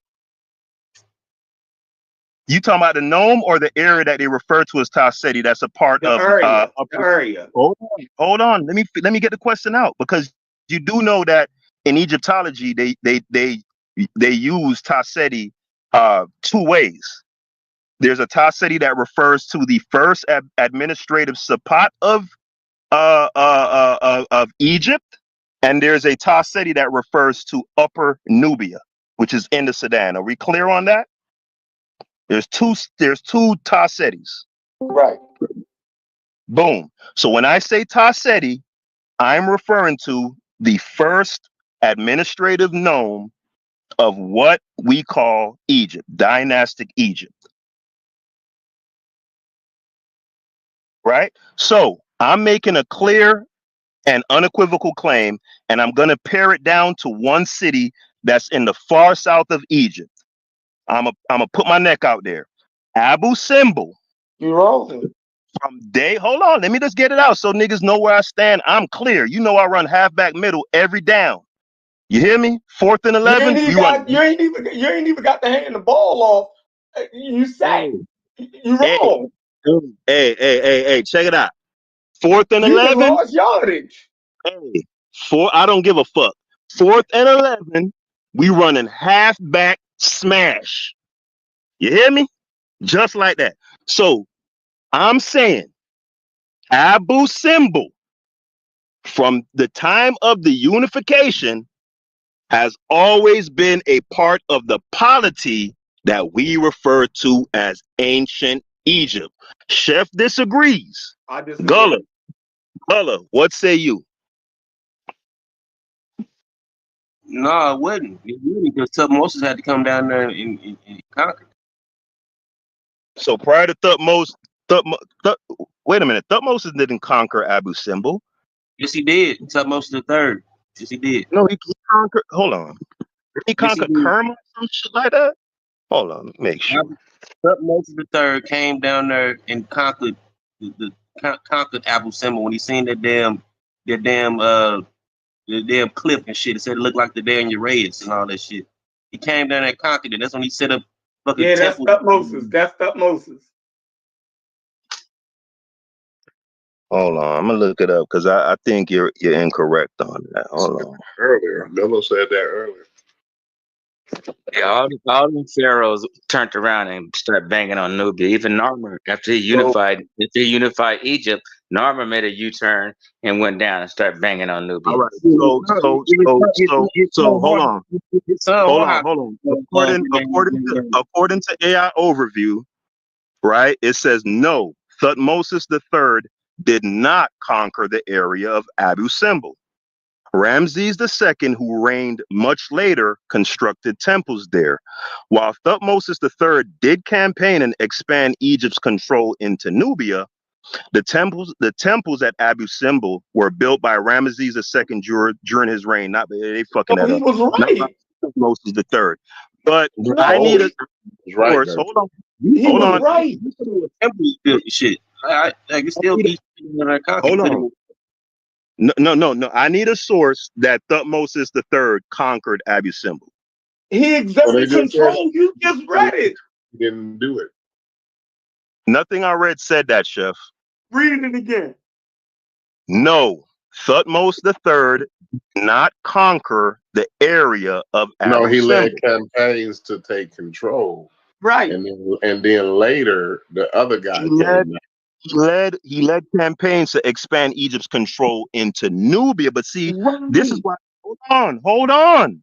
This is why the conversation gets so muddy, because they conflate or they use Nubia interchangeably with Cush. Thutmose III, when they say expanded into Nubia, they're talking about when he was warring with them Kerma niggas. So that's going further south of past Abu Simbel. No, they were talking about the border. They were talking about the border. They said they expanded the border. You confusing yourself. Yeah. They talking about the borderline. You can't forget Kerma. No, I'm not. Hold on, listen. Before Moses, he had to beef with Kerma. Kerma had to conquer those areas too. Kerma was an expansionist too. In the beginning of the 18th dynasty, so they took over them northern Nubian region. So they infused the culture with Kerma culture anyway. By the time Thutmose III came around, they weren't just moving. This wasn't just people moving one direction. So to be clear, Gullah, Abu Simbel a part of the Kushite Empire kingdom? No, you need food off that shit. They didn't even symbolize a trip up of it till Moses came down there and started symbolizing it. That doesn't answer my question, Gullah. Was Abu Simbel at any point after the unification of the two lands ever, or even before, if you want to do that, was it ever a part of the Kushite kingdom? No, it wasn't no settled Kushite kingdom then. It was different chieftains and shit. Beautiful. That's why I gave a specific date. I said at around 3100 BC, when Narmer unified the two lands, they established Taseti as the first nome, set up Memphis as the capital, blah, blah, blah, blah, blah, blah, blah. At that point in time, was Abu Simbel a part of Egypt, or was it ever a part of Kush? So when Kush came into existence, approximately 2000 BC or so, was Abu Simbel from that point going forward ever a part of the Kushite kingdom? No. Thank you. So my claim is, Gullah and Chef, even at the time of Thutmose III and before, Abu Simbel was always under the purview of what we call dynastic Egypt. That's my claim.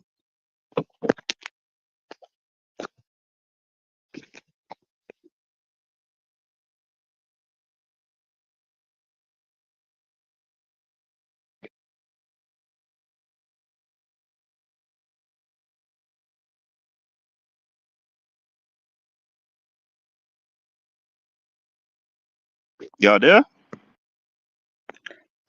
I'm saying like, but that ain't even what you just read, and then you interpret it the way you want to interpret it. So at that point, what can I do with that? Like if What do you you mean, interpret Corey? them moving the borders clear down the Kerma, like when they talking about the expansion of the borders, and you clear down in Kerma, like that's just, I mean, ain't nothing I can do with that. Yeah, that's what I'm saying. The expansion of the borders, it didn't include Abu Simbel. When Thutmose was expanding the empire into Upper Nubia, right? Abu Simbel was already a part of his kingdom, already a part of his empire, and it was prior to that already a part of the Egyptian kingdom or empire. Is that clear, Corey? Am I being clear on that? It's not one of the areas. I don't think I agree with that.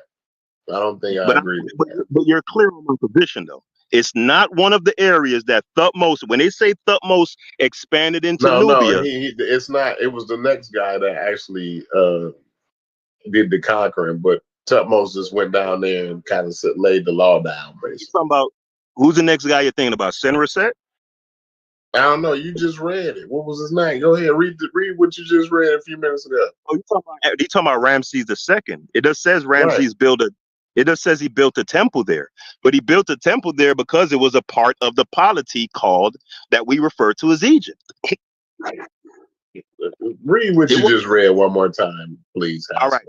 So I asked Google, did Thutmose III conquer Abu Simbel? Right? And in response, AI Overview says no.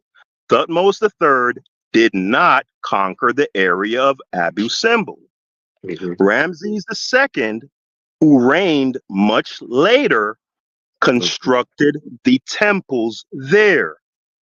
While Thutmose III did campaign and expand Egypt's control into Nubia, the temples at Abu Simbel were built by Ramses II during his reign, not by Thutmose III. So obviously the temples, because you asked about conquering, and then they went on talking about these temples, right? So obviously these temples are a symbol of conquest. I need a source on that, Corey. You just made that up. Well, why else would you ask them about conquest, and then they start talking about temples? What's the reason why AI did that for you? I don't know, because AI is wonky like that. Like if temples were built, if you can't depend on them motherfuckers, then I don't even know why we listening to. That's why I said I just did a quick. Pull it up. Hold Don't give me AI. Hold on. Hold on. We having an informal discussion, right? So sometimes you got to do stuff on the fly.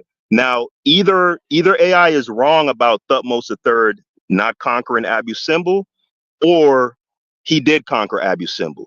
Now, if somebody could get a source, no, Thutmose didn't conquer Abu Simbel. They correct. They clearly said no on that. That was a clear, definite no. You're saying by Ramses building temples in Abu Simbel, that indicates that it was a temple. He went down. Thutmose went down campaigning, meaning when they talk about campaigning, they're not talking about an election. You know, I know it's a war campaign. They talking about slapping niggas upside the head with swords. So, got it, but that doesn't include. And I'm saying that campaign. He went down through that motherfucker, all the way down through Nubia, campaign, slapping niggas upside the head with swords. So now what? I don't know. And then his homeboy, his predecessor, come behind him, right? And or his successor, I guess. I don't know which one it is, which is correct. His successor come behind him and start laying temples down. Now I don't know. Okay, I don't see where know why you ask AI about conquest, and they clearly because said no Gullah, on one. Listen, hold on, Haskell. That when go you ahead. asked AI about the conquest, he clearly said no on one. Then he started talking about the other guy putting temples down. So I don't know what. Go ahead. I don't know Just so why you know, why that is. Go ahead. just so you know, I searched that because Gullah made an absolute assertion that Thutmose III expanded into the area called Abu But Simbel. we know that was false. We know that's wrong. Right. All right, beautiful. So that's the reason why I did that. Now, so your assertion But is that but that Ramses. gave us some clarity on more. That gave us more clarity on the overall question, though. Got you. So am I clear when I say that your claim is that Ramses II conquered the area of Abu Simbel? That's what I'm getting out of what the AI guys All right. said. Go ahead. All I right. could be wrong. So let's go ahead and look it up. Look it up.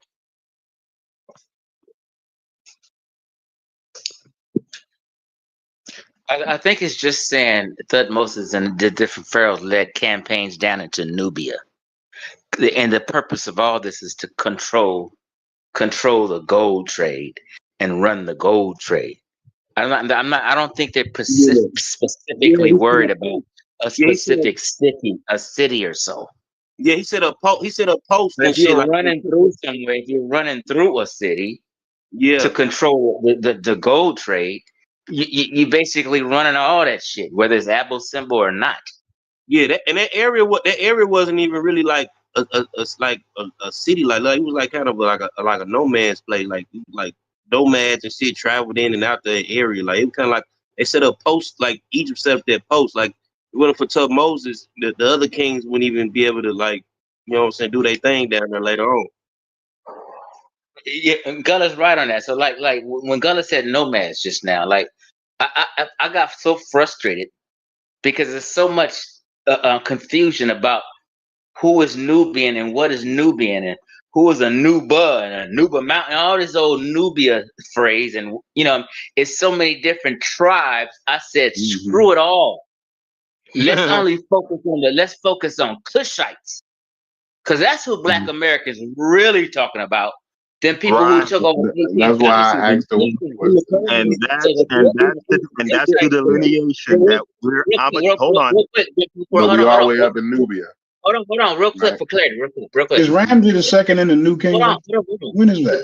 The Cushites were down by the 19th dynasty, or was it 18? I think it's that New Kingdom. Yeah, the Cushites was way down by the fourth cataract and shit. They came up and ruled Egypt.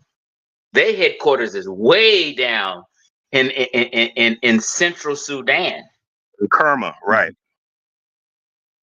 So what happened with Ramses? Did he do the conquering? Did he? What was he? Well, basically, what it's saying is that by the time Thutmose is pharaoh, Egypt is. I mean, Abu Simbel is like basically already part of Egypt, but it wasn't through military campaign. I'm trying to read down further, but it's more so suggesting that like it was just the border was just that far. Say it again for me, Logic. Repeat that again, so the people in the cheap seats can hear it. By the time Thutmose was go ahead. Yeah, by the time Thutmose was king, Abu Simbel was already a part of Egypt. It's basically, so far it's suggesting that their border just expanded that far. So I'm trying to read down. So it says it wasn't like a military campaign. Rather, Thutmose expanded it. I don't know how we got to Thutmose, but like the borders expanded. That was my thing. I never mentioned any pharaohs or anything, though. I asked him.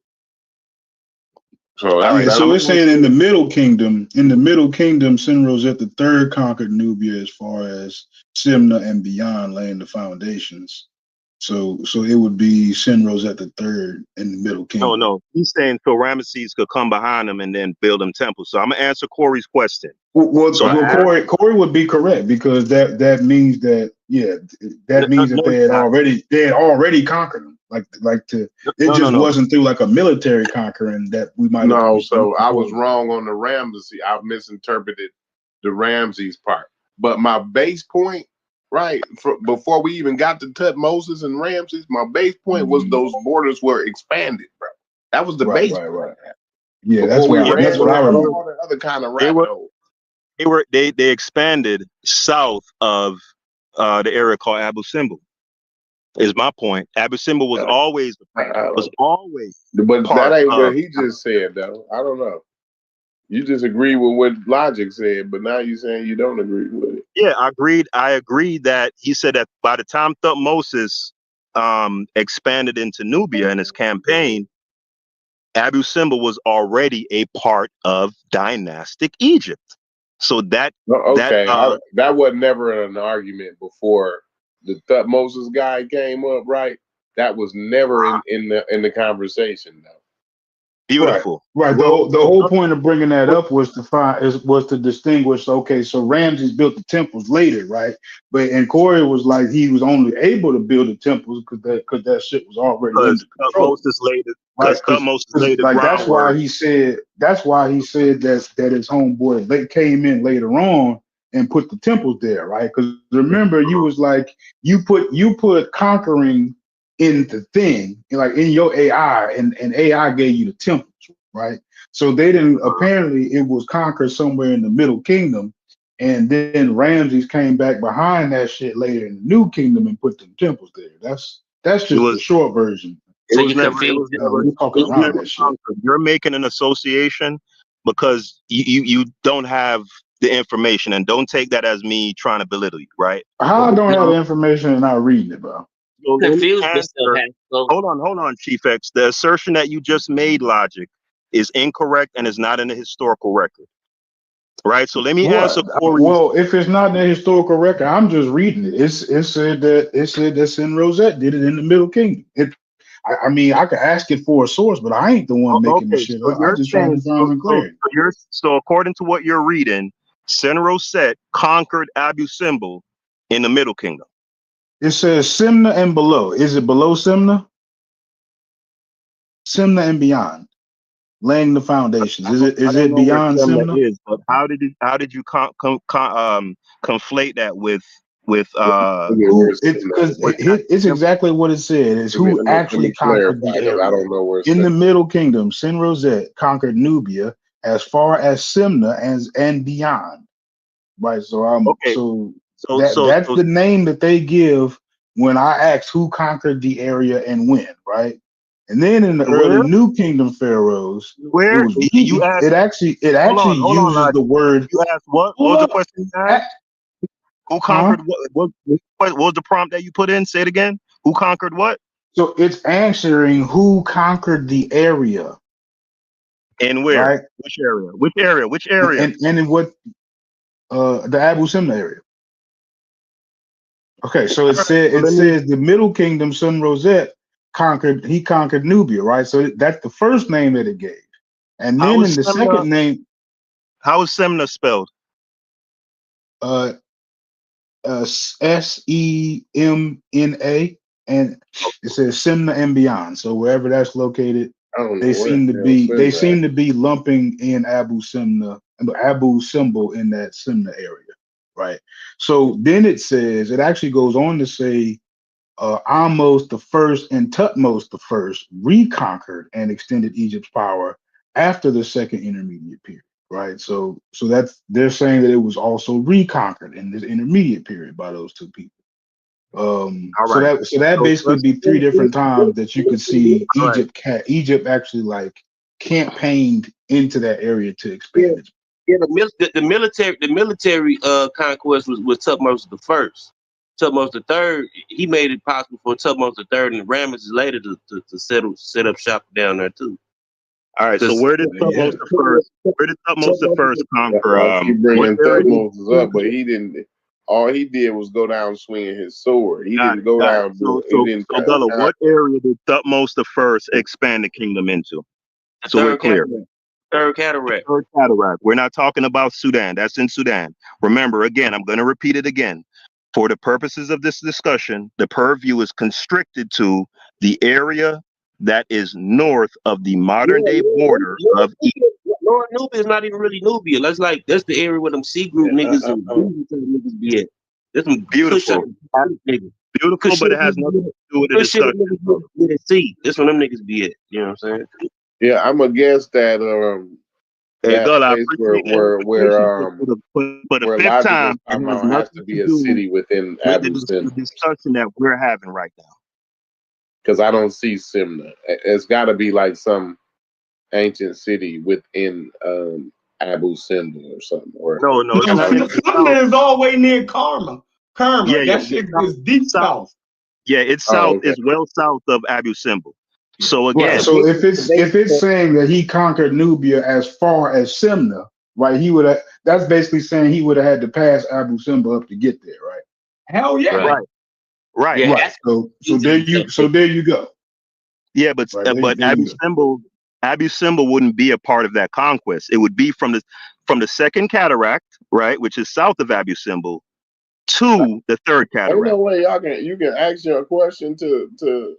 I think you can ask your question to the, because I'm willing to accept it either way though. Haskell, like that ain't. I don't know, like whether these guys conquered or not. Abu I'm Simbel was willing to never keep clarity over. from the time here. So here again, I'm going to make my assertion clear. From the time of the unification by Narmer, the area that we call Abu Simbel was, from that point in time, was a part of Egypt going forward. And at no point did Egypt conquer or expand its territory into Abu Simbel. It was always a part of the polity that we call dynastic Egypt. No, that's not what this. That's not what this is saying. He's just wrong. We ain't even got to argue with the nigga. He's just wrong. It gave the starting point in the Middle Kingdom. Like that's where it actually gave you. And furthermore, I'm trying to figure out like what, because these wouldn't be niggas anyway. Like, so yes, they would be, but he's wrong. No, Corey. He's wrong. It don't matter what they were. They could have been wrong, but aliens. Listen, yeah, fine. But y'all, Corey, this is where y'all mess up at. Y'all push y'all so scared that they gonna be black that y'all start disclaiming black people when the nigga just wrong.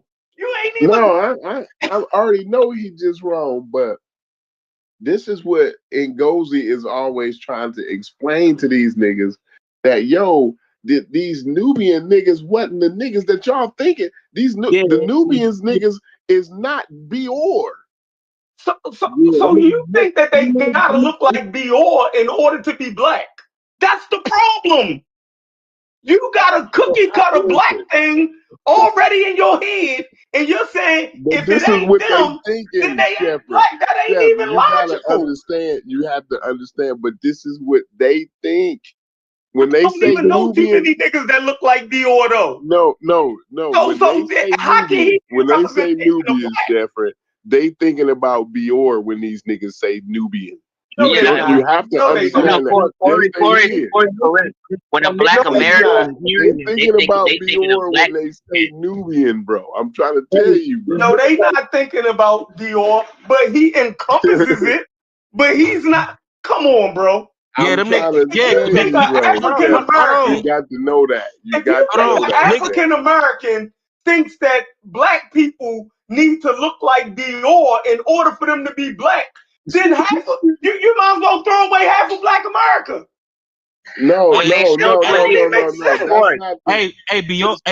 Don't go down that road. Them niggas like Bior mixed. Hold on. Niggas like Bior, when the Kerma Kingdom came about, them type of niggas mixed with them C group type looking niggas and shit. They became like mixed in the population. Tell them who the C group niggas is, the Nubian niggas. Tell them who them niggas is, go.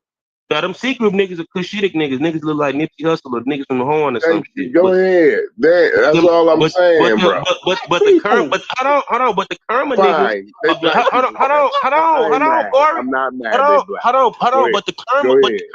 But the original Kerma niggas, when they came in, they would be niggas like similar to Bior, but they end up mixing with them niggas. That's how the Nilo-Sahara language spread it further north. You know what I'm saying? because them Kerma niggas conquered Lower Nubia. But Gullah, tell the truth. When they bring up Nubians, when the conscious community bring up Nubians, ain't they thinking about Bior? Ain't they trying to tell you that Yes, they are. Yep. A lot of them niggas, they think a nigga look like an avatar. They think a nigga looking like dark skinned avatars and shit. When they right. See, and that's where y'all being disingenuous at. Because until we start talking to you niggas, hold on. Until we start talking to you niggas, we didn't separate Ethiopians from the rest of black people.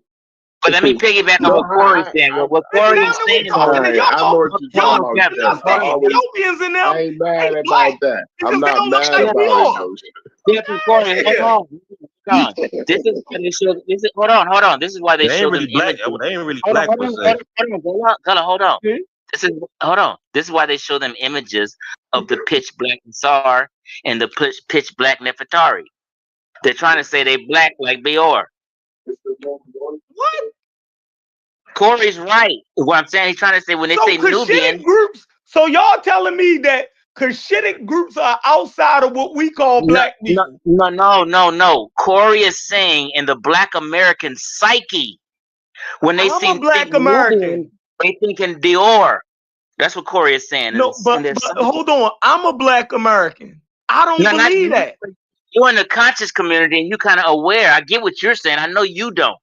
But I'm just saying these ignorant cats up out here. No, I'm saying I was around to go see Renoko Rashidi and them, all them in the 90s, and they included those Cushitic people and all them as black people. So if people were saying that the Egyptians was them, then we were saying that they were black.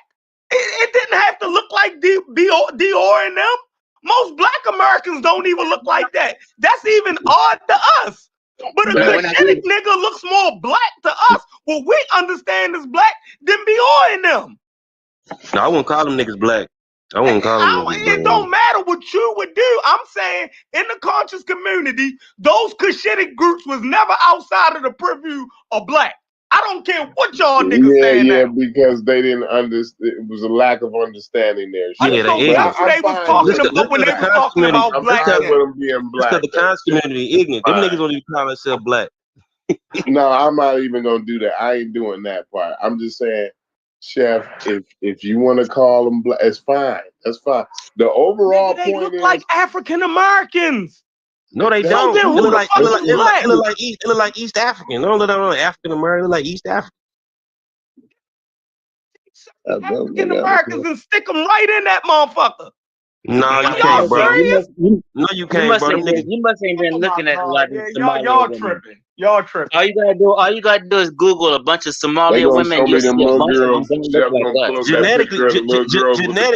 Genetically, African Americans will genetically fit or fit more with hold on. They fit more with Fulani people than more so than people from Sudan and shit. You know what I'm saying? Are the Fulani black in your estimation, Gullah? Yeah, what now? Are the Fulani black in your estimation? Yeah, they'd be black. They're a mixture of black people. Yeah, they'd be black. Yeah. We're a mixture of black people too. So if they're black and you're saying that they got Niger Congo, they part of Niger Congo civilization. So they're right. Hey Haskell, when you say Nubian though, Haskell, ain't you talking about Bior? Ain't you talking about Bior though? I don't even know what the hell. You don't even know what the homeboy Bior. That's the homie. He part of the Kushite. I assumed you knew who. He a Dinka. He a Dinka dude. That's the homeboy. I help him with his little show and shit sometimes. No, I don't know who that is. When they show the African with the scary lines on their head. Oh, so do you think the words on the wall? Hold on. The guys that's on the walls that. Some people say, now I'm not getting in this argument with you, but some people say that they was paying tribute, right? When they draw them super black and all that, when they made the caricatures out of them, you know what I mean? Do you think Nubian? Yeah, that when you see that person, when you think about Nubian, right? Ain't you thinking about that person right there? That's on the wall. Not, because if you look at that famous painting of Ramesses trampling the quote unquote Nubians, right? You'll see Nubians depicted charcoal black, and you'll see other Nubians right with them depicted in the same color as Ramesses. So his Right, answer right, is but yes. that, but His answer is yes. that's fine. I understand that, Haskell. But what I'm saying is that group of people that's on the wall, though, ain't that what you thinking about when you say Nubian? That charcoal black? No, the mixture of them. You said some of them, the charcoal black, but some of them you said is like a lighter black. But go ahead. No, The it's ones charcoal that they black and trample. brown. He Listen, thinks Haskell, both of them don't get caught up on the charcoal black. The ones that's being depicted being trampled, right? Aren't those the guys that you think about when you think about Nubian? Right, the charcoal black ones and the brown ones. Don't get caught up on the charcoal black shit. Forget about the charcoal black. That's what you're saying when you say you're saying. Don't you think the group of people? I just want to know: is he talking about the group of people? That's it. I don't subscribe to the idea of a Nubia anyway. It's a name and convention. Fine, but I'm just saying, if I say Nubian, isn't that the group of people that you're thinking about? Or you've been saying Bior, Corey. He don't know who Bior is. He don't know who Bior is. I know, so that's what I'm saying. So when you say Bior, I'm relating it to them black people, them pitch black that's being trampled, so you can understand. T-Fex is right. He think I got an agenda behind Hold on, Corey. T-Fex is right because you use Bior as an analog for the idea that you were trying to get across, and even without knowing who Bior is, I'm pretty sure from what I've gleaned is that he's a super black motherfucker. Yeah. So that he my color. He my color. You get that like when you get up at Lord Nubia, them niggas like Bior get watered down by Cushitic niggas, gas groups and niggas C group type niggas. Them niggas get motherfucking real in the mix, and you know, this is my point. Mixing with them Eastern they don't understand. They don't understand So what the you're answer, saying yes, there, yes. So the answer is yes. He thinks them pitch black is Nubian. That's what he thinks.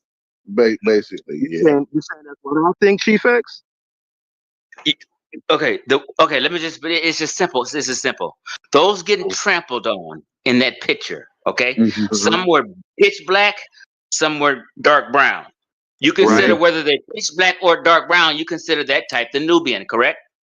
No. In that pain, the people being trampled were part of a kingdom called Kush. Okay. So you consider Kushites Nubians? Do I consider Kushites to be Nubia? I don't subscribe to the idea of Nubia. So we had a whole conversation about Nubians and Nubians and Nubia all day. Now here we answer cold blooded. That's cold blooded. You're muffled. You're muffled, Gullah. Hold on. Hey, so just so we're clear, people just so we can't come to an understanding because people are just being disingenuous. No, so T-Fex, so let me can be we clear. some kind of way actually get to it, Joe? So who on the bottom of the shoe, Haskell? Is it Kushites? Hold on, so let me provide clarity for Chief-X, because I've said it before. He came in a little bit late. We're having a discussion. Hold on. We're having a discussion that is constricted to the area that is north of the modern southern border of modern Egypt, right? So we're dealing with the Nubians of that area between the first and second cataract. My claim is that those people have always been Egyptians. Right, and you would just be wrong because I just read that they expanded the borders in the Middle Kingdom to actually reach those territories.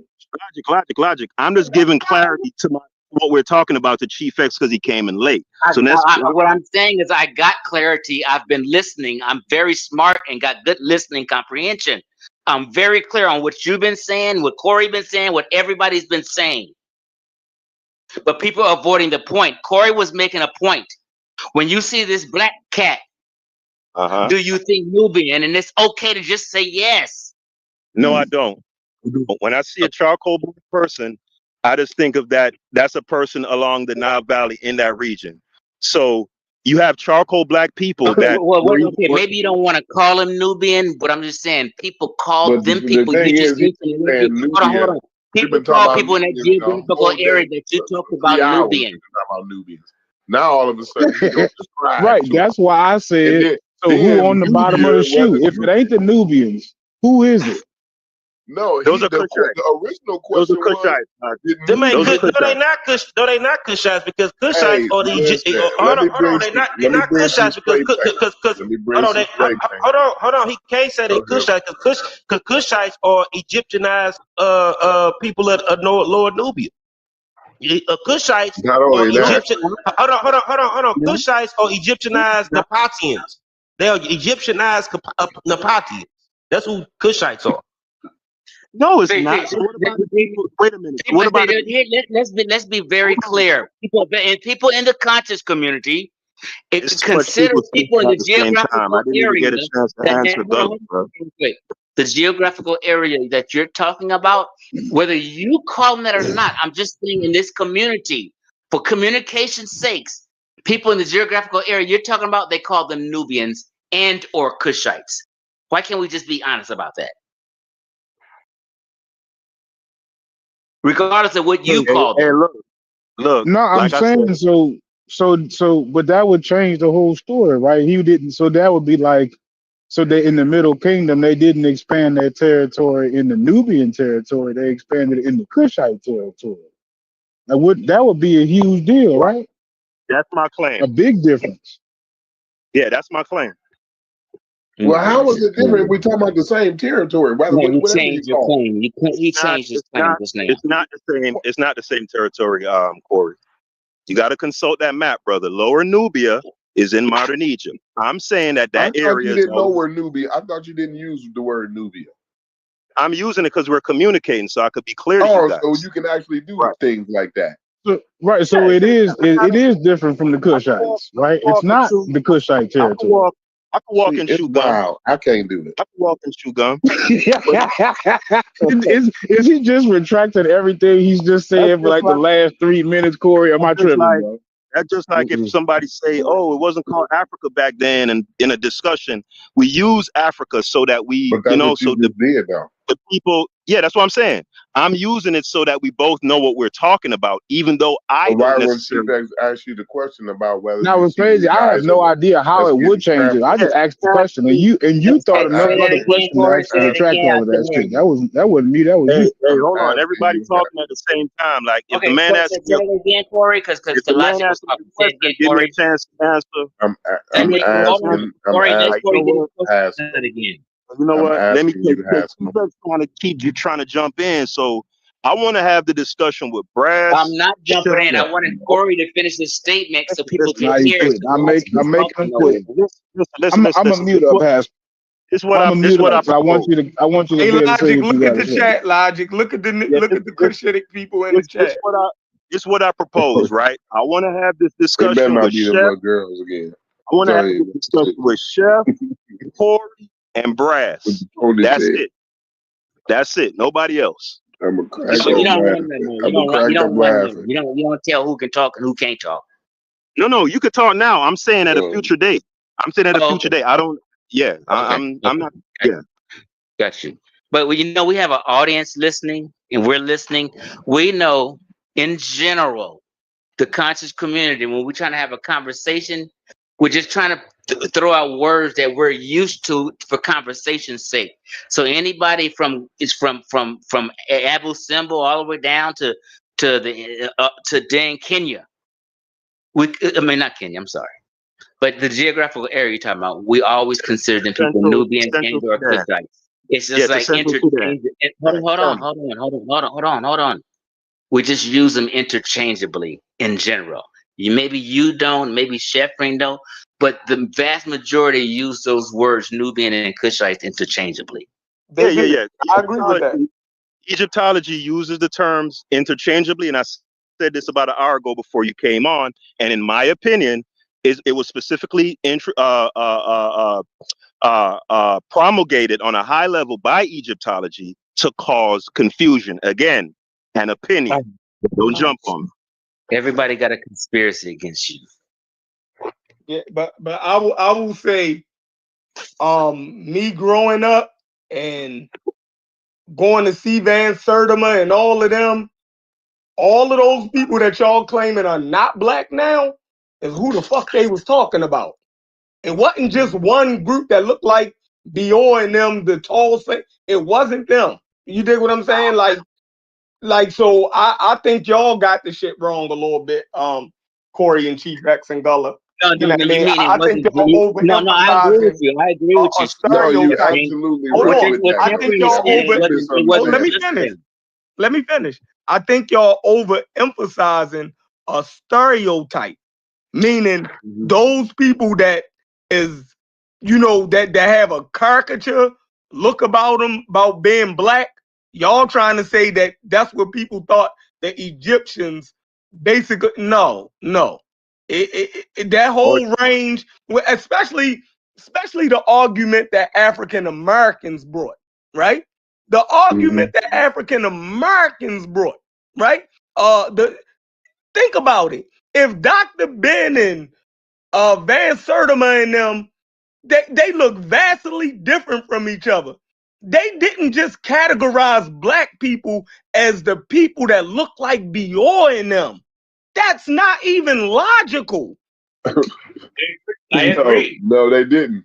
But look, Chef, you misunderstanding what I'm saying. I think you misunderstand because I totally agree. Van Sertima, all them, they were talking about these people. Everybody, they had the whole, the whole spectrum, right? Right. But so the way it's a newer crowd that kind of understands things a little bit differently, right? That's slightly more informed. This is still misinformed, right? But slightly more informed, right? So when the thing is like it's been done, like that's what I think about. You see what I'm saying? When they say, because it's always comes up that way in the conversation, Shepard. That when they talking about Nubians, they not talking about now these people here, they got quite a bit of sub-Saharan in them. I'm not gonna deny that, Shepard. Like with these people, these Cushites here. Now this young lady right here, I mean, I ain't. Look at them and look them upside down. Look at their cheekbones. Try to take them out of being black. I'm not saying. I'm not saying. I'm saying these people that you particularly pulled up. These are Cushites, right? But we talking about the Nubians that's up where he's talking about in Abu Simbel area and all that. This is like C group and all of that kind of shit. So you got to understand that Nubians. So black people was always in Egypt then. That's fine, Sheffrin. I never said black people wasn't no black people in Egypt. Oh, so that's what Haskell is arguing. Fine. If that's what he was arguing. Yeah, and y'all fighting against something that you don't even got to fight against. Yeah, I wouldn't. But what I'm telling you, that's fine. not really what if black people it was some black people in Egypt, Sheffrin. Nobody would ever deny that. That's not really what I'm arguing, Chef, but it is a part of it though. Right, I know. Yeah. The main thing that I'm arguing is that you guys have a misconception of exactly what Nubia is and what Kush is. And I'm gonna suss that out completely when I have a conversation we don't with y'all. have a misconception. Nubia is just a geographic location, a nickname for a geographic location. And it's just it's all kind of different groups in Nubia. So there's not just one. So when this is what I wanted to tell porn in the chat, when you want to why you posting porn in the chat, Chef? Yo said porn. Yeah. But listen, this is what I wanted to tell Chef though, right?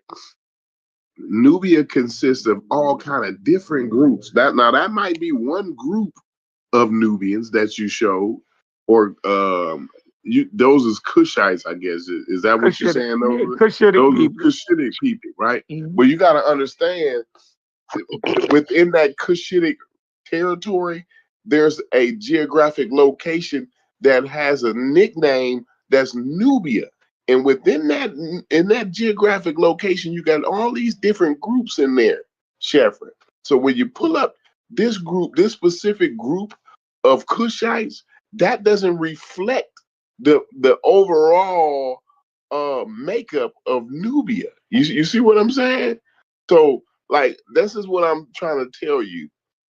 Most of the overwhelming So vast you saying that the majority people that of I them posted, Nubians hold on. would have been go ahead. So are you saying that the people that I posted represents a minority?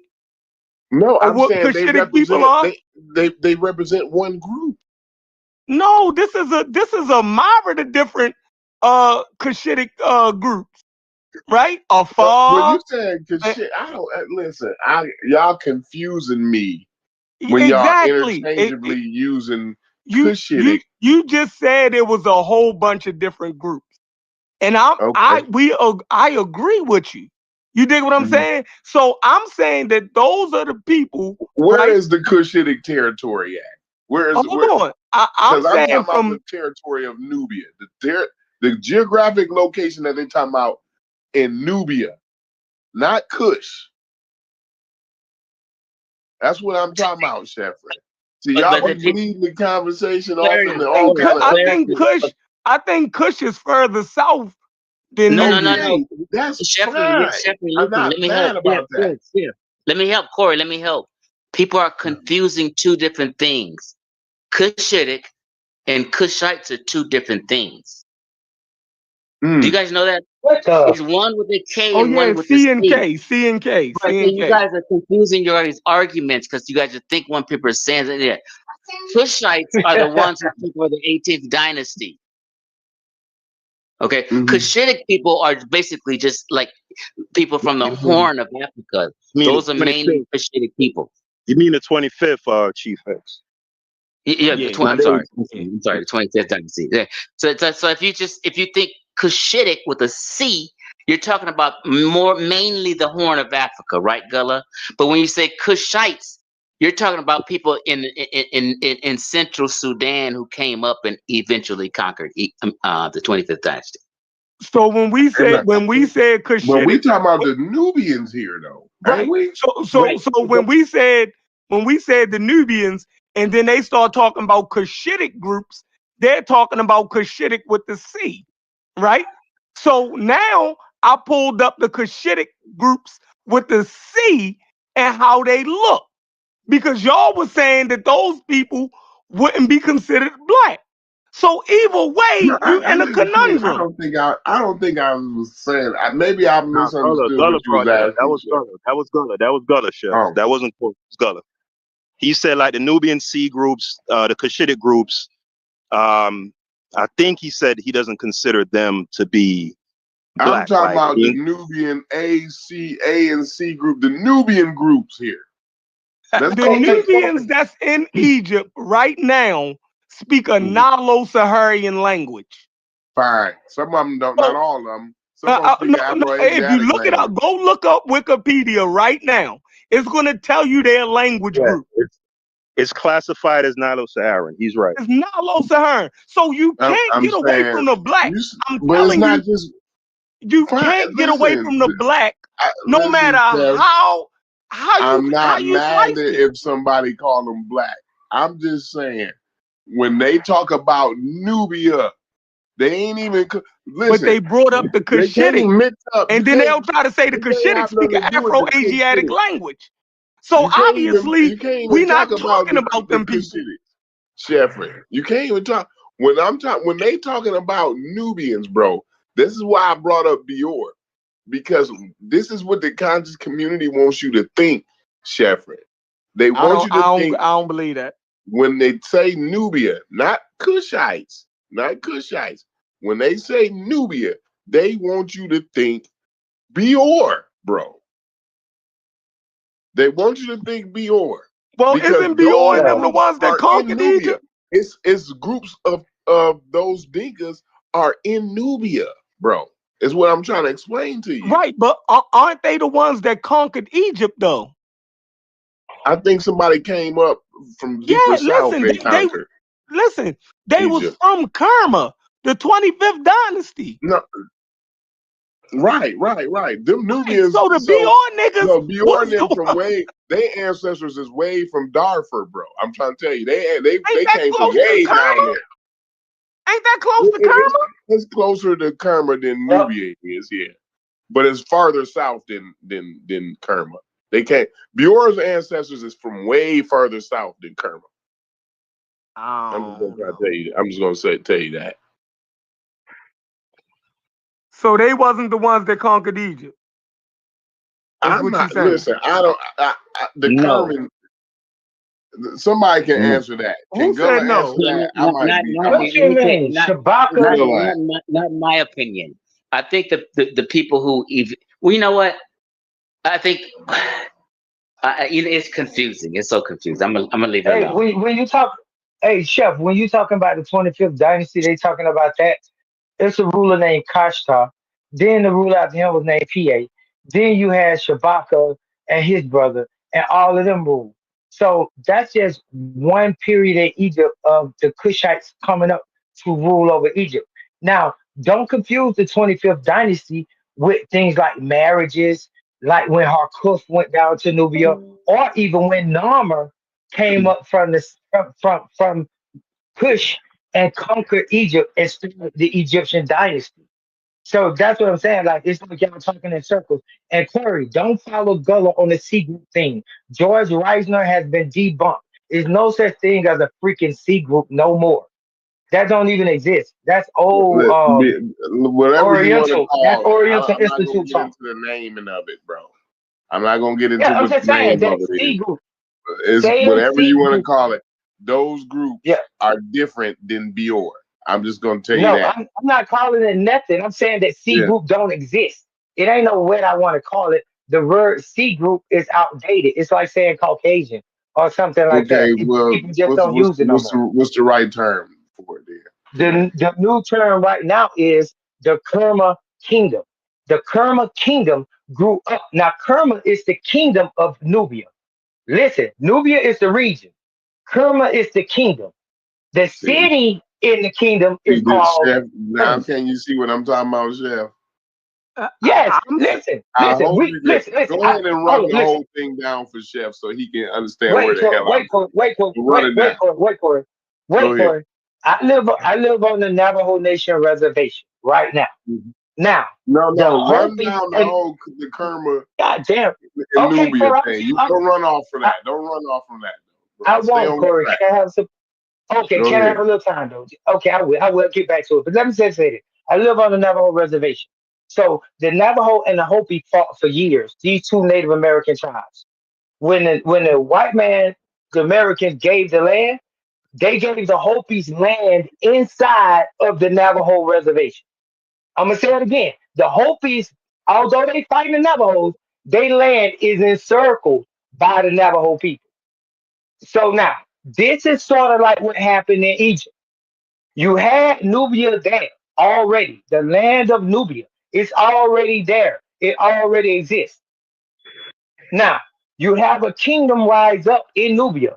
The kingdom is called Kerma, right?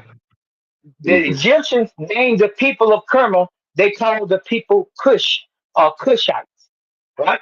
So Go ahead that's and what school, happened. Chef. Go ahead and school. That's it. You teach it. No, keep That's going. it. So you got Nubia is circling Kerma. So Nubia is a greater region than Kerma, but Nubia is just a place name.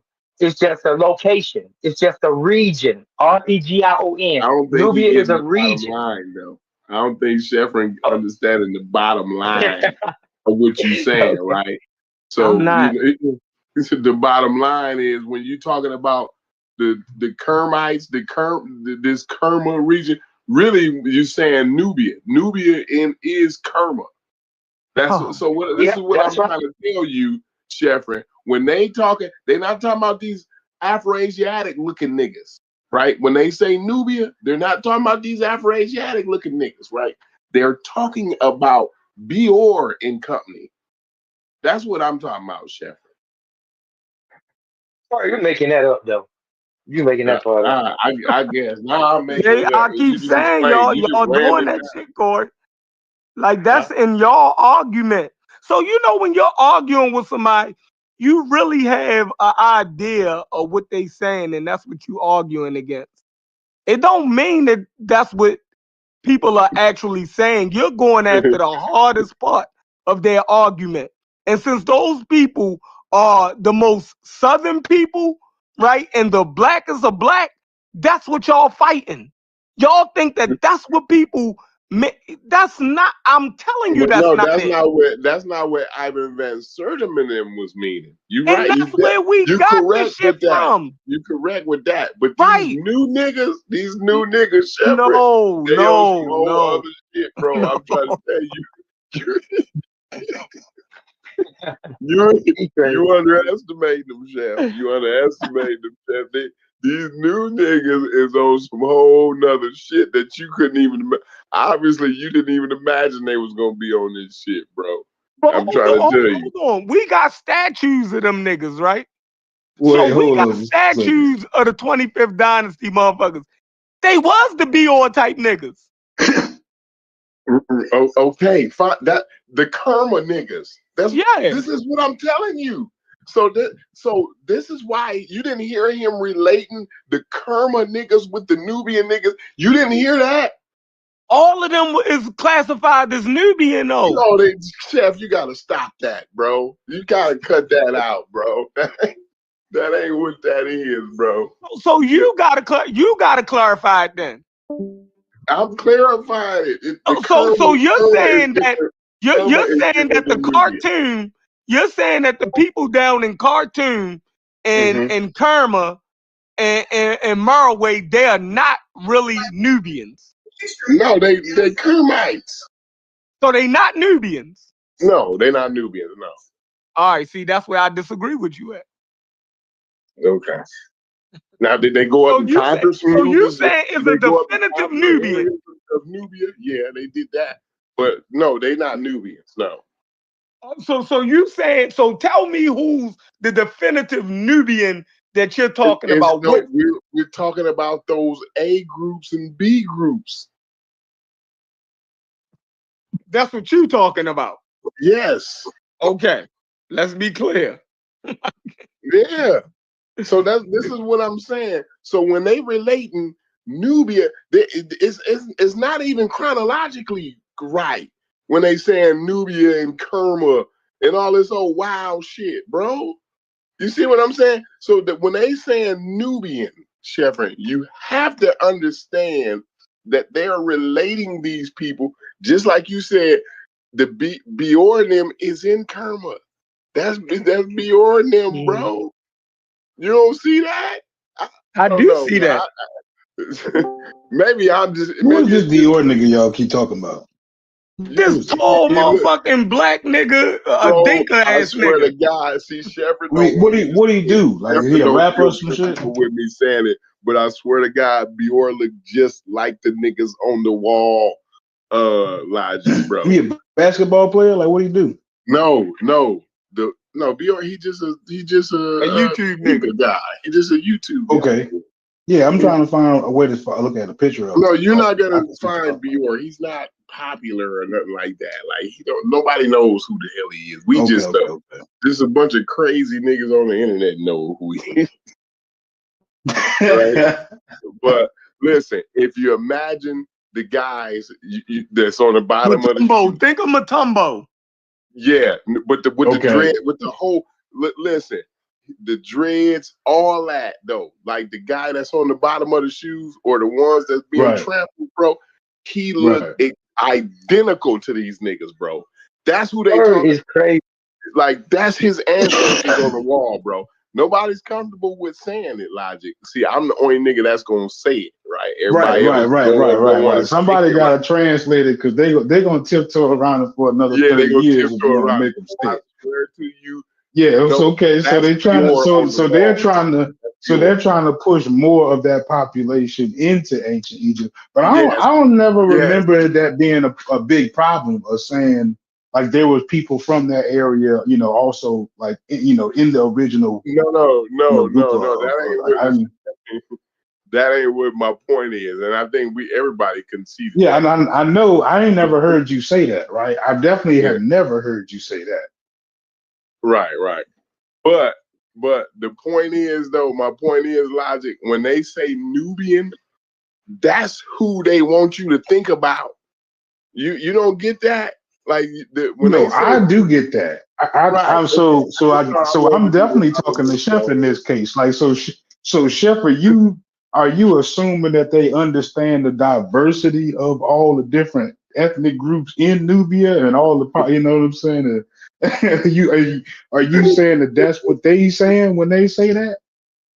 Because I don't. Yeah, I mean, think they because that could be the only other thing. I know Van Sertima and them was talking about all of those groups. Okay. Right. Okay. Now that's fair. That's fair. I could deal with Van Sertima because they went all the way around the world looking at the variety. And I know that when Unc and them was talking, they was talking about all of those groups. So to try to parse it out to just the Dinka type, you dig what I'm saying? Go ahead. Yeah, it's you a know what I little mean? murky with Unc is a little murky. No, like it ain't no way you could be reading Dr. Ben and them. You dig what I'm saying? Reading Drusilla Dundee and all of them, and what's his name?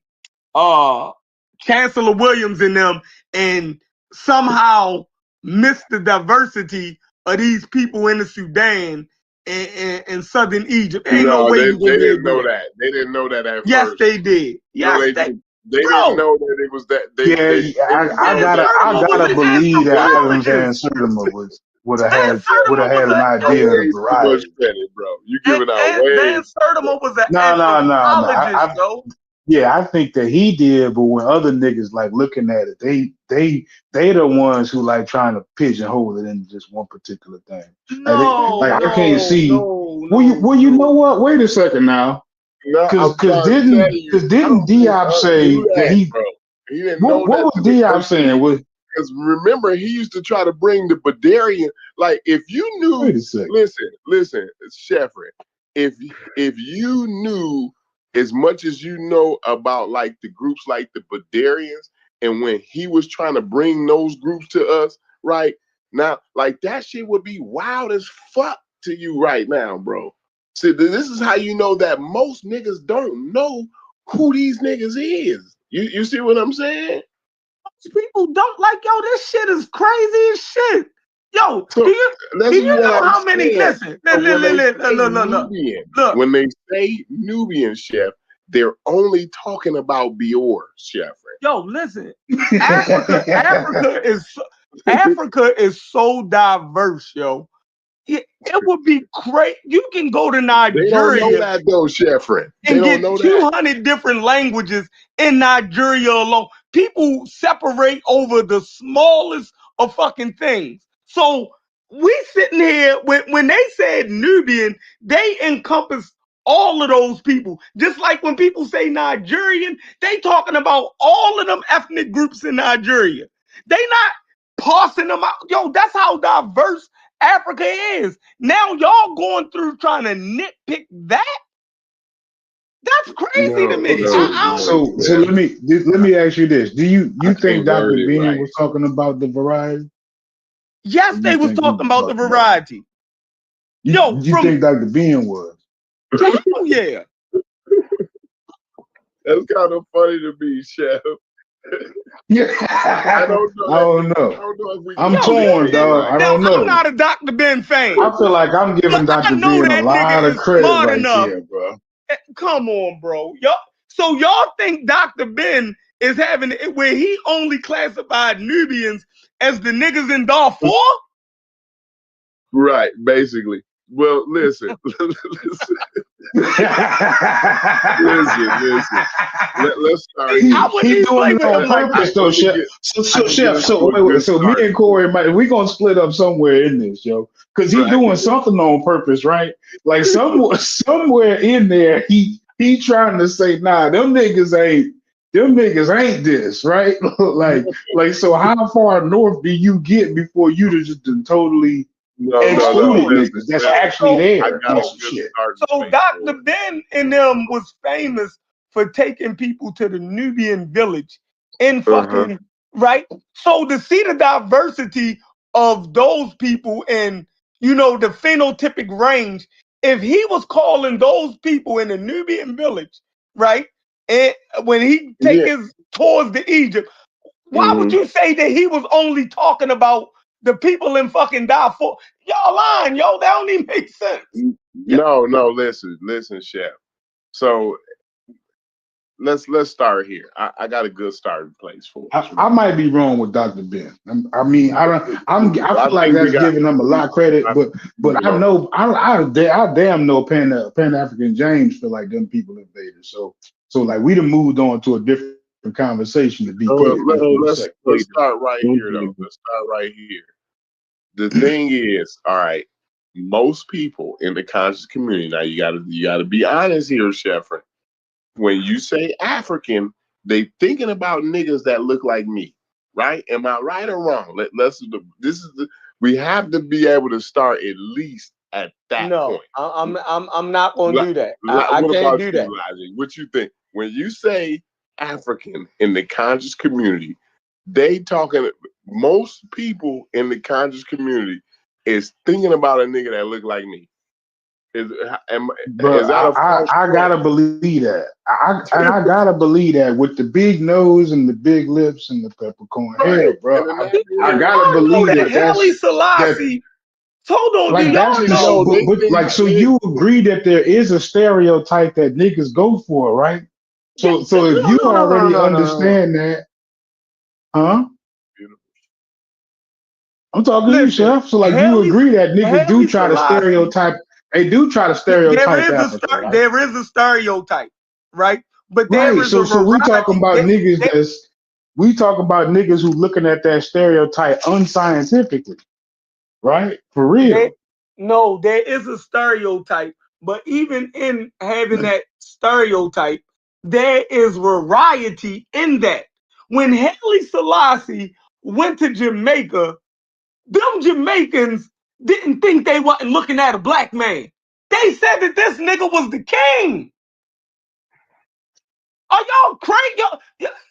Y'all saying now, y'all looking at these people and saying that they not black. That's not how the black world looked at people before I met you niggas. Before I met you niggas, there was a variety and a diversity in blackness. No. And before I met you niggas, I'm being 100% honest. Before I met you niggas. So when you talk, look. Let me say this, Logic. Before I met you niggas, there was a diversity and a variety in being black. A nigga ain't had to look like Logic in order for them to be black. That's not realistic. That's some black vegan shit that y'all doing right now. No. It's some bullshit. But you acknowledging that it's not a variety and diversity, right? But listen, when this is a Chef, you got to be honest here. The reason why they listen to this. This the man that said he keep it real. He just said I keep it real. I'm finna give you the real clue. I'm finna give you a real clue right here, Chef. Go ahead. What's the reason why them niggas think them Egyptians is invaders? What's the reason? I agree with you on that because they not black. Tell me the reason why though. Because they not black though. Because they not black. Oh, okay. So this is my point. When they think about Africans, they thinking about niggas who look like me. So wait a minute. So you think that Dr. Ben? So Dr. Ben thought that on one end of the spectrum is Zahi Hawass and Bassem Youssef, and on the other end is Mutombo. That's what you're saying right now, Corey. And you just told me you keep it real. What now? Say it again, Haskell. What you're saying is the niggas in the conscious community, the Dr. Benites, their conception of black and white insofar as the Egypt discussion, one end of the spectrum is the Zahi Hawass, Bassem Youssef niggas, and on the other end is Matumbo. And it ain't no in between. That's what you're saying right now. I'm sure niggas accept that it's some light skinned niggas. You gonna have a Sawa steady in there. You're not keeping it real. The overall you're not keeping it real. Yeah, but the Bassem Youssefs and the but when the nigga get the sharp nose and the straight hair and the beady eyes and right and thin lips and all of that, y'all don't think that's nigga black no more. I'm trying to answer, but you talking over me though, Haskell. No, I'm just saying though, but I just want Chef to know they being very disingenuous right now. Right. Listen, Haskell, they think Bassem Youssef and Zahi Hawass is invader niggas, and you included with that. So that's what I'm talking. That's what I'm talking about. I don't know what's being disingenuous about that. I think I'm being straight up. I heard. Say it again, Corey. Huh? Say it again. What you just said? I didn't hear you. I said the majority of the conscious community think Bassem Youssef and Zahi Hawass is invaders. Yeah, and I'm with them. That particular phenotype, yeah, that's an outside. I'm not keeping it real then for. But that has nothing to do with your. They're not embracing the variety, Chef. You know what I'm saying? See, that's not. I told you they try to do it unscientifically, nigga. Like, hold on, Logic. Hold on, Corey. But that has nothing to do. I'm trying to figure to do with the assertion that Corey makes that. When the blackologists talk about Black Egypt, they only are referring to the Taco Fall. Oh, see, now we gotta get we gotta really hone in on the only and all that. That's what you said. You said when they think about that's what they're thinking about. In general, when niggas say Nubia, right? They thinking about the motherfuckers that's getting trampled on that wall. They thinking about Bior. This is what I'm talking about. That's what you're thinking about. That's you. But me and you're arguing against your position. Me and everybody else in the conscious community. No, that's not true. Okay. Chef, who are they saying are the invaders, Chef? The invaders got to be somebody. The Asiatic looking motherfuckers. Yeah, the Bassem Youssef, Zahi Hawass type. They don't understand that the Nubians, a lot of them Nubians look just like the Egyptians. No, they did. No, they did not. No, they did not. No, they didn't. And that's where you fucking up at. And that's where you fucking up at. So hold up. I ain't gonna say a lot. So there ain't none of the Nubians that look like that. Who you're referring to as Nubians? So once you get past a certain, hold up. Yo. So which is the city that once you get past this city, you just stop seeing them type of niggas? Right. Like, which one is that when y'all talking? That's crazy. Logic. Like where is that? Where is that particular line right there? Where you done got too far into Nubia and now you will no longer see Egypt. Obviously, we're speaking. Them the niggas that went up there. Listen, obviously we are speaking outside of the anomalies, right? I'm asking y'all the blackology stupid question. You gotta understand I'm trying to answer your question. Obviously, we're talking about the people outside of anomalies, right? I'm sure you can find a Becky in Congo, right? So the one random not one Becky in Congo, not one single one. Not one. Hey, Logic, but listen. Hey, I made this Google work now. Came from Thebes, from way down there in Thebes, bro. Just to let you know, the founder. No. They say he comes from Thinis, and they don't know exactly where Thinis is located. Right. So if we understand that, hold up, yo. If we understand, they don't know where Thinis is. Hold up, yo. So if we understand that the people that were once considered invaders, right, actually turned out to be the closest relatives to the original people, right? So that means like this whole time that That is there were ridiculous. people that was already You don't know living how there ridiculous what you're that did saying not is right fit, now. that did So not you fit think the the Nubians description look that like they were Zahi? looking for You think when the they said black Nubians look man like on the Zahi Nile, Hawass? bro. Why Dog, is you just that not rambling. obvious? Like Bro, you're when he rambling. said, when You're Dr. Ben rambling, said Najee, black man of the and now, you're not he was making talking no about When that sense. nigga Bjork. said black man of the He Nile, was he talking was about not Bjork talking when he about said Zahir that. Washington them, yo. He was not. No, There's he no wasn't talking goddamn about, way he he wasn't talking was. But about y'all are Zahi making a Hawass. claim that who y'all call the Nubians is the Zahi Hawass. They're not. They don't Yeah, look like yes, no I'm Zahi saying, Hawass So I'm I'm saying they at saying, might I'm all. have saying, slightly darker than right. So Zahi. I'm Not saying, that how much. far south do you go, but like between where Zahir Hawass is and the actual Nubian is, right? Like where's the line cut off? Like that's what I'm asking. Like I That was understand that they're According to dark the skinned hold on, people, let me right? answer his question. Let me But it's answer so his like as question, far as Corey. variety, Let like me where's answer. that? Let me Go ahead. answer his question. By Egyptological convention, when they say Nubia, they're referring to the area between the south of the Second Cataract. Excuse me. No, I'm sorry. South, No. Haskell, you the hold, lookership guy, yo. Don't go all hold on. geographical on me, yo.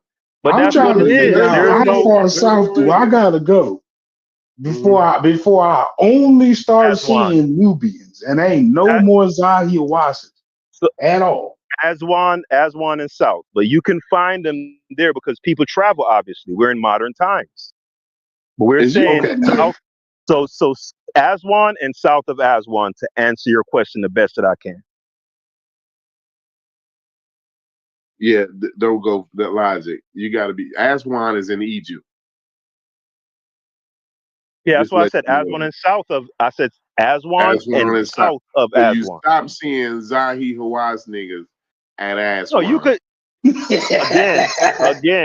again. We are in 2025. At We're least in we got an 20. answer, yo.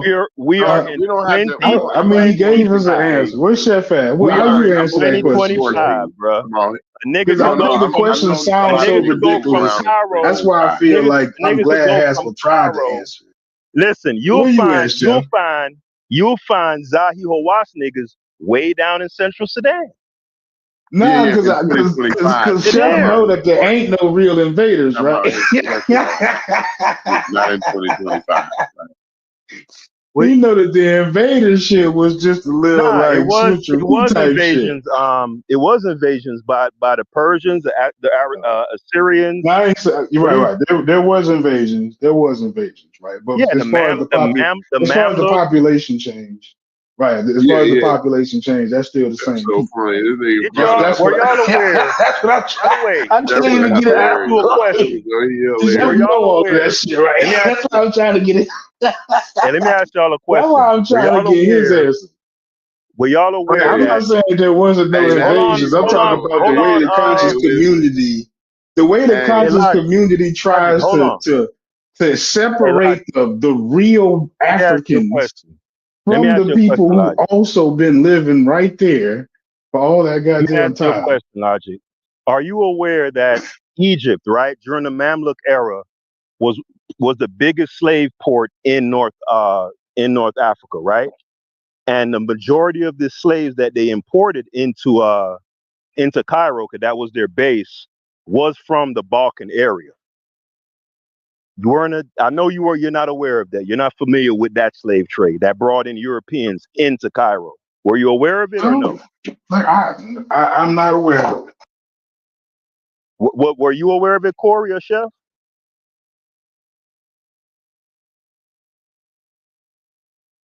They dropped off.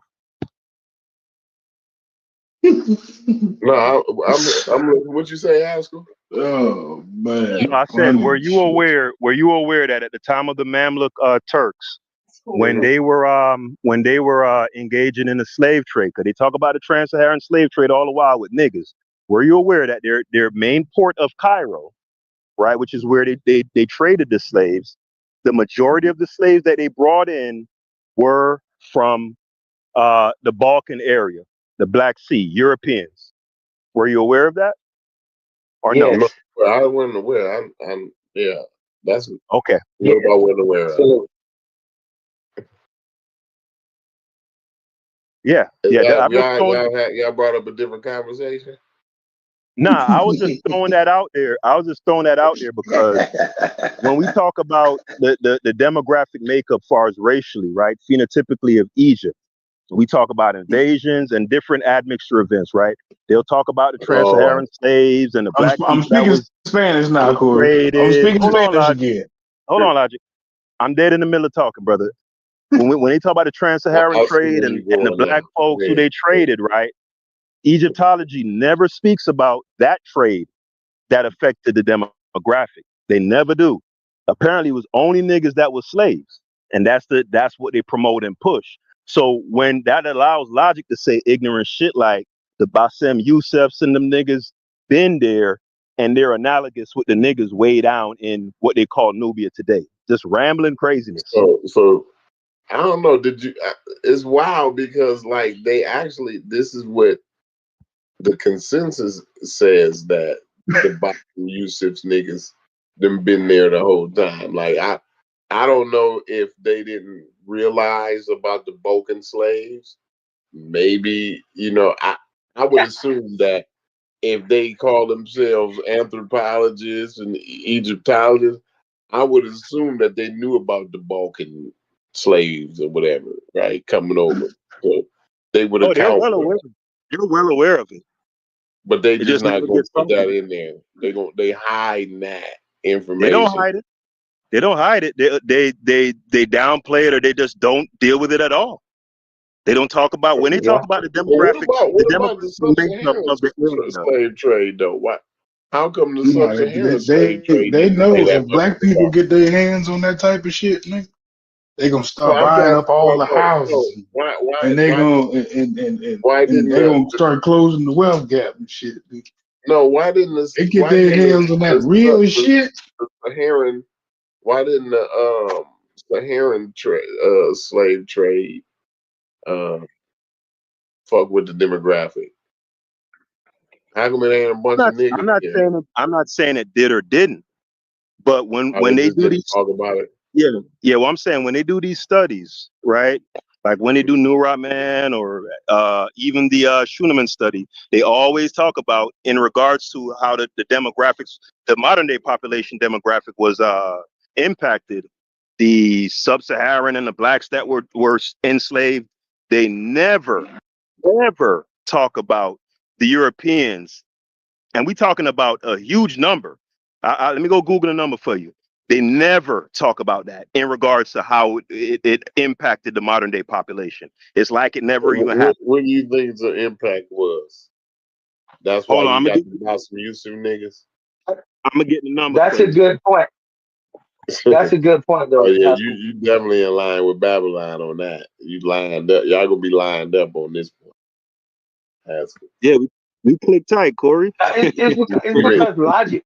You keep it It's good because company. logic said no. It's because logic said that they are like Zahi Hawass now.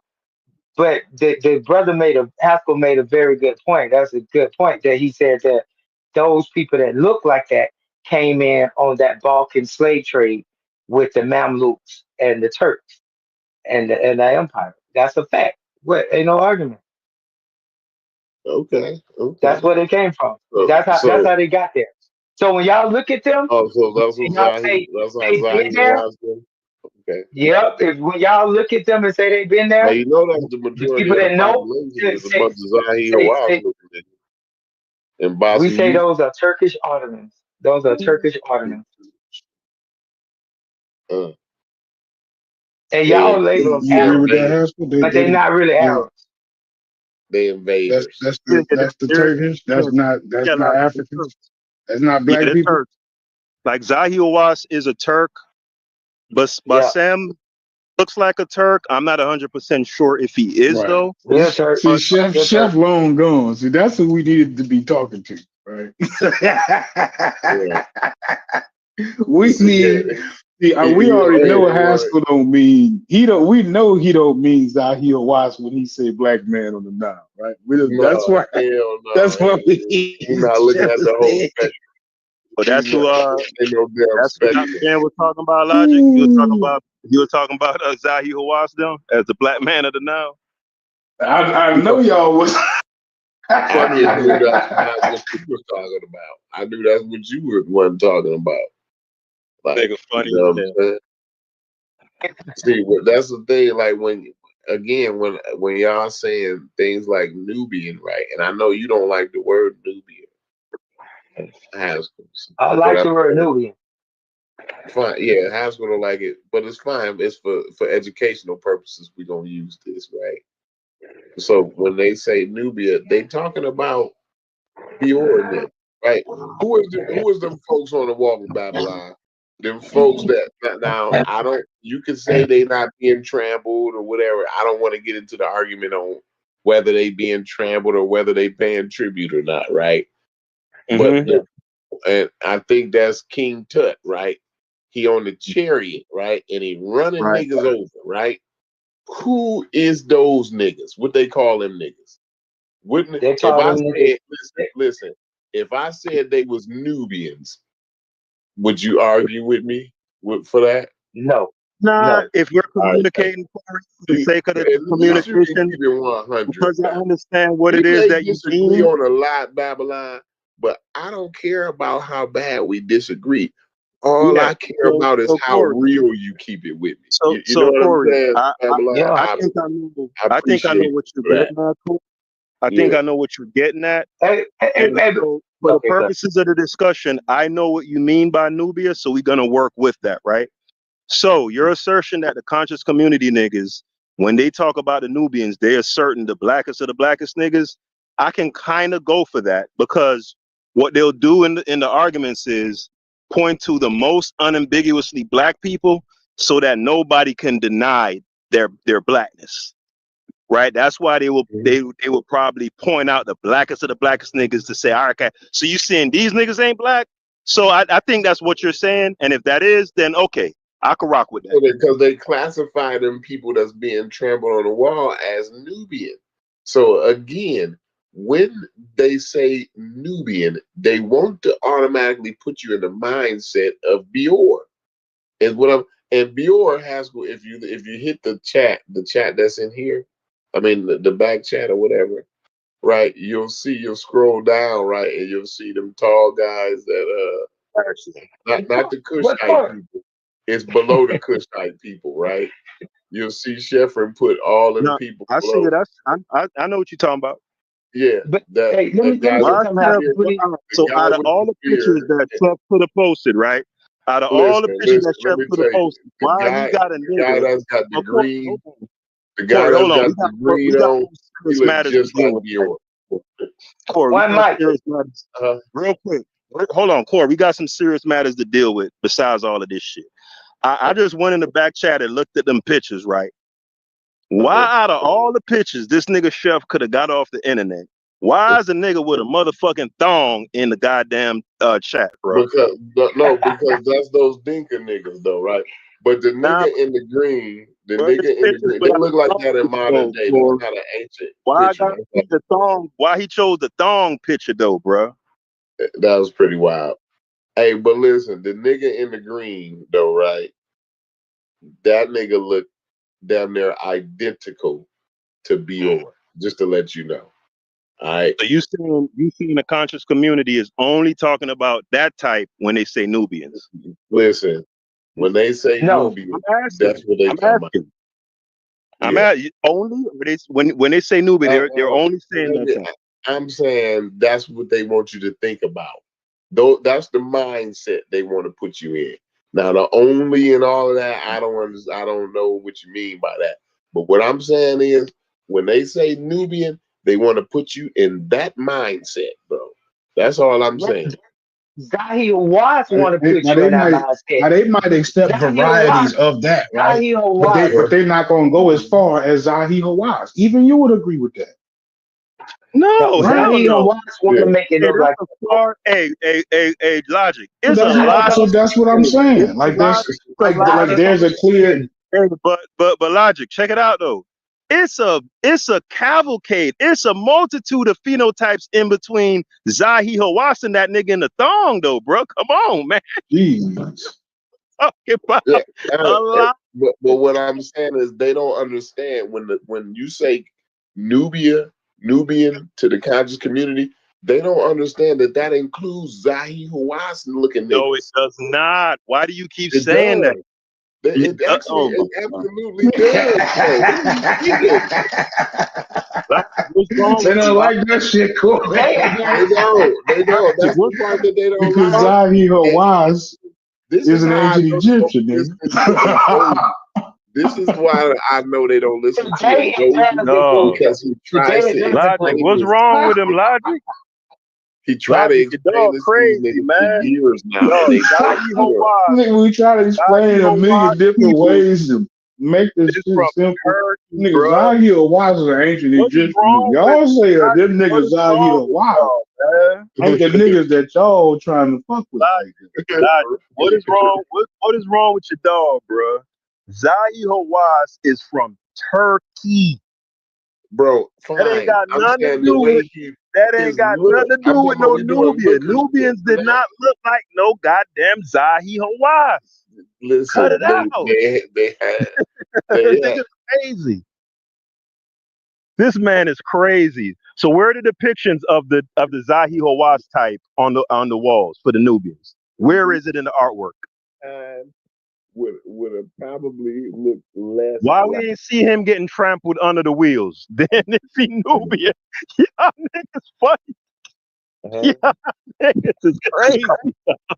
Actually, probably the Nubians of Hey, ancient y'all times. niggas is some supreme trolls, dog. Y'all That's what niggas I'm is Hey, Corey, I You want to don't say this real understand Corey. it, bro. I might can't make you understand it. Oh. Logic. You crazy as Shit. hell, bro. What'd you say? Okay, chill. Babylon? Have still a logic. Can I talk to Corey for a second? Hey, Corey, check this out, bro. One historical thing I want you to recognize, though, about ancient Egypt is that the Narmer, they say, and I know you'll probably look into this, Corey. Listen to this. They say Narmer went up and he the unifier. He is the unifier. Some people Yeah. say I agree with that. but Yeah. Narmer unified Egypt, right? Okay, then. So if Narmer unified Egypt, and Narmer is from down by Tarsetti, no matter what you say, thinness, no matter what, Right. then he would be the originator of Egypt. And Right. Narmer is a Cushite, Nubian, Abyssinian, Ethiopian, Oh my Sudanese, Lord, have That's a mercy. Egyptian, lot of different shit, Negro. bro. Yeah, See, no, That's a lot of this what different they shit, fucking I call man. it in the book, definitely bro. thought I was This doing what You they did fucking say two call it in the things book. can't be true at the same time earlier. Hey, When the I'm glad you Greeks see fucking what came in, Babylon. they Go called the ahead. people hey, y'all Ethiopians. boys, I'm out of here, man. I'll catch y'all on the Look, flip they side, don't want man. to hear Babylon because he I telling have, it I'm what out. it is yeah, for real. yeah, because He telling the when, truth. when the Greeks came in, they called the people Ethiopian, Ethiop. That was the Greeks calling them. That's called an exonym. That means somebody outside of there is naming me. So they call them Ethiopians, Ethiops. Now, today, y'all think that when they say Ethiopians, they talking about modern day Ethiopia, and they not. Y'all think they will be talking about Axum or Eritrea, and they not, or Demiti, or they not. They not talking about that Ethiopia. They talking about Egypt. When they say Ethiopians, they talking about Egypt right there in the Nile. They was calling those people niggas. The people in the Delta, the people that y'all calling white or light skinned, when the Greeks came in, they called them Ethiop, black face, burnt face. And So when how I do y'all try to tell, I go try ahead? to explain this to Sheffrin and Haskell, right? They run off down the street talking about what black people really thinking and all that. No, you spitting the game to them like it's supposed to be spit. So I definitely appreciate the honesty and the knowledge for the day. You made my point definitely out of everybody. I appreciate it. It looked like them niggas dropped off. Like once the truth started coming in, they started dropping off. So I appreciate you, Babylon. Peace to you. I heard you, Corey.